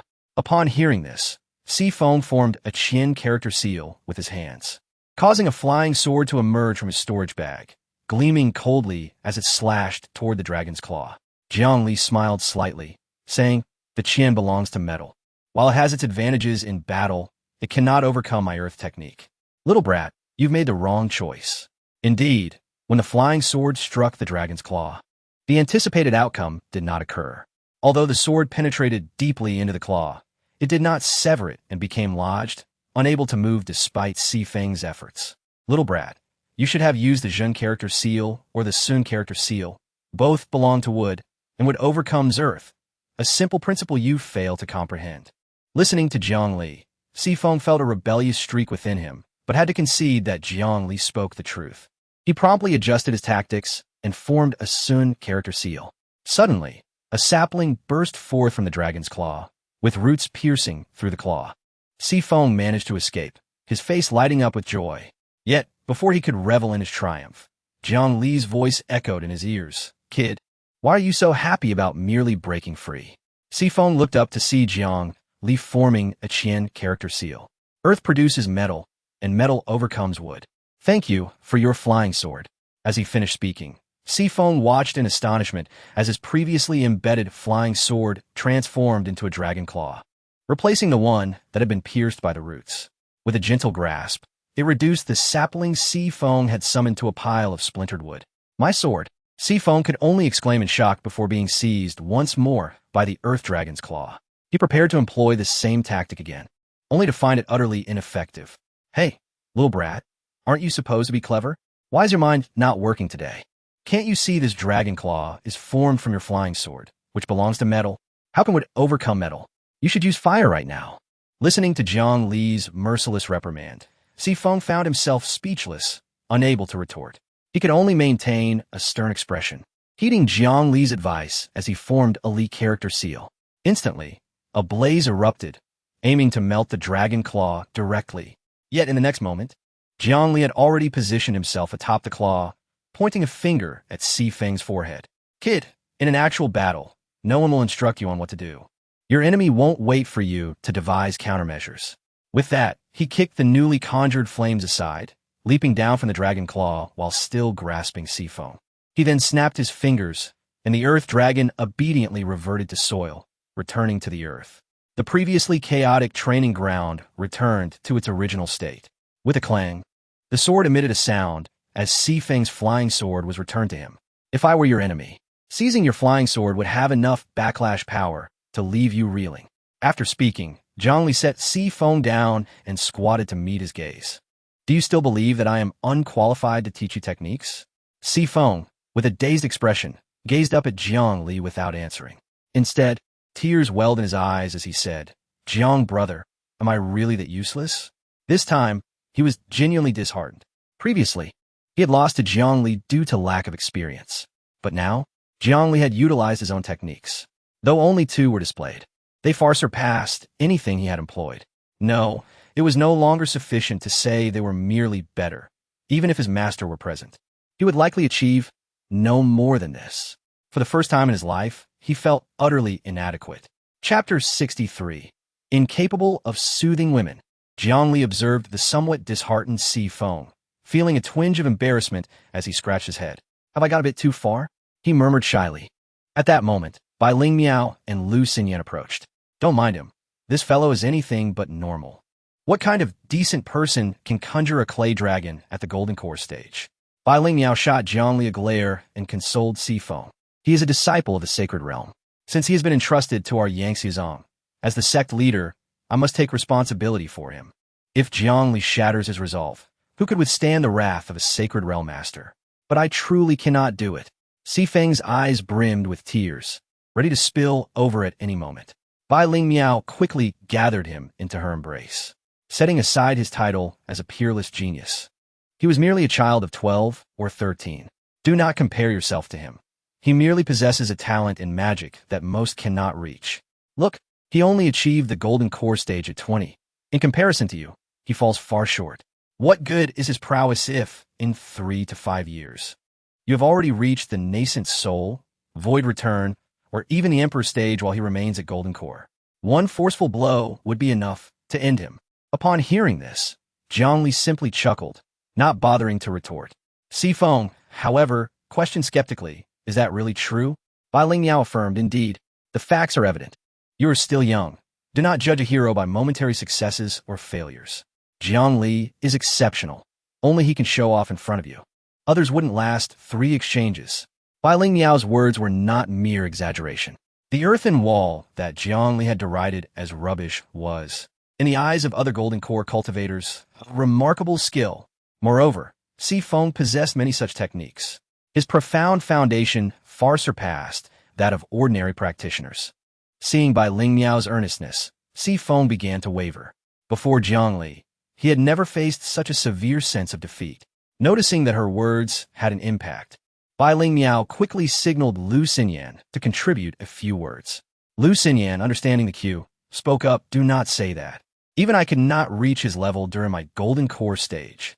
With Lu Xinyan's endorsement, Sifeng finally began to recover. He straightened up and looked at Jiang Li, saying, "Brother Jiang, please teach me magic." Jiang Li shot him a sidelong glance. "Did you not think I was unqualified?" What are you doing?" Lu Xinyan pinched him, exclaiming, "Speak properly." Jiang Li could only reply with a hint of annoyance. "That was my intention. As long as you do not mind my lowly cultivation level, I am happy to teach you." Sifeng shook his head vigorously. "I would never mind." Saying this, he promptly knelt before Jiang Li, intending to bow deeply. Jiang Li, taken aback, thought, "This kid is quite perceptive," and hurriedly lifted him up. "No need for that. Your master entrusted you to me, and I will do my utmost to uphold the honor of Yangxiazong." Hearing this, a smile of satisfaction spread across Bai Lingmiao's face. Regardless of Jiang Li's unreliability, at least in this moment, he had subconsciously adopted the mindset of a Yangxiazong disciple.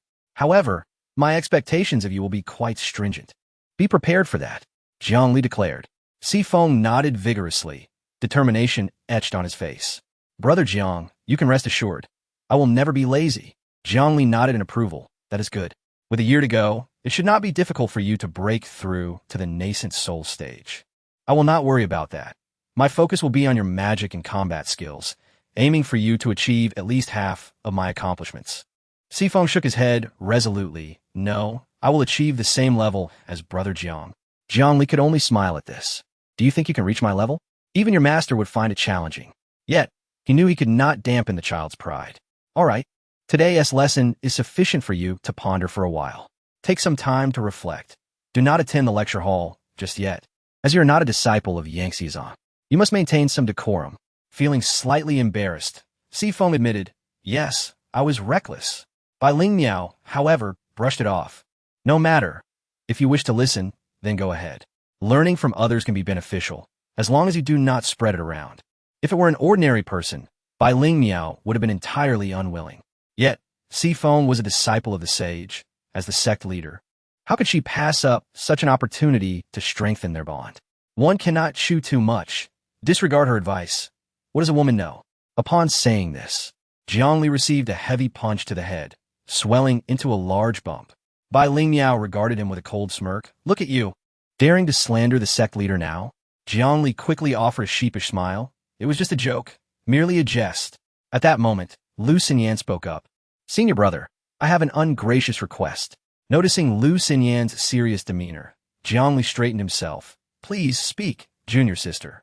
However, the large bump on his head made him appear rather comical. "I wish to discuss swordsmanship with you during leisure moments. Rest assured, I will not disturb your cultivation. Only during your free time." Jiang Li would undoubtedly not refuse. He eagerly anticipated Lu Xinyan's daily progress, which would benefit his own rewards. What is this? If my junior sister has a request, I would gladly traverse mountains of blades or seas of flames to fulfill it. Why wait for an auspicious day when we can explore this now?" Lu Xinyan was taken aback. She had not expected Jiang Li to be even more enthusiastic than she was. However, she found this proactive approach quite appealing. "But today, I have already taken up much of your time, your cultivation." Jiang Li waved his hand dismissively. "Do not worry. Whether I go or not is another matter. My cultivation will not lag behind." "Then, senior brother, I humbly request your guidance. This time, shall we forego chopsticks and use swords instead?" Lu Xinyan's eyes sparkled with eagerness. It seemed she still bore a grudge from their previous encounter, where Jiang Li had used chopsticks to teach her a lesson. Seeing yet another exciting scene unfolding, the disciples of Yangxiazong, who had initially planned to disperse, halted in their tracks. Bai Lingmiao and Sifeng stepped aside. "Senior brother, as before, I will suppress my cultivation to match yours. You need not hold back, and I shall not either. What do you say?" Lu Xinyan's eyes brimmed with fierce determination, a stark contrast to her usual demeanor. Jiang Li smiled gently. "Junior sister, I fear you may end up crying like a child if I defeat you. I truly lack the finesse required to soothe women." Lu Xinyan's lips curved into a captivating smile as she summoned a long sword. "I am more eager to witness the sight of you in tears." Chapter 64. Impressive.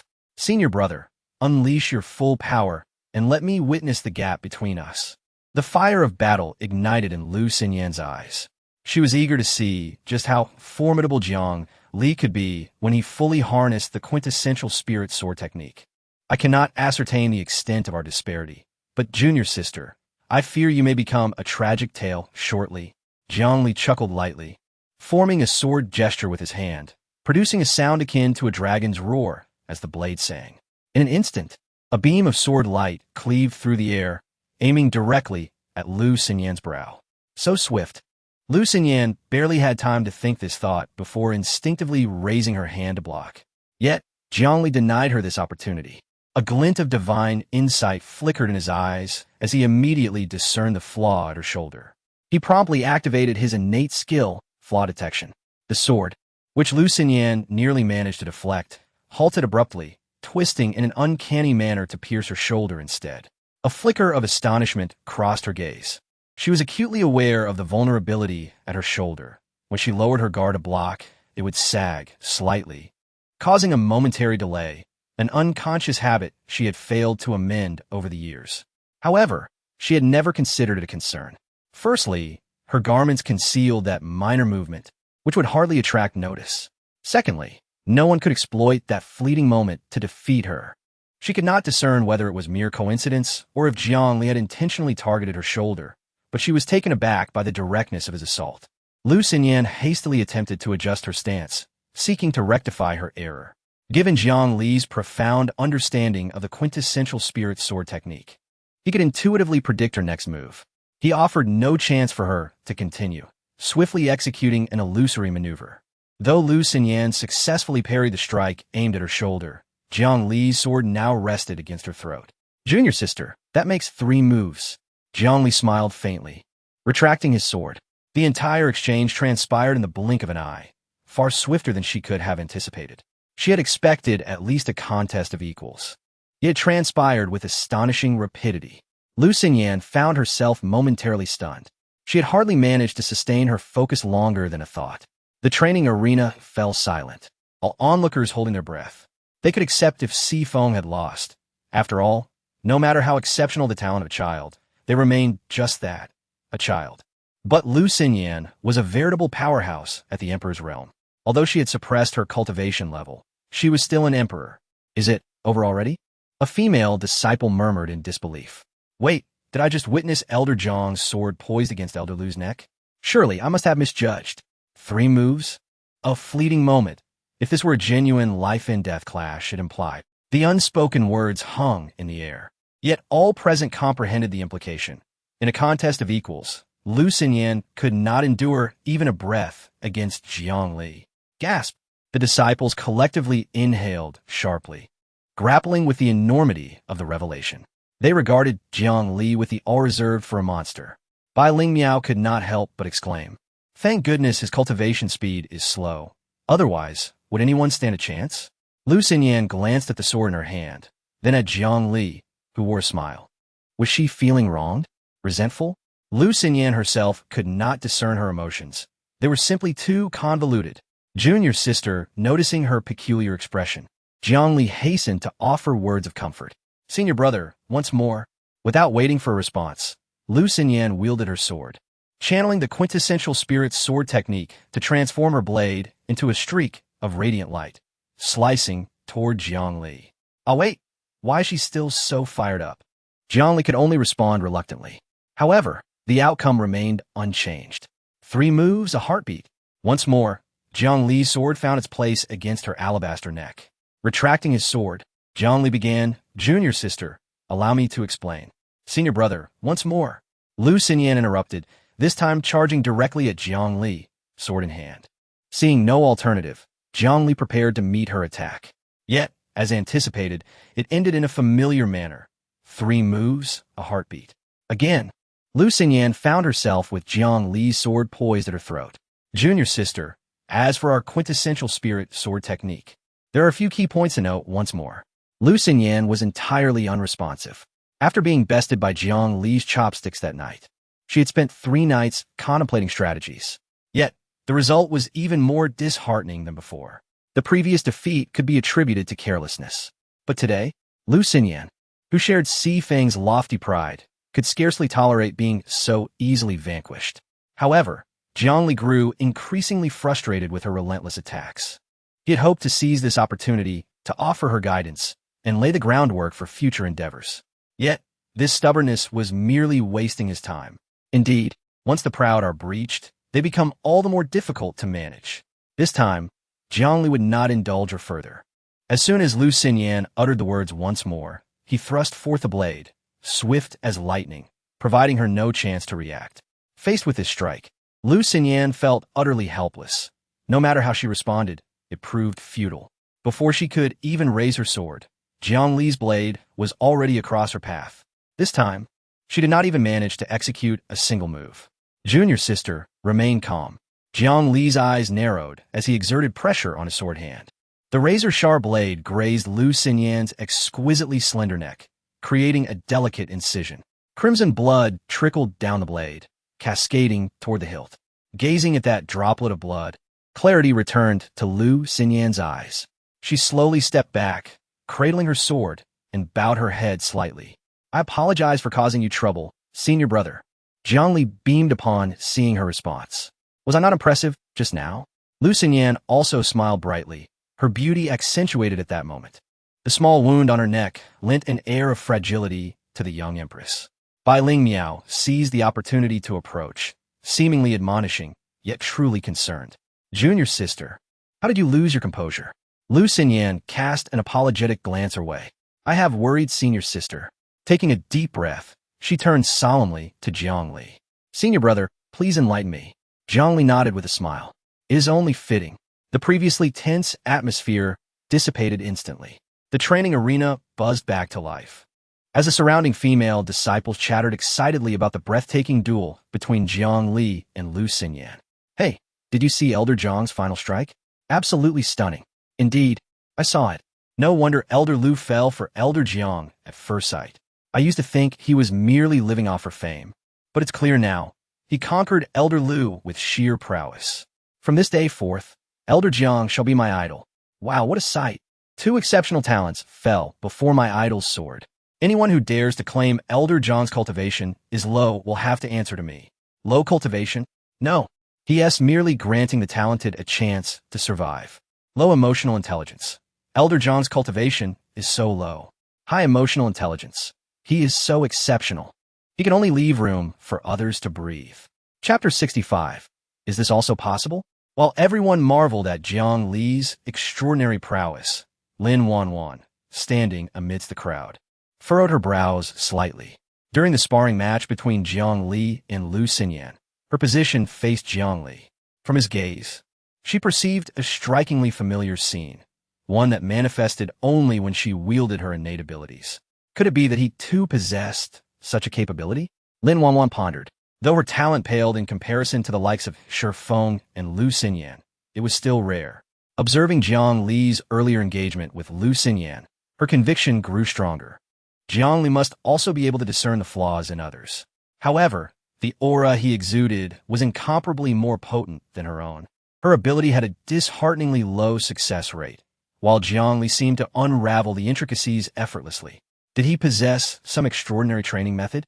As this thought crossed her mind, her eyes gleamed with anticipation. If Jiang Li truly had such a method, could it not be possible for her as well? Yet, the memory of being humiliated in Jiang Li's cave lingered, evoking a sense of embarrassment that was hard to suppress. It was this very incident that had led her to avoid him in recent days. Nevertheless, it appeared that if she wished to elevate herself, she could not circumvent Jiang Li. After offering guidance to Lu Xinyan, Jiang Li paired up with Shi Feng and headed toward his cave. Having engaged in duels with 2 top-tier prodigies today, he felt a slight fatigue creeping in. "Brother Jiang, you're remarkable. I've never encountered anyone as formidable as you." Throughout their journey, Shi Feng expressed his admiration for Jiang Li.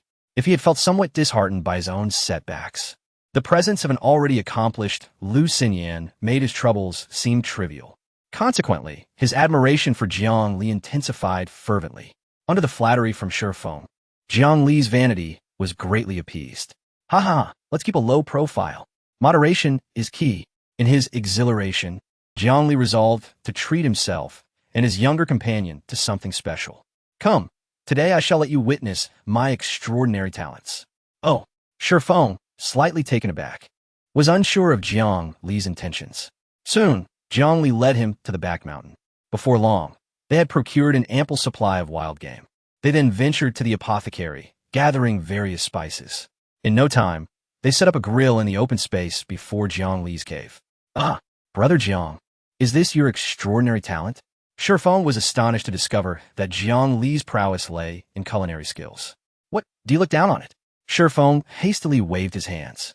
"Not at all. It's just that this seems unrelated to cultivation. I had no idea you spent time honing these skills." Jiang Li's expression turned stern as he admonished. "Balance is essential. If all you do is cultivate, your mind will become dull." Shifeng could only think that perhaps Jiang Li was the only one who could call him foolish, and he found himself unable to refute the claim. Soon, the aroma of grilled meat wafted into Shifeng's nostrils, stirring his appetite and causing his mouth to water uncontrollably. Observing this, Jiang Li chuckled and handed him a skewer of perfectly grilled meat. Shifeng eagerly devoured it, and the rich flavors enveloped his palate, leaving him entranced. Having primarily consumed various spiritual vegetables and fruits, the richness of the roasted meat was an entirely new experience, overwhelming him with emotion. "Wow, this is incredible. What have I been eating before?" he exclaimed, gazing at Jiang Li with longing. Jiang Li, with a grin, replied, "Help yourself, there's plenty." Just as the two were enjoying their feast, Lin Wanwan approached. Initially, she had anticipated an awkward encounter with Jiang Li, unsure of how to alleviate the tension. However, upon seeing the two engaged in barbecue, her concerns dissipated. "Oh, junior nephew, you're in for a treat. Come quickly." Jiang Li, unburdened by such thoughts, welcomed her with open arms. Lin Wanwan inhaled deeply, savoring the rich aroma of the meat, and quickly forgot her embarrassment as she hurried over. "Uncle Master, you truly have a keen interest." Just as she was about to exchange pleasantries, Jiang Li stuffed a skewer into her mouth, leaving her momentarily speechless. With her eyes nearly popping out, she realized there was no time for formalities. She began to eat voraciously alongside Shifeng. It was only due to Jiang Li's extraordinary grilling skills that the appetites of these two gourmands were satisfied. Once they were sated, Jiang Li handed each of them a cup of tea, saying, "You've had enough meat. Here is some tea to cleanse your palate." After expressing their gratitude, they sipped the tea, their faces radiating satisfaction. "Brother Jiang, can we do this again tomorrow?" Shifeng asked, his face alight with anticipation. Lin Wanwan, too, displayed a glimmer of hope in her eyes. Jiang Li sighed at this sight. Just a single barbecue had spoiled these two prodigies. After giving each a playful flick to the forehead, he chastised, "A little indulgence is fine, but moderation is key. Do you wish to feast every day? I'm not your caretaker, you know." Shifeng, pouting with disappointment, held his head as he stood up to leave. "You little rascal." Jiang Li chuckled as he turned to Lin Wanwan. "Now, can you speak freely?" Lin Wanwan took a sip of tea and, after a moment of hesitation, gathered her courage. "Uncle Master, do you also possess the talent to see through others' flaws?" Upon hearing this, Jiang Li was momentarily taken aback before quickly comprehending. He had not anticipated that Lin Wanwan would discern such subtleties merely through their sparring today. Jiang Li pondered for a moment before remaining silent, gently tapping on the small stool where Shifeng had been seated. With seemingly little effort, the stool shattered into pieces. Lin Wanwan's eyes widened in astonishment. Is this also possible?" Chapter 66. The method to enhance Lin Wanwan's talent. "What's the matter? Are you unable to?" Jiang Li asked with a hint of surprise. Lin Wanwan shook her head and replied, "A flaw. Aren't they only found in talented individuals?" Not necessarily," Jiang Li responded, demonstrating once more. After infusing a bit of spiritual energy into a nearby bamboo stick, he flicked it towards a small tree. The moment the bamboo stick made contact with the tree, both erupted in a burst of energy. Seeing this, Lin Wanwan was momentarily stunned, then grasped Jiang Li's hands eagerly. "Master Uncle, please teach me. I implore you." Her gaze was as fervent as a starving dog eyeing a fresh, steaming meal. "You need to let go. If others see us like this, they might misunderstand. We can discuss it in my cave." Upon hearing Jiang Li's words, Lin Wanwan realized she had been overly enthusiastic. She quickly released him, her face flushed as she murmured, "I'm sorry, Master Uncle. I was too forward." Jiang Li waved it off, saying, "No problem. Now, Tell me, what is the current state of your talent? Lin Wanwan sighed dejectedly. It's hit or miss. I was thrilled when I first discovered my talent, but later I realized it was rather disappointing. Whenever I face an opponent or practice with my fellow disciples, I can never see through their moves in time. It leaves my eyes sore, and, eventually, I stopped using it. Jiang Li nodded thoughtfully. Have you considered targeted training? I have, Lin Wanwan lamented, but it's innate. There's no one to learn from, and the results have been minimal. Not to mention, you can even discern the weaknesses of inanimate objects. She then became animated. Master Uncle, you're so skilled. Can you tell me how you trained? It's innate. Jiang Li replied awkwardly. How could he explain that his talent was derived from her own? Upon hearing this, Lin Wanwan's disappointment was palpable. I see. It seems there is no hope. I once believed I was destined for greatness. But it turns out I am just an ordinary person. In recent days, Lin Wanwan had faced significant disillusionment. First, she learned that Jiang Li was not a reclusive master, and then a disciple of sage, Si Feng, suddenly emerged. Excluding Lu Xinyan, she had once been the pride of Yin Xiu sect. Yet her sense of presence had dwindled drastically in these past few days. However, Jiang Li pondered, if we could analyze the differences between the two of them, there might still be a chance. After all, his talent was essentially an upgraded version of Lin Wanwan's. Thus, Jiang Li urged Lin Wanwan to describe in detail her experiences when employing her talent. According to your account, you must concentrate intensely each time to achieve success. But in actual combat, you rarely get the opportunity, correct? Lin Wanwan nodded vigorously, yes. By the time I focus, others have already struck me with 10 swords. Furthermore, the energy consumption is enormous. Jiang Li stroked his chin thoughtfully. Then we might conclude that the primary objective is to shorten the time required for concentration. This could also address the issue of energy consumption. I was thinking the same, but how should I train? Lin Wanwan racked her brain, unable to devise a solution. Jiang Li considered, what circumstances or objects can immediately attract your attention? Lin Wanwan's cheeks flushed slightly as she replied, handsome men? Jiang Li's eyes lit up as he clapped his hands. I've got it. Seeing his reaction, Lin Wanwan hurriedly inquired, Master Uncle, what have you thought of?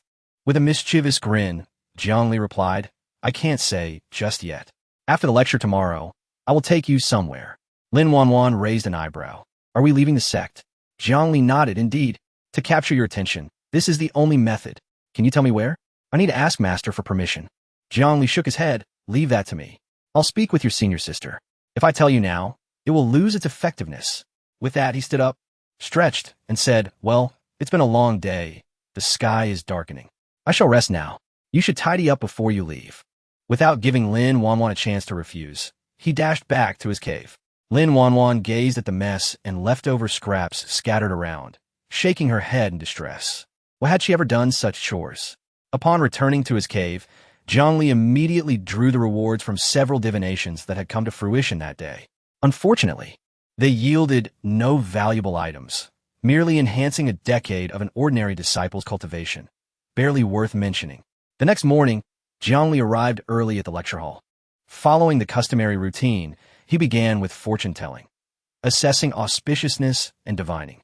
Today, there were few disciples adorned with golden, auspicious symbols, while two unfortunate ones bore a slightly darkened aura. It seemed minor, perhaps just a nosebleed or a visit from Aunt Flo. After offering some words of caution, he commenced his passionate lecture. With the experience of the previous few days, he had become quite adept at delivering his teachings.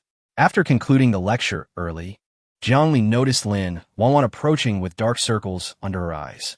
Master Uncle, she called from a distance. Jiang Li, puzzled, asked, what happened to you?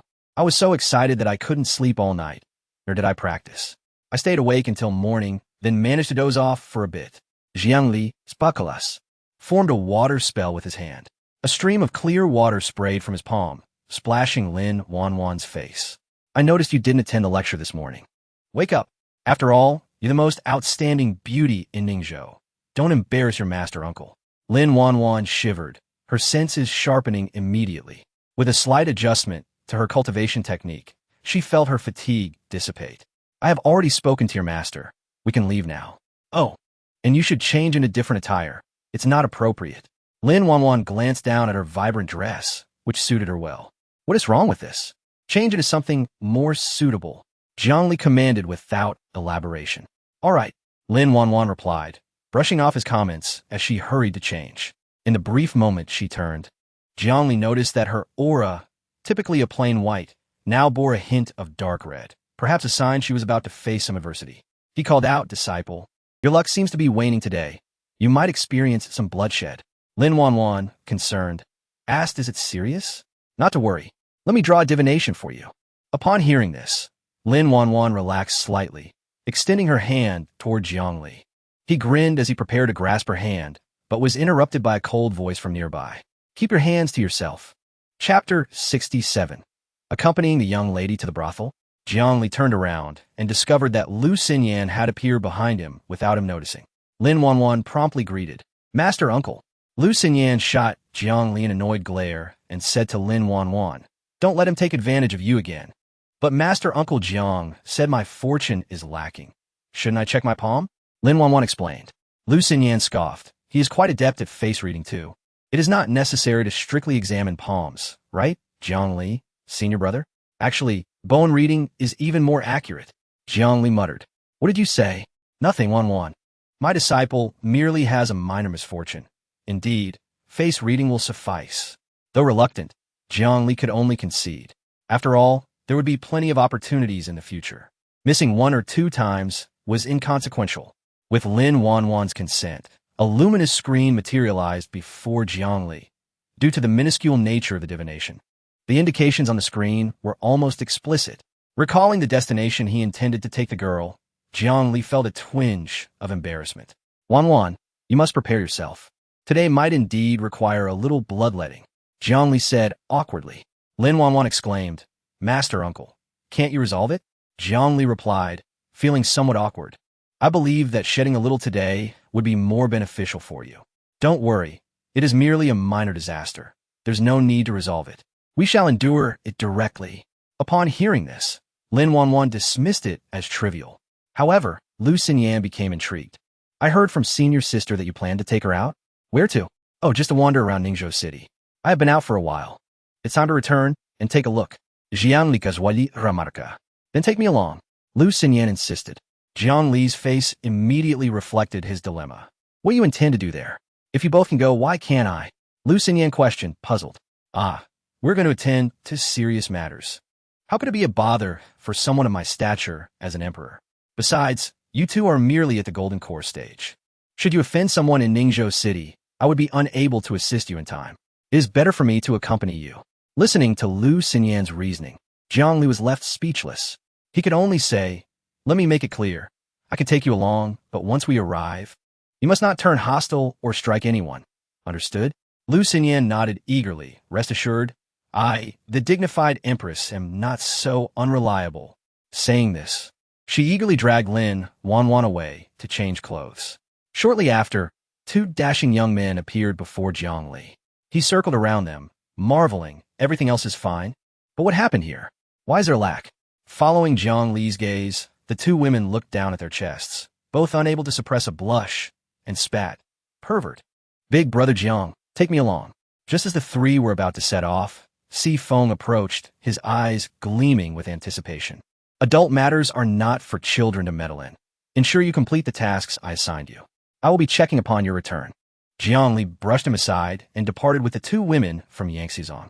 Si Feng could only make a face behind them, muttering a few words. Before long, the trio arrived once more in Ningzhou City. Upon returning to Ningzhou City and witnessing the bustling streets, Jiang Li felt as if he had returned to the realm of humanity. While Yangxizong boasted beautiful scenery, it lacked a certain vibrancy. After the initial novelty wore off, it was rather ordinary. Jiang Li found himself more suited to the atmosphere of Ningzhou City.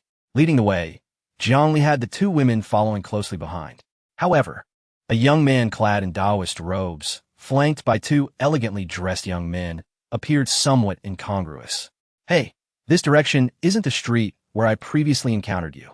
Lu Xinyan noticed that Jiang Li was not leading them to the horse trading street, but to another area of Ningzhou City. The streets here were significantly cleaner than horse trading street, yet equally lively. Horse trading street had a mix of all sorts, predominantly the struggling and destitute. The place I am taking you to could not possibly be there. Lu Xinyan and Lin Wanwan exchanged glances, confused about Jiang Li's intended destination. But soon enough, they discovered the answer. Oh my, such handsome young masters, come in and play. Young master, come quickly. Ladies, come out quickly. See, 2 young masters, even more beautiful than us, have arrived. Lu Xinyan and Lin Wanwan looked at Jiang Li, who was walking ahead, cheerfully greeting the ladies, their expressions darkened. Senior brother, is this your serious business? Sensing the icy glares from behind, Jiang Li paused momentarily before smiling and turning around. We agreed. No turning hostile and no fighting. So you brought us to such a place? I see you are the one who wishes to come. Jiang Li hastily explained. No, I have never been here before. I truly have serious matters to attend to assist Wanwan in her cultivation. Oh, isn't this the money-adding Daoist? It has been a while since we last saw you. Xiao Taohong was just mentioning you yesterday. Where are you headed to make a fortune? As soon as Jiang Li finished explaining, an alluring matron approached, swaying her ample bosom. Lu Xinyan immediately sneered. So you are a familiar face. Is this what you call never coming here? Wiping the cold sweat from his forehead, Jiang Li quickly clarified. I previously provided fortune-telling services for the girls here, merely that. With a serious demeanor, he addressed the matron. Do not speak nonsense. I am a practitioner. Do not tarnish my reputation. The matron observed Lu Xinyan and Lin Wanwan behind Jiang Li, her eyes glinting with realization. She leaned closer to Jiang Li and whispered, Ah, I see. The reason Xiao Taohong wanted to keep you overnight was because of this preference. You truly know how to enjoy yourself. Stop the nonsense. Quickly tell me if there is any. Yes, of course, but without hesitation, Jiang Li pressed a generous amount of silver into her hand. Money is not an issue. Ensure the best quality. The matron glanced at the silver in her hand, her face breaking into a wide smile. Rest assured, Daoist. It is still early. You 3 come in for some tea, and I will have good news for you shortly. With that, she ushered Jiang Li and the 2 women into her establishment, arranging tea before eagerly departing. Zui Fenglu, is it a brothel even more luxurious than here? Lu Xinyan said, her eyes glinting with coldness. Jiang Li shook his head. Do not rush. You shall know in due time. Chapter 68. The Male Brothel as Night Fell. The vibrant Huayuli Drum Alley was ablaze with lights and bustling with activity. All the brothels had flung open their doors, and, on the balconies, numerous young women clad in revealing attire awaited the approach of wealthy patrons. Waves of guests passed by Jiang Li and his companions, casting curious glances at these 3 peculiar individuals who merely sipped tea and did nothing else. Just as Lu Xinyan was about to lose her patience, the matron finally returned, trembling with excitement. Daoist, I have fulfilled your request. Here is the esteemed invitation you sought. Jiang Li accepted it with a satisfied smile and rewarded her generously with a handful of silver coins. Amidst the matron's profuse thanks, he led Lu Xinyan and Lin Wanwan out into the night. Now, can Jiang Li disclose our destination? Lu Xinyan questioned, her tone reflecting her impatience. Jiang Li shook his head. Patience, we shall arrive shortly. Before long, he guided the 2 women to the entrance of an opulent 9-story building. A sign adorned with the gilded characters Drunken Wind Pavilion glittered prominently. Compared to the other brothels in Huayuli Drum Alley, this establishment exuded an air of grandeur far superior, devoid of the worldly allure that characterized its counterparts. Although many patrons came and went, their attire and demeanor suggested that they were of a much higher status. Most notably, there were no scantily clad women soliciting customers here. This can't be a brothel, can it? Lu Xinyan inquired. Jiang Li simply shook his head and proceeded inside. Lu Xinyan and Lin Wanwan exchanged glances before following him. Upon entering, a servant blocked their path. Esteemed guest, do you have an invitation? Jiang Li produced the invitation from his pocket and handed it over. We are together. The servant's eyes widened at the sight of the esteemed invitation, and he immediately donned a flattering smile. Please, esteemed guest, do come in. However, as he glanced at Lu Xinyan and Lin Wanwan, a look of surprise crossed his face. Lu Xinyan noticed, but could not comprehend the reason behind it. Once inside, the servant whispered to his companion, Did you see? These are the true connoisseurs. They brought their own. This gentleman has formidable connections to secure such beauties. His companion nodded in agreement. Indeed, they are comparable to the finest courtesans. Unbeknownst to Lu Xinyan, Upon entering Drunken Wind Pavilion, she was taken aback by the interior's opulence, rivaling and perhaps surpassing the exterior. The furnishings and decorations were crafted from rare treasures of heaven and earth, leaving even her, a female emperor, in awe. It was not that she could not afford such luxuries. Rather, using them merely as decor seemed extravagant. A well-dressed attendant approached as Jiang Li and the others entered. "You are esteemed guests of the first rank. Please follow me. We currently have 5 available rooms for your selection." He led them to a room on the 4th floor. After they chose a room at random, the attendant, maintaining a professional smile, offered, "If this is your first visit, I can introduce you to the specialties of our establishment." Seeing Jiang Li nod, the attendant opened a door within the room, revealing a small platform. Upon stepping onto the platform, they discovered a unique setting. The 9-story structure surrounded them in a circular design, with a clear view of the ground below and the stars above, ensuring an unobstructed view. In the center lay a vast cross-shaped platform. "The selection will commence in an hour," the attendant explained. "The performers will enter from the small doors, and the platform rotates, allowing you to see clearly. Should you find someone appealing, simply inform me." He added, "By coincidence, the son of the city guard will also be in attendance today, and we expect no fewer than 10 new performers to grace the stage. If you do not have any acquaintances here, do keep an eye out."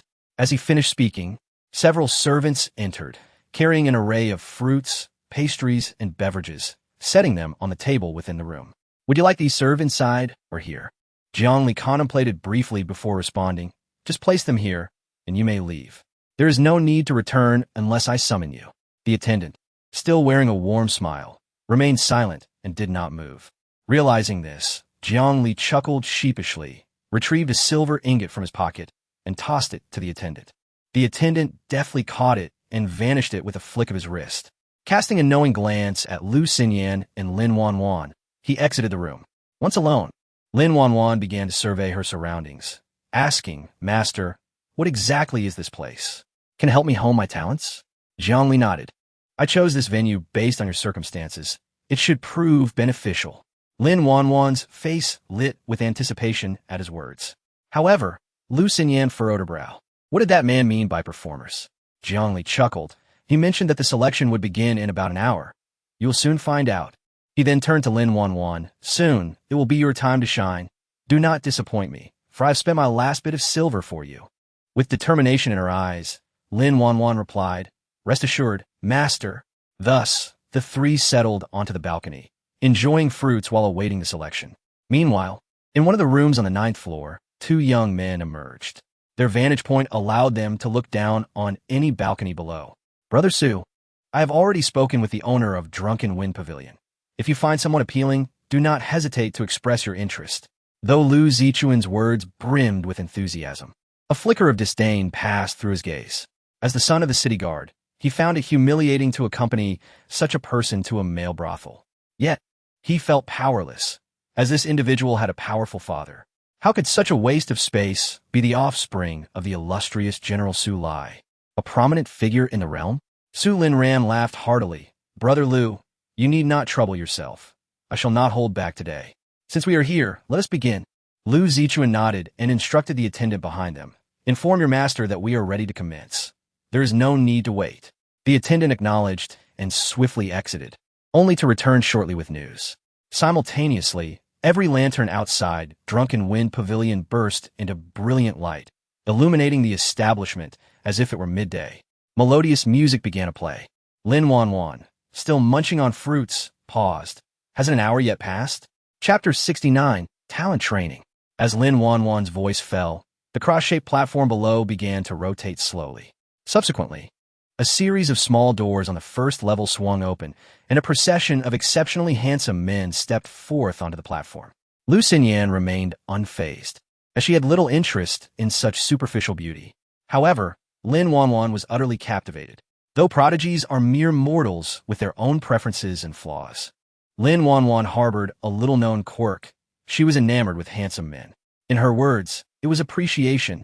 Her usual days were consumed by cultivation or the journey towards it. While she had encountered a few reasonably attractive male cultivators, such as Gu Li Huan from the White Tiger sect, who, despite his temperament and affiliations, was indeed quite dashing, They paled in comparison to the striking figures before her today. My goodness, they're so beautiful, so handsome, Lin Wanwan exclaimed, her eyes sparkling. Jiang Li rolled his eyes and remarked, no need to be so infatuated. Just call out to whichever one you fancy. Is that even possible? Lin Wanwan responded with excitement. Of course not. Don't forget why I brought you here today. Jiang Li playfully tapped her on the head. Quickly, identify their weaknesses for me. Surely, these individuals are enough to sharpen your focus. Lin Wanwan, without turning back, replied, That's plenty. They are too captivating. She leaned over the railing, craning her neck to gaze incessantly at the men on the platform. Not only were these men strikingly handsome, but their expressions and movements were equally beguiling. Hey, did you hear me? You can't just gawk. Utilize your talent. Viang, li dit her. I know. Oh my, that young man is looking at me, Lin Wanwan exclaimed, extending her hand to greet him. Lu Xinyan was not the naive girl Lin Wanwan was. She quickly grasped the true nature of this so-called drunken wind pavilion. She pulled Jiang Li aside and squinted. This place is shu, don't speak. Wanwan is unaware that I brought her here to hone her talent. Is that really all? Lu Xinyan questioned skeptically. Don't lead Wanwan astray. Jiang Li shook his head. How could that be? Lu Xinyan's eyes glinted coldly as she warned. I only have this one prized disciple. If you ruin her, even if you're my senior brother, I will not forgive you. Rest assured, as long as you and I keep silent, Wanwan will not overthink. If it proves effective, we shall return often. Just don't let anything slip. Lu Xinyan huffed. I will only grant you this one opportunity. If it yields no results, we return to the sect immediately. Jiang Li nodded. Let us give a try. He then called out to Lin Wanwan. Quickly, have you noticed anything? Ha, oh my, so handsome. The first one on the left. 3 inches to the right of his abdomen, left shoulder, right ankle. The second on the left, between his eyebrows, back of the head, right shoulder blade. Inner thigh on the left. The third on the left. Oh dear, they're all mere mortals. Weaknesses abound. Yet they are so incredibly handsome. Lin Wanwan reported the weaknesses of the men below with remarkable speed and accuracy. Jiang Li activated his own ability to perceive weaknesses, confirming the accuracy of Lin Wanwan's observations. Not bad, a bit faster, but lacking precision. You missed quite a few.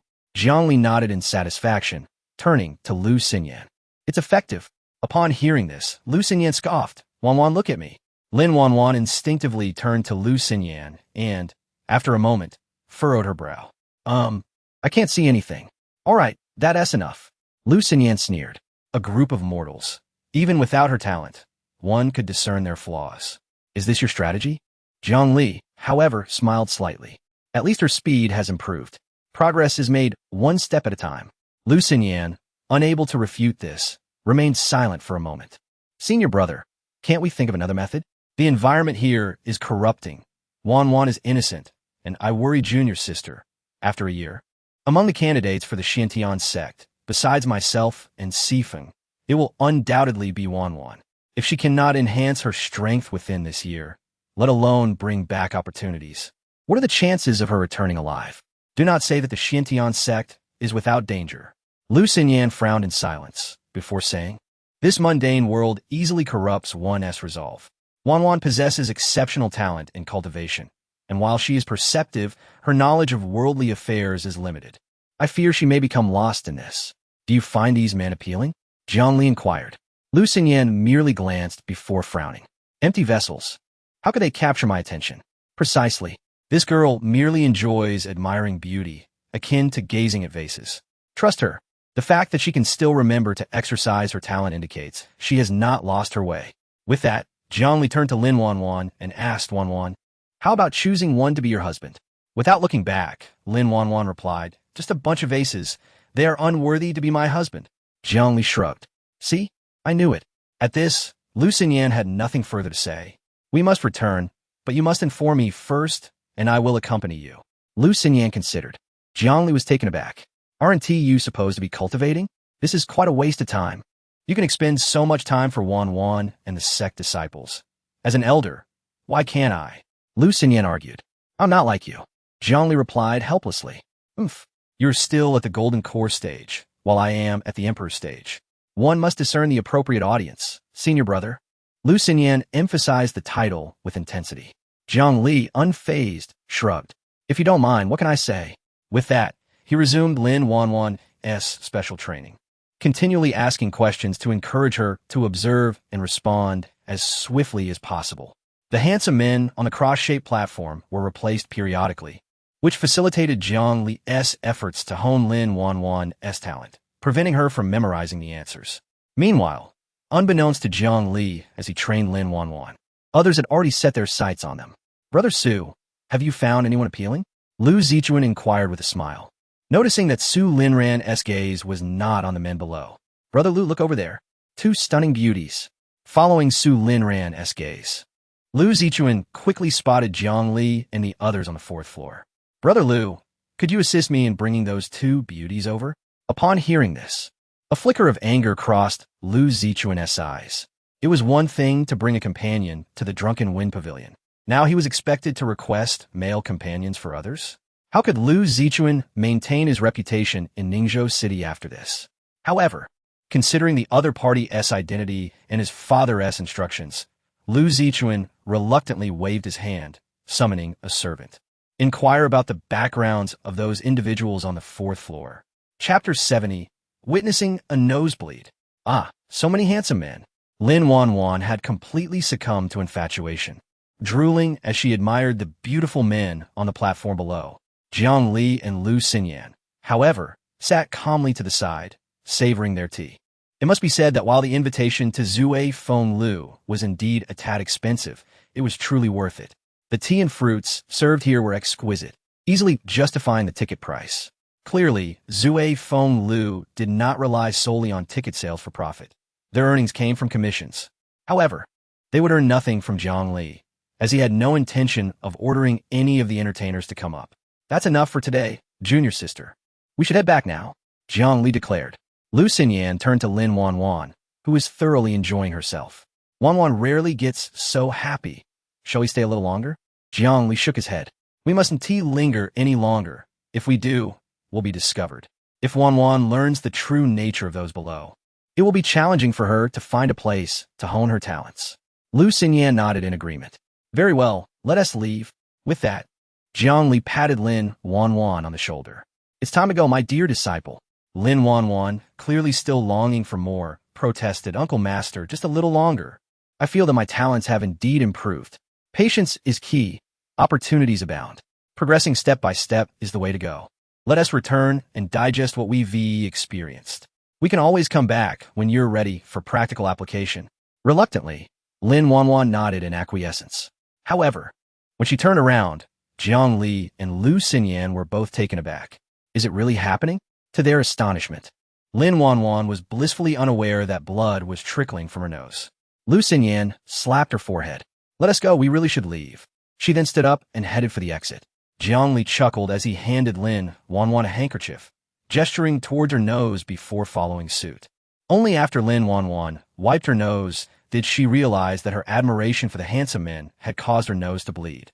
Her already flushed cheeks deepened in color, and a faint mist seemed to rise from her head. What an embarrassing moment. The attendant outside, surprised to see the trio leaving so early, was puzzled.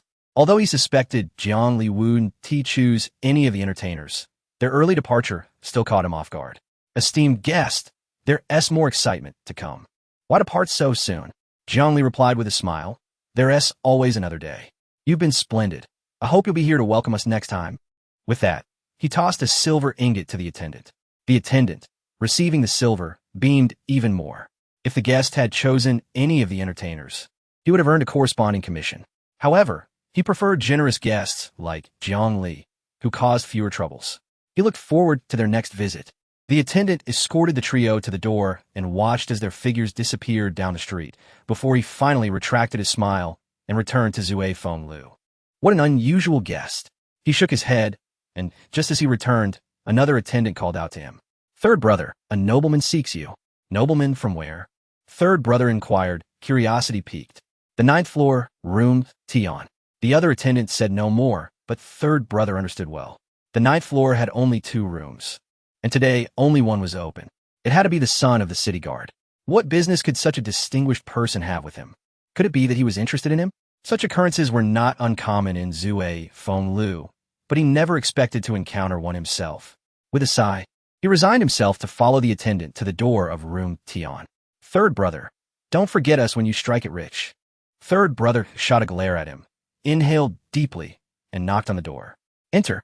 Upon receiving permission, third brother stepped inside. He immediately noticed two extraordinary young men. One had sharp eyes and an impressive demeanor. Though he wore a faint smile, third brother could feel an aura that kept others at bay. The other, though of ordinary appearance, was clad in exceptionally refined attire. There was minimal embellishment, yet the fabric alone, in third brother's eyes, was worth enough to purchase Zue Feng Lu. Truly priceless.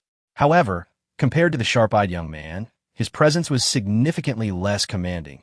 Evidently, just a wealthy noble. Greetings, noble sirs. Third brother bowed low and did not dare lift his gaze. Lu Zichuan, however, showed no intention of allowing him to rise, directly asking, "What do you know about the person you attended to today?" Third brother exhaled in relief, realizing that the skinning would not happen today. But then he furrowed his brow. "Noble sir, we have rules against discussing our guests. No matter. I have already spoken with your boss. When I inquire, you shall answer." Lu Zichuan was visibly agitated. He had intended to summon those two amusements, yet they had left before he could act. A simple task had turned into a bit of a hassle. That Su Linran was clearly infatuated and unwilling to settle for anyone else. Third brother, understanding the gravity of the situation, dared not conceal anything. In response to the noble sir, the three individuals were likely led by that Daoist master, who has never come here before. The other two must be his favorites. That's obvious. I'm asking about his background, his connections, and his cultivation level. Lu Zichuan snapped impatiently. Hearing the displeasure in his tone, third brother panicked. "Noble sir, forgive my incompetence. After a brief introduction, they had me wait outside, so I know little." At that moment, Su Linran interjected, "What's this? Lu, can it be that you can't manage such a trivial matter on your own? This is your territory." Lu Zichuan, seething with anger, vented his frustrations on third brother. "Useless. What good are you if you know nothing?" Upon hearing this, third brother crouched low, repeatedly bowing his head. "I am but a fool. It's truly beyond my capabilities." "Oh, right. Before they left, that Daoist master mentioned he would return and would request my service." At this, Lu Zichuan's demeanor softened slightly. He turned to Su Linran. "It seems you'll have to wait a couple more days." Su Linran smiled. "No matter if there is still a chance, waiting an extra 2 days is trivial. It would be too dull if it were too easy." With that, he stood up, preparing to leave. Lu Zichuan followed suit, tossing third brother a gold ingot as he said, "You know what to do." Then, he and Su Linran departed from Zue Feng Lu. Once the two had left, third brother felt as though all the bones in his body had been removed, collapsing to the ground. When Lu Zichuan had called him useless, he thought he was doomed. Seeing the gold ingot at his feet, he hastily tucked it away. In this line of work, one never knew when they might cross a noble-esque path and find themselves in dire straits. Yet the rewards were equally astonishing. At the very least, this gold ingot, even after the proprietor's cut, would still amount to a considerable sum, enough to sustain him for half a year. Chapter 71. Uninvited Guests. Although Jiang Li and his companions returned early, by the time they arrived at Yin Shiozone, it was already nearing the latter half of the night. Without exchanging many words, the three dispersed to their respective abodes. In the following days, Jiang Li settled into a monotonous routine. Each day began with an early morning of divination, followed by imparting teachings, and then preparing special meals for Si Feng and Lin Wanwan. Afterward, he would engage in discussions on philosophy with Lu Xinyan and Bai Ling Miao. And in the evenings, he would partake in some games of chance. However, his recent fortunes had not been particularly favorable. It seemed that his reservoir of good luck had been depleted. Since he had drawn the Bagua Futianju, he and Ti encountered anything of real value. Even Lin Wanwan's divination yielded only a delicate pink belly band faintly scented. Adhering to the principle of not wasting, Jiang Li resolved to gift this trinket to his good brother, Yuanda, when the opportunity arose. After all, if he had a penchant for undergarments, he would surely appreciate the belly band as well. Certainly, it was not a memento he wished to keep for himself. "Master Uncle, shouldn't we commence special training? I feel as though I'm stagnating at a bottleneck." Lin Wanwan exclaimed early one morning as she found Jiang Li studying palmistry at the lecture hall. Jiang Li glanced up, observing the white aura above Lin Wanwan's head, noting that it had not changed, which concerned him somewhat. Based on her recent experiences, it seemed that visiting the Zue Feng Tower had been beneficial. Yet her progress remained minimal. Her cultivation was temporarily stuck at the Golden Core stage, showing little signs of advancement. In a year, she would be heading to Xintian's sect, and if she continued to be distracted, she might not even break through to the nascent soul stage. Her innate abilities, if honed properly, would greatly assist her in combat. Thus, they must not be forsaken. Go ask your master for leave, and then bring your master Uncle Lu along. Let us venture to the Zue Feng Tower again tonight. Jiang Li proposed. Lin Wanwan's face lit up with joy. Thank you, Master Uncle. With that, she vanished in a flash. Brother Jiang, I wish to join too. Si Feng, guimed, approaching eagerly. Jiang Li shot him an exasperated glance. What would a little brat like you do there? Si Feng pouted. I heard Sister Lin say, it's just to see men. I'm a man too. Besides, I haven't visited a mortal city in ages and would like to explore. He continued, didn't my master say you should teach me the ways of the world? The sisters in the sect always indulge me, leaving me with no opportunity to practice. Brother Jiang, please let me go. Ever since his last return, Si Feng had developed a keen interest in Ningzhou City, particularly captivated by Lin Wanwan's descriptions of the Zue Feng Tower's opulent decor. He had been pestering Jiang Li incessantly for days, and upon hearing that Jiang Li was going again, he could hardly let the opportunity slip by. Unable to withstand Si Feng's relentless persuasion, Jiang Li checked the aura above his head, found nothing amiss, and eventually relented. As long as they were merely observing and avoided the more unsavory sights, he deemed it acceptable. Thus, after the lecture, the quartet made their way to Ningzhou City once more. This time, familiar with the surroundings, they did not linger idly, but rather strolled about the city. It was not until nightfall that Jiang Li led the three to the Zue Feng Tower. Since their last departure, Sange had been waiting at the entrance every day, eager for Jiang Li's return. After several days of waiting in vain, he remained hopeful today, casting expectant glances. Hey, do you remember us? Just as Sange was lost in thought, he heard someone speak. He hurriedly looked up, ready to courteously respond to the guests, only to find that it was none other than Jiang Li, the very person he had been longing for. Daoist, you have finally arrived. His face broke into a radiant and sincere smile. Jiang Li was momentarily taken aback, wondering why this fellow was so fixated on him. Did he? Daoist, is it the same as before? Sange inquired, glancing behind Jiang Li. He noticed the same two individuals from last time, which slightly eased his anxiety. If Jiang Li had come alone, it would have posed a significant dilemma. Then he spotted Si Feng beside Lin Wanwan and gasped in astonishment. The influence of this gentleman was indeed considerable, and he must be quite the character. The two older companions were already exquisite, both in appearance and demeanor, and today they had brought along a younger one. Although the newcomer was smaller in stature, he was even more striking. Many patrons preferred those of a younger age. Lu Xinyan and Lin Wanwan, disguised as men, had made some alterations to their appearance. To those who favored male beauty, they appeared more appealing than the original, youthful Si Feng. However, this was merely a matter of perspective. After ushering Jiang Li and his companions upstairs and ensuring everything was in order, Sange tactfully excused himself. No tip. Jiang Li, who had just taken out some silver, remarked in surprise at the already closed door. Just save me some. Little did he know, Sange was far too preoccupied with arranging for people to inform the city lord of their arrival. As fate would have it, there was no prolonged wait this time, and soon the performers emerged amidst the melodious strains of music. Lin Wanwan was immediately captivated by the sight of a multitude of handsome men.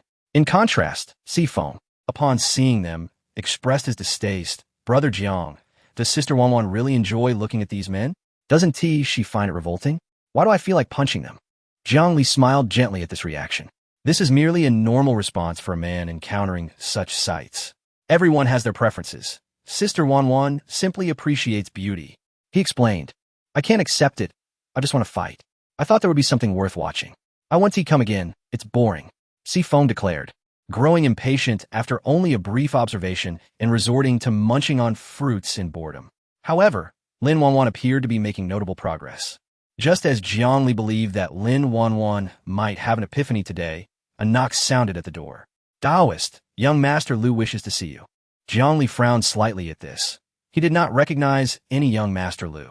Just as he was about to decline, two young men accompanied by several attendants pushed the door open unceremoniously.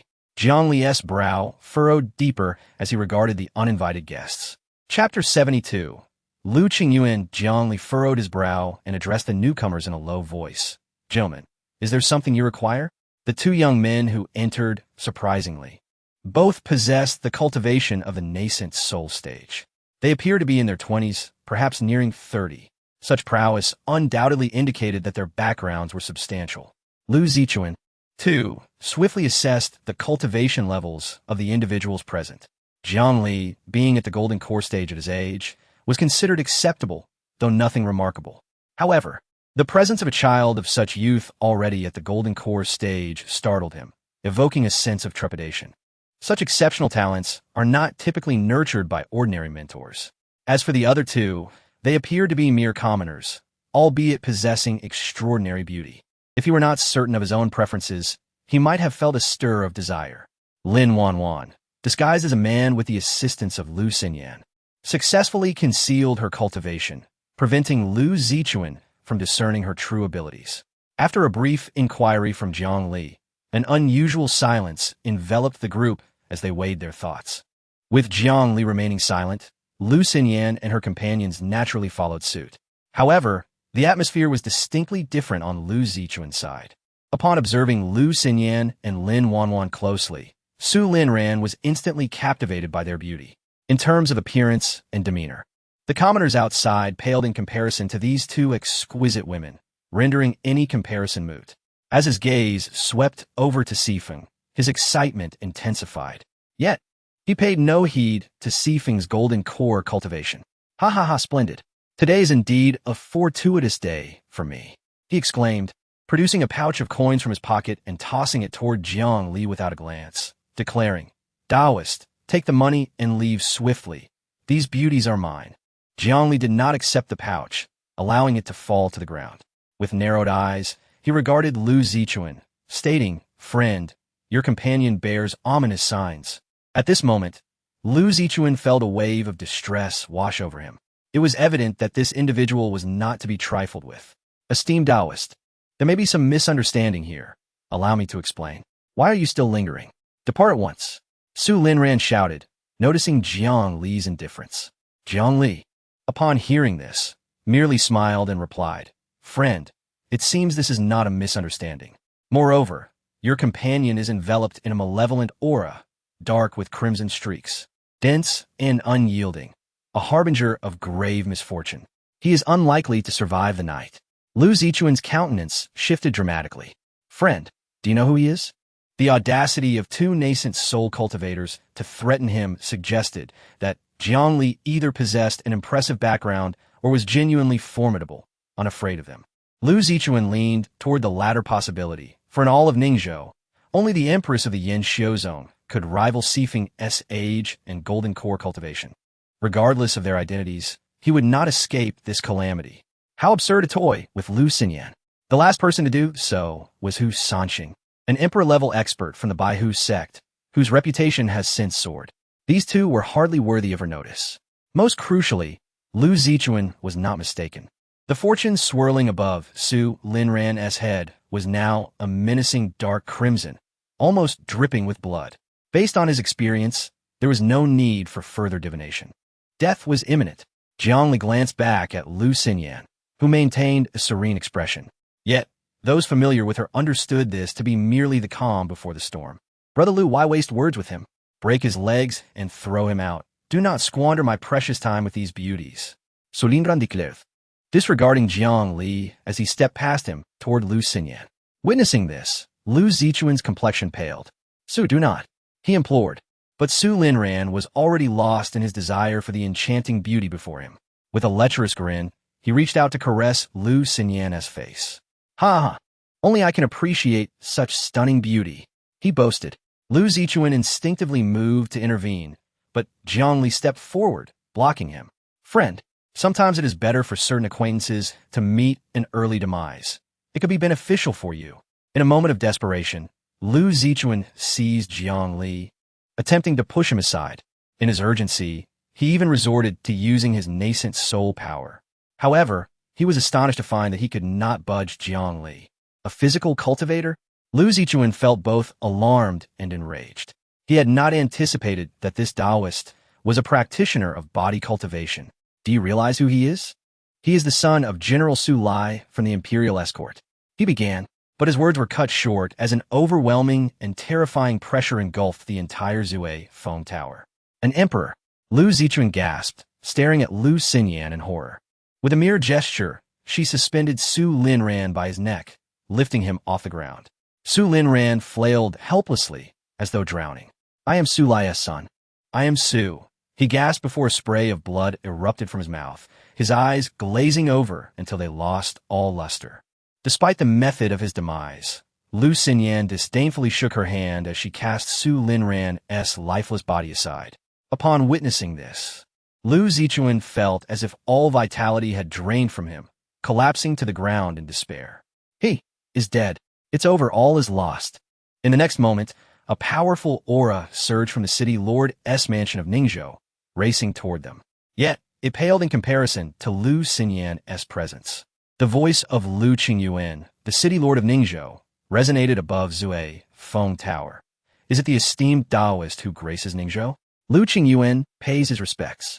Though he was merely at the ascendant stage, the position of city lord was a royal appointment of the dynasty, granting him the stature to stand equal to an emperor. Hearing his father's voice, Lu Zichuan rushed out, exclaiming, "Father, there's been a grave incident." Before even catching sight of the unknown emperor, Lu Qingyuan noticed his son's frantic demeanor. A heaviness settled in his heart. "Chun'e, were you not to accompany young Master Su? Why are you here? What connection do you have with the emperor present?" Seeing the pallor on Lu Zichuan's face, he understood that matters had taken a dire turn. Indeed, in the next moment, Lu Zichuan relayed the shocking news. Su Linran is dead at Zue Feng Tower. Lu Qingyuan's expression darkened significantly. He gestured for Lu Zichuan to cease speaking. Clasping his fists together as he addressed the air, "I beseech the esteemed Daoist to reveal yourself." As the words fell, Lu Xinyan gracefully emerged from Zue Feng Tower. "Lu Daoist, it is a pleasure to see you well." Upon recognizing Lu Xinyan, Lu Qingyuan felt a wave of relief. His greatest fear was that the emperor was an unknown power who would kill Su Linran and vanish without a trace. Since it was Lu Xinyan, the local authority of Ningzhou, matters would be more manageable. "It is indeed Lu Daoist. I offer my respects. However, you have presented me with a rather significant dilemma." Chapter 73, Conflict. "Friend, do you know whom you have slain?" Lu Qingyuan said with a helpless expression. "I heard it is the son of Su Lai." Lu Xinyan replied coldly. Lu Qingyuan was momentarily taken aback by her words, unsure of how to respond. His intention had been to convey the gravity of the situation, but it appeared that Lu Xinyan was impervious to any emotional appeal. Su Lai was the Imperial Dynasty's appointed general of cavalry, both powerful and esteemed. "Friend Lu, you have killed his son. This matter may prove difficult to resolve," Lu Qingyuan cautioned. As the city guard of Ningzhou, he was acutely aware of the complexities at hand. Su Linran was dead, an irrevocable truth, and this incident would undoubtedly breed insurmountable discord between him and Su Lai. After all, the tragedy had unfolded within Lu Qingyuan's domain. Moreover, the deceased held no value, so why not seize this opportunity to cultivate a closer rapport with Lu Xinyan? Her prowess and the strength of Yin Xiuzong would greatly aid his position as the city guard of Ningzhou. He sought to leverage his connections to help Lu Xinyan navigate this predicament, hoping to garner her favor. Yet, her subsequent remark left him speechless again. "Not a problem. Let him come find me." Lu Xinyan's aloofness left Lu Qingyuan feeling utterly at a loss. He wished to articulate further, but Lu Xinyan interjected coldly. "Friend Lu, regarding the previous matter with the White Tiger sect, my Yin Xiuzong has already extended you a courtesy. Must you expect me to bow to Su Lai once more?" Upon hearing this, Lu Qingyuan hastily waved his hand. "Friend Lu, you misunderstand. I merely wish to assist you. After all, Su Lai is a general of the Imperial Dynasty. His might and influence are—" Lu Xinyan sharply interrupted him. "The might of a mere general cannot overshadow my Yin Xiuzong." Lu Qingyuan's countenance darkened considerably. Lu Xinyan's obstinacy infuriated him. If she did not wish to befriend him, then he had no choice but to consider her an adversary. His gaze turned frigid as he declared, "Friend, Su Linran was indeed the most cherished son of General Su Lai. His demise within my Ningzhou city implicates me as well. Since you are aware of the stakes, I shall convey the entirety of this matter to General Su." The implication was clear. Should Lu Xinyan remain ungrateful, he would not hesitate to act against her interests. To be candid, Lu Qingyuan felt stifled in his position as city guard. In the mortal realms, 36 states. Each state had its capital city, and each city had its guardian. Yet, he alone remained at the great ascension stage. Although Ningzhou was the weakest of the 36 states, with only Lu Xinyan as the remaining imperial-level practitioner, his presence was still painfully negligible. Indeed, one could say his words barely resonated beyond the confines of Ningzhou. Were it not for the backing of the illustrious imperial dynasty, he would scarcely have the privilege to speak in Lu Xinyan's presence. Discontented, he had previously leveraged the name of the imperial dynasty to secure the White Tiger sect's favor, hoping to amplify his influence in Ningzhou. The White Tiger sect, recognizing his value, had begun to ally with him, seemingly willing to follow his lead. He had thus capitalized on this opportunity to forge a connection with Su Lai. As a newly appointed general, Su Lai's foundation was still fragile compared to his peers. In this moment, a well-established sect was poised to turn against him, and as the intermediary, Lu Qingyuan stood to gain immensely. However, Su Linran's death shattered his plans entirely. The fallout between Su Lai and the White Tiger sect would be negligible, yet his own rapport with Su Lai had plummeted to an icy abyss. No matter the reasoning, Su Linran had perished in Ningzhou City. Had Lu Xinyan possessed even a modicum of understanding, an alliance with Yan Xiuzong could have rendered Su Linran's death inconsequential, allowing Lu Qingyuan to achieve his goals. Instead, Lu Xinyan blatantly disregarded his position. How could Lu Qingyuan swallow this loss in silence? Are you threatening me? Lu Xinyan's gaze was frosty. She may not excel in navigating interpersonal relations, but she was far from oblivious. Lu Qingyuan's prior assistance to the White Tiger sect had already displeased her greatly. Had it not been for various considerations, she would never have acquiesced. Now, the audacity of his threat was intolerable. "Friend, I merely speak the truth. Do not misconstrue my intentions." Lu Qingyuan's tone turned steely and cold. Lu Xinyan responded icily. "You may act as you wish, but be prepared for the consequences, for they may exceed your capacity to bear." The current strength of Yan Xiuzong was formidable. Among the 36 states, few sects could boast dual emperors. A mere city guard, who had yet to attain the imperial realm, could hardly stand against such might. However, she had no intention of revealing this to Lu Qingyuan. Her senior sister had evidently refrained from publicizing the dual emperor status of Yan Xiuzong, perhaps to invite challengers, thereby elevating the sect's prominence among the 36 states. Now was not the time to squander such an opportunity. As for Su Lai, the imperial general, countless such minor generals had been appointed by the dynasty, their influence negligible. Should Lu Xinyan desire it, the dynasty would gladly bestow upon her a title of similar stature. Moreover, this matter involved another individual, our dear friend Sifeng. Should Ling Yunzi learn that his precious disciple had nearly been captured as a concubine, even his patience would wear thin, and Su Lai would face dire consequences. Casting a meaningful glance at Lu Qingyuan, Lu Xinyan signaled to Jiang Li and the others to return to Yan Xiuzong. As Jiang Li passed by Lu Zichuan, he remarked with a smile, "If you have the inclination, come visit me at Yan Xiuzong. I have something to discuss with you." Lu Zichuan was taken aback. Given his father's current relationship with Yan Xiuzong, it had plummeted to a frigid state. He could not fathom why Jiang Li would speak to him in such a manner. Yet, inexplicably, he recalled Jiang Li's earlier words regarding Su Linran, and a flicker of understanding dawned upon him. "Daoist, if you have something to say, feel free to express it." "Haha, now is not the time for discussion. Whether you come or not is entirely your choice. I do not insist. However, I can inform you that your father's future may hinge upon you. Believe it or not."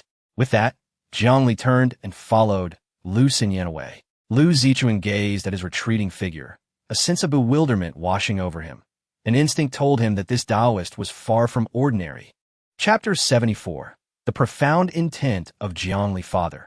Do you truly wish to clash with Yan Xiuzong? After Jiang Li and Lu Xinyan departed, Lu Zichuan inquired. Lu Qingyuan's expression darkened as he replied, "Do you think this is my desire? Can't you see that they disdain cooperating with us?" Nevertheless, there is no need for such hostility, Lu Zichuan suggested, hoping his father would relent.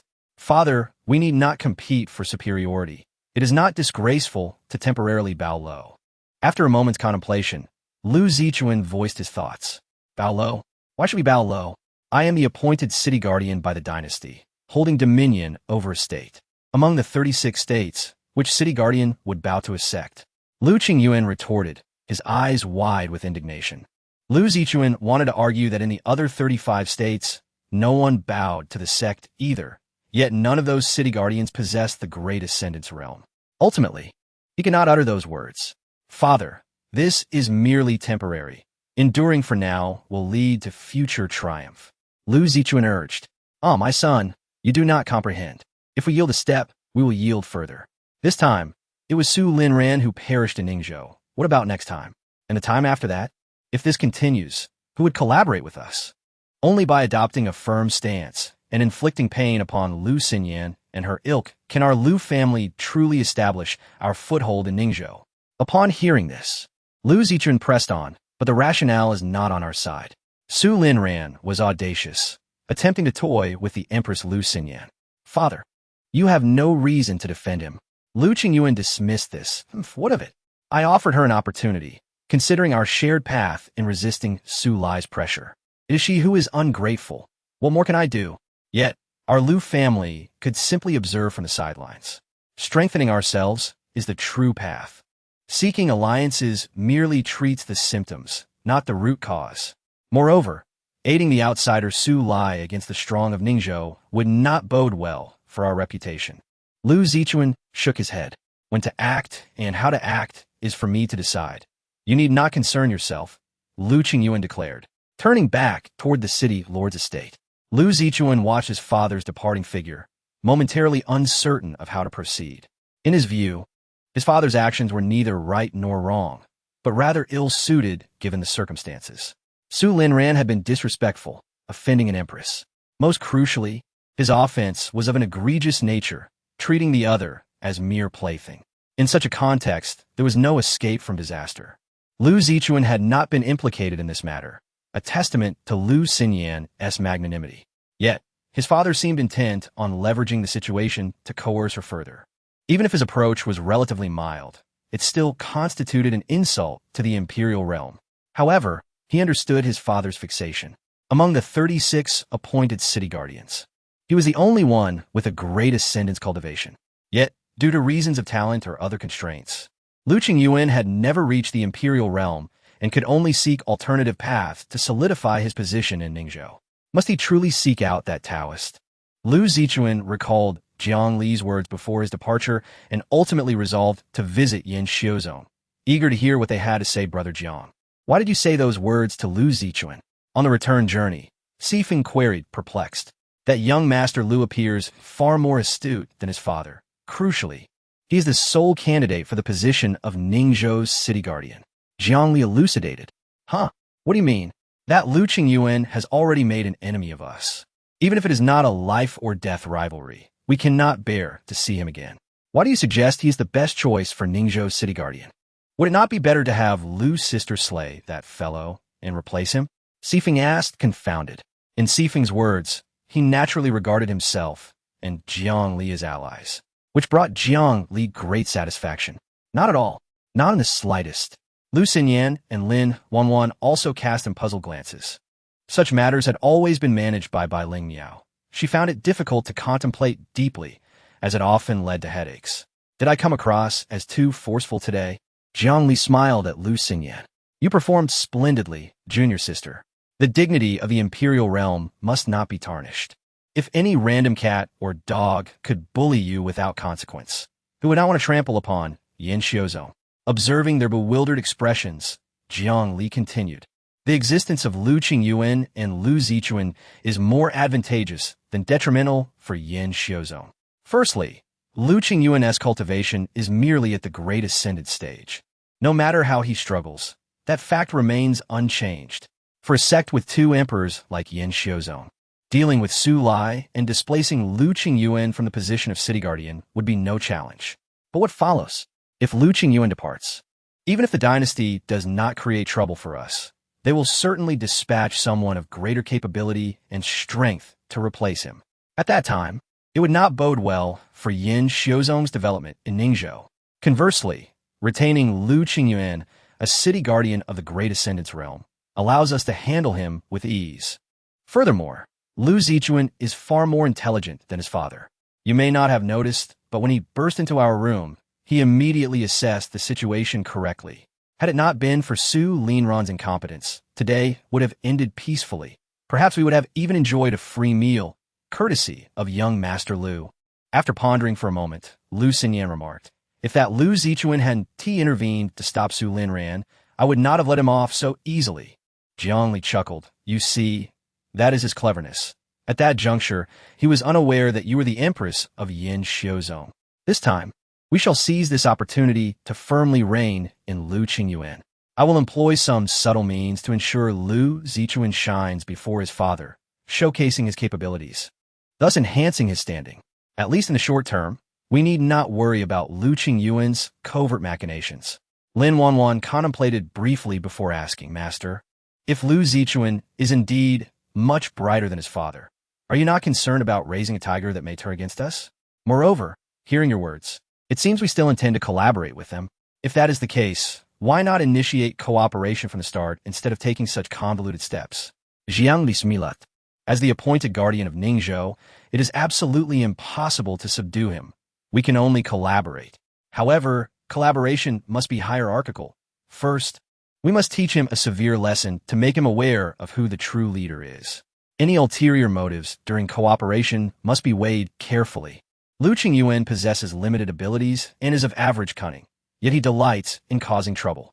If we do not teach him a painful lesson, no one will find peace." Listening to Jiang Li's analysis, the others felt their heads spinning. They had never considered that so many nuances existed within this matter, and they gazed at Jiang Li with admiration, particularly Sifeng. At that moment, he truly understood the depth of his master's intentions. Chapter 75. The Praise of Bai Ling Miao. Upon returning to Yin Xiuzong, everyone retreated to their respective abodes to rest. However, Lu Xinyan directly sought out Bai Ling Miao, recounting the day's events in their entirety, including Jiang Li's words. "Junior sister, this senior brother of yours is truly invaluable, worth 1,000 times over." Bai Ling Miao listened to Lu Xinyan with unwavering admiration in her eyes. "With such a talented general in our Yin Xiuzong, how can we not prosper? The wish of our ancestral master shall finally be fulfilled."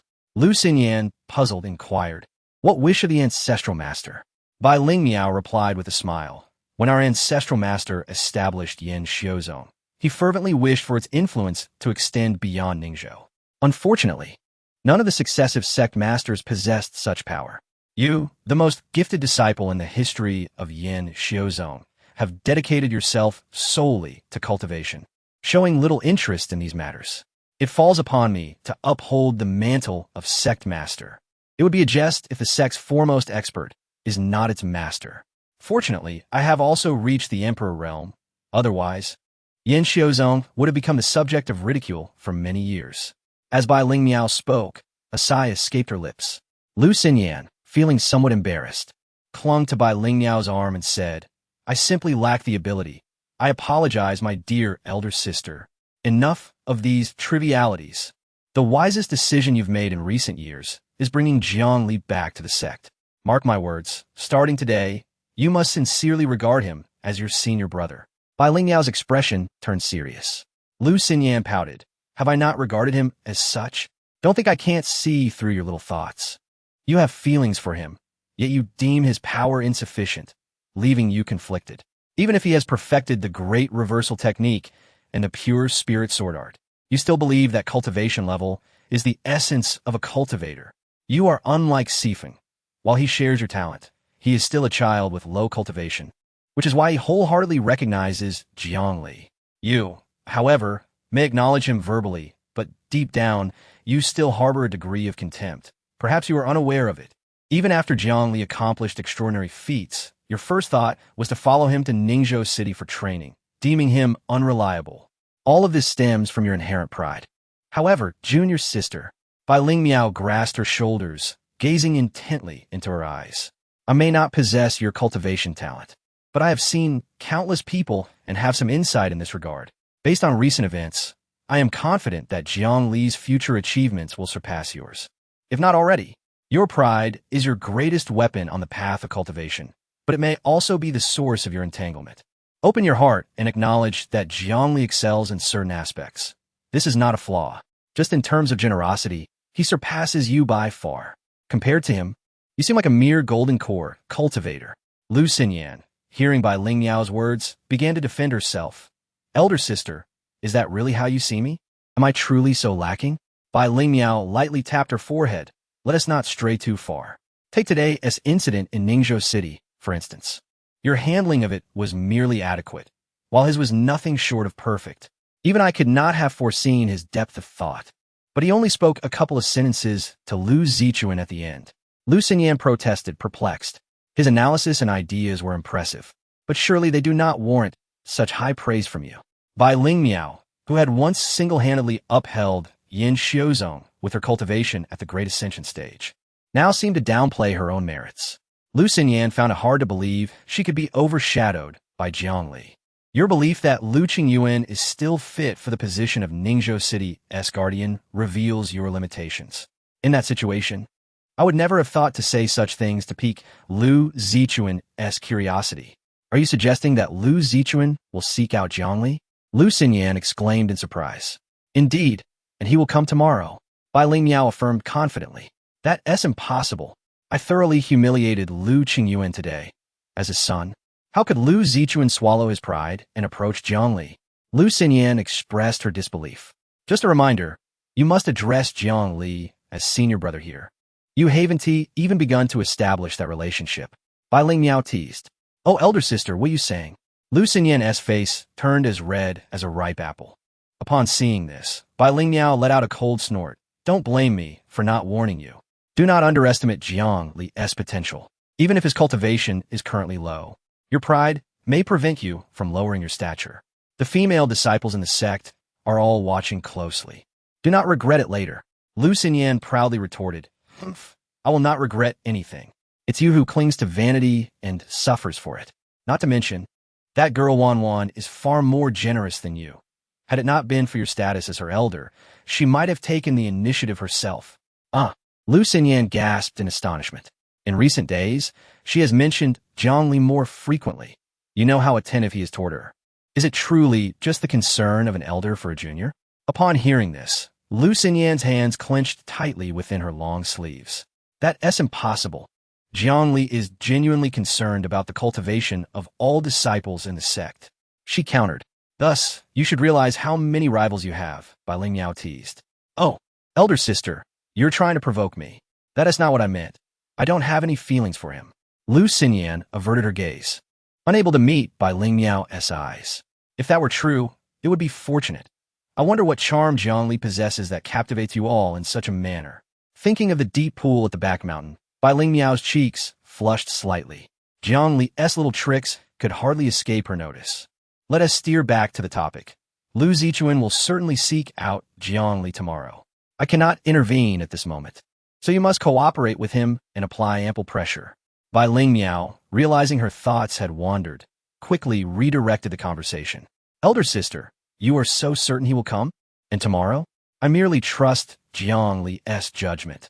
Since he has acted thus, he must have his reasons. Lu Zichuan will indeed come. Elder sister, why do you have such faith in Jiang Li?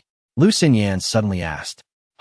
I simply believe in my own judgment. After all, it was I who brought him into the sect. Bai Ling Miao smiled faintly, offering a reason she felt was quite plausible.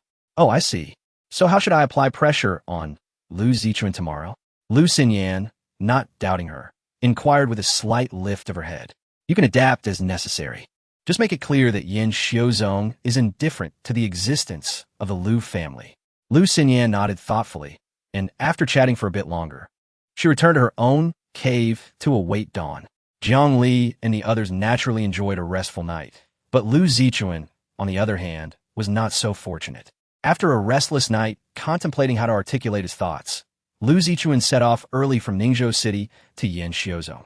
However, contrary to his expectations, he did not meet Jiang Li immediately. Instead, he was halted at the mountain gate by the disciples of Yanxiuzhou, waiting for quite some time before finally encountering Jiang Li. This delay only added to Lu Zichuan's already frayed nerves. Oh dear, I neglected to inform the disciples, and kept young master Lu waiting outside for so long. How rude of us. Upon seeing Lu Zichuan, Jiang Li sincerely apologized, which eased Lu Zichuan's irritation slightly. After all, he had come to offer an olive branch, not to assert his status as the son of a city guard. Brother Jiang, you honor me. Lu Zichuan replied with a faint smile. I pondered your final words from yesterday, throughout the night, yet I remain perplexed. I have come today to seek your enlightenment. Jiang Li, observing the resplendent golden aura atop Lu Zichuan's head, responded with a smile. Brother Lu, you possess auspicious signs. However, Lu Zichuan was far more concerned with the conflict involving his father, Lu Xinyan, and Yanxiuzhou. Let us get straight to the point, Brother Jiang. You mentioned yesterday that my father's future hinges upon me. What did you mean by that? Jiang Li waved his hand dismissively. No need to rush. Let's first discuss you. Not to boast, but I am quite proficient in divination. I see your aura shimmering with golden light, accompanied by auspicious clouds. Soon, you shall receive great fortune. If you trust me, why not allow me to divine for you? Lu Zichuan frowned slightly. Brother Jiang, I sought you out due to your previous words, not to engage in divination. If you merely intend to mock me, I must express my disappointment. Furthermore, if you believe my visit is an act of submission to your sect, you are gravely mistaken. I simply believe it is better for my father to collaborate with your sect rather than with the outsider Su Lai, for we are all residents of Ningzhou, and Su Lai is indeed the outsider. I have come here with sincerity, and if your intention is merely to humiliate me, then I must say I have overestimated you. Perhaps Yanxiuzhou is not the ideal partner for the Lu family. Lu Zichuan's words were delivered with poise, neither servile nor arrogant. He made a gesture to depart, feeling that if Jiang Li were truly a bluffer, he would be sorely disappointed. Why the haste, Brother Lu? Can you not heed the words of a humble Daoist? Jiang Li shukulat. Lu Zichuan shook his head. I have come with sincerity, yet I do not perceive the same from your sect. The sect leader has not even deigned to meet me. You are not worthy of an audience. Before Jiang Li could respond, a voice rang out from afar, Lu Xinyan. As her words fell, her figure materialized before the two men. You are but a minor nascent soul cultivator. You do not merit the attention of the leader of Yanxiuzhou. Lu Xinyan's countenance was as frosty as winter, and she continued, I spared you yesterday, not out of respect for your city guard father, but because you demonstrated a modicum of restraint. Return and tell your father that if he wishes to play games, I shall oblige him. Faced with the oppressive aura of an emperor-level cultivator, Lu Zichuan felt a cold sweat break out. He could hold his own in conversation with Jiang Li, a mere golden core cultivator, even if he was aware that the odds were against him. However, the mere presence of Lu Xinyan, a genuine emperor, instilled a profound fear within him. Senior, I represent the Lu family, and thus my worth cannot be gauged solely by my strength. The fact that your sect's leader does not come to see me is irrelevant. After uttering these words, Lu Zichuan felt he had exhausted the courage he had built up over the years. Not even you, nor even Lu Qingyuan himself, would qualify for an audience with our sect leader. Lu Xinyan's words tightened Lu Zichuan's grip on his sleeves, leaving him speechless. After all, Lu Xinyan had shown no leniency towards Lu Qingyuan the previous day. Junior sister, how can you speak so? A guest deserves courtesy, Jiang Li interjected sternly. Lu Zichuan nearly gasped in disbelief upon hearing Jiang Li address Lu Xinyan as junior sister. How could a golden core cultivator dare to call her that? What was even more astonishing was that Lu Xinyan did not seem to take offense at all. Instead, she obediently stepped aside and sat in silence, sulking. I apologize for the discomfort, Brother Lu. My junior sister is quite proud and speaks her mind, Jiang Li said apologetically with a smile. At this moment, Lu Zichuan's mind was in disarray. He could not fathom who truly held the status of an emperor. His gaze shifted towards Jiang Li, who now appeared as an unfathomable figure clad in a Daoist robe. Even Lu Xinyan, the only emperor-level cultivator in Ningzhou, seemed to defer to him. What manner of being could Jiang Li be? The notion that Lu Xinyan was merely putting on an act to elevate Jiang Li before him never crossed his mind. An emperor acting solely to highlight the presence of a minor nascent soul cultivator? It seemed utterly unnecessary. Fear not, fear not, Lu Zichun mechanically replied. The scene before him was far too disruptive to his perceptions. Let us return to the matter at hand. Fellow cultivator, your fortune appears to be flourishing. You are on the cusp of great success. As we have a rapport, shall we engage in divination? But my father, such matters are trivial. Ultimately, your fate is in your hands. Would you not agree, junior sister? Jiang Li inquired with a smile. Lu Xinyan, impatient, affirmed indeed. Lu Zichuan could not grasp why Jiang Li was so insistent on performing divination for him, but he realized he had no choice but to acquiesce. Very well then, brother Jiang, I beseech you to divine for me. Chapter 77. The Child of Destiny. At this moment, Lu Zichuan was beset by a myriad of questions. Why did Jiang Li assert that Lu Qingyuan's future was inextricably linked to him? Although Lu Qingyuan's attempt to pressure Lu Xinyan and Yin Xiuzong alongside Su Lai was a grave misstep, why did Lu Xinyan seem utterly unconcerned? Lu Zichuan had previously investigated Yin Xiuzong's background without uncovering anything particularly noteworthy. In fact, if not for Hu Sanqing's unexpected demise at Lu Xinyan's hands, Yin Xiuzong's overall strength would have paled in comparison to that of the White Tiger sect, given that Yin Xiuzong only accepted female disciples and had numerous restrictions. Furthermore, why was Jiang Li Lu Xinyan Sr.? Hadn't Yin Xiuzong always been exclusively for female disciples? Additionally, Hu Sanqing's death was shrouded in mystery. Initially, among the two great imperial realms of Ningzhou, Hu Sanqing had ranked above Lu Xinyan. Strangely, Lu Zichuan began to suspect that this incident might somehow involve Jiang Li. Before this, where had Jiang Li even come from? A mere golden core cultivator, a senior in the imperial realm. Who would believe such a tale? Hu Sanqing had barely passed, and Jiang Li had suddenly emerged. There was no way this was mere coincidence. Lu Zichuan was resolute in his disbelief. Such fortuitous occurrences simply did not exist. The crux of the matter remained. Why was Jiang Li so intent on divining his fortune? Regardless of his thoughts, Jiang Li had achieved his objective. His invitation to Lu Zichuan was partly as he had conveyed to Lu Xinyan and others. Yet another motive stemmed from his recent string of disappointing rewards from the lottery. After seeing the radiant golden light above Lu Zichuan's head, he decided to test his luck. Curious whether his lack of good fortune was somehow connected to the rewards he had been pursuing. Upon receiving Lu Zichuan's affirmative response, a luminous screen materialized before Jiang Li, inscribed with divinatory symbols. The fabled Child of Destiny? Jiang Li was momentarily taken aback by the content displayed on the screen. He had initially thought Lu Zichuan was merely fortunate, but it turned out to be extraordinary luck. Gazing at the characters on the screen, Jiang Li found himself at a loss for words, while also contemplating the implications for his relationship with Lu Zichuan. Brother Jiang, is something amiss? Noticing Jiang Li's astonished expression, Lu Zichuan felt a surge of unease. It's nothing, that is to say. Jiang Li abruptly turned to Lu Xinyan, saying, Junior sister, you must be remiss. Our guest has been here for quite some time, yet there is no tea. Please see to it. Lu Xinyan.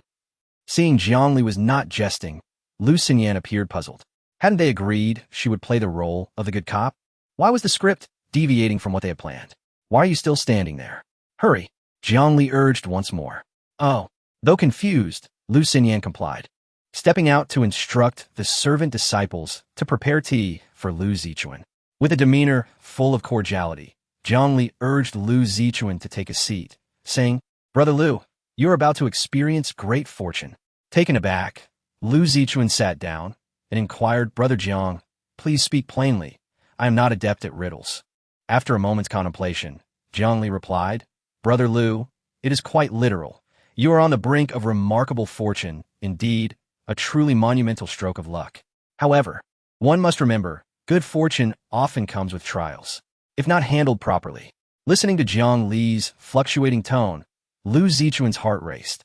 What could happen if not handled properly? He pressed, Do you know why I insisted that your father's future is tied to you and that I must divine your fortune? Jiang Li's expression turned enigmatic. Lu Zichuan shook his head, indicating he was unaware. Curiosity had fully ensnared him. falling into Jiang Li's rhythm. I have long perceived that you are no ordinary individual, Brother Lu. Your talent and disposition are exceptional.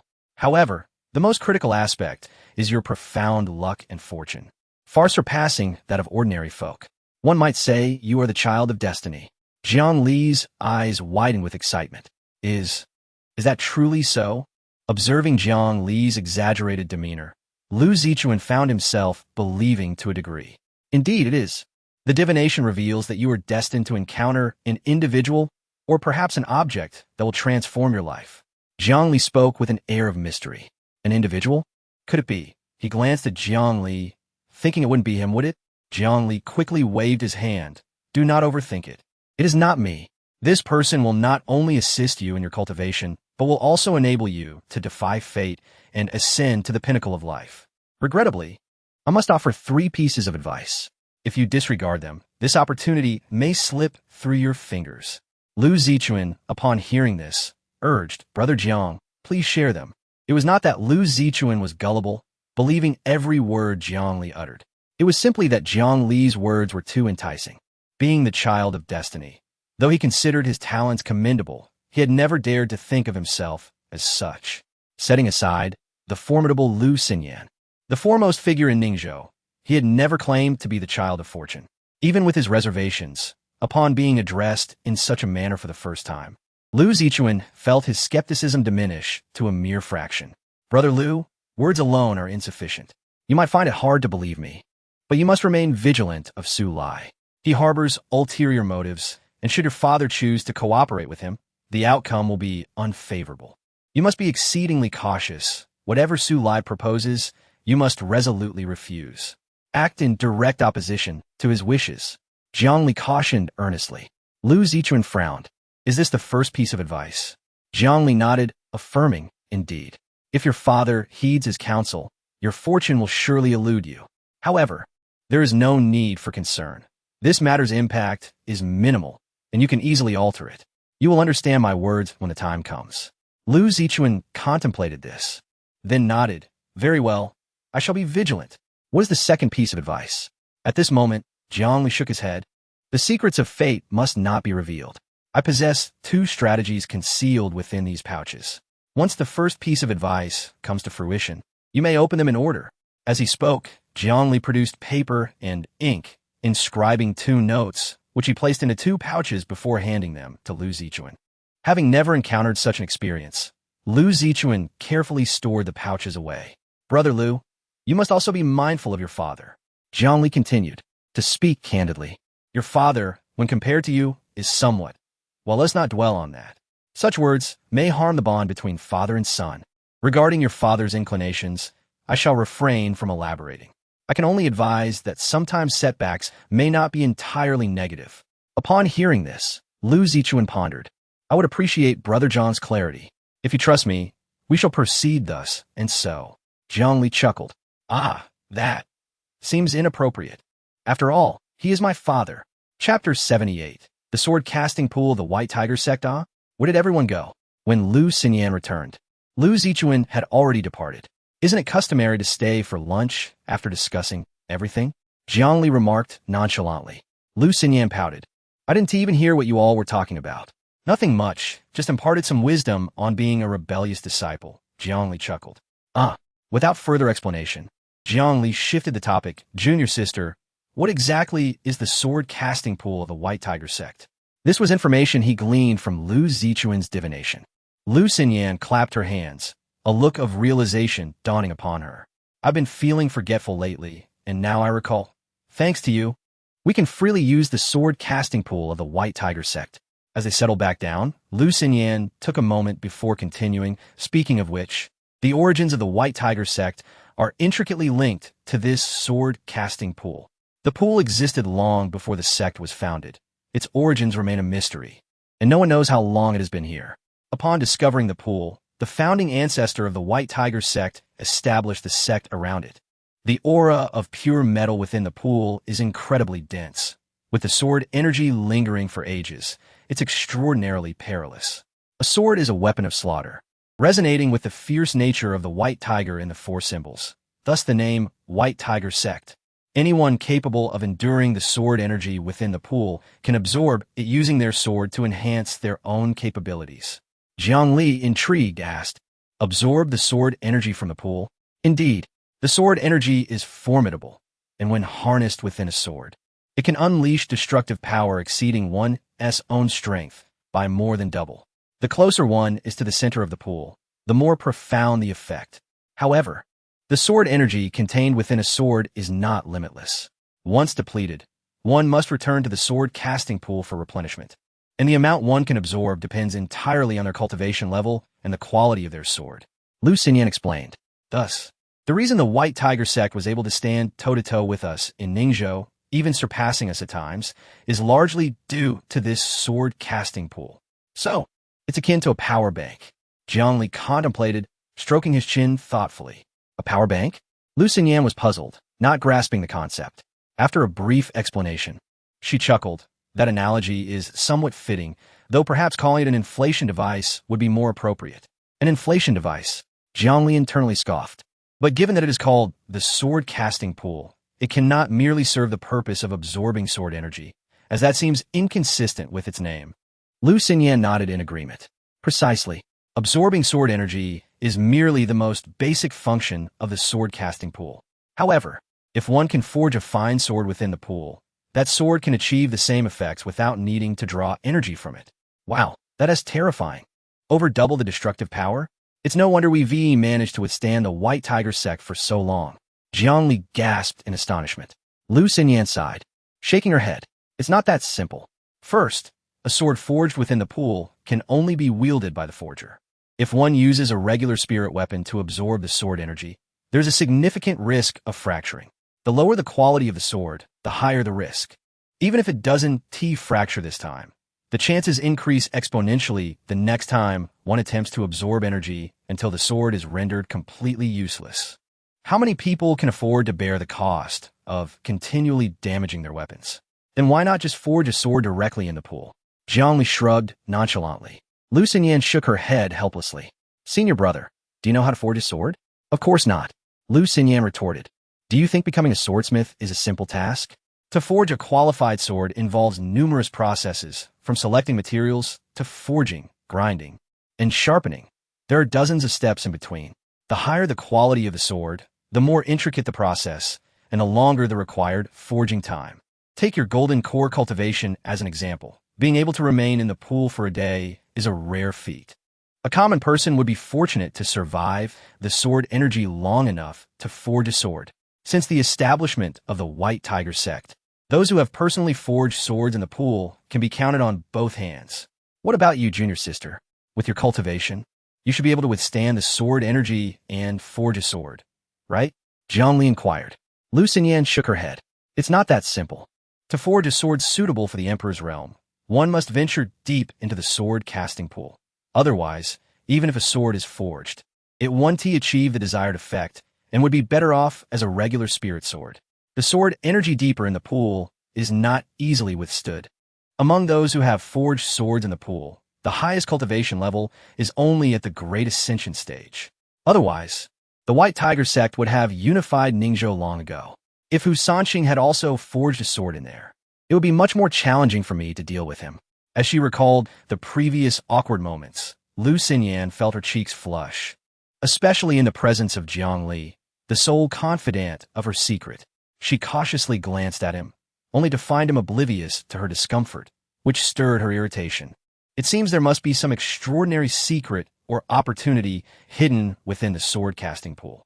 Why isn't the White Tiger sect delved deeper into its mysteries? Jiang Li, fixated on the sword-casting pool, failed to notice Lu Xinyan's unusual demeanor and continued to inquire. Upon seeing this, Lu Xinyan's expression soured, and she impatiently replied, Everyone knows the sword-casting pool harbors great secrets. To explore them requires the necessary strength. Do you think the White Tiger sect is foolish?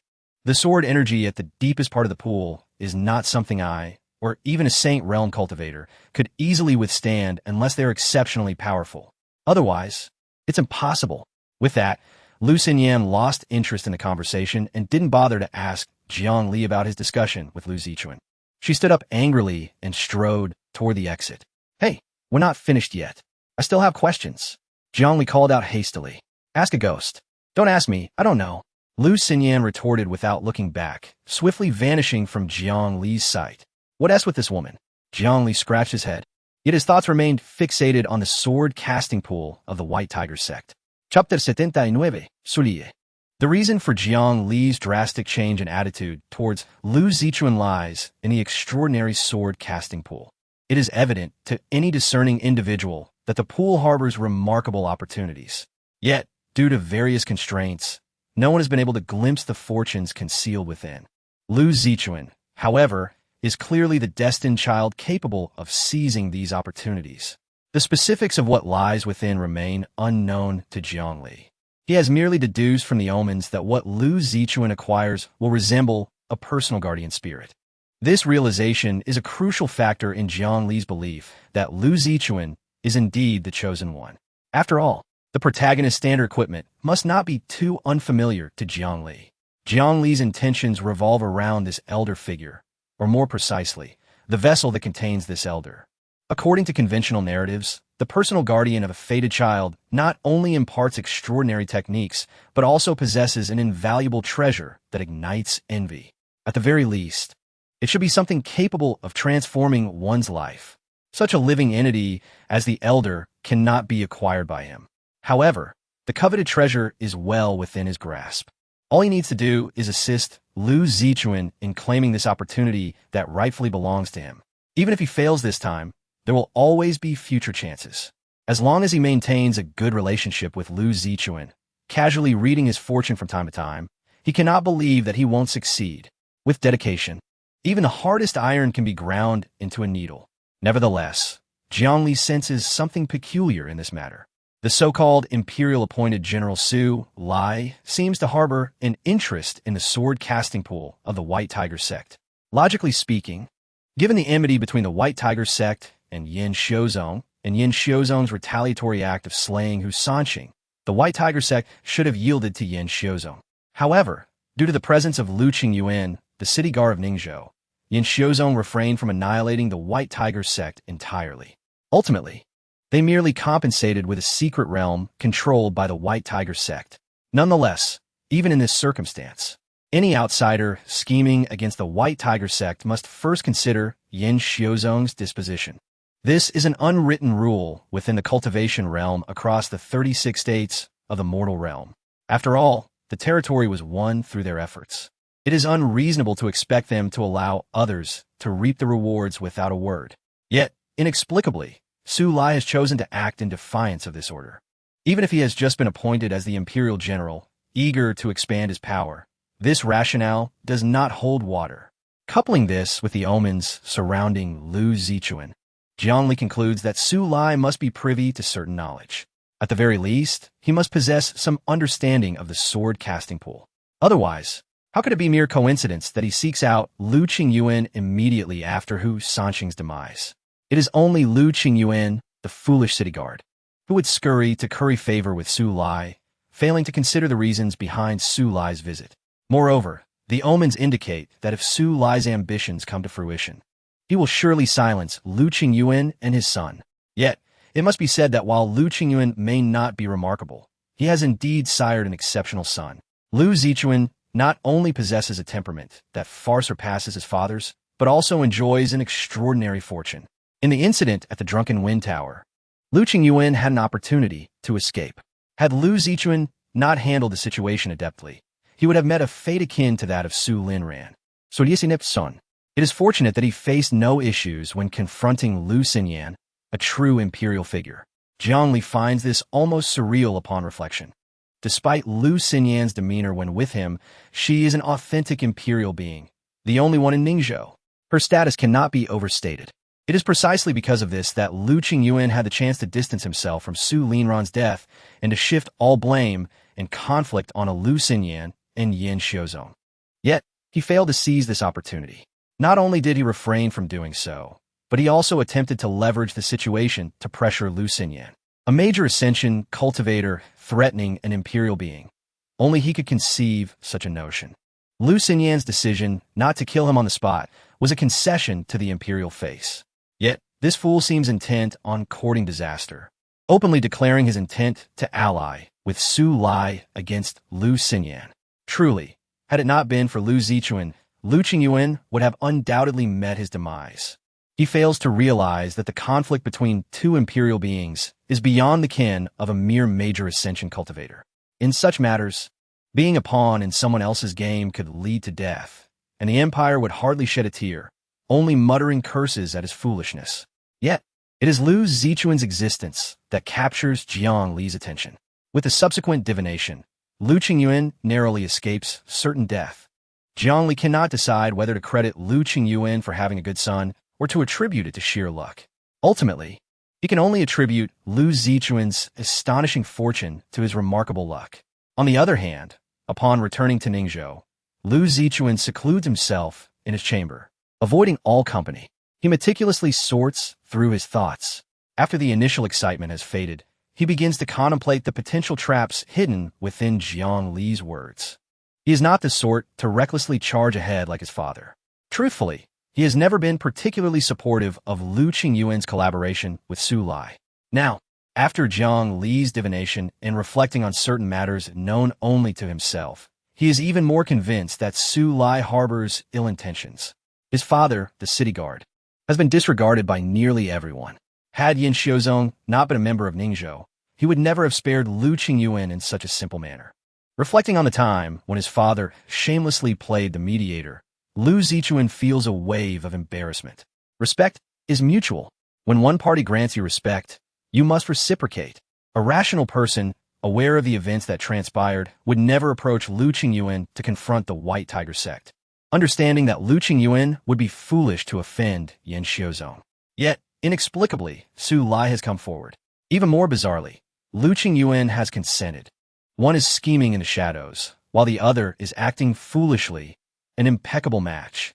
In retrospect, Lu Zichuan cannot help but feel a sense of exasperation. It is now certain that Su Lai is problematic. What remains uncertain is what Jiang Li or Yin Xiuzong stands to gain from this affair. He cannot fathom the existence of unprovoked hatred or affection. Jiang Li's sudden enthusiasm makes him realize that the other party must have ulterior motives. Yet, therein lies the dilemma. He cannot discern what those motives might be. The suggestions Jiang Li offers seem genuinely beneficial to both him and Lu Qingyuan. As he ponders deeply, an overwhelming aura suddenly crashes into the city guard's residence. Lu Qingyuan, come out and pay for my son's life. Lu Zichuan snaps back to reality. Su Lai has arrived. Chapter 80. The self-hypnosis of Su Qingyuan when Lu Zichuan arrived at the main hall of the city lordess mansion. He observed a robust, middle-aged man, seated with an imposing demeanor in the primary seat. Behind him stood a strikingly handsome young man at the nascent soul stage. His arms crossed and a beautifully crafted long sword cradled in his grasp, his sharp gaze sweeping over the newly arrived Lu Zichuan. Lu Zichuan furrowed his brow, scrutinizing the imposing figure before him. Instinctively, he felt a sense of threat emanating from this man, an inexplicable sensation that seemed to suggest an inherent clash between them. Ah, Zichuan, you've arrived at a fortuitous moment. Please recount the events at Zue Feng Tower to your Uncle Su. Su Lai appeared to have calmed down after some reassurance from his father. At this moment, he seemed relatively composed. Do not presume to forge a connection with me by calling me uncle. Do you even deserve it? Su Lai scoffed. Lu Qingyuan's expression shifted slightly. He had not anticipated such blatant disrespect from Su Lai, publicly humiliating his son. As he opened his mouth to respond, Lu Zichuan interjected, Father, Senior Su speaks truthfully. My cultivation is but that of an ant before his greatness. How could I dare to overstep my bounds? Ha! This young man possesses a modicum of self-awareness. Su Lai remarked after observing Lu Zichuan for a moment. Tell me, was my son with you before his untimely demise? Lu Zichuan's face contorted with grief as he exclaimed, Indeed, Senior Su, I was with Brother Su when he fell. It was an unjust death. Tears streamed down his face, his sorrow palpable. Alas, it was my failure to protect him that led to his early departure from this world. Had I not led him there, though Su Lai held deep affection for his younger son, he was well aware of his character. Enough of this. Just tell me, was my son slain by Lu Xinyan? Lu Zichuan nodded earnestly, Indeed, I witnessed Lu Xinyan, the empress of Yin Xiuzong, slay Brother Su. That suffices. Su Lai turned to Lu Qingyuan. Murder must be avenged. Debts must be repaid. Do you have any objections, Lu Qingyuan? Your words resonate deeply, General Su. Would you accompany me to Yin Xiuzong to seek justice for your son? Although his tone suggested a proposal, Su Lai's demeanor indicated that he was not genuinely seeking Lu Qingyuan's agreement. He understood the delicate position Lu Qingyuan occupied in this matter, yet felt compelled to press him to choose a side. For Su Lai's surpasses, Lu Qingyuan seemed even more eager than he anticipated. It is my duty. Even without your urging, I would march to Yin Xiuzong to seek justice for your son. As long as Ningzhou remains one of the 36 realms of the mortal world, I, as the city's guardian, shall not allow such injustices to transpire within my domain. Lu Qingyuan declared with righteous fervor, as though it were his own son who had perished. Su Lai regarded Lu Qingyuan's passionate response with uncertainty. Glancing at his eldest son, Su Linxian, who shared a look of astonishment. The fervor with which Lu Qingyuan approached the situation left them both somewhat bewildered. General Su, time is of the essence. Shall we proceed to Yin Xiuzong to seek retribution? At this moment, Lu Qingyuan was lost in a daydream of confronting Yin Xiuzong alongside Su Lai, eager to reassert his dominance in Ningzhou. Regardless of the circumstances, his chances of success appeared overwhelmingly favorable. Su Lai was a formidable figure at the peak of the imperial realm, while Lu Xinyan, though extraordinarily gifted, was still quite young. Even with Yin Xiuzong's local advantages, the alliance with Su Lai would surely overpower them. He never intended to kill Lu Xinyan.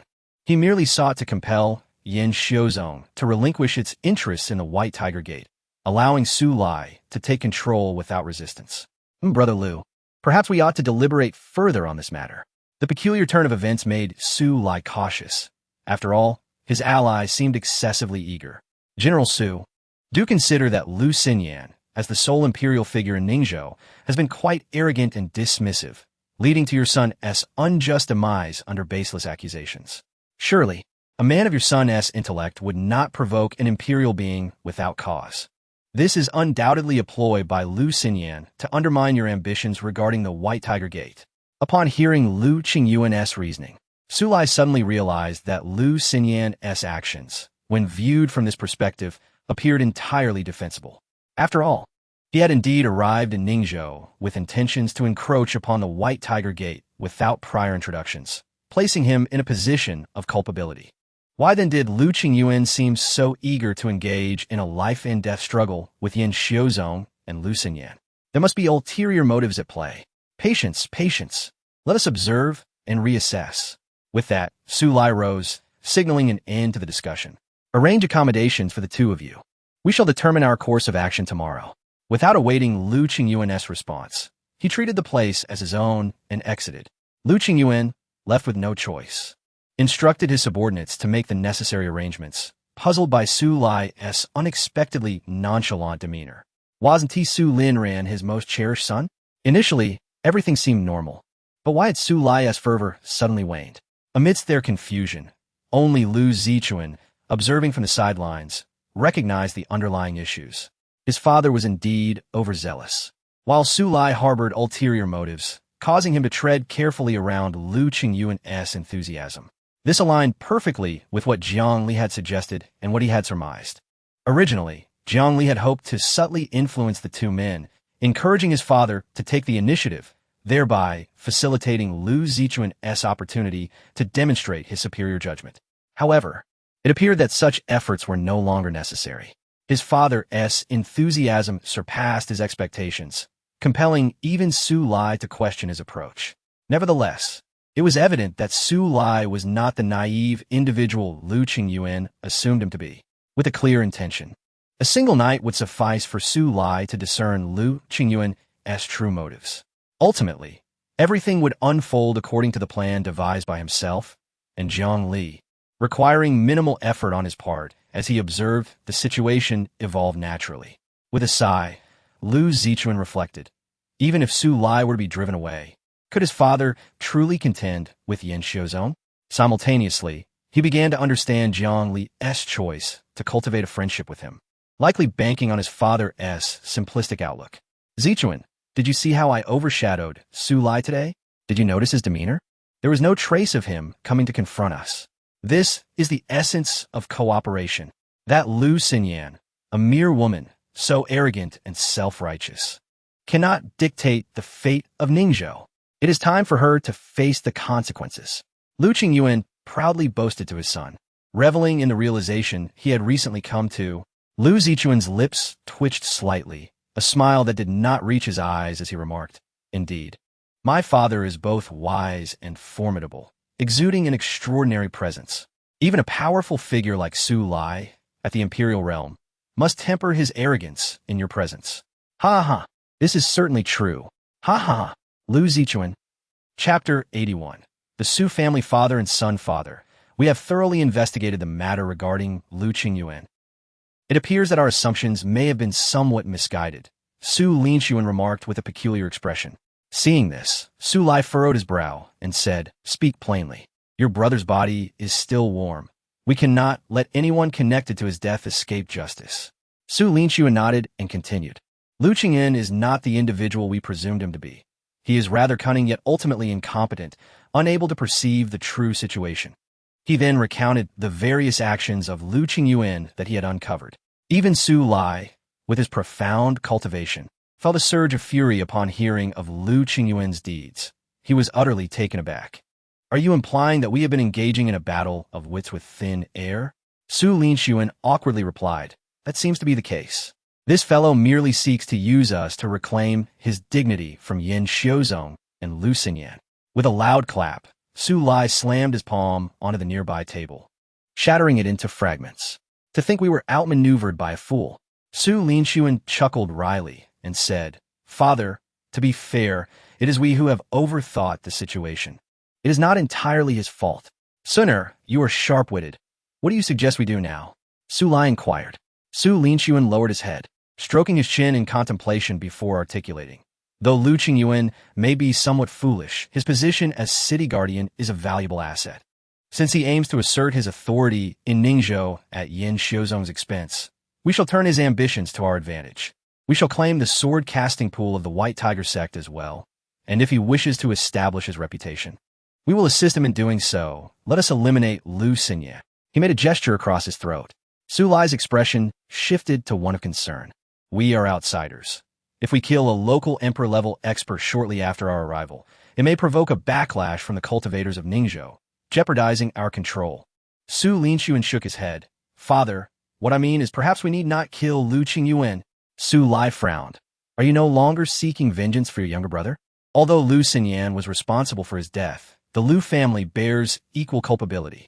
Moreover, the secret of the sword-casting pool must not be revealed."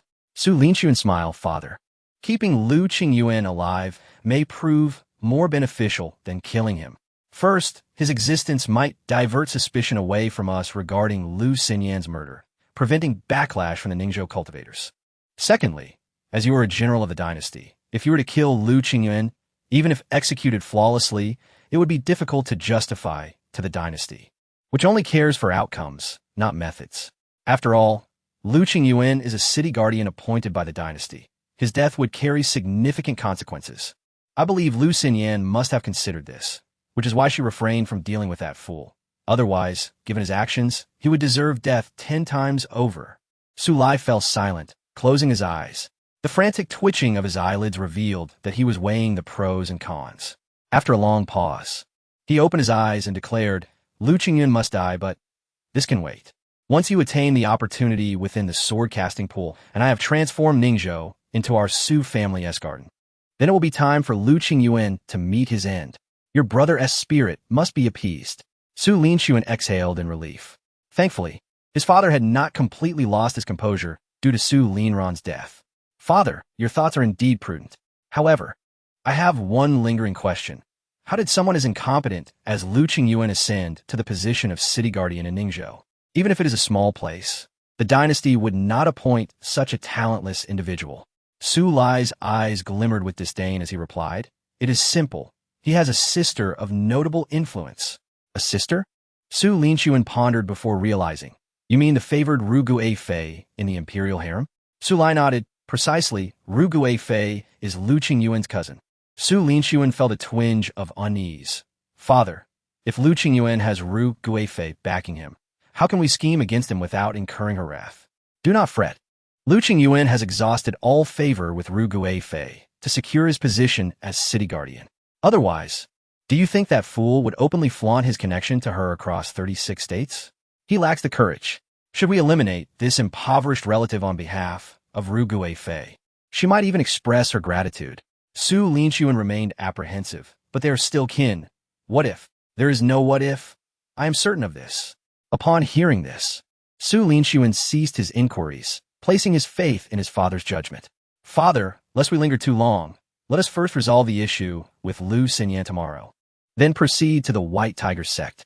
We must prevent any disruptions at a critical moment. May I be so bold as to ask if you are confident in dealing with Lu Xinyan? After all, Hu Sanqing met his demise at her hands. Su Lai laughed heartily. A waste like Hu Sanqing cannot compare to me. Ningzhou is not a fertile ground for cultivating true experts. And I have already learned that Hu Sanqing was slain due to his own folly, a backlash from his own technique. Then it is a sure victory. Su Linxuan replied with a smile. Indeed, the father and son exchanged glances, both wearing smiles. After a moment, Su Linxuan sighed. It is a pity about my younger brother. I initially thought it would be a routine affair, merely an opportunity for him to gain experience, yet it turned disastrous. At this, Su Lai's expression darkened, his gaze fierce. That wretched Lu Xinyan, along with the foolish Lu father and son, will pay the price for Ran'er's demise. He then turned to Su Linxuan. Soner, you're the most gifted among your siblings. The journey to Xiantian sect in a year will determine whether our Su family can reclaim its former glory. The burden rests on your shoulders. Su Linxuan nodded solemnly. Father, rest assured, if I previously had an 80% chance, after obtaining the opportunity in the sword-casting pool, I will have 100% certainty. Su Lai patted his shoulder with a grave expression. I know you possess a fierce spirit within. I've held you back. After tonight, let your ambitions soar. Among your brothers, I have the utmost faith in you. The position of Su family head is destined for you. Do not let me down. Su Linxuan nodded earnestly. I will not disappoint you. Chapter 82. Behold, early the next morning, before Su Lai had the chance to seek out Lu Qingyuan to convey the results, Lu Qingyuan arrived first. General Su, I trust you rested well last night? Based on his assessment from the previous day, Lu Qingyuan was no longer as cautious around Su Lai and spoke with greater ease. Observing Lu Qingyuan's earlier obsequiousness, Su Lai noted it, but chose not to dwell on it. Quite well indeed. What brings you here so early, Brother Lu? Lu Qingyuan's expression shifted, revealing a pained demeanor as he replied, Naturally, it is about avenging your son. I must confess to you, General Su, that I felt a kinship with your son during these past few days in Ningzhou City. His death weighs heavily on my heart. I yearn to strike down Lu Xinyan in retribution. Alas, I am powerless against that wretched woman. As he spoke, Lu Qingyuan's earlier demeanor transformed dramatically. But now that you are here, General Su, we must ensure that she pays for her misdeeds. General Su, Brother Su, what are we waiting for? Let us proceed to Yin Xiuzong and reclaim justice for my nephew Lin Ran. Seeing Lu Qingyuan's eager expression, Su Lai felt a twitch at the corner of his eye. Had he not thoroughly investigated this man the previous day, he might have believed Lu Qingyuan regarded his son as his own. One must admit, Lu Qingyuan's acting skills were quite impressive. Su Lai, however, chose not to expose him at that moment, replying in a grave tone, It is rare for Brother Lu to exhibit such sentiment. I am deeply grateful. Let us head to Yin Xiuzong and demand an explanation. Upon hearing this, Lu Qingyuan's face brightened, exclaiming, let us go right now. With that, he rallied the city guards of Ningzhou, following closely behind Su Lai as they marched toward Yin Xiuzong in a grand procession. Many cultivators along the way gazed curiously at the spectacle, unsure of the intentions of the Ningzhou city guard. Before long, word spread about the news of Lu Xinyan's murder of General Su Lai's son. This grand display suggested an impending massacre targeting the sect. I know of Su Lai. He is the newly appointed general of the empire, a formidable cultivator at the late stage of the imperial realm, with unparalleled prowess and astonishing combat abilities. This time, our empress has truly encountered a formidable opponent. Not at all. This is still Ningzhou. No matter how strong Su Lai is, He cannot lay a finger on Yin Xiuzong. As long as Lu Xinyan remains within the sect's protective barriers, what is there to fear? Foolishness. She may evade for a moment, but can she hide forever? Humph. You speak of foolishness, yet you are the truly naive one. This is Ningzhou, Lu Xinyan's territory. What right does Su Lai, an outsider, have to corner her? Are you blind? Did you not see that the Ningzhou city guard stands with Su Lai? Do you think those nearly 1,000 guards are mere decorations? Huh, those worthless fools? They can bully the weak, but in a real fight? The female disciples of Yin Xiuzong would crush them. What a joke, this is the city guard. Brother, you do not seem to have spent much time in Ningzhou. What do you mean by that? Haha, just wait and see. Such dialogues proliferated both within and outside Ningzhou city. Gradually, the news spread far and wide, and more cultivators learned of the situation. Many, driven by a desire for spectacle, hurried to Yin Xiuzong to witness the unfolding drama. Master, something terrible has happened. While discussing doctrines with Lu Xinyan, Bai Ling Miao frowned at a flustered female disciple charging in. What is the panic? The sky could fall, and your Lu Shu would shield us. Lu Xinyan gazed at her senior sister with bemusement. Sister, is it truly appropriate for you to speak so? Ha ha ha. If the sky were to fall, the tallest among us would bear the brunt. In our sect, you are the tallest. Is there a problem with that? Lu Xinyan, exasperated, rubbed her forehead. Sister, have you noticed that since Jiang Li's arrival, you have become increasingly uninhibited? You were once so composed. Oh, really? I think you are overthinking it. Despite her words, Bai Ling Miao's mind was occupied with the thought. I've been thoroughly exposed. What is there to hold back? Lu Xinyan shook her head, opting not to dwell on that topic. Instead, she inquired of the female disciple, now tell me what has occurred. The disciple, seeing that the two prominent figures of the sect still had time for banter, calmed down considerably. Reporting to Shu, many cultivators have gathered outside, including from Rianzong and Beishan sect. Almost half of Ningzhou's sects are present. I inquired, and it seems they seek revenge. They are here to watch. Lu Xinyan and Bai Ling Miao exchanged glances, both illuminated by a spark of realization. And where is Shu Jiang? Bai Ling Miao asked. He is currently in the lecture hall, reading palms. He should be finishing up soon. Bai Ling Miao said impatiently, summon him and notify all disciples at the Golden Core stage and above, as well as the deacons, to prepare for battle. Not long after giving her orders, Bai Ling Miao spotted Jiang Li and Sifeng approaching, engaged in light-hearted conversation. She could faintly hear them discussing white, tender, and soft, as well as phrases like one person enjoying. Jiang Li wore a lewd grin, while Sifeng's face radiated admiration. Senior sister Bai, junior sister Lu, what brings you to call for me? Jiang Li, in high spirits after reading the palms of several exceptionally beautiful disciples, greeted them with a cheerful demeanor. Seeing Jiang Li like this, and listening to his words ignited by Ling Miao's ire. You are an elder of the sect. Can you not conduct yourself with a semblance of decorum? Jiang Li replied in confusion. What is the matter? What is the matter? Just look at Sifeng. He was merely a bit naive, yet since joining you, he has developed the potential to become a lecher at such a young age. How can you still ask what is wrong? Still a child. Sifeng's face flushed as he protested. Senior sister, how could I possibly be a lecher? Bai Ling Miao scoffed. You still know to be ashamed now. But who knows what will happen in the future? I wonder what Elder Ling Yunzi was thinking, allowing you to learn from him. Why not learn something else, like how to be a decent person? Jiang Li, embarrassed, scratched his nose. Senior sister, must you harbor such a grudge against me? Lu Xinyan attempted to defend Jiang Li, saying, Senior brother is simply a bit eccentric. He is not as shameless as you claim.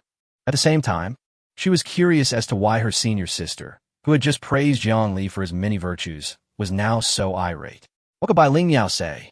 She could hardly reveal that Jiang Li had seen her naked. Prejudice is a formidable mountain.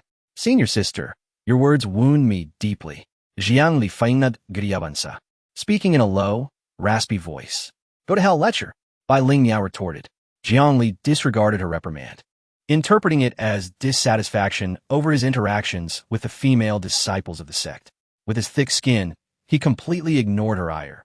After exchanging a few jests, Jiang Li inquired, I heard from the disciples that many cultivators have gathered outside, claiming to be here for the spectacle. Is General Su Lai coming? Bai Ling Miao nodded. It seems so. Whether Yin Xiuzong can take its first step toward dominance in Ningzhou depends entirely on your performance today, senior sister. Jiang Li remarked with a smile. Bai Ling Miao could not help but smile in return. Just watch. Chapter 83. Two Imperial Realms. No one can resist the allure of grandeur. Ever since Jiang Li arrived at Yanxiu sect, Bai Ling Miao felt an immense weight lifted off her shoulders. Freed from the mundane affairs of the sect, she gradually began to embrace her wild side. The thought of making a dazzling entrance and catching her opponent off guard thrilled her immensely. As she and Jiang Li discussed their upcoming lines, a deep voice echoed from beyond the mountain gate, reverberating through the skies of Yanxiu sect. Liu Xinyan, come out and pay for my son's life. At this moment, Su Lai resembled an enraged lion. His gaze was fixed upon the towering entrance of Yanxiu sect, where the three characters of the sect's name loomed large. His disheveled hair fluttered in the wind, and his imposing figure exuded a palpable pressure. The might of a late-stage Imperial Realm warrior was unmistakable. Behind him, Lu Qingyan gazed at the mountain gate with a smug expression, reveling in the prospect of retribution. In the past, you treated me with disdain. Now, you shall find it hard to reach my heights. Today, my family shall reclaim our dignity, and you shall witness how I restore the lost pride bit by bit. Lu Zichuan observed his father's exuberance with a touch of exasperation, uncertain whether his father would maintain such confidence in the moments to come. Although Jiang Li had not disclosed the sect's hidden strengths, Zichuan had discerned his unwavering confidence through his words. Had it been merely that, he would not have placed his bets on Yanxiu sect. More importantly, there was that boy, merely 12 or 13 at the Golden Core stage. Such a figure was surely backed by at least one Imperial Realm warrior. This was the true reason Lu Zichuan held Yanxiu sect in high regard. No matter how strong Su Lai was, he could never stand against two opponents. After all, Imperial Realm warriors are not common. They represent the pinnacle of strength, the face of an entire province. In the midst of their conversation, an impatient Su Lai unleashed a punch towards the plaque at the mountain gate of Yanxiu sect. The onlookers gasped in astonishment. Such an act could be more devastating than murder itself.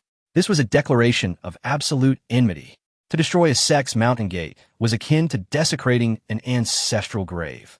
Lu Qingyuan's laughter abruptly ceased, his expression turning ashen. This was not what he had envisioned. No, this was not right at all. He had merely sought to reclaim his honor and demonstrate to Lu Xinyan who truly held power in Ningzhou. How had Su Lai escalated this to the destruction of a sect's entrance? But by then, it was too late for any thoughts of retreat. At that critical moment, a sharp sword cry pierced the air. A dazzling beam of sword light erupted from within Yanxiu sect, obliterating Su Lai's fist with ease. Who dares to wreak havoc in my Yanxiu sect? A clear and melodious voice rang out. As the sword light dissipated, Lu Xinyan, clad in white as snow and resembling a celestial being, stood proudly at the mountain gate, sword in hand. Shortly thereafter, the female disciples of Yanxiu sect emerged in an orderly fashion, their ranks arranged from the strongest to the weakest. All drew their swords, their eyes ablaze with determination. Beyond Lu Xinyan, there were dozens of female cultivators at the integration and body refinement stages, exuding an astonishing aura of power.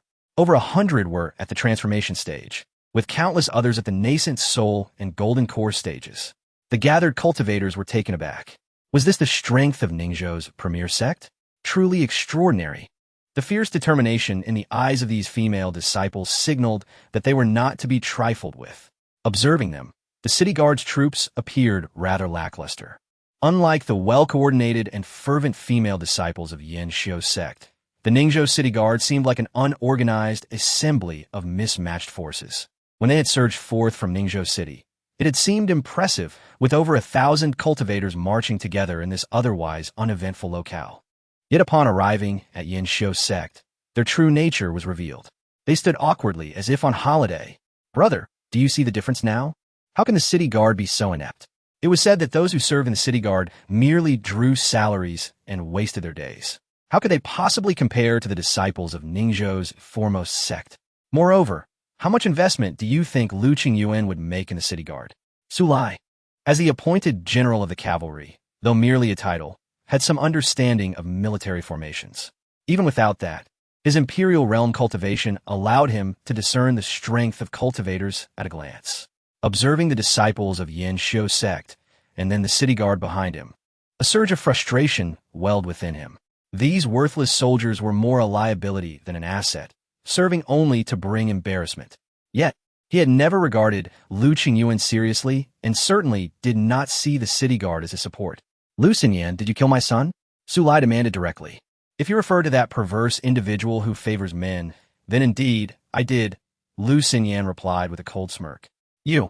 Su Lai's anger flared even higher. He knew well what sort of person his son was, but for Lu Xinyan to publicly expose this was mortifying, even for him. Oh, his son has a penchant for men. What? Is he selling himself? What? Can't he even hold his bowels? What nonsense are you spouting? You are all discriminating against my Beishan sect. As an Imperial Realm warrior, Su Lai's hearing was keen. He caught snippets of these remarks. "Lu Xinyan, very well. You are impressive. You are truly something." Lu Xinyan retorted with a cold huff. "So, you intend to demolish my mountain gate? Do you expect me to spare your dignity? I swear, today I will wash the Yin Xiu sect in blood, exterminating everyone, leaving no trace behind." Su Lai bellowed. "Your vow today may remain unfulfilled." "Umph. Do you think you, a mere initial stage Imperial Realm warrior, can withstand me? One certainly cannot, but what about two?" Chapter 84. Who is Han Dan? As Lu Xinyan's voice faded, a resounding sword cry echoed through Yin Xiuzong once more. Bai Ling Miao, clad in white, appeared at the mountain gate of Yin Xiuzong, standing side by side with Lu Xinyan. The two women, one breathtakingly beautiful and the other exuding grace, alongside a multitude of female disciples from Yin Xiuzong, formed a stunning tableau. Su Lai widened his eyes, his expression darkening at the sudden appearance of Bai Ling Miao. "Imperial Realm." Su Lai gritted his teeth and uttered. Yin Xiuzong actually possessed two individuals at the Imperial Realm. He turned abruptly to Lu Qingyuan, exclaiming, "Did you not say that only Lu Xinyan was present?" Lu Qingyuan, gazing at Bai Ling Miao, wore a similarly disbelieving expression. "No. The last time I saw her, she was still. It's impossible." It had not been long since he last encountered Bai Ling Miao. At that time, she was clearly at the same level as he, a practitioner in the Great Ascension stage. He recalled that after resolving the matters between Yin Xiuzong and Baihu Gate, they had engaged in philosophical discussions, both troubled by their stagnation in the Great Ascension stage. How could it be that within such a brief span, less than a month, she had ascended to the Imperial Realm? Lu Qingyuan suddenly felt betrayed by a close comrade. "We agreed to grow old together, yet you have secretly advanced." After stammering for a while, he could not elucidate the situation to Su Lai. Finally, he turned to Bai Ling Miao with a questioning gaze. "What happened? Last time you were also in the Great Ascension stage. How did you become an Imperial?" His tone bore an undercurrent of grievance. Bai Ling Miao, however, wore a triumphant expression and replied, "Thank you, Daoist Lu, for concealing my breakthrough so well. Otherwise." She deliberately left her words unfinished, her gaze hinting at a camaraderie between allies. Seeing this, Su Lai shot a furious glare at Lu Qingyuan. "Lu Qingyuan, how dare you scheme against me?" Lu Qingyuan hurriedly protested. No, General Su, you mustn't misunderstand. It's not like that." He then shouted at Bai Ling Miao. "What nonsense are you spouting?" Bai Ling Miao simply laughed. "Oh, my apologies, I misspoke. Let me rephrase. Lu Qingyuan, as a fellow of Ningzhou, how could you conspire with outsiders against Yin Xiuzong?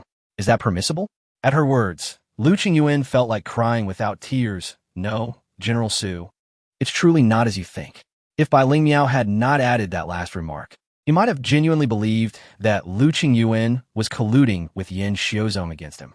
However, with Bai Ling Miao's statement, he quickly understood that she was merely teasing him. As he watched Lu Qingyuan, who appeared flustered and desperate to explain, Su Lai snapped, "Be quiet. You fool who doesn't even realize he's being played." Lu Zichuan tugged at his father's sleeve. "Father," to stand there and say nothing, for the first time in his life. Lu Zichuan felt embarrassed to stand beside his own father. Lu Qingyuan finally came to his senses, his face a canvas of shifting colors.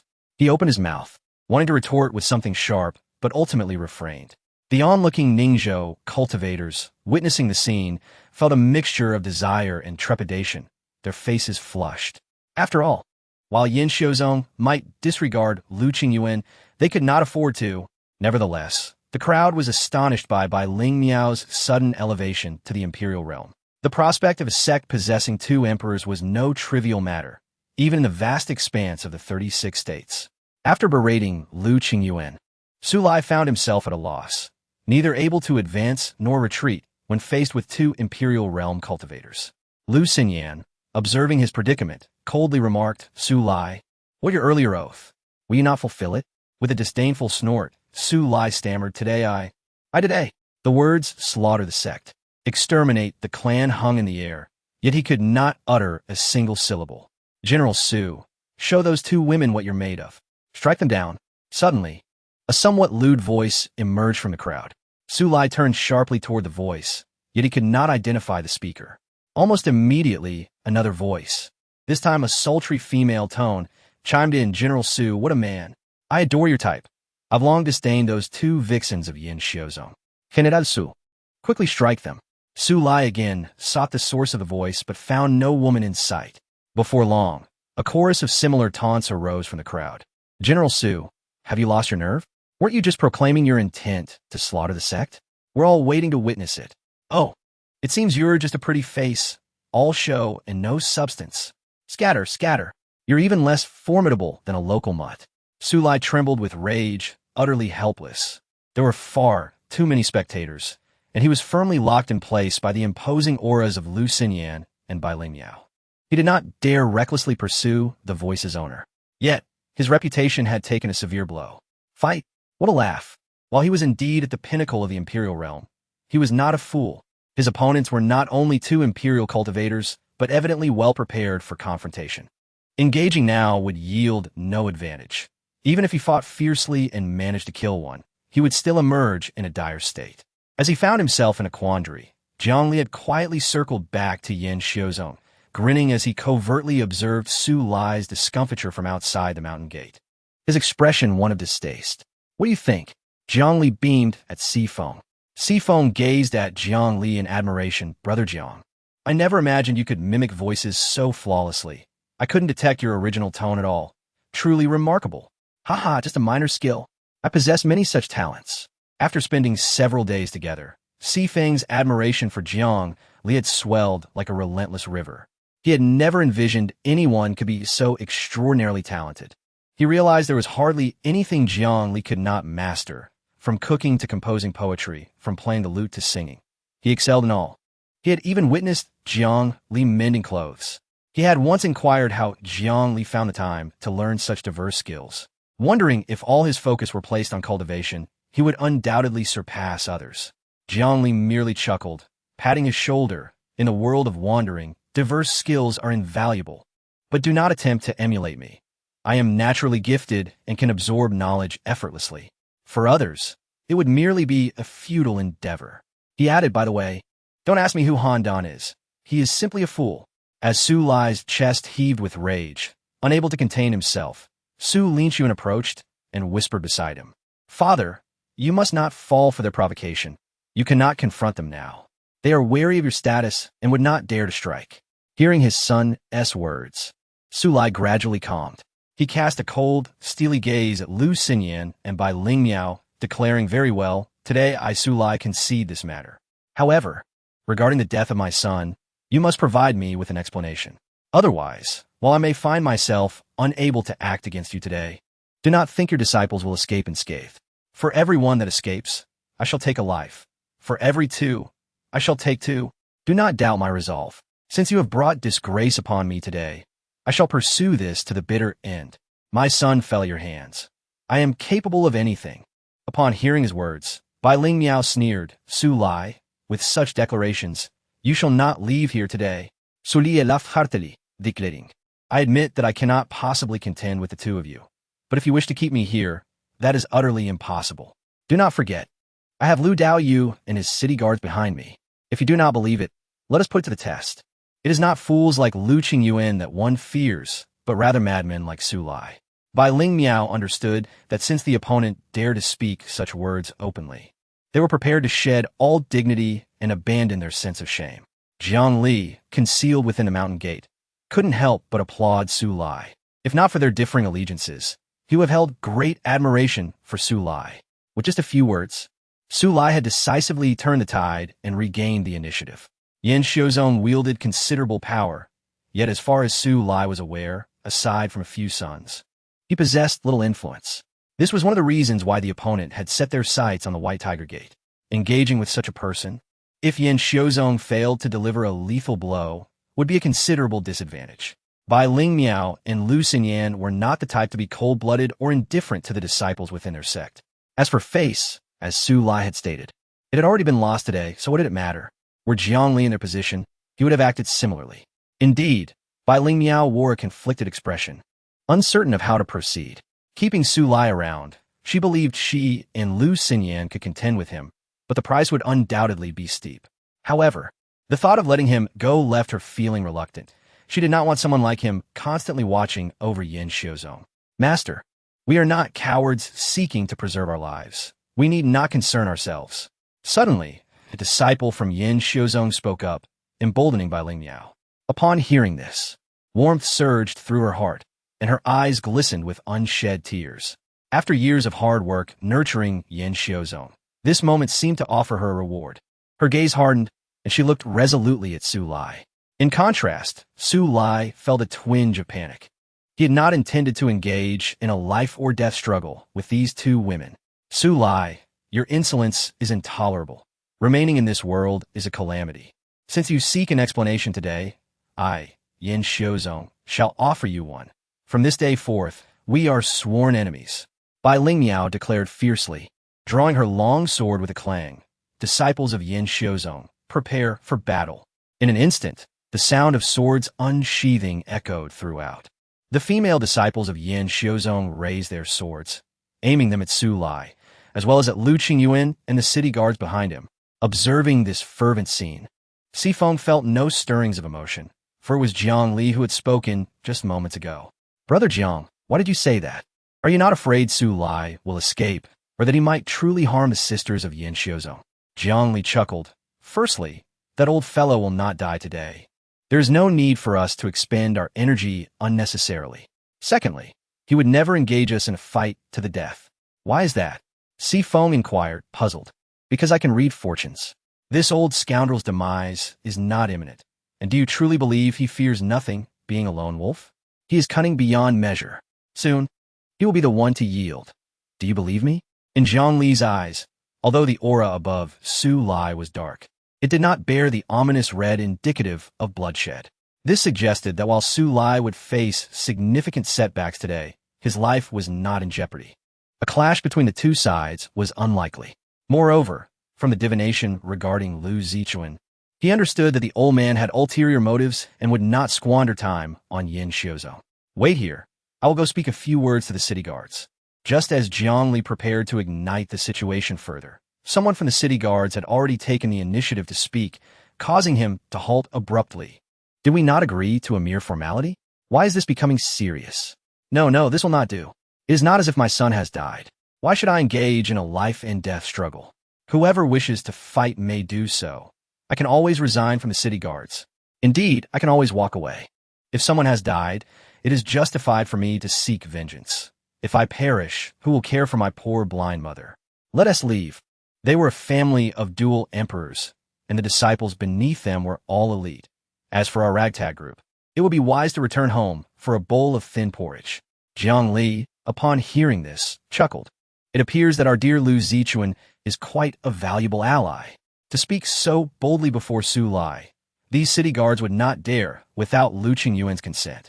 Of course, Lu Qingyuan would never say such things, but Lu Zichuan could easily represent him. In the eyes of the city guards, Lu Zichuan was the sole scion of the Lu family.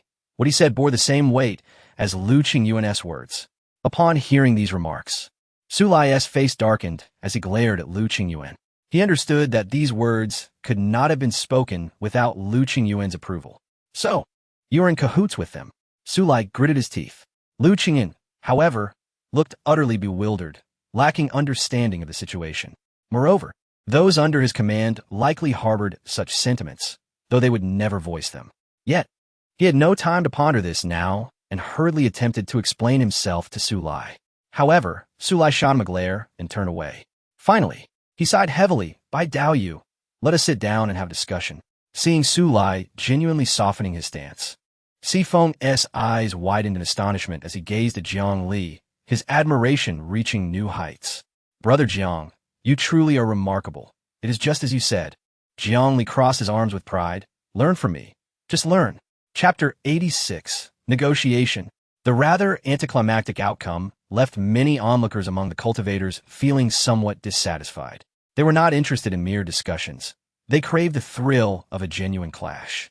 After all, what could be more exhilarating than a fierce battle? Yet, they understood that conflicts between empires rarely escalated to life-and-death struggles unless absolutely necessary. However, the fact that Bai Lingmiao had also ascended to the imperial realm increased their pressure significantly. With two emperors from the same sect, it would be exceedingly difficult for other sects in Ningzhou to rise again. Compared to Su Lai, the sense of disparity might be somewhat less severe. In Lu Zichuan's eyes, Su Lai's expression was as foul as a piece of desiccated excrement. Su Lai dared not enter Yinshou's sect. Meanwhile, Lu Xinyan and Bai Lingmiao had no intention of accompanying him to Ningzhou City. It was unclear who had the idea, but a long table was set up before the gates of Yinshou sect. On one side sat Lu Xinyan, Bai Lingmiao, and several Yinshou sect deacons, while on the other were Su Lai and his son, along with Lu Qingyuan and his son.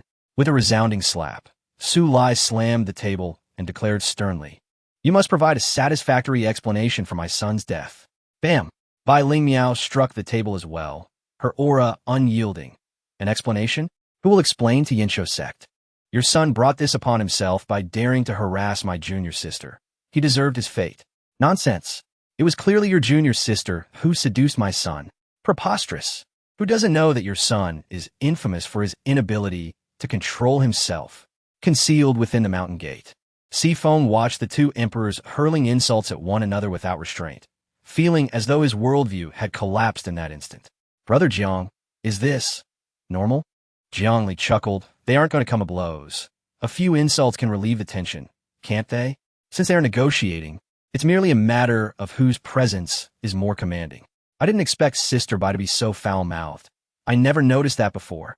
Jiang Li took out a handful of sunflower seed from his pocket and shared them with Sifeng, enjoying the spectacle.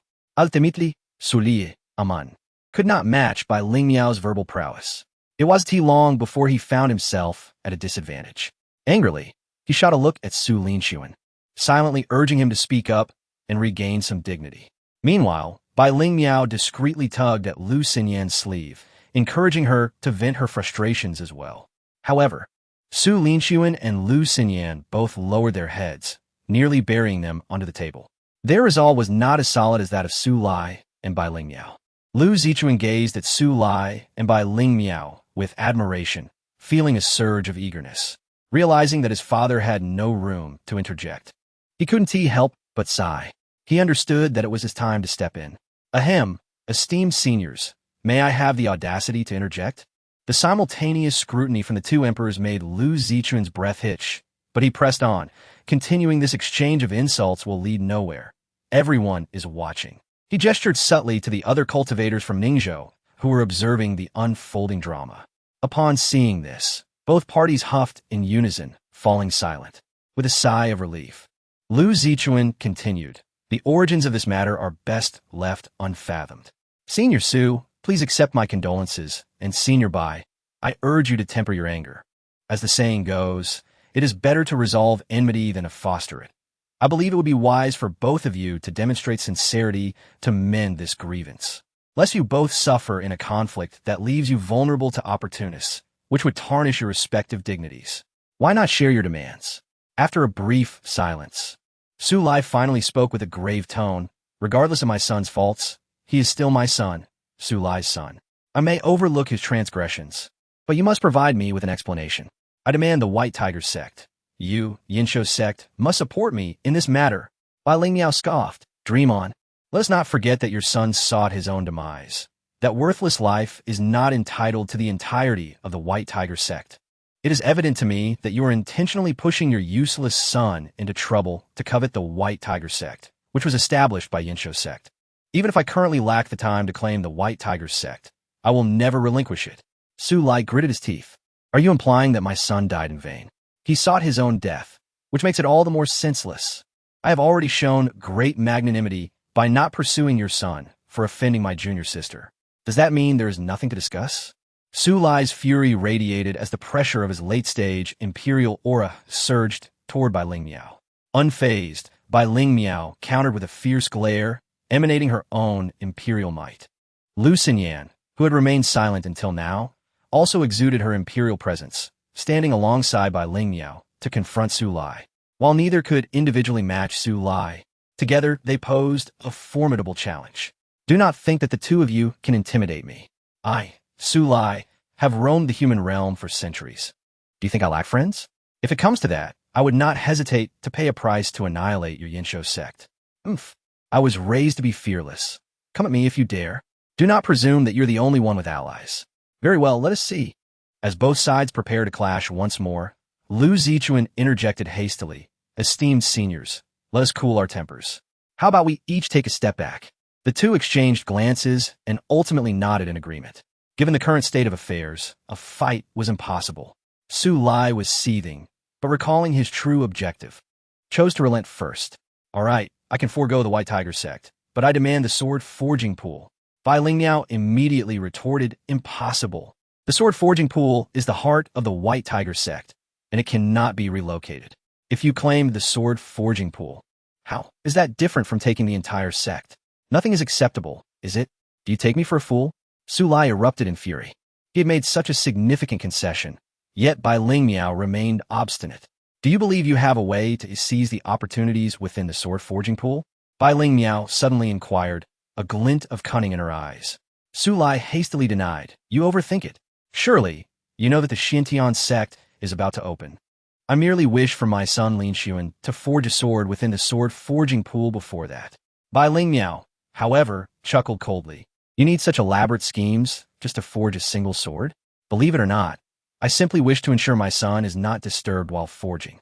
My son Lin Xuan is exceptionally gifted, and even in comparison to Lu, he is not lacking. I certainly do not wish for any mishaps, after all, until he matures. He remains merely a genius, something you should understand better than I do. With that, she cast a glance at Lu Xinyan. The reasoning was impeccable.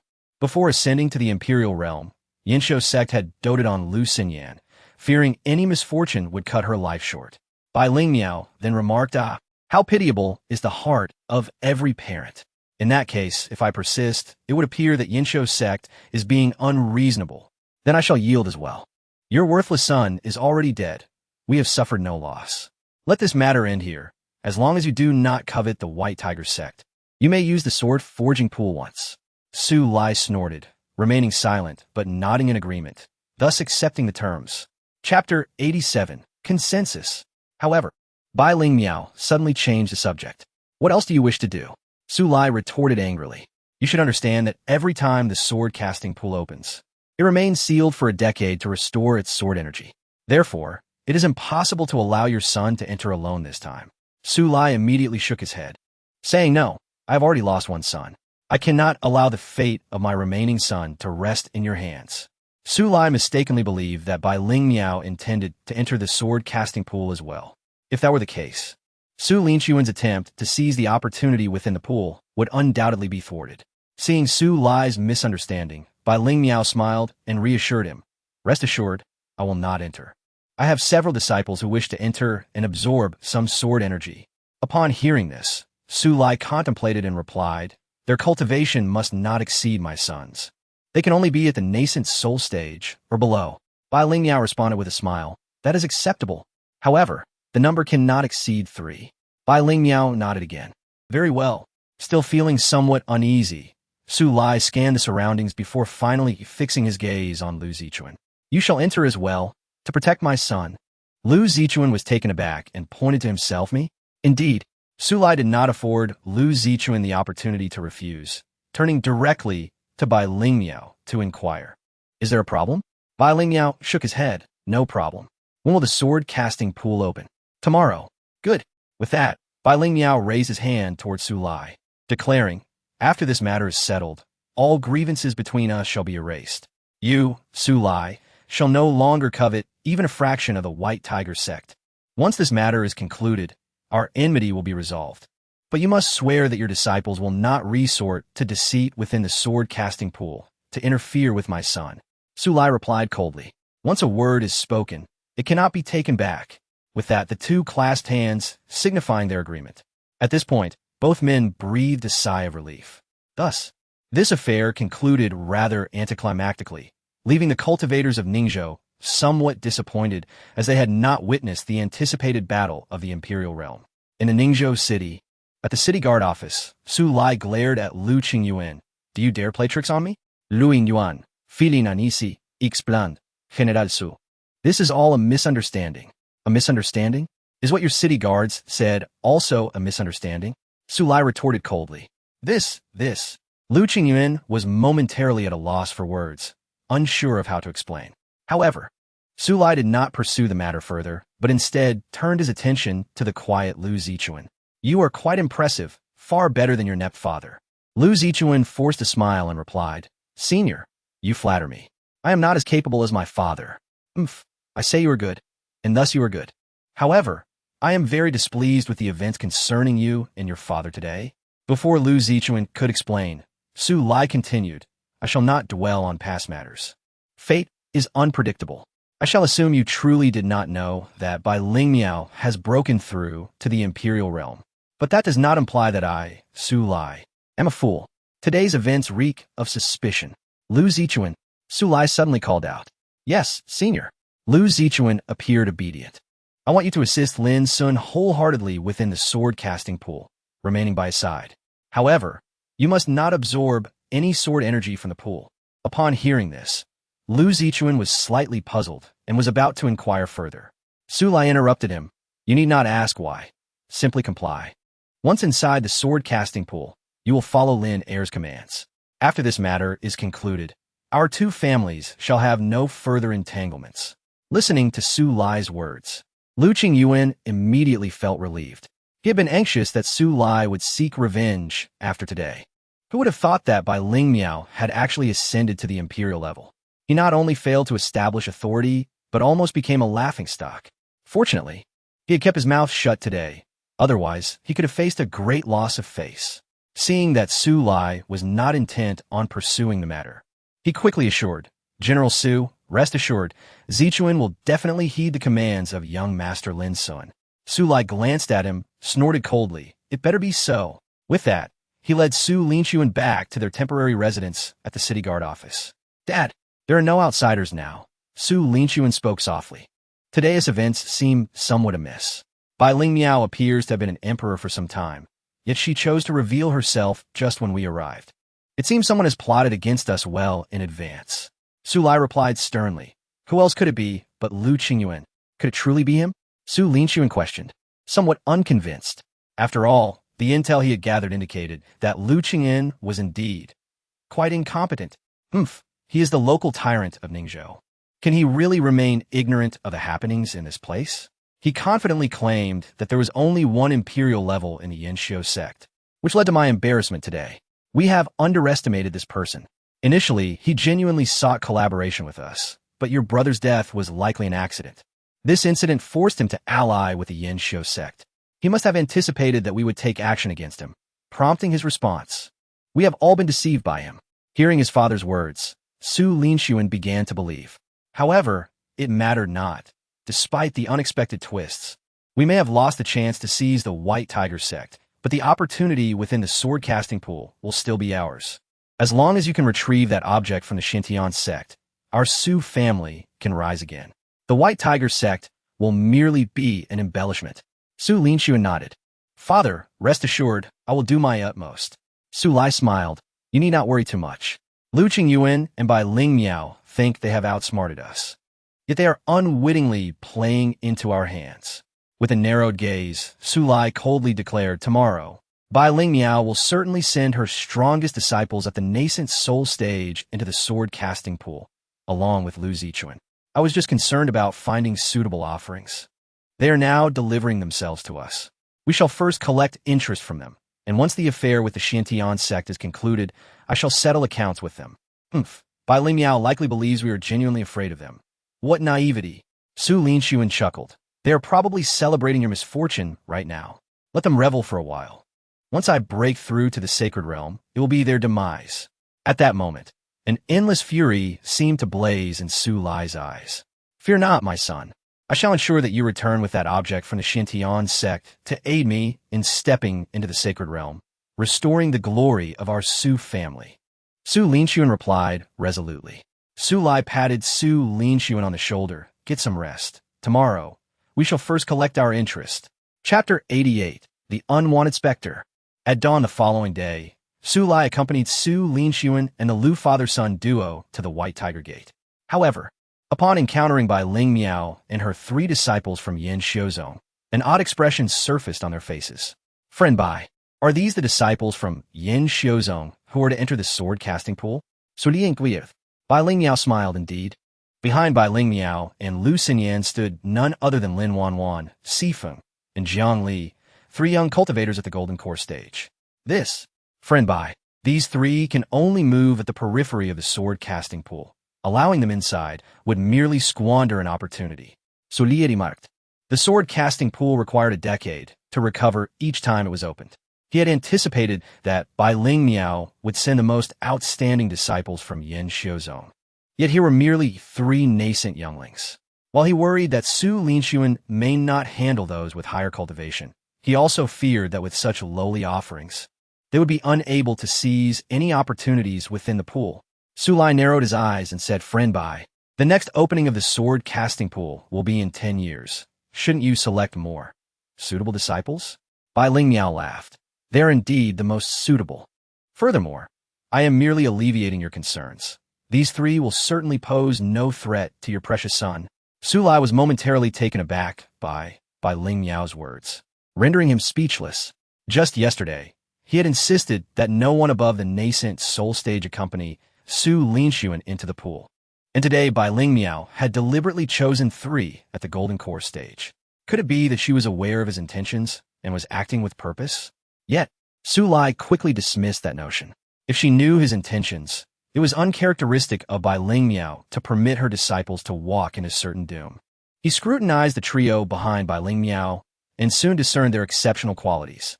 Lin Wanwan appeared to possess remarkable aptitude, though she seemed barely 20. She was already a Golden Core cultivator, on the cusp of advancing to the nascent soul stage. While her talent was slightly inferior to Su Linxuan's, the difference was negligible. Moreover, he sensed a unique resonance within Lin Wanwan's gaze, as if she possessed some extraordinary talent. His observations were not misplaced. Under Jiang Li's recent training, Lin Wanwan's abilities had been significantly enhanced, yielding impressive results. Consequently, she had become somewhat uncontrollable, instinctively seeking the weaknesses in others. Next, Su Lai turned his attention to Sifeng, who astonished him further. With his keen eyesight, he immediately recognized that Sifeng's bone age could not exceed 13 years. A 13-year-old at the Golden Core stage. Such talent was unparalleled across the 36 states. In the relatively modest Ningzhou, he was a rarity akin to a phoenix among crows. The presence of these 2 instilled confidence in Su Lai, assuring him that Bai Ling Miao spoke the truth. Moreover, having such gifted individuals as offerings could yield even better results.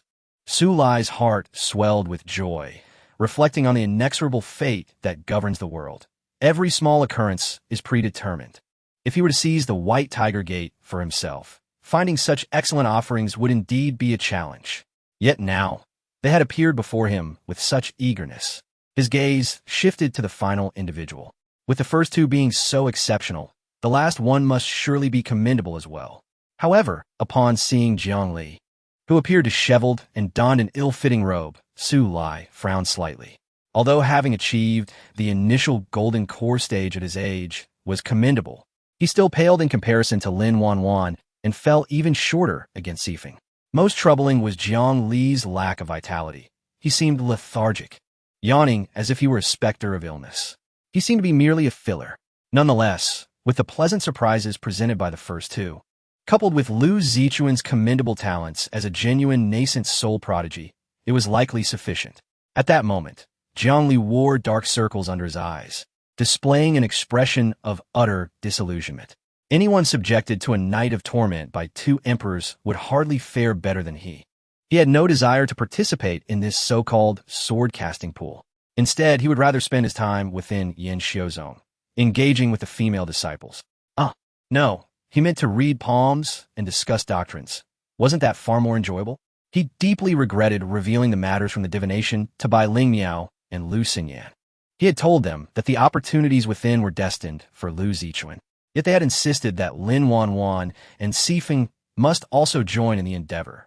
They even coerced him to enter and watch over them, acting as a babysitter. With that settled, there was no time to delay. Let's commence the opening of the sword-casting pool. Although Jiang Li's presence was somewhat unwelcome, thoughts of Lin Wanwan and Sifeng as prime offering stirred Su Lai's eagerness. Fearing any unforeseen changes, Bai Ling Miao smiled. Excellent. With that, she instructed the only Mayana elder of the White Tiger Gate to open the sword-casting pool. This elder was the same one encountered in the previous secret realm, and he felt an overwhelming sense of despair. The once mighty White Tiger Gate, one of the two major sects in Ningzhou, was now at the mercy of outsiders. They could not even oversee the opening of their own sword-casting pool, nor could their disciples enter. The thought of the sect's traitors, Hu Sanxing and his disciple Gu Linhuan, filled him with loathing. Why provoke trouble if you lack the capability? The ancestral legacy, a treasure passed down for millennia, was now sullied by outsiders. The descendants were truly unfilial. Though the sword-casting pool bore the name pool, it bore no resemblance to a mere pond. It was named so because the sword energy within was as pervasive as water. In truth, the sword-casting pool was merely a small hill within the White Tiger Gate. At the foot of this hill lay a dark, gaping entrance, shielded by formations set by the White Tiger Gate to prevent uninvited intruders while simultaneously containing the escaping sword energy. Every decade, suitable disciples of the White Tiger Gate would be chosen to enter, either to absorb the sword energy or to forge swords directly. The elder retrieved a jade pendant shaped like a sword, serving as the key to the sword-casting pool. After casting several incantations, the key emitted a sword-like sound and flew to the entrance, vanishing amid the ripples that formed at the entrance. The protective formation also activated, revealing an opening. Esteemed prodigies, please enter. Remember, you may remain in the sword-casting pool for no more than 1 month. The amount of sword energy you can absorb depends solely on your own abilities. After 1 month, you must exit, otherwise the sword energy within will dissipate rapidly, making it exceedingly difficult to cultivate the current reserves. For the sake of future generations, I implore you not to be greedy. The elder sighed, stepping aside without further comment. Su Lai did not even glance at him, his eyes gleaming with excitement as he turned to Su Linxuan. Sooner, Su Linxuan, equally unable to contain his exhilaration, nodded vigorously. I shall not disappoint Father's expectations. With that, he boldly stepped forward, entering the pool. Lu Zichuan followed closely behind without a word. Meanwhile, Jiang Li was reluctantly dragged in by Sifeng and Lin Wanwan, all under the expectant gaze of Bai Ling Miao. Chapter 89. Entering the sword-forging pool. Upon entering the cave, the five were immediately enveloped by the pervasive sword energy within. Fortunately, the sword energy at the entrance was not particularly potent. With a slight exertion of their protective chi, their garments remained unscathed. Lin Wanwan drew her sword, attempting to absorb the untamed sword energy into it. To her surprise, as soon as she unsheathed the blade, the sword energy seemed to be attracted to her, rushing into the sword willingly. Is it really that easy? Lin Wanwan exclaimed, bewildered. This seemed quite different from what had been described by the White Tiger sect. Su Linxuan scoffed. The sword energy here is merely the weakest form. Absorbing it into your sword is futile. I advise you to sheath it quickly. If your sword becomes filled with this energy, you will regret it. He had no intention of letting Lin Wanwan and the others stagnate here. It was not the optimal place for them to be sacrificed. Upon hearing this, Lin Wanwan hastily returned her sword to its sheath. Observing her actions, Su Linxuan said nothing more and proceeded deeper into the cave. Lu Zichuan glanced at Jiang Li before choosing to follow. He recalled Jiang Li's earlier admonition not to absorb sword energy within the forging pool and to heed Su Linxuan's advice. He only needed to absorb the energy at a critical moment. As for following Su Linxuan's counsel, even without Jiang Li's warning, he would not consider it. He was also curious about the opportunity that awaited him, one that could warrant such elaborate efforts from Su Lai. Let's venture further. Sifeng felt the remarkable sword energy and urged Jiang Li and Lin Wanwan. Can we not just stay here? You can absorb some energy at your leisure. With your talents. Even without the energy here, you won't be significantly weaker, Jiang Li said lazily, preferring to avoid unnecessary trouble. That's not an option. My master warned me before leaving that if the opportunity here were meant for me, and I squandered my time, what would she think? Lin Wanwan retorted. Exactly. With my exceptional talent, surely the opportunity will choose me.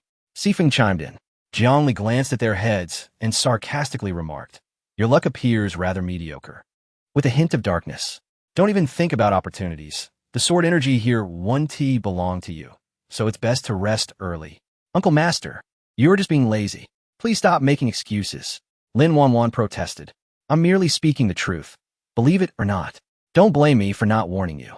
Staying here, waiting for something to happen is one thing, but following deeper will only leave you empty-handed and covered in dirt. Jiang Li couldn't be bothered to predict their fates. Such trivial divinations were utterly useless, aside from extracting worthless items. Over the past few days, he had even drawn Lin Wanwan's undergarments. With the previously drawn bellyband and a couple of socks, he had amassed a collection of undergarments. He felt he was on the verge of becoming a pervert. Naturally, Lin Wanwan and Sifeng would not heed Jiang Li's words, particularly after he assured them that they would not face danger. They grew even bolder.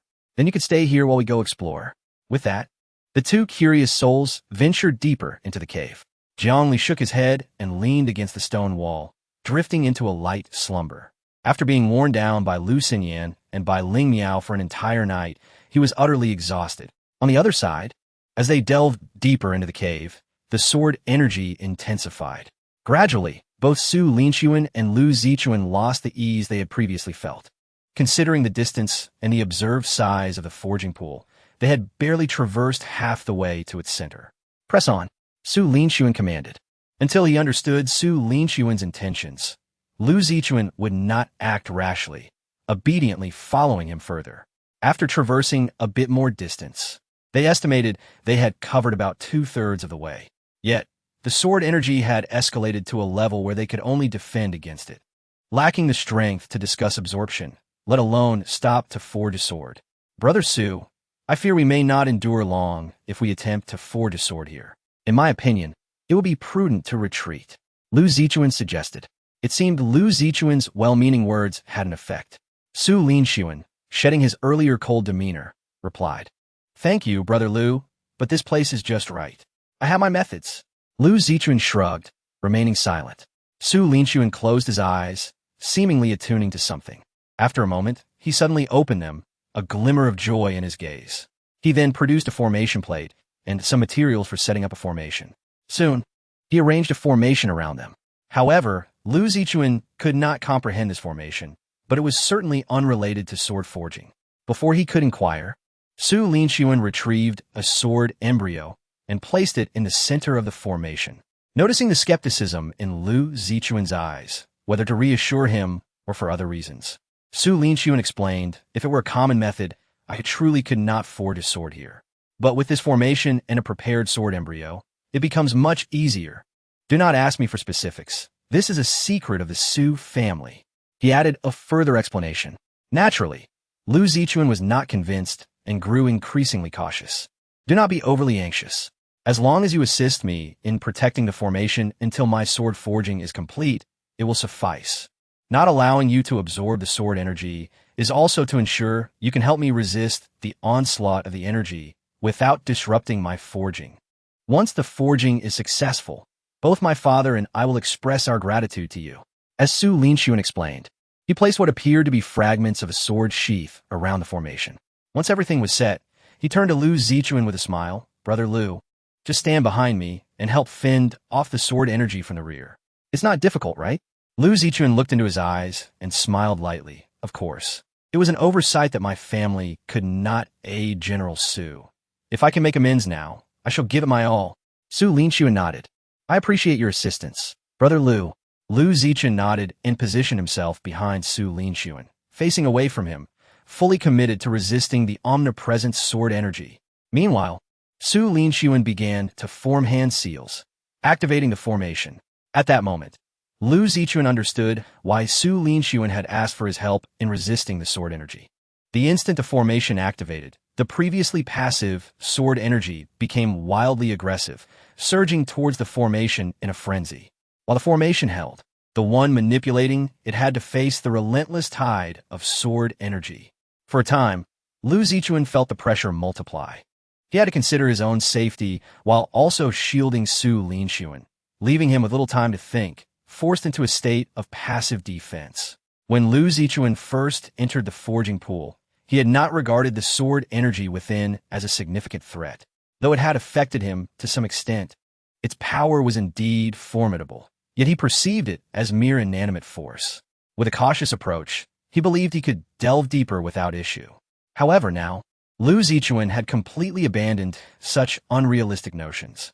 His sole thought was when this guy behind him would finish. The surging sword energy crashed upon him like relentless waves, one after another, leaving him no time for anything but reaction. Hey, this is a bit different. Why has the sword energy suddenly turned so violent? At this moment, rather than discussing the absorption of sword energy, merely ensuring that they are not shattered into fragments by it is already a matter for which they are profoundly grateful. Unlike the predicament faced by Lu Zichuan, Su Linxuan has the protection behind him. The formation before them has absorbed all the incoming sword energy from other directions. Su Linxuan now appears far more composed than he did prior to setting up the formation. Hearing Lu Zichuan's inquiry, Su Linxuan replied with encouraging words, "Brother Lu, hold on a little longer. It won't be long now before we complete this." What does soon even mean? Soon means it is imminent, Brother Lu. I am counting on you. Upon hearing this, Lu Zichuan silently cursed but continued to fend off the sword energy. Fortunately, Su Linxuan seemed to have deliberately chosen this distance. Although the sword energy here was ferocious, exhausting Lu Zichuan, it remained within the limits of his endurance. Despite appearing on the verge of collapse, he managed to remain standing. As the sword energy continued to surge into the formation, the fragments of sword sheaths within began to change. The originally dull and rusted surfaces, under the onslaught of the sword energy, were rejuvenated, emitting a faint glow. Though still merely fragments, their former magnificence was evident. Seeing this, Su Linxuan's face brightened. It worked. The secret of the sword forging pool is a matter of coincidence. By chance, Su Lai obtained this collection of sword sheath fragments and learned that within the depths of the White Tiger sect's sword forging pool lay a divine sword. After much inquiry and confirming that the divine sword had not been discovered or taken by the members of the White Tiger sect, he was struck with inspiration. Understanding that directly descending into the depths of the sword forging pool to retrieve the enigmatic sword would be unrealistic, he devised a plan to use the sword sheaths as a lure to draw out the divine sword. Initially, Su Lai intended to retrieve it himself, as his strength would provide greater assurance.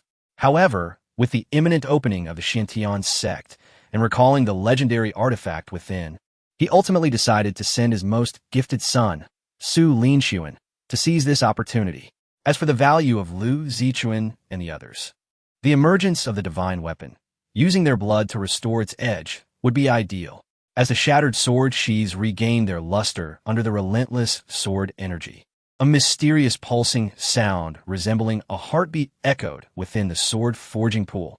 Thump, thump, thump. The light in Su Linxuan's eyes grew brighter. Under his command, the fragments of the sword sheaths began to reassemble. Soon, a damaged sword sheath manifested before him. Despite its imperfections, the exquisite decorations and the unique rhythm of its pattern suggested that, in its prime, this sword sheath was an extraordinary treasure. Merely comprehending this sword sheath could yield significant insights. As Su Linxuan gazed at the sword sheath before him, his fervor intensified. If one sword sheath was so remarkable, how extraordinary must the divine sword be? Brother Lu, hold on a little longer, Su Linxuan urged, then stepped directly into the formation. He withdrew the sword embryo positioned at the center of the formation and held it in his hand, enhanced by the formation and the sword sheath. This sword embryo now bore a hint of the divine sword's essence. Though faint, it was undeniably present. Su Linxuan aligned the sword embryo with the sword sheath and began to insert it slowly. The moment the sword embryo made contact with the sword sheath, the sheath trembled violently, as if imbued with a spirit. A powerful resistance emanated from it, suggesting that the sword embryo in Su Linxuan's grasp was unworthy of entering. Observing this, Su Linxuan quickly formed seals with his hands. Instantly, the formation beneath his feet flashed with radiant light, amplifying the divine sword essence that had touched the sword embryo. At that moment, the sword sheath ceased its trembling, seemingly puzzled, as it sensed a familiar energy from the sword embryo and no longer resisted its insertion. A smile involuntarily spread across Su Linxuan's face, just as his father had anticipated. He murmured to himself. Su Lai understood that directly extracting the divine sword from the depths of the sword forging pool would be exceedingly challenging. Thus, he devised an alternative approach, leveraging the sentience of the divine sword and the fragments of the sword sheath to design this formation under Su Linxuan's feet. The aim was to utilize the pervasive sword energy within the sword forging pool to activate the sword sheath, which had nearly lost all its spiritual resonance, aiding its restoration. Then, using a sword embryo devoid of any attribute essence, and similarly harnessing the formation's power, he would infuse it with a trace of the divine sword essence, deceiving the sword sheath into accepting it. The divine sword deep within the pool would naturally perceive everything. It was akin to being unfaithful to a spouse. If one merely steps out for a time, one should not expect to return to find them adorned for another. The divine sword, sensing betrayal, would undoubtedly erupt in fury and rush forth from the depths of the sword forging pool. At that point, retrieving the divine sword would become significantly easier. As expected, just as the sword embryo was about to be inserted into the sword sheath, both Su Linxuan and Lu Zichuan felt as if some ancient beast was awakening. Moreover, a unique energy had firmly locked onto them. At this moment, they felt their hair stand on end, cold sweat trickling down their backs. An even more intense pulsing sound than before resonated through the air. Thump, thump, thump. This time, both felt their hearts involuntarily synchronizing with the rhythm of this pulse. Simultaneously, the already turbulent sword energy turned even more ferocious. In but a moment, Lu Zichuan felt a surge of blood rising within him. Gush! Before he could stabilize himself, the overwhelming pressure forced him to spit out a mouthful of blood. Brother Lu, just a little longer. We are almost there. Solinsun exclaimed. At this moment, within the formation, he was shielded from a sword energy and had never worried about this aspect. His feigned reliance on Lu Zichuan to guard his back served two purposes: to gain his trust and to buy time. Once the divine sword emerged, he would need Lu Zichuan to help quell its fierce nature. After all, he had just deceived the divine sword. As for Lin Wanwan and the others, as long as they remained within the sword forging pool, he held no concern that they would escape. Upon hearing Su Linxuan's words and considering the current situation, Lu Zichuan realized he could no longer heed his counsel. After merely a brief test, he had sustained significant injuries. If he continued, his life would surely be at risk. He was not naive enough to believe that Su Linxuan would hesitate to harm him simply because his father was outside the sword forging pool. He immediately retrieved the brocade pouch given to him by Jiang Li, opened it, and extracted a note. On it, 2 lines were clearly written. I know you don't believe me. You spat blood, didn't you? Below, a mocking smiley face was drawn. With just a few strokes, Jiang Li's essence was vividly captured. Lu Zichuan's face darkened as he read the second line. What are you waiting for? Run. Chapter 91. Despair and survival. Lu Zichuan was momentarily stunned before he abruptly discarded the note in his hand and fled. His speed was so remarkable that even Su Linxuan, who was immersed in joy within the formation, failed to notice. Brother Lu, just hold on for a moment longer. Soon you will. Su Linxuan spoke cheerfully, turning to glance at the spot where Lu Zichuan had been standing. He was then left in shock. Where did he go? He bellowed, immediately searching the surroundings. Without Lu Zichuan, who would quell the malevolence of the divine sword, concerned about unforeseen complications amidst the crowd, Su Lai and his son calculated meticulously and concluded that offering a 4th-tier nascent soul as a sacrifice was the optimal choice. It would not only pacify the recently awakened ferocity of the divine sword, but also pose no threat to Su Linxuan. They intended to first use Lu Zichuan to wear down the sword's rage before gradually seeking out the others. Now, with Lu Zichuan missing, who would subdue the sword's fury? As panic gripped his heart, he felt an increasingly potent sensation of being locked onto by something. He realized this was a portent of the divine sword's imminent, full awakening. If a sacrifice was not found before the sword's arrival, he himself would become the offering. Beads of sweat began to form on Su Linxuan's forehead. At this moment, the best course of action was to immediately discard the scabbard and the sword embryo. However, doing so would render all their efforts futile. After a moment of contemplation, Su Linxuan gritted his teeth, grasped the scabbard and the sword embryo, and dashed out of the formation, heading towards the periphery of the sword-forging pool. He was racing against time, determined to find Lu Zichuan before the divine sword fully awakened, or perhaps one of Lin Wanwan or Sifeng.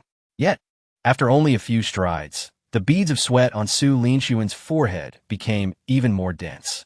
The reason was simple. The space within the sword-forging pool appeared to be descending into chaos due to the awakening of the divine sword.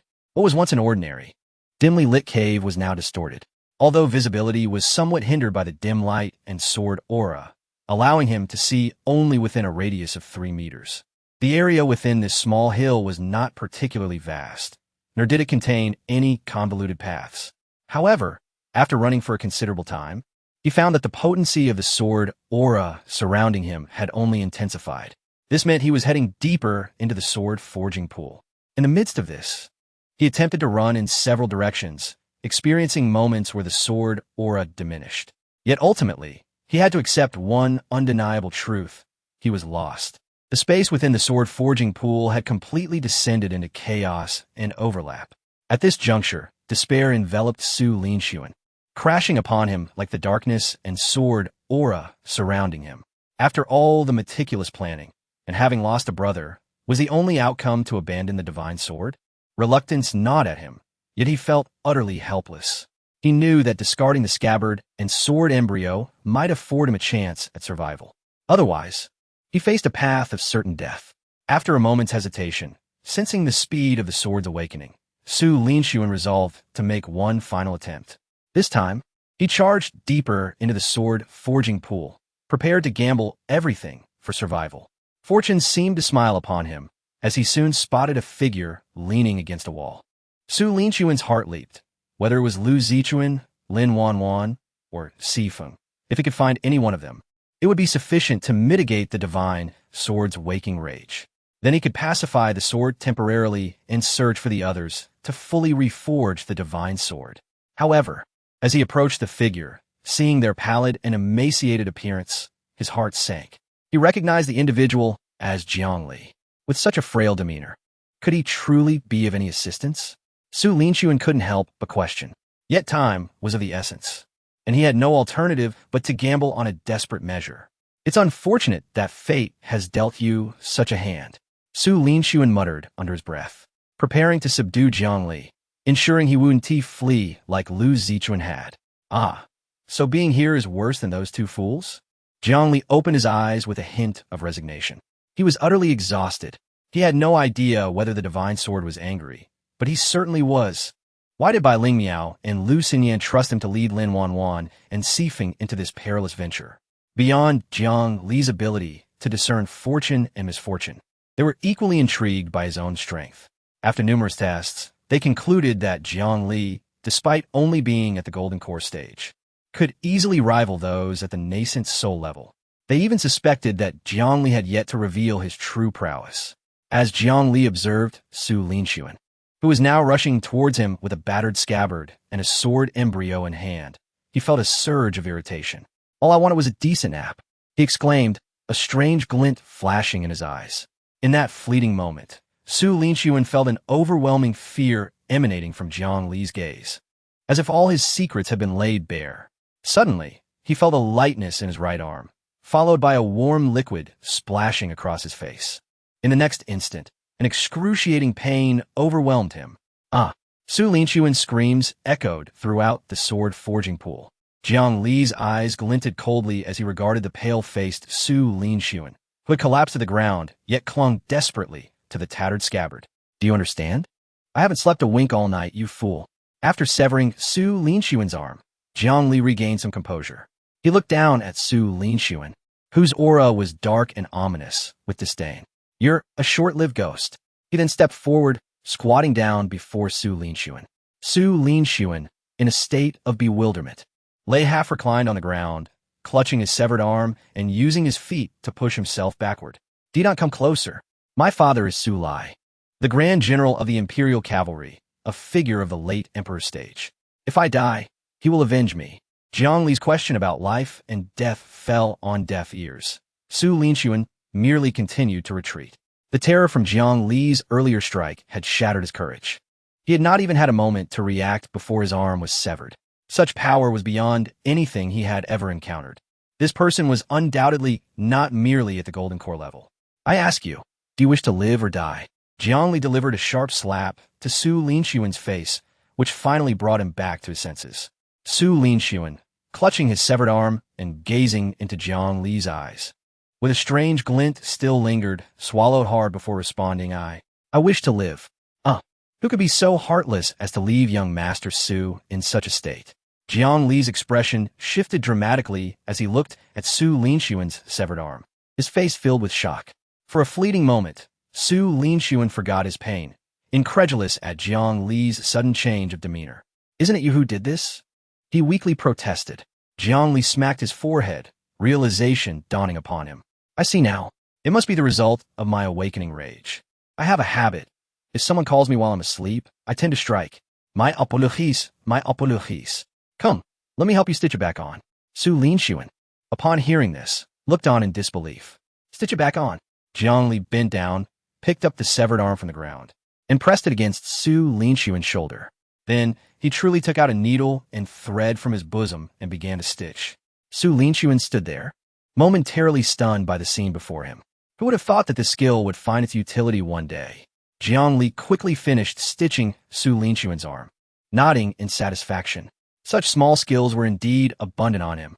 Su Linxuan gazed at the bow tie where his arm met his shoulder, feeling utterly despondent. Daoist, there's no need for stitching. I can reattach it myself. For a cultivator at the nascent soul stage, reattaching severed limbs was not a daunting task. Think of it as an opportunity for you to make amends. Jiang Li's expression hardened as he asked, What? Do you refuse to accept my apology? Su Linxuan, helpless, nodded in response. Thank you for your mercy, Daoist. I humbly ask for your forgiveness for any offense. Once we are outside, I shall surely offer my gratitude. I take my leave now. With that, he prepared to turn and depart. At that moment, he had completely lost interest in the divine sword within the sword casting pool. No treasure could compare to the value of one's life. Friend, wait. You have an omen. Jiang Li called out to stop him. Su Linxuan paused, taken aback, and awkwardly turned back. Daoist, what do you mean? Didn't he? I just asked if you preferred life or death. You chose life. Yet that does not count as an omen. Let me decipher it for you. Today, you are destined to die. Jiang Li's expression was grave. Su Linxuan wanted to retort that keeping his distance from Jiang Li was the best way to ensure his survival. But he patiently asked, Please, Daoist, save me. He was convinced that Jiang Li merely sought to extort him. However, under the current circumstances, Su Linxuan had to concede. Once he was out of the sword-casting pool, he had plenty of ways to deal with Jiang Li, even if Jiang Li hailed from the Yanxiu sect. Yet, he also held a deep-seated apprehension towards Jiang Li. At the golden core stage, Jiang Li possessed the power to almost instantly annihilate him. This man in a Daoist robe was truly terrifying. If Jiang Li intended to go to the Xintian sect, realizing this, Su Linxuan understood that Jiang Li was undoubtedly someone destined to enter the Xintian sect. If he had the divine sword in hand, he would naturally have no fear of Jiang Li. But without it, retrieving that item for Su Lai within the Xintian sect would prove exceedingly difficult. Jiang Li smiled slightly at this remark.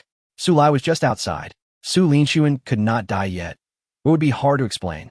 Jiang Li did not wish for this fellow's demise to send Su Lai into a complete frenzy, thereby affecting the Yanxiu sect.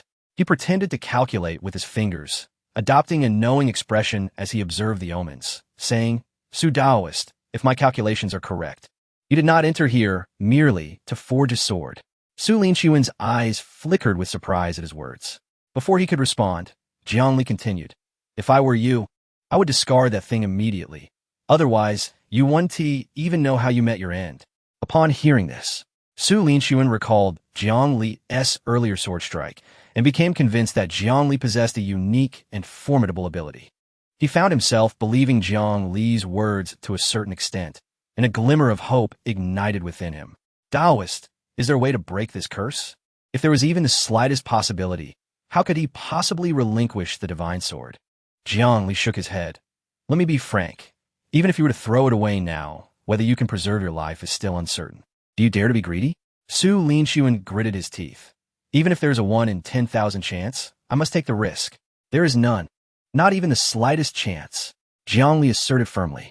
Yet Su Linxuan unfastened the storage pouch at his waist. Daoist, this pouch contains spirit stones. As he spoke, he attempted to hand the pouch, filled with spirit stones, to Jiang Li. However, Jiang Li did not accept it. Had Su Linxuan been a woman, perhaps this matter would have been resolved, but regrettably, Su Linxuan was a man. Jiang Li shook his head and continued. Let me advise you. You have at most 10 breaths left before your calamity descends. At that point, even if I were to assist you, it would be futile. If Su Linxuan remained obstinately ignorant, there was nothing more Jiang Li could do. He could not resolve all perilous tribulations. It all depended on the other person's cooperation. Before entering the sword-casting pool, he might have had a way, but now, time was too short. In truth, Su Linxuan, gripping the sword sheath, already sensed that the divine sword was on the verge of awakening.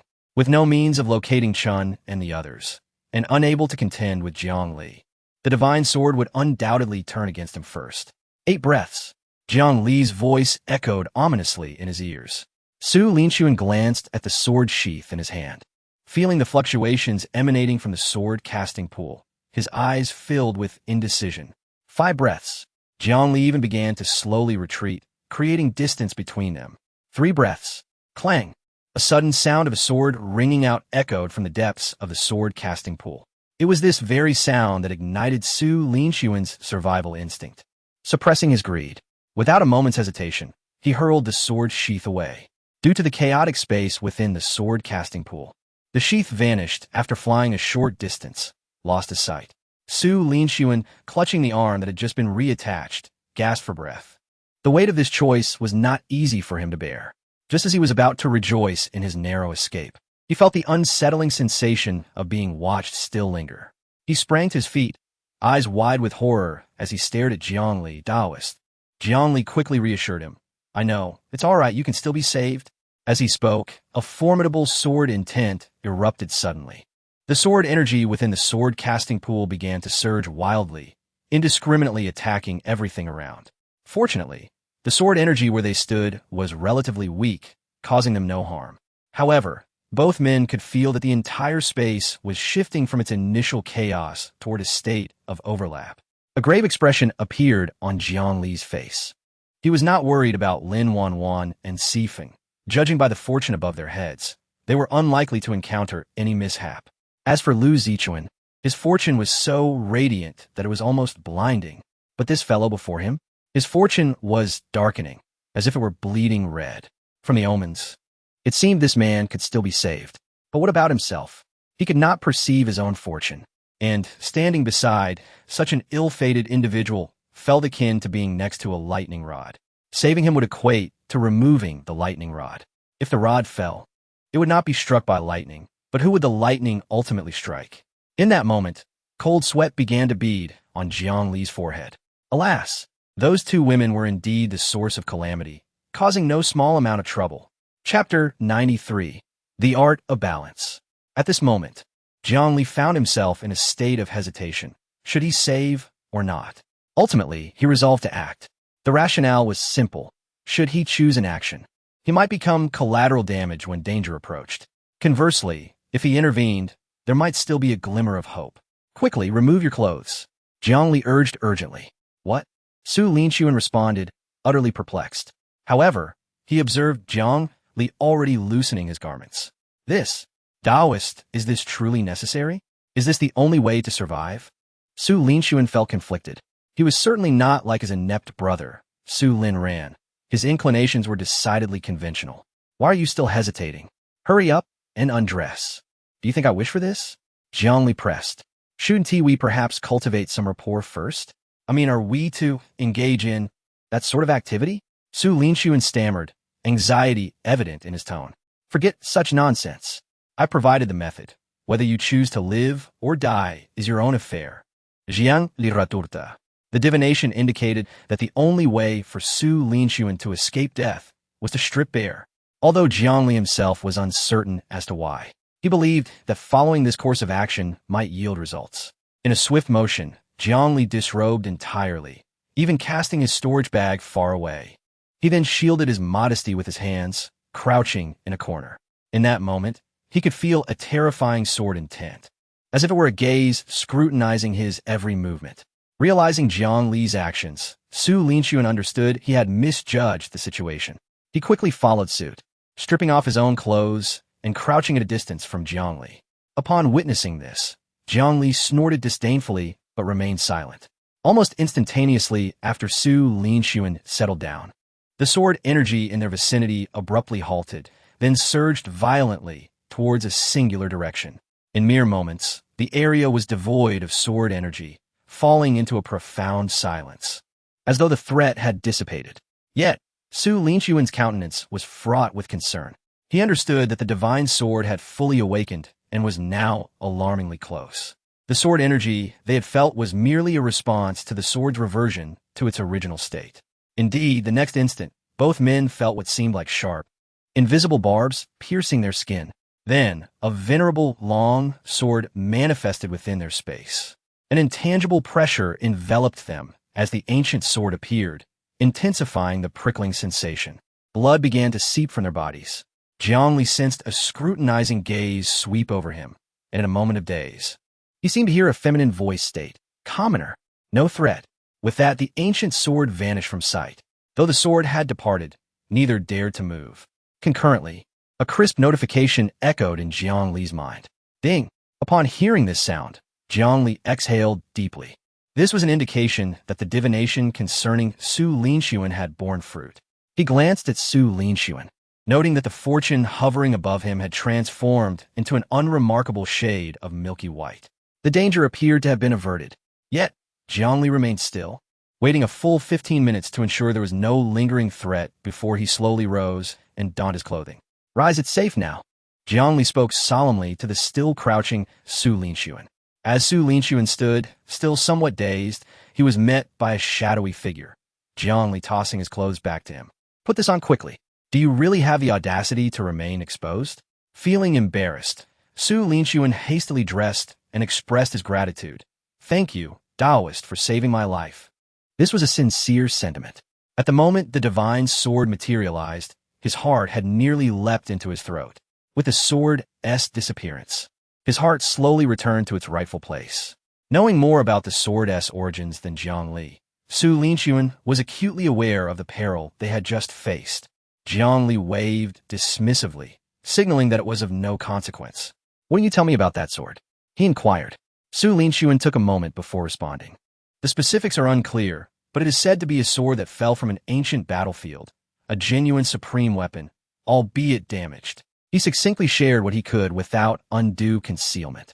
Though Su Linxuan did not consider himself a paragon of virtue, he was not the type to repay malice with malice. He would pursue opportunities relentlessly, but did not wish to compromise his own moral compass. Once again expressing his gratitude for the life-saving intervention, Su Linxuan earnestly stated, "In the future, should the Daoist require assistance, I shall not hesitate to plunge into fire and water." Jiang Li chuckled at this. "Your brother." Su Linxuan felt a twinge of embarrassment. "Let us keep our dealings separate." Jiang Li shook his head, chuckling silently. Su Linxuan might not place much weight on this, but he suspected that Su Lai would not easily forgive the death of his son at the hands of others. "Do you not feel it a pity to miss such an opportunity?" Jiang Li pruvat. Su Linxuan shook his head. "Of course there is regret, but after nearly being slain by that sword, I understood it was not my fortune, and to forcibly seize it would lead only to ruin. Fortune favors the bold, does it not?" Jiang Li teasa. Su Linxuan smiled ruefully. "Please, Daoist, don't mock me.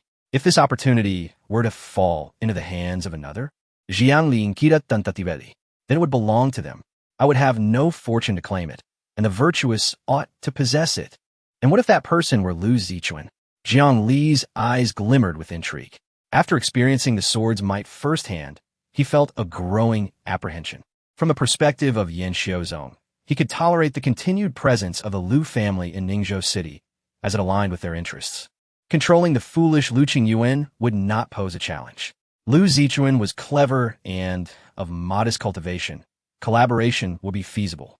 Yet after acquiring that sword, would Lu Zichuan remain so amenable? Jiang Li could not guarantee it. Surprised by Jiang Li's comments, Su Linxuan furrowed his brow. What do you mean, Daoist? Merely the literal interpretation. Such immense fortune may very well fall upon him. Jiang Li replied with a smile. Surely you jest. If it were anyone else, even Lin Wanwan or Sifeng, I could accept it. But if it were Lu Zichuan, that would be an entirely different matter.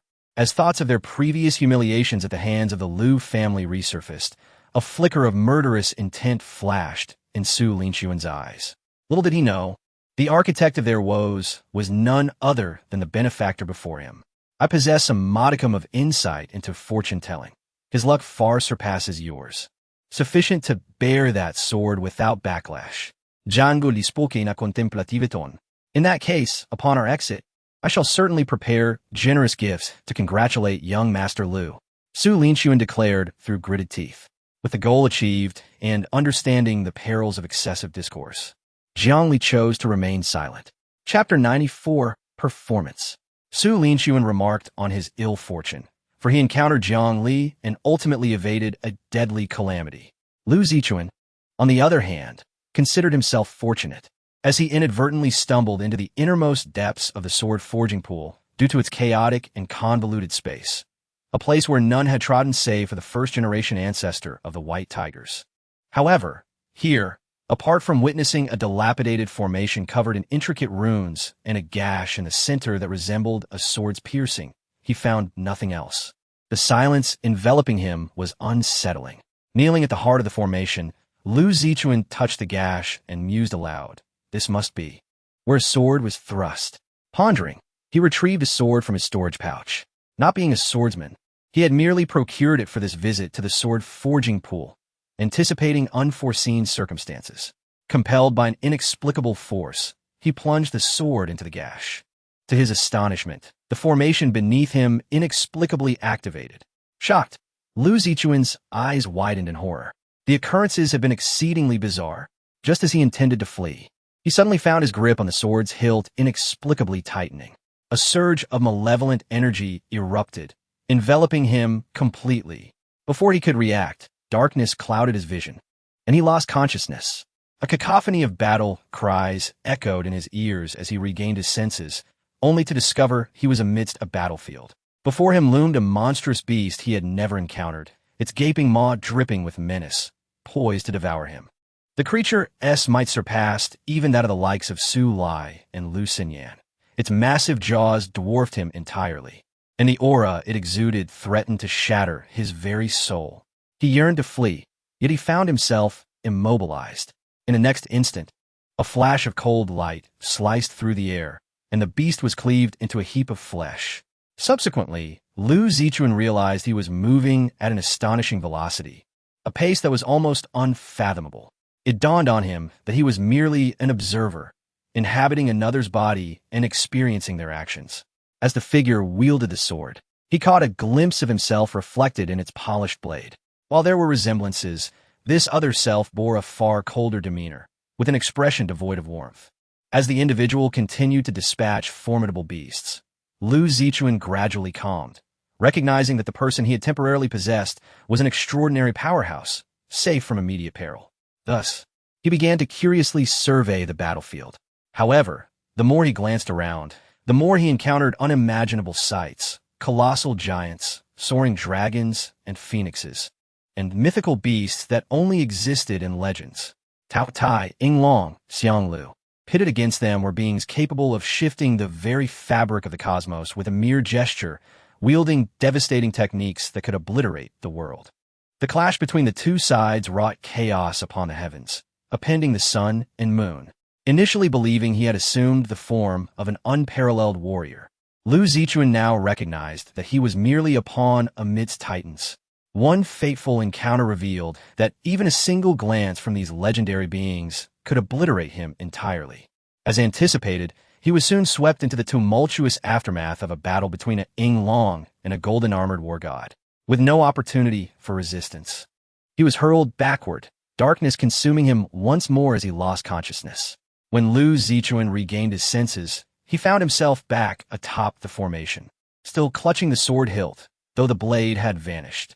It appeared it could not withstand the onslaught of that malevolent energy. Where exactly am I? He wondered aloud. The battlefield of ancient gods and demons. A cool, feminine voice echoed from behind him.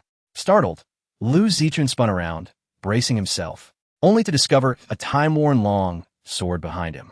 Though somewhat battered, he recognized it as the very sword wielded by the individual he had just inhabited. At that moment, his back was drenched in cold sweat. Despite its seemingly benign appearance, he remained cautious. It became clear that this sword was the reason Su Linxuan had come here. Yet, how could it be here instead of in Su Linxuan's possession? Where is Su Linxuan? Has he perished? As his mind raced with thoughts of escape, the ancient sword suddenly morphed into a figure clad in green, who gracefully bowed and proclaimed, "At last, I await you, my master." Lu Zichuan, momentarily bewildered. He hastily retrieved the last pouch Jiang Li had given him. Inside, a note read, "Perform." Lu Zichuan felt a wave of despair wash over him. He had assumed Jiang Li had bestowed upon him a life-saving technique, only to realize it was merely an instruction to act. As for whom he was to portray, it was evident. It was the entity he had just inhabited. "Arise," he commanded. The green-clad woman instantly stood, her eyes gleaming with excitement as she gazed at Lu Zichuan. "My master, I knew you would return for me. You have succeeded." Though Lu Zichuan was perplexed, he endeavored to mask his unease, forcing a laugh. Of course, I always fulfill my word. I knew my master would not forsake me. After all these years, you have not disappointed Green Ji." The woman, Green Ji, spoke with a buoyant tone, her gaze radiating joy. It seemed she would leap into his embrace at any moment. Master, your cultivation." Green Ji suddenly frowned, scrutinizing Lu Zichuan. His heart raced, fearing she had discerned his true identity. "Your cultivation. How has it diminished to this state? Who has harmed you? Was it those individuals in the cave? Green Ji shall rip them to shreds." Not them, not them." Lu Zichuan interjected hastily, recalling Su Linxuan's intentions to deceive him. It was no wonder Su Linxuan had sought to ensnare him. Before he could voice his thoughts, he quickly inquired, "Green Ji, what remains of your strength?" With a hint of regret, Green Ji replied, "Thank you for your concern, master. After so many years, my power has diminished to mere remnants. Upon awakening today, I have nearly exhausted what little strength I had left. Without a millennium of nurturing, it may be impossible to return to my peak. I cannot assist you much, and I am sorry for the burden I impose on you. However, eliminating those few mortals should not pose a problem." "In the Imperial Realm?" Lu Zichuan pressed. "Imperial Realm?" Green Ji queried, perplexed. Realizing the disparity in terminology due to her ancient existence, Lu Zichuan described the concept of the Imperial Realm as strength. Upon hearing this, Green Ji chuckled coldly. "So it is merely the pinnacle of the mortal realm, yet they dare to call themselves Imperial. Fear not, master, in just 50 years, Green Ji shall eradicate them as easily as crushing an ant." Lu Zichuan, upon hearing this, dismissed his earlier thoughts, silently resolving, "A gentleman takes his revenge. 10 years is not too late." Chapter 95. The despairing elder of the White Tiger sect, whether it was due to just awakening or the extent of her injuries. Lu Zichuan discerned that the mind of the Green Lady seemed somewhat muddled. In his haste, many of his words could not withstand scrutiny. Even the flimsy excuse he hastily concocted, that he had suffered severe injuries, lost his cultivation, and erased his memories, was firmly believed by her. Her eyes filled with thoughts of herself. Through their conversation, Lu Zichuan managed to extract a wealth of valuable information. The most incredulous revelation was the existence of ancient beings, a time when countless celestial prodigies coexisted with gods, demons, and spirits. To her, a cultivator at the nascent soul stage like himself was merely a commoner.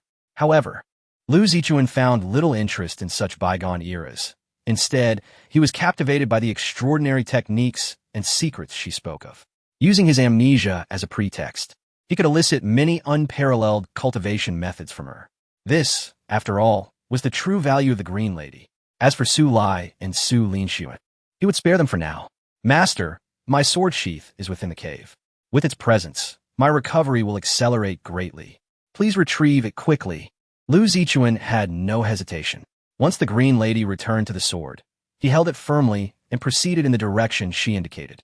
Wherever he went, the sword energy would be absorbed back into the Green Lady's sword, replenishing some of his strength. Upon arriving at the location of the sword sheath, he discovered Lin Wanwan and Sifeng, who were struggling against the torrential sword energy. They were both covered in dirt, evidently lacking the good fortune that Lu Zichuan had enjoyed in traversing the depths unscathed. The intensity of the sword energy in their vicinity was approaching their limits. Due to the spatial distortion, they dared not move recklessly. Had it not been for Sifeng's possession of the sacred level technique, the 8 trigrams void sky art, and Lin Wanwan's substantial improvement under Jiang Li's training, they might have already been reduced to pulp by the relentless sword energy. They regretted not waiting on the outskirts with Jiang Li. Upon seeing Lu Zichuan, they looked upon him as their savior. Brother Lu, please help us. We can't hold on any longer. Sifeng, casting aside his pride, urgently called for aid. He was arrogant, but not foolish. Noticing their plight, Lu Zichuan waved his hand casually, and the storm of sword energy vanished, absorbed into the Green Lady's sword. He had no intention of concealing anything. The changes in the sword forging pool could not be hidden from the outside world. There were only a few who had entered, making it impossible to deceive anyone. With the sword energy dissipated, Lin Wanwan and Sifeng sighed in relief, exhausted as they collapsed on the ground. Why you ventured so deep? Lu Zichuan inquired. Lin Wanwan, lacking the energy to maintain her ladylike demeanor, gasped. We were fine at first, but the sword sheath appeared out of nowhere, and suddenly the sword energy became violent. Its power multiplied. Before she could elaborate, Lu Zichuan raised his hand, and the sword sheath flew into his grasp. He drew the sword embryo from within the sheath and casually discarded it.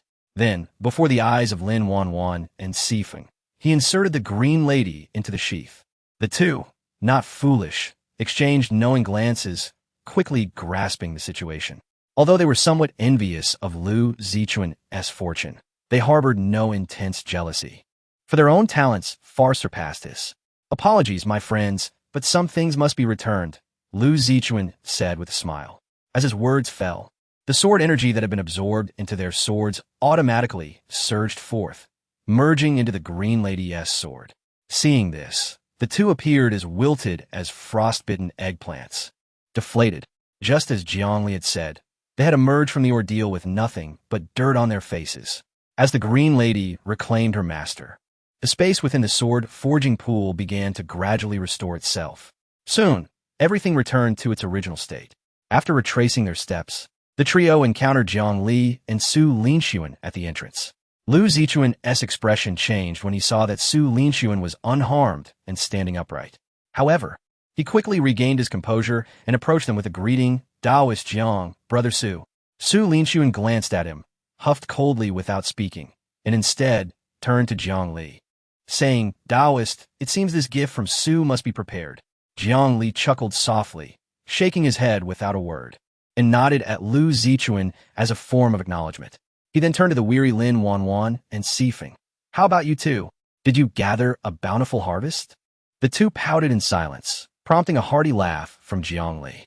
He then looked meaningfully at Su Linxuan and Lu Zichuan. Fortune is a fickle mistress. To gain is to be fortunate. To lose is to face destiny. The road ahead is long. There is no need to dwell on momentary gains or losses. With that, he led Lin Wanwan and Sifeng toward the now-revealed exit. As the Green Lady accompanied Lu Zichuan, the small hill that housed the sword forging pool began to fulfill its mission and crumble. Lu Zichuan offered Su Linxuan a friendly smile. Brother Su, my apologies. Su Linxuan merely snorted, remaining silent as he followed Jiang Li out. Lu Zichuan took no offense and exited as well. Outside, Lu Xinyan, Bai Ling Miao Su Lai, and Lu Qingyuan, who had been waiting, were astonished when Jiang Li and the others emerged first.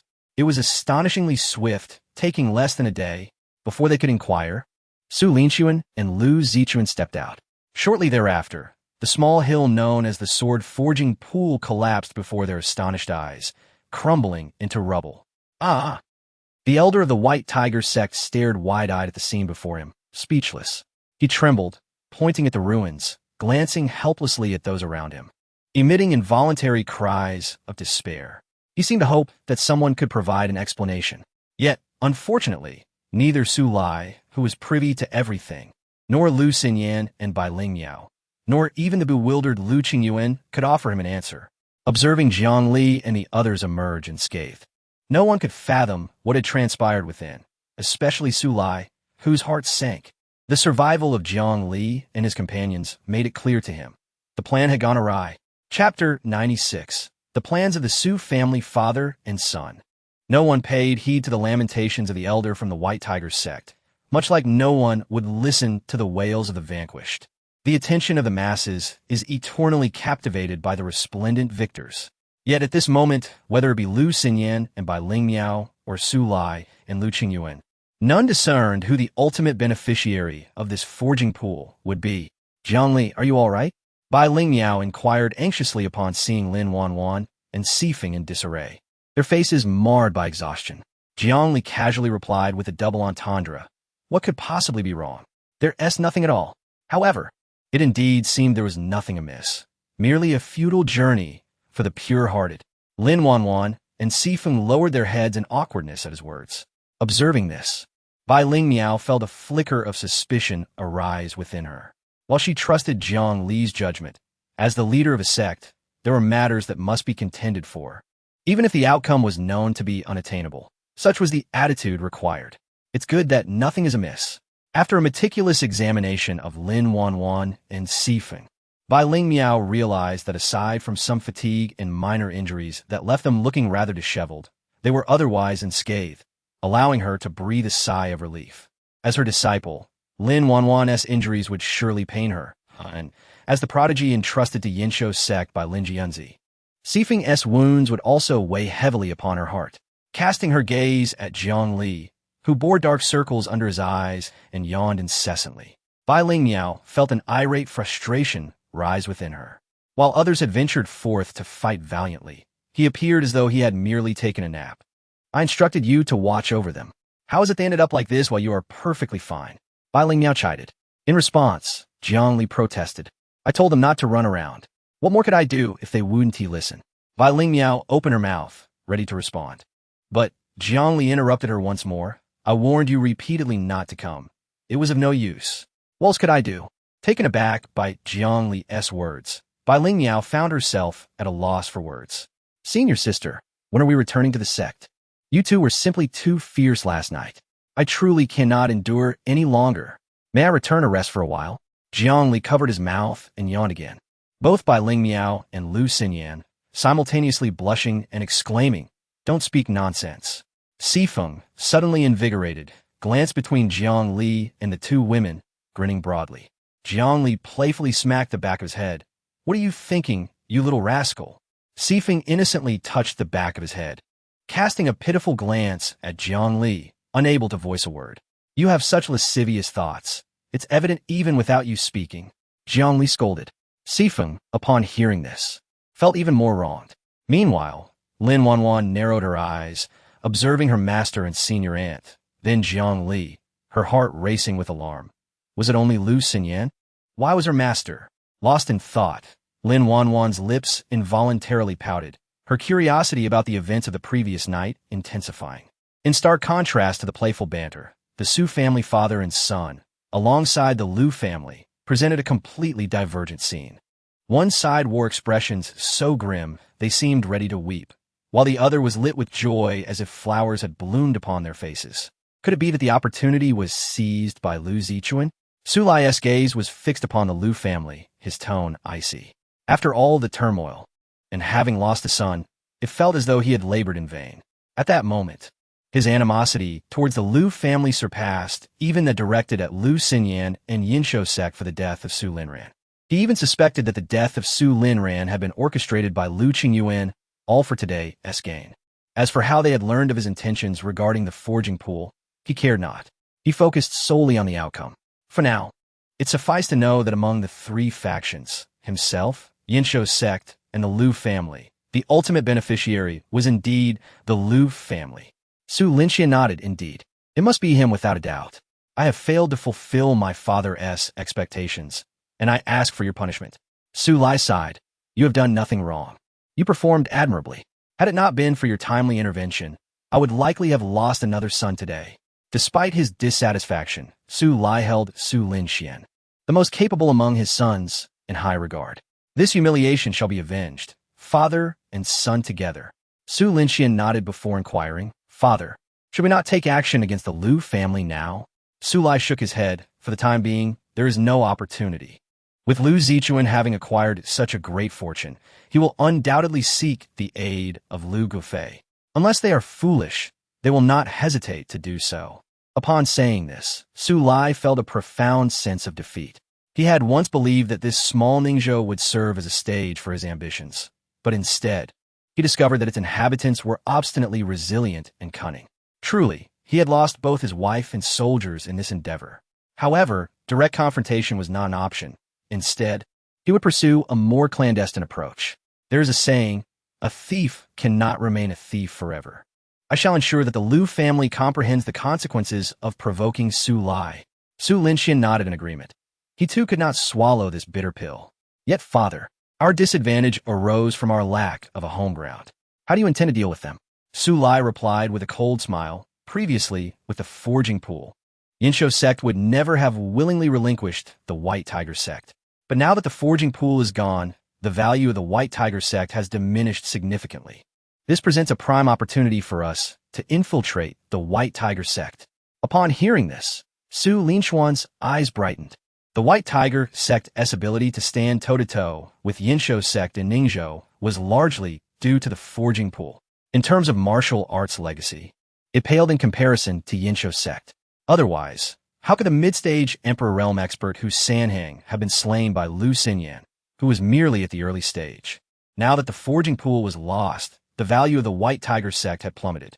In the future, it was not unthinkable that it would descend to the ranks of a third-rate sect. Aside from the forging pool, the overall structure of the White Tiger sect remained intact. While it may not be beneficial to others, it was of great value to the Su family father and son. To restore the Su family's former glory, acquiring the White Tiger sect would save them much trouble. Moreover, the small locale of Ningzhou, though lacking in resources, also harbored minimal competition. For them, it was an exquisite opportunity for development. Most importantly, Su Linxian believed that Jiang Li's existence might be the key to the Su family's future prosperity. Father, have you considered that since Lin Ran's death was likely incited by the Liu family, is it still necessary for us to target Yinsho's sect? Upon hearing Su Linxuan's words, Su Lai furrowed his brow. What are you implying? Su Linxian succinctly recounted the events between himself and Jiang Li. After listening, Su Lai looked at Jiang Li with a newfound intrigue. Adept in divination and possessing extraordinary strength. Have we underestimated him? In Su Lai's eyes, Jiang Li still appeared to be a carefree and disorganized figure, bearing no semblance to a peerless talent. Su Linxian asserted, Father, how do you perceive my capabilities in your eyes? At this, a flicker of pride crossed Su Lai's face. Among the younger generation, while you may not be the absolute pinnacle, it is not your fault. It is my inadequacy that prevents me from providing you with better resources. In terms of innate talent, you are not inferior to any scion or daughter of the sacred lands across the 36 states. Complimented by Su Lai, Su Linxian felt a tinge of embarrassment. He was acutely aware that he was not as formidable as his father suggested, yet he harbored a modicum of confidence. Father, do you truly believe that those divine sons and daughters could sever my arm with a single strike? As he spoke, Su Linxian revealed his arm, adorned with a bow. Xin'er, what are you doing? Su Linxuan's face flushed, and he hastily tore away the sutures that Jiang Li had used to mend his wound. Please, do not concern yourself with such trifles. Su Lai, dismissing the matter, coughed and remarked, if someone could indeed sever your arm, even in your moment of unpreparedness, Jiang Li is undoubtedly extraordinary. Su Linxian nodded thoughtfully. You mentioned that, given his potential, where might such a person find himself in the future, barring unforeseen circumstances? Su Lai pondered, yet considering his age, he is merely at the golden core stage. A golden core cultivator can indeed slay me, a nascent soul. What if he were to reach the great ascension? Would that not imply that he could rival even you, father? Su Linxian left his statement unfinished, but Su Lai felt a jolt of surprise. Maintaining a fa ade of calm, he replied, whether he can retain such combat prowess when he reaches that stage remains uncertain. It is premature to draw conclusions at this time. Father, the act of providing timely aid is far superior to mere embellishment. An additional powerful ally is infinitely preferable to an equally formidable foe. Su Lai furrowed his brow. I understand your aversion to Lin Ran. But have you considered my feelings regarding the prospect of coexisting with the murderer of my son? Hearing this, Su Linxian quickly bowed his head. I dare not.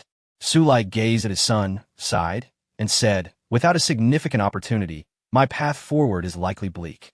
Shinner, the future belongs to your generation. You must contemplate this. A glimmer of hope appeared in Su Linshuan's eyes, realizing that despite his father's words, there were concessions being made. He met his father's gaze with determination. Father, rest assured. Even in the absence of the divine sword, I will undoubtedly retrieve that item from the Xintian sect for you. Your journey is still long, and I desire to bask in your protection for a few more years. Su Lai nodded with a sense of relief. My resolve remains unchanged. But since you wish to take action, why not negotiate the matter of leading the White Tiger sect with Yin Xiuzong? Without hesitation, Su Linxian agreed. Observing his son, Su Lai sighed again, his thoughts drifting to Su Lin Ran. He knew well his younger son's temperament, yet the affection of a father made it impossible to sever ties. In stark contrast to the united front of the Su family, Lu Zichuan faced his own father, who remained oblivious. After briefly recounting prior events, Lu Zichuan asserted, Father, we must contact Aunt immediately and inform her of this matter. Lu Qingyuan scoffed. Why inform her? You were still a child then. I merely sought a position for city defense, and she rebuffed me at every turn. If not for my persistence, appealing to her emotions and reasoning, we would still be struggling in obscurity. Since assuming the role of city defender, she had not uttered a single word to them. Such a heartless person. Why would you still value her? Lu Zichuan longed to pry open his father's mind to understand his reasoning. Lu Qingyuan had described their aunt as cold and unfeeling. Yet, Lu Zichuan perceived a sense of helplessness in his father's words. If their aunt were truly devoid of compassion, placing Lu Qingyuan outside of Ningzhou would certainly mean he would miss his coming-of-age ceremony. Only in the tranquil Ningzhou would Lu Qingyuan's reckless behavior go unscathed, enabling him to thrive as city defender. Father, possessing a precious gem can be a curse. I have effectively seized Su Linshuan's opportunity without aunt's protection. How long do you think I could survive? Or do you plan to remarry and have a younger brother? Lu Qingyuan frowned. What nonsense are you speaking? The bond between your mother and me is not for you to speculate upon. I have long vowed to remain devoted to her alone. Speak not of such matters, lest your mother haunt me in dreams, and I take it out on you. Lu Zichuan, while his father might be a bit foolish and overly clever, his love for his mother was genuine. If you have no such intentions, then it would be wise to seek aunt's assistance. Lu Qingyuan, somewhat awkwardly, replied, perhaps not. I may have offended her with my words in the past, and she might still be angry. Lu Zichuan nearly collapsed in disbelief, convinced that their aunt had been more than generous toward them. What family would not cherish such royal connections? His father had even dared to speak ill of her, and yet nothing had gone awry. He lamented inwardly, his ambitions slightly wavering. With a father like this, how could he aspire to great things? It would be more prudent to collaborate faithfully with Jiang Li. Father, please do not hesitate to inform Aunt of everything I have said. She will certainly protect us. Lu Qingyuan had not yet lost his wits to believe that Su Lai would not act against them. Hesitantly, he asked, do you truly believe she will safeguard us? Lu Zichuan nodded firmly. She will, without a doubt. We must act swiftly. We cannot afford to delay. Hearing this, Lu Qingyuan conceded, very well, for your sake. I shall lower myself and seek her favor once more. Lu Zichuan. Suddenly, Lu Qingyuan produced a jade slip for messages, recording numerous details in full view of everyone. He then performed a hand gesture, and the slip transformed into a beam of light, soaring off in a specific direction. Lu Zichuan smacked his forehead, then turned to the elders, including Lu Xinyan and Su Lai, with a sheepish grin. Esteemed seniors, it is merely a family letter. An ordinary correspondence, haha, sending a message before others. Was he not concerned about interception? Was this the meaning of urgency? Or did he believe that such jade slips, which only those of the Holy Realm could craft, were as common as dirt? Inexplicably, Lu Zichuan wished he could die and be reborn to a more astute father. Each returned to their respective homes. Bai Lingmiao took Jiang Li and others back to Yin Xiuzong, while Lu Zichuan and Lu Qingyuan returned to Dingzhou City. As for the White Tiger sect, a new patriarch had arrived. Su Linxian acted decisively, establishing an agreement with Bai Lingmiao through Jiang Li on the same day, making numerous concessions and promises, thus securing Yin Xiuzong's vow to cease interference with the White Tiger sect. As for other matters, they were understood without being explicitly stated. Convenience was mutual. Bai Lingmiao had considered fully subjugating the White Tiger sect for herself.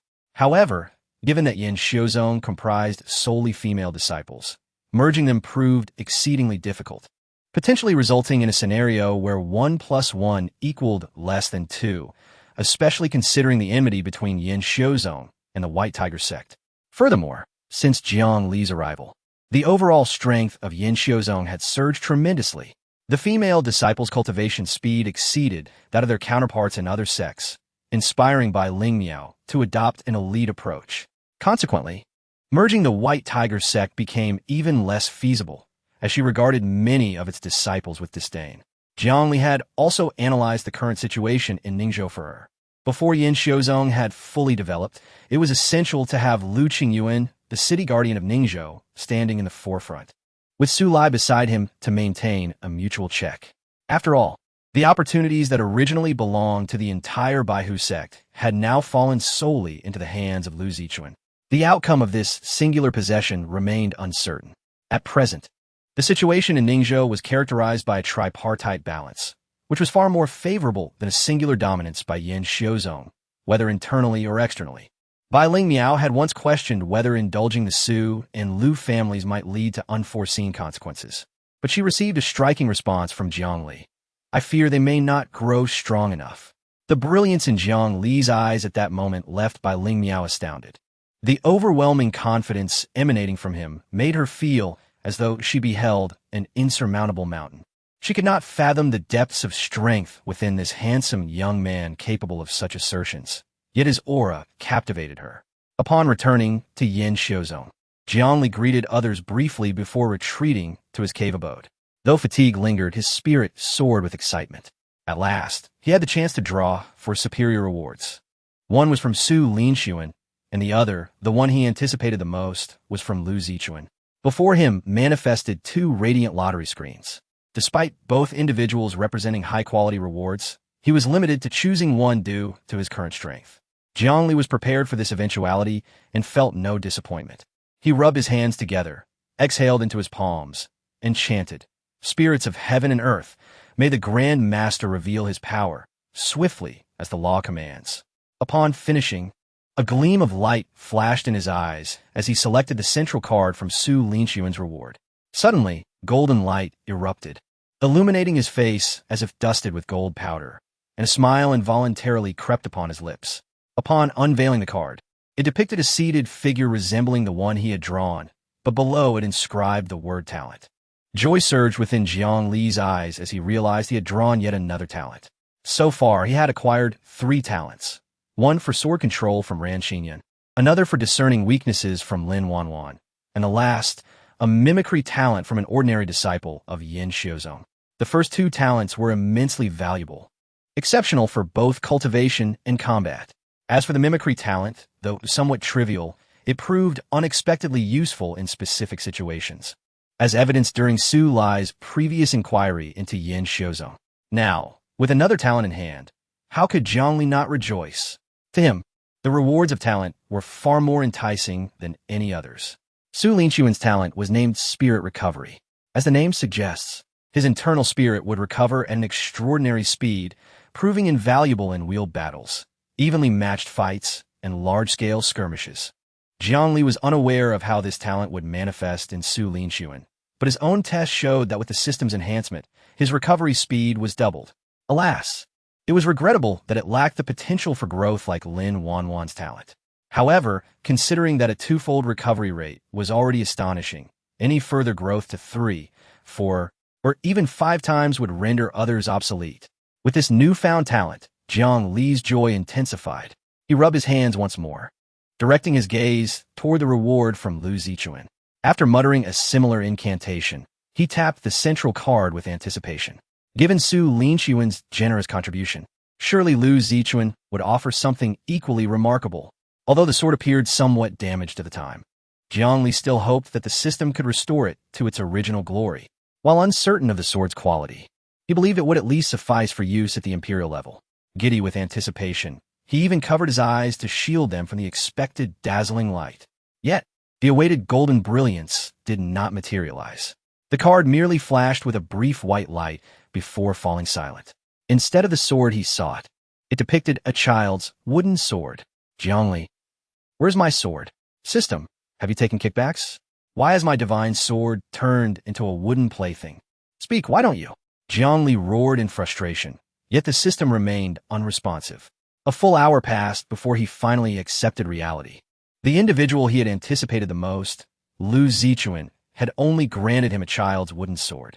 The system extracted rewards solely from what the individual carried, suggesting this item was a cherished toy from Lu Zichuan's youth, imbued with sentimental value, as he had kept it close.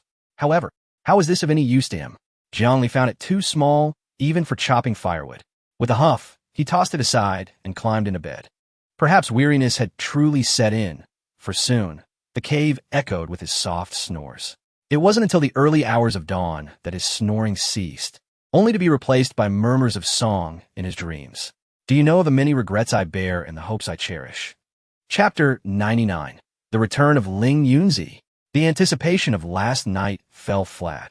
It did not dishearten Jiang Li. He firmly believed that with enough calculations, he would eventually draw forth that sword. His future dealings with Lu Zichuan were inevitable. Beyond the sword itself, it undoubtedly harbored other opportunities that he would not overlook. Rising early, he opened the door to his cave dwelling, preparing to read palms.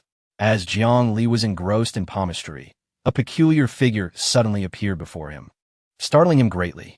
What manner of demon is this? Jiang Li exclaimed, instinctively leaping backward, ready to unleash all the techniques he had mastered. Uncle Master, it's me. Huh, Wan. Upon recognizing the voice and focusing his gaze, Jiang Li discovered it was Lin Wan. What happened to you? Jiang Li asked, astonished as he ushered Lin Wan into the cave and offered her a cup of tea. Seated on a stool, Lin Wan cradled the teacup, and after a prolonged silence, she gazed at him with dark circles under her eyes, darker than Jiang Li's from the previous day, and inquired, Uncle Master, I pondered all night. What were you, Master, and Uncle Lu doing that evening? Huh? Jiang Li was momentarily taken aback. I couldn't figure it out all night. You must tell me what you were up to. At this moment, Lin Wan's voice was hoarse, her eyes swollen and sunken, with dark bags beneath them. Yeah. You spent the entire night thinking about this? Jiang Li asked, bewildered. Yes, Uncle Master. Please do tell me what you were doing all night. Lin Wan's eyes sparkled with anticipation. Jiang Li slightly turned his gaze aside, his eyes growing moist. If only he had a cigarette at that moment. It would have been quite fitting. In a voice laden with weariness, he began, Uncle Master, please hurry and tell me. What happened to them? Lin Wan urged anxiously. They seal my cultivation to ensure I would protect you too, and then they remove my. Jiang Li's voice quivered, almost to the point of tears, causing Lin Wan to grip her teacup tighter, her knuckles whitening from the pressure. Then, they tickle me all night long. Jiang Li finally divulged the truth, his nose slightly running. I don't even know how those two women discovered my sensitivity to tickling. Ugh. Upon hearing this, Lin Wan let out a sigh of relief. Ha, ha ha ha. So Uncle Master is ticklish. Lin Wan chuckled awkwardly. Don't go spreading this around. Be careful of misunderstandings. Jiang Li cautioned. At that moment, Lin Wan transformed from her previous dejected demeanor into a radiant figure, exclaiming, Rest assured, Uncle Master, I was merely overly curious. I want to speak of it recklessly. You still have to continue your teachings today, so I shall head to the lecture hall to await your arrival. With that, Lin Wan darted off. Jiang Li shook his head at her retreating figure, well aware of her thoughts. However, how could he, Jiang Li, forsake an entire forest for a mere sapling? Ladies, your elder Jiang has arrived. Regaining his composure, Jiang Li strolled leisurely towards the lecture hall. In the days that followed, Jiang Li resumed his cyclical routine. Each day, he imparted teachings, enhancing the strength of his disciples at Yinxiu sect, reaping various rewards. He also took time to conduct special training for Sifeng and Lin Wanwan in preparation for the impending journey to Xintian sect a year hence. He foresaw that this expedition would not allow him to escape. Although he had the system by his side, he did not presume to rest easy. Not to mention, a year later, with Lu Zichuan's esteemed grandfather backing him, he could very well be in for a considerable surprise. Moreover, the other prodigies from the 36 states of the mortal realm were no insignificant threat. Among them were undoubtedly some extraordinary talents. One must not be careless. Caution is paramount. Time flowed like water, and in the blink of an eye, half a year had passed. During this time, many significant events unfolded in Ningzhou. First, the Imperial General Su Lai boldly announced his takeover of the leaderless Baihu sect, swiftly quelling dissent within its ranks. While other sects in Ningzhou speculated on how Yinxiu sect would respond to Su Lai, Yinxiu sect remained surprisingly quiet. In fact, they presented an extravagant gift at Su Lai's inauguration ceremony as the head of Baihu sect, leaving the other second and third-tier sects utterly perplexed. Subsequently, the city guard of Ningzhou underwent a complete overhaul. All ranks within the guard, regardless of their power or background, were dismissed and replaced with fresh faces. From these newly appointed guards, the cultivators of Ningzhou sensed an unmistakable aura of iron and blood, while others remained oblivious. Jiang Li understood that these were elite troops dispatched from the imperial court. Individually, they may not be particularly strong, but in a group battle, the lesser sects would undoubtedly falter against their onslaught. Finally, the city defender, Lu Qingyuan, began to exhibit a semblance of genuine authority. Meanwhile, the number one sect in Ningzhou, Yinxiu sect, remained quietly unremarkable over the past 6 months. Thus, Ningzhou officially entered a state of tripartite balance. Yet, due to Yinxiu sect's dual emperors, it remained the unequivocal first sect, albeit less conspicuous. In addition to these events, several occurrences brought great joy to Bai Lingmiao. Lin Wanwan and Sifeng both advanced to the nascent soul stage during this period. Sifeng's talent rivaled that of Lu Xinyan. However, Bai Lingmiao was most astonished by Lin Wanwan's successful breakthrough. Furthermore, the overall strength and combat prowess of the disciples at Yinxiu sect saw substantial improvement, including Bai Lingmiao and Lu Xinyan, both of whom also made progress. All of this was thanks to Jiang Li. Yet, Jiang Li remained stagnant at the Golden Core stage, causing her some anxiety. She had approached him several times, urging him to consider his own progress and to stop dedicating himself solely to the sect. Each time, he firmly rebutted her. Without everyone, how can it be a small home? I, Jiang Li, take pride in trading my own growth for the entire sect's elevation. You need not persuade me, senior sister. With you, junior sister Lu, and all the beloved disciples here, this is my home, and you're my family. For my family, what is a little sacrifice? Jiang Li's words left Bai Lingmiao feeling both embarrassed and increasingly tender in her gaze towards him. With such a person in Yinxiu sect, how could not flourish? Little did she know, although Jiang Li's realm had not changed, his overall strength had significantly increased compared to 6 months prior. What he lacked was merely an opportunity to reap substantial cultivation rewards. Just as Jiang Li was rambling on about these seemingly trivial matters, a disciple hurriedly rushed in to announce, Sect Master, Elder Jiang, the venerable Ling Yunzi has arrived. Upon hearing this, Jiang Li's eyes sparkled with excitement. Although he had yet to draw forth Lu Zichuan's sword, Ling Yunzi had promised to help him find a worthy blade. Chapter 100, The Youngest Sword Master. Farewell, Ling Yunzi. Half a year has passed, leaving no trace on the other. Ha ha ha, splendid, splendid, splendid. Upon seeing Sifeng, Ling Yunzi repeated 3 phrases, clearly expressing his satisfaction with Sifeng's transformation. Ling Yunzi gently patted Sifeng's little head, a smile never leaving his face. You have grown significantly taller, and your cultivation has not faltered. In fact, it seems you have made even faster progress than when you were under my tutelage. It appears you have not wasted your time with Jiang Xiaoyu, and I am greatly pleased. Sifeng, with a proud expression, said, Master, That is an understatement. I have learned so much from Brother Jiang. What you see is merely the tip of the iceberg. Given the time, I shall present everything to you." Ling Yunzi nodded in satisfaction, then turned to Jiang Li. "Thank you, my young friend. It seems my judgment was not mistaken. My inadequate disciple has grown tremendously under your guidance. I have no way to repay you, but fortunately, I have not disgraced my mission, and I have found a sword for you." As he spoke, Ling Yunzi flicked his sleeve. Accompanied by a dragon's roar, a silver light suddenly appeared, transforming into a remarkably simple long sword, floating before Jiang Li. This sword measures 3 feet 3 inches in length and weighs 18 pounds, forged from silver star iron. By virtue of its material, it cannot be shattered except by a being of the combined body realm. The sword possesses a singular characteristic. It is exceptionally sharp, and the blade bears array inscriptions engraved by a master refiner of the Great Ascension stage, which reduces the user's consumption by 50%.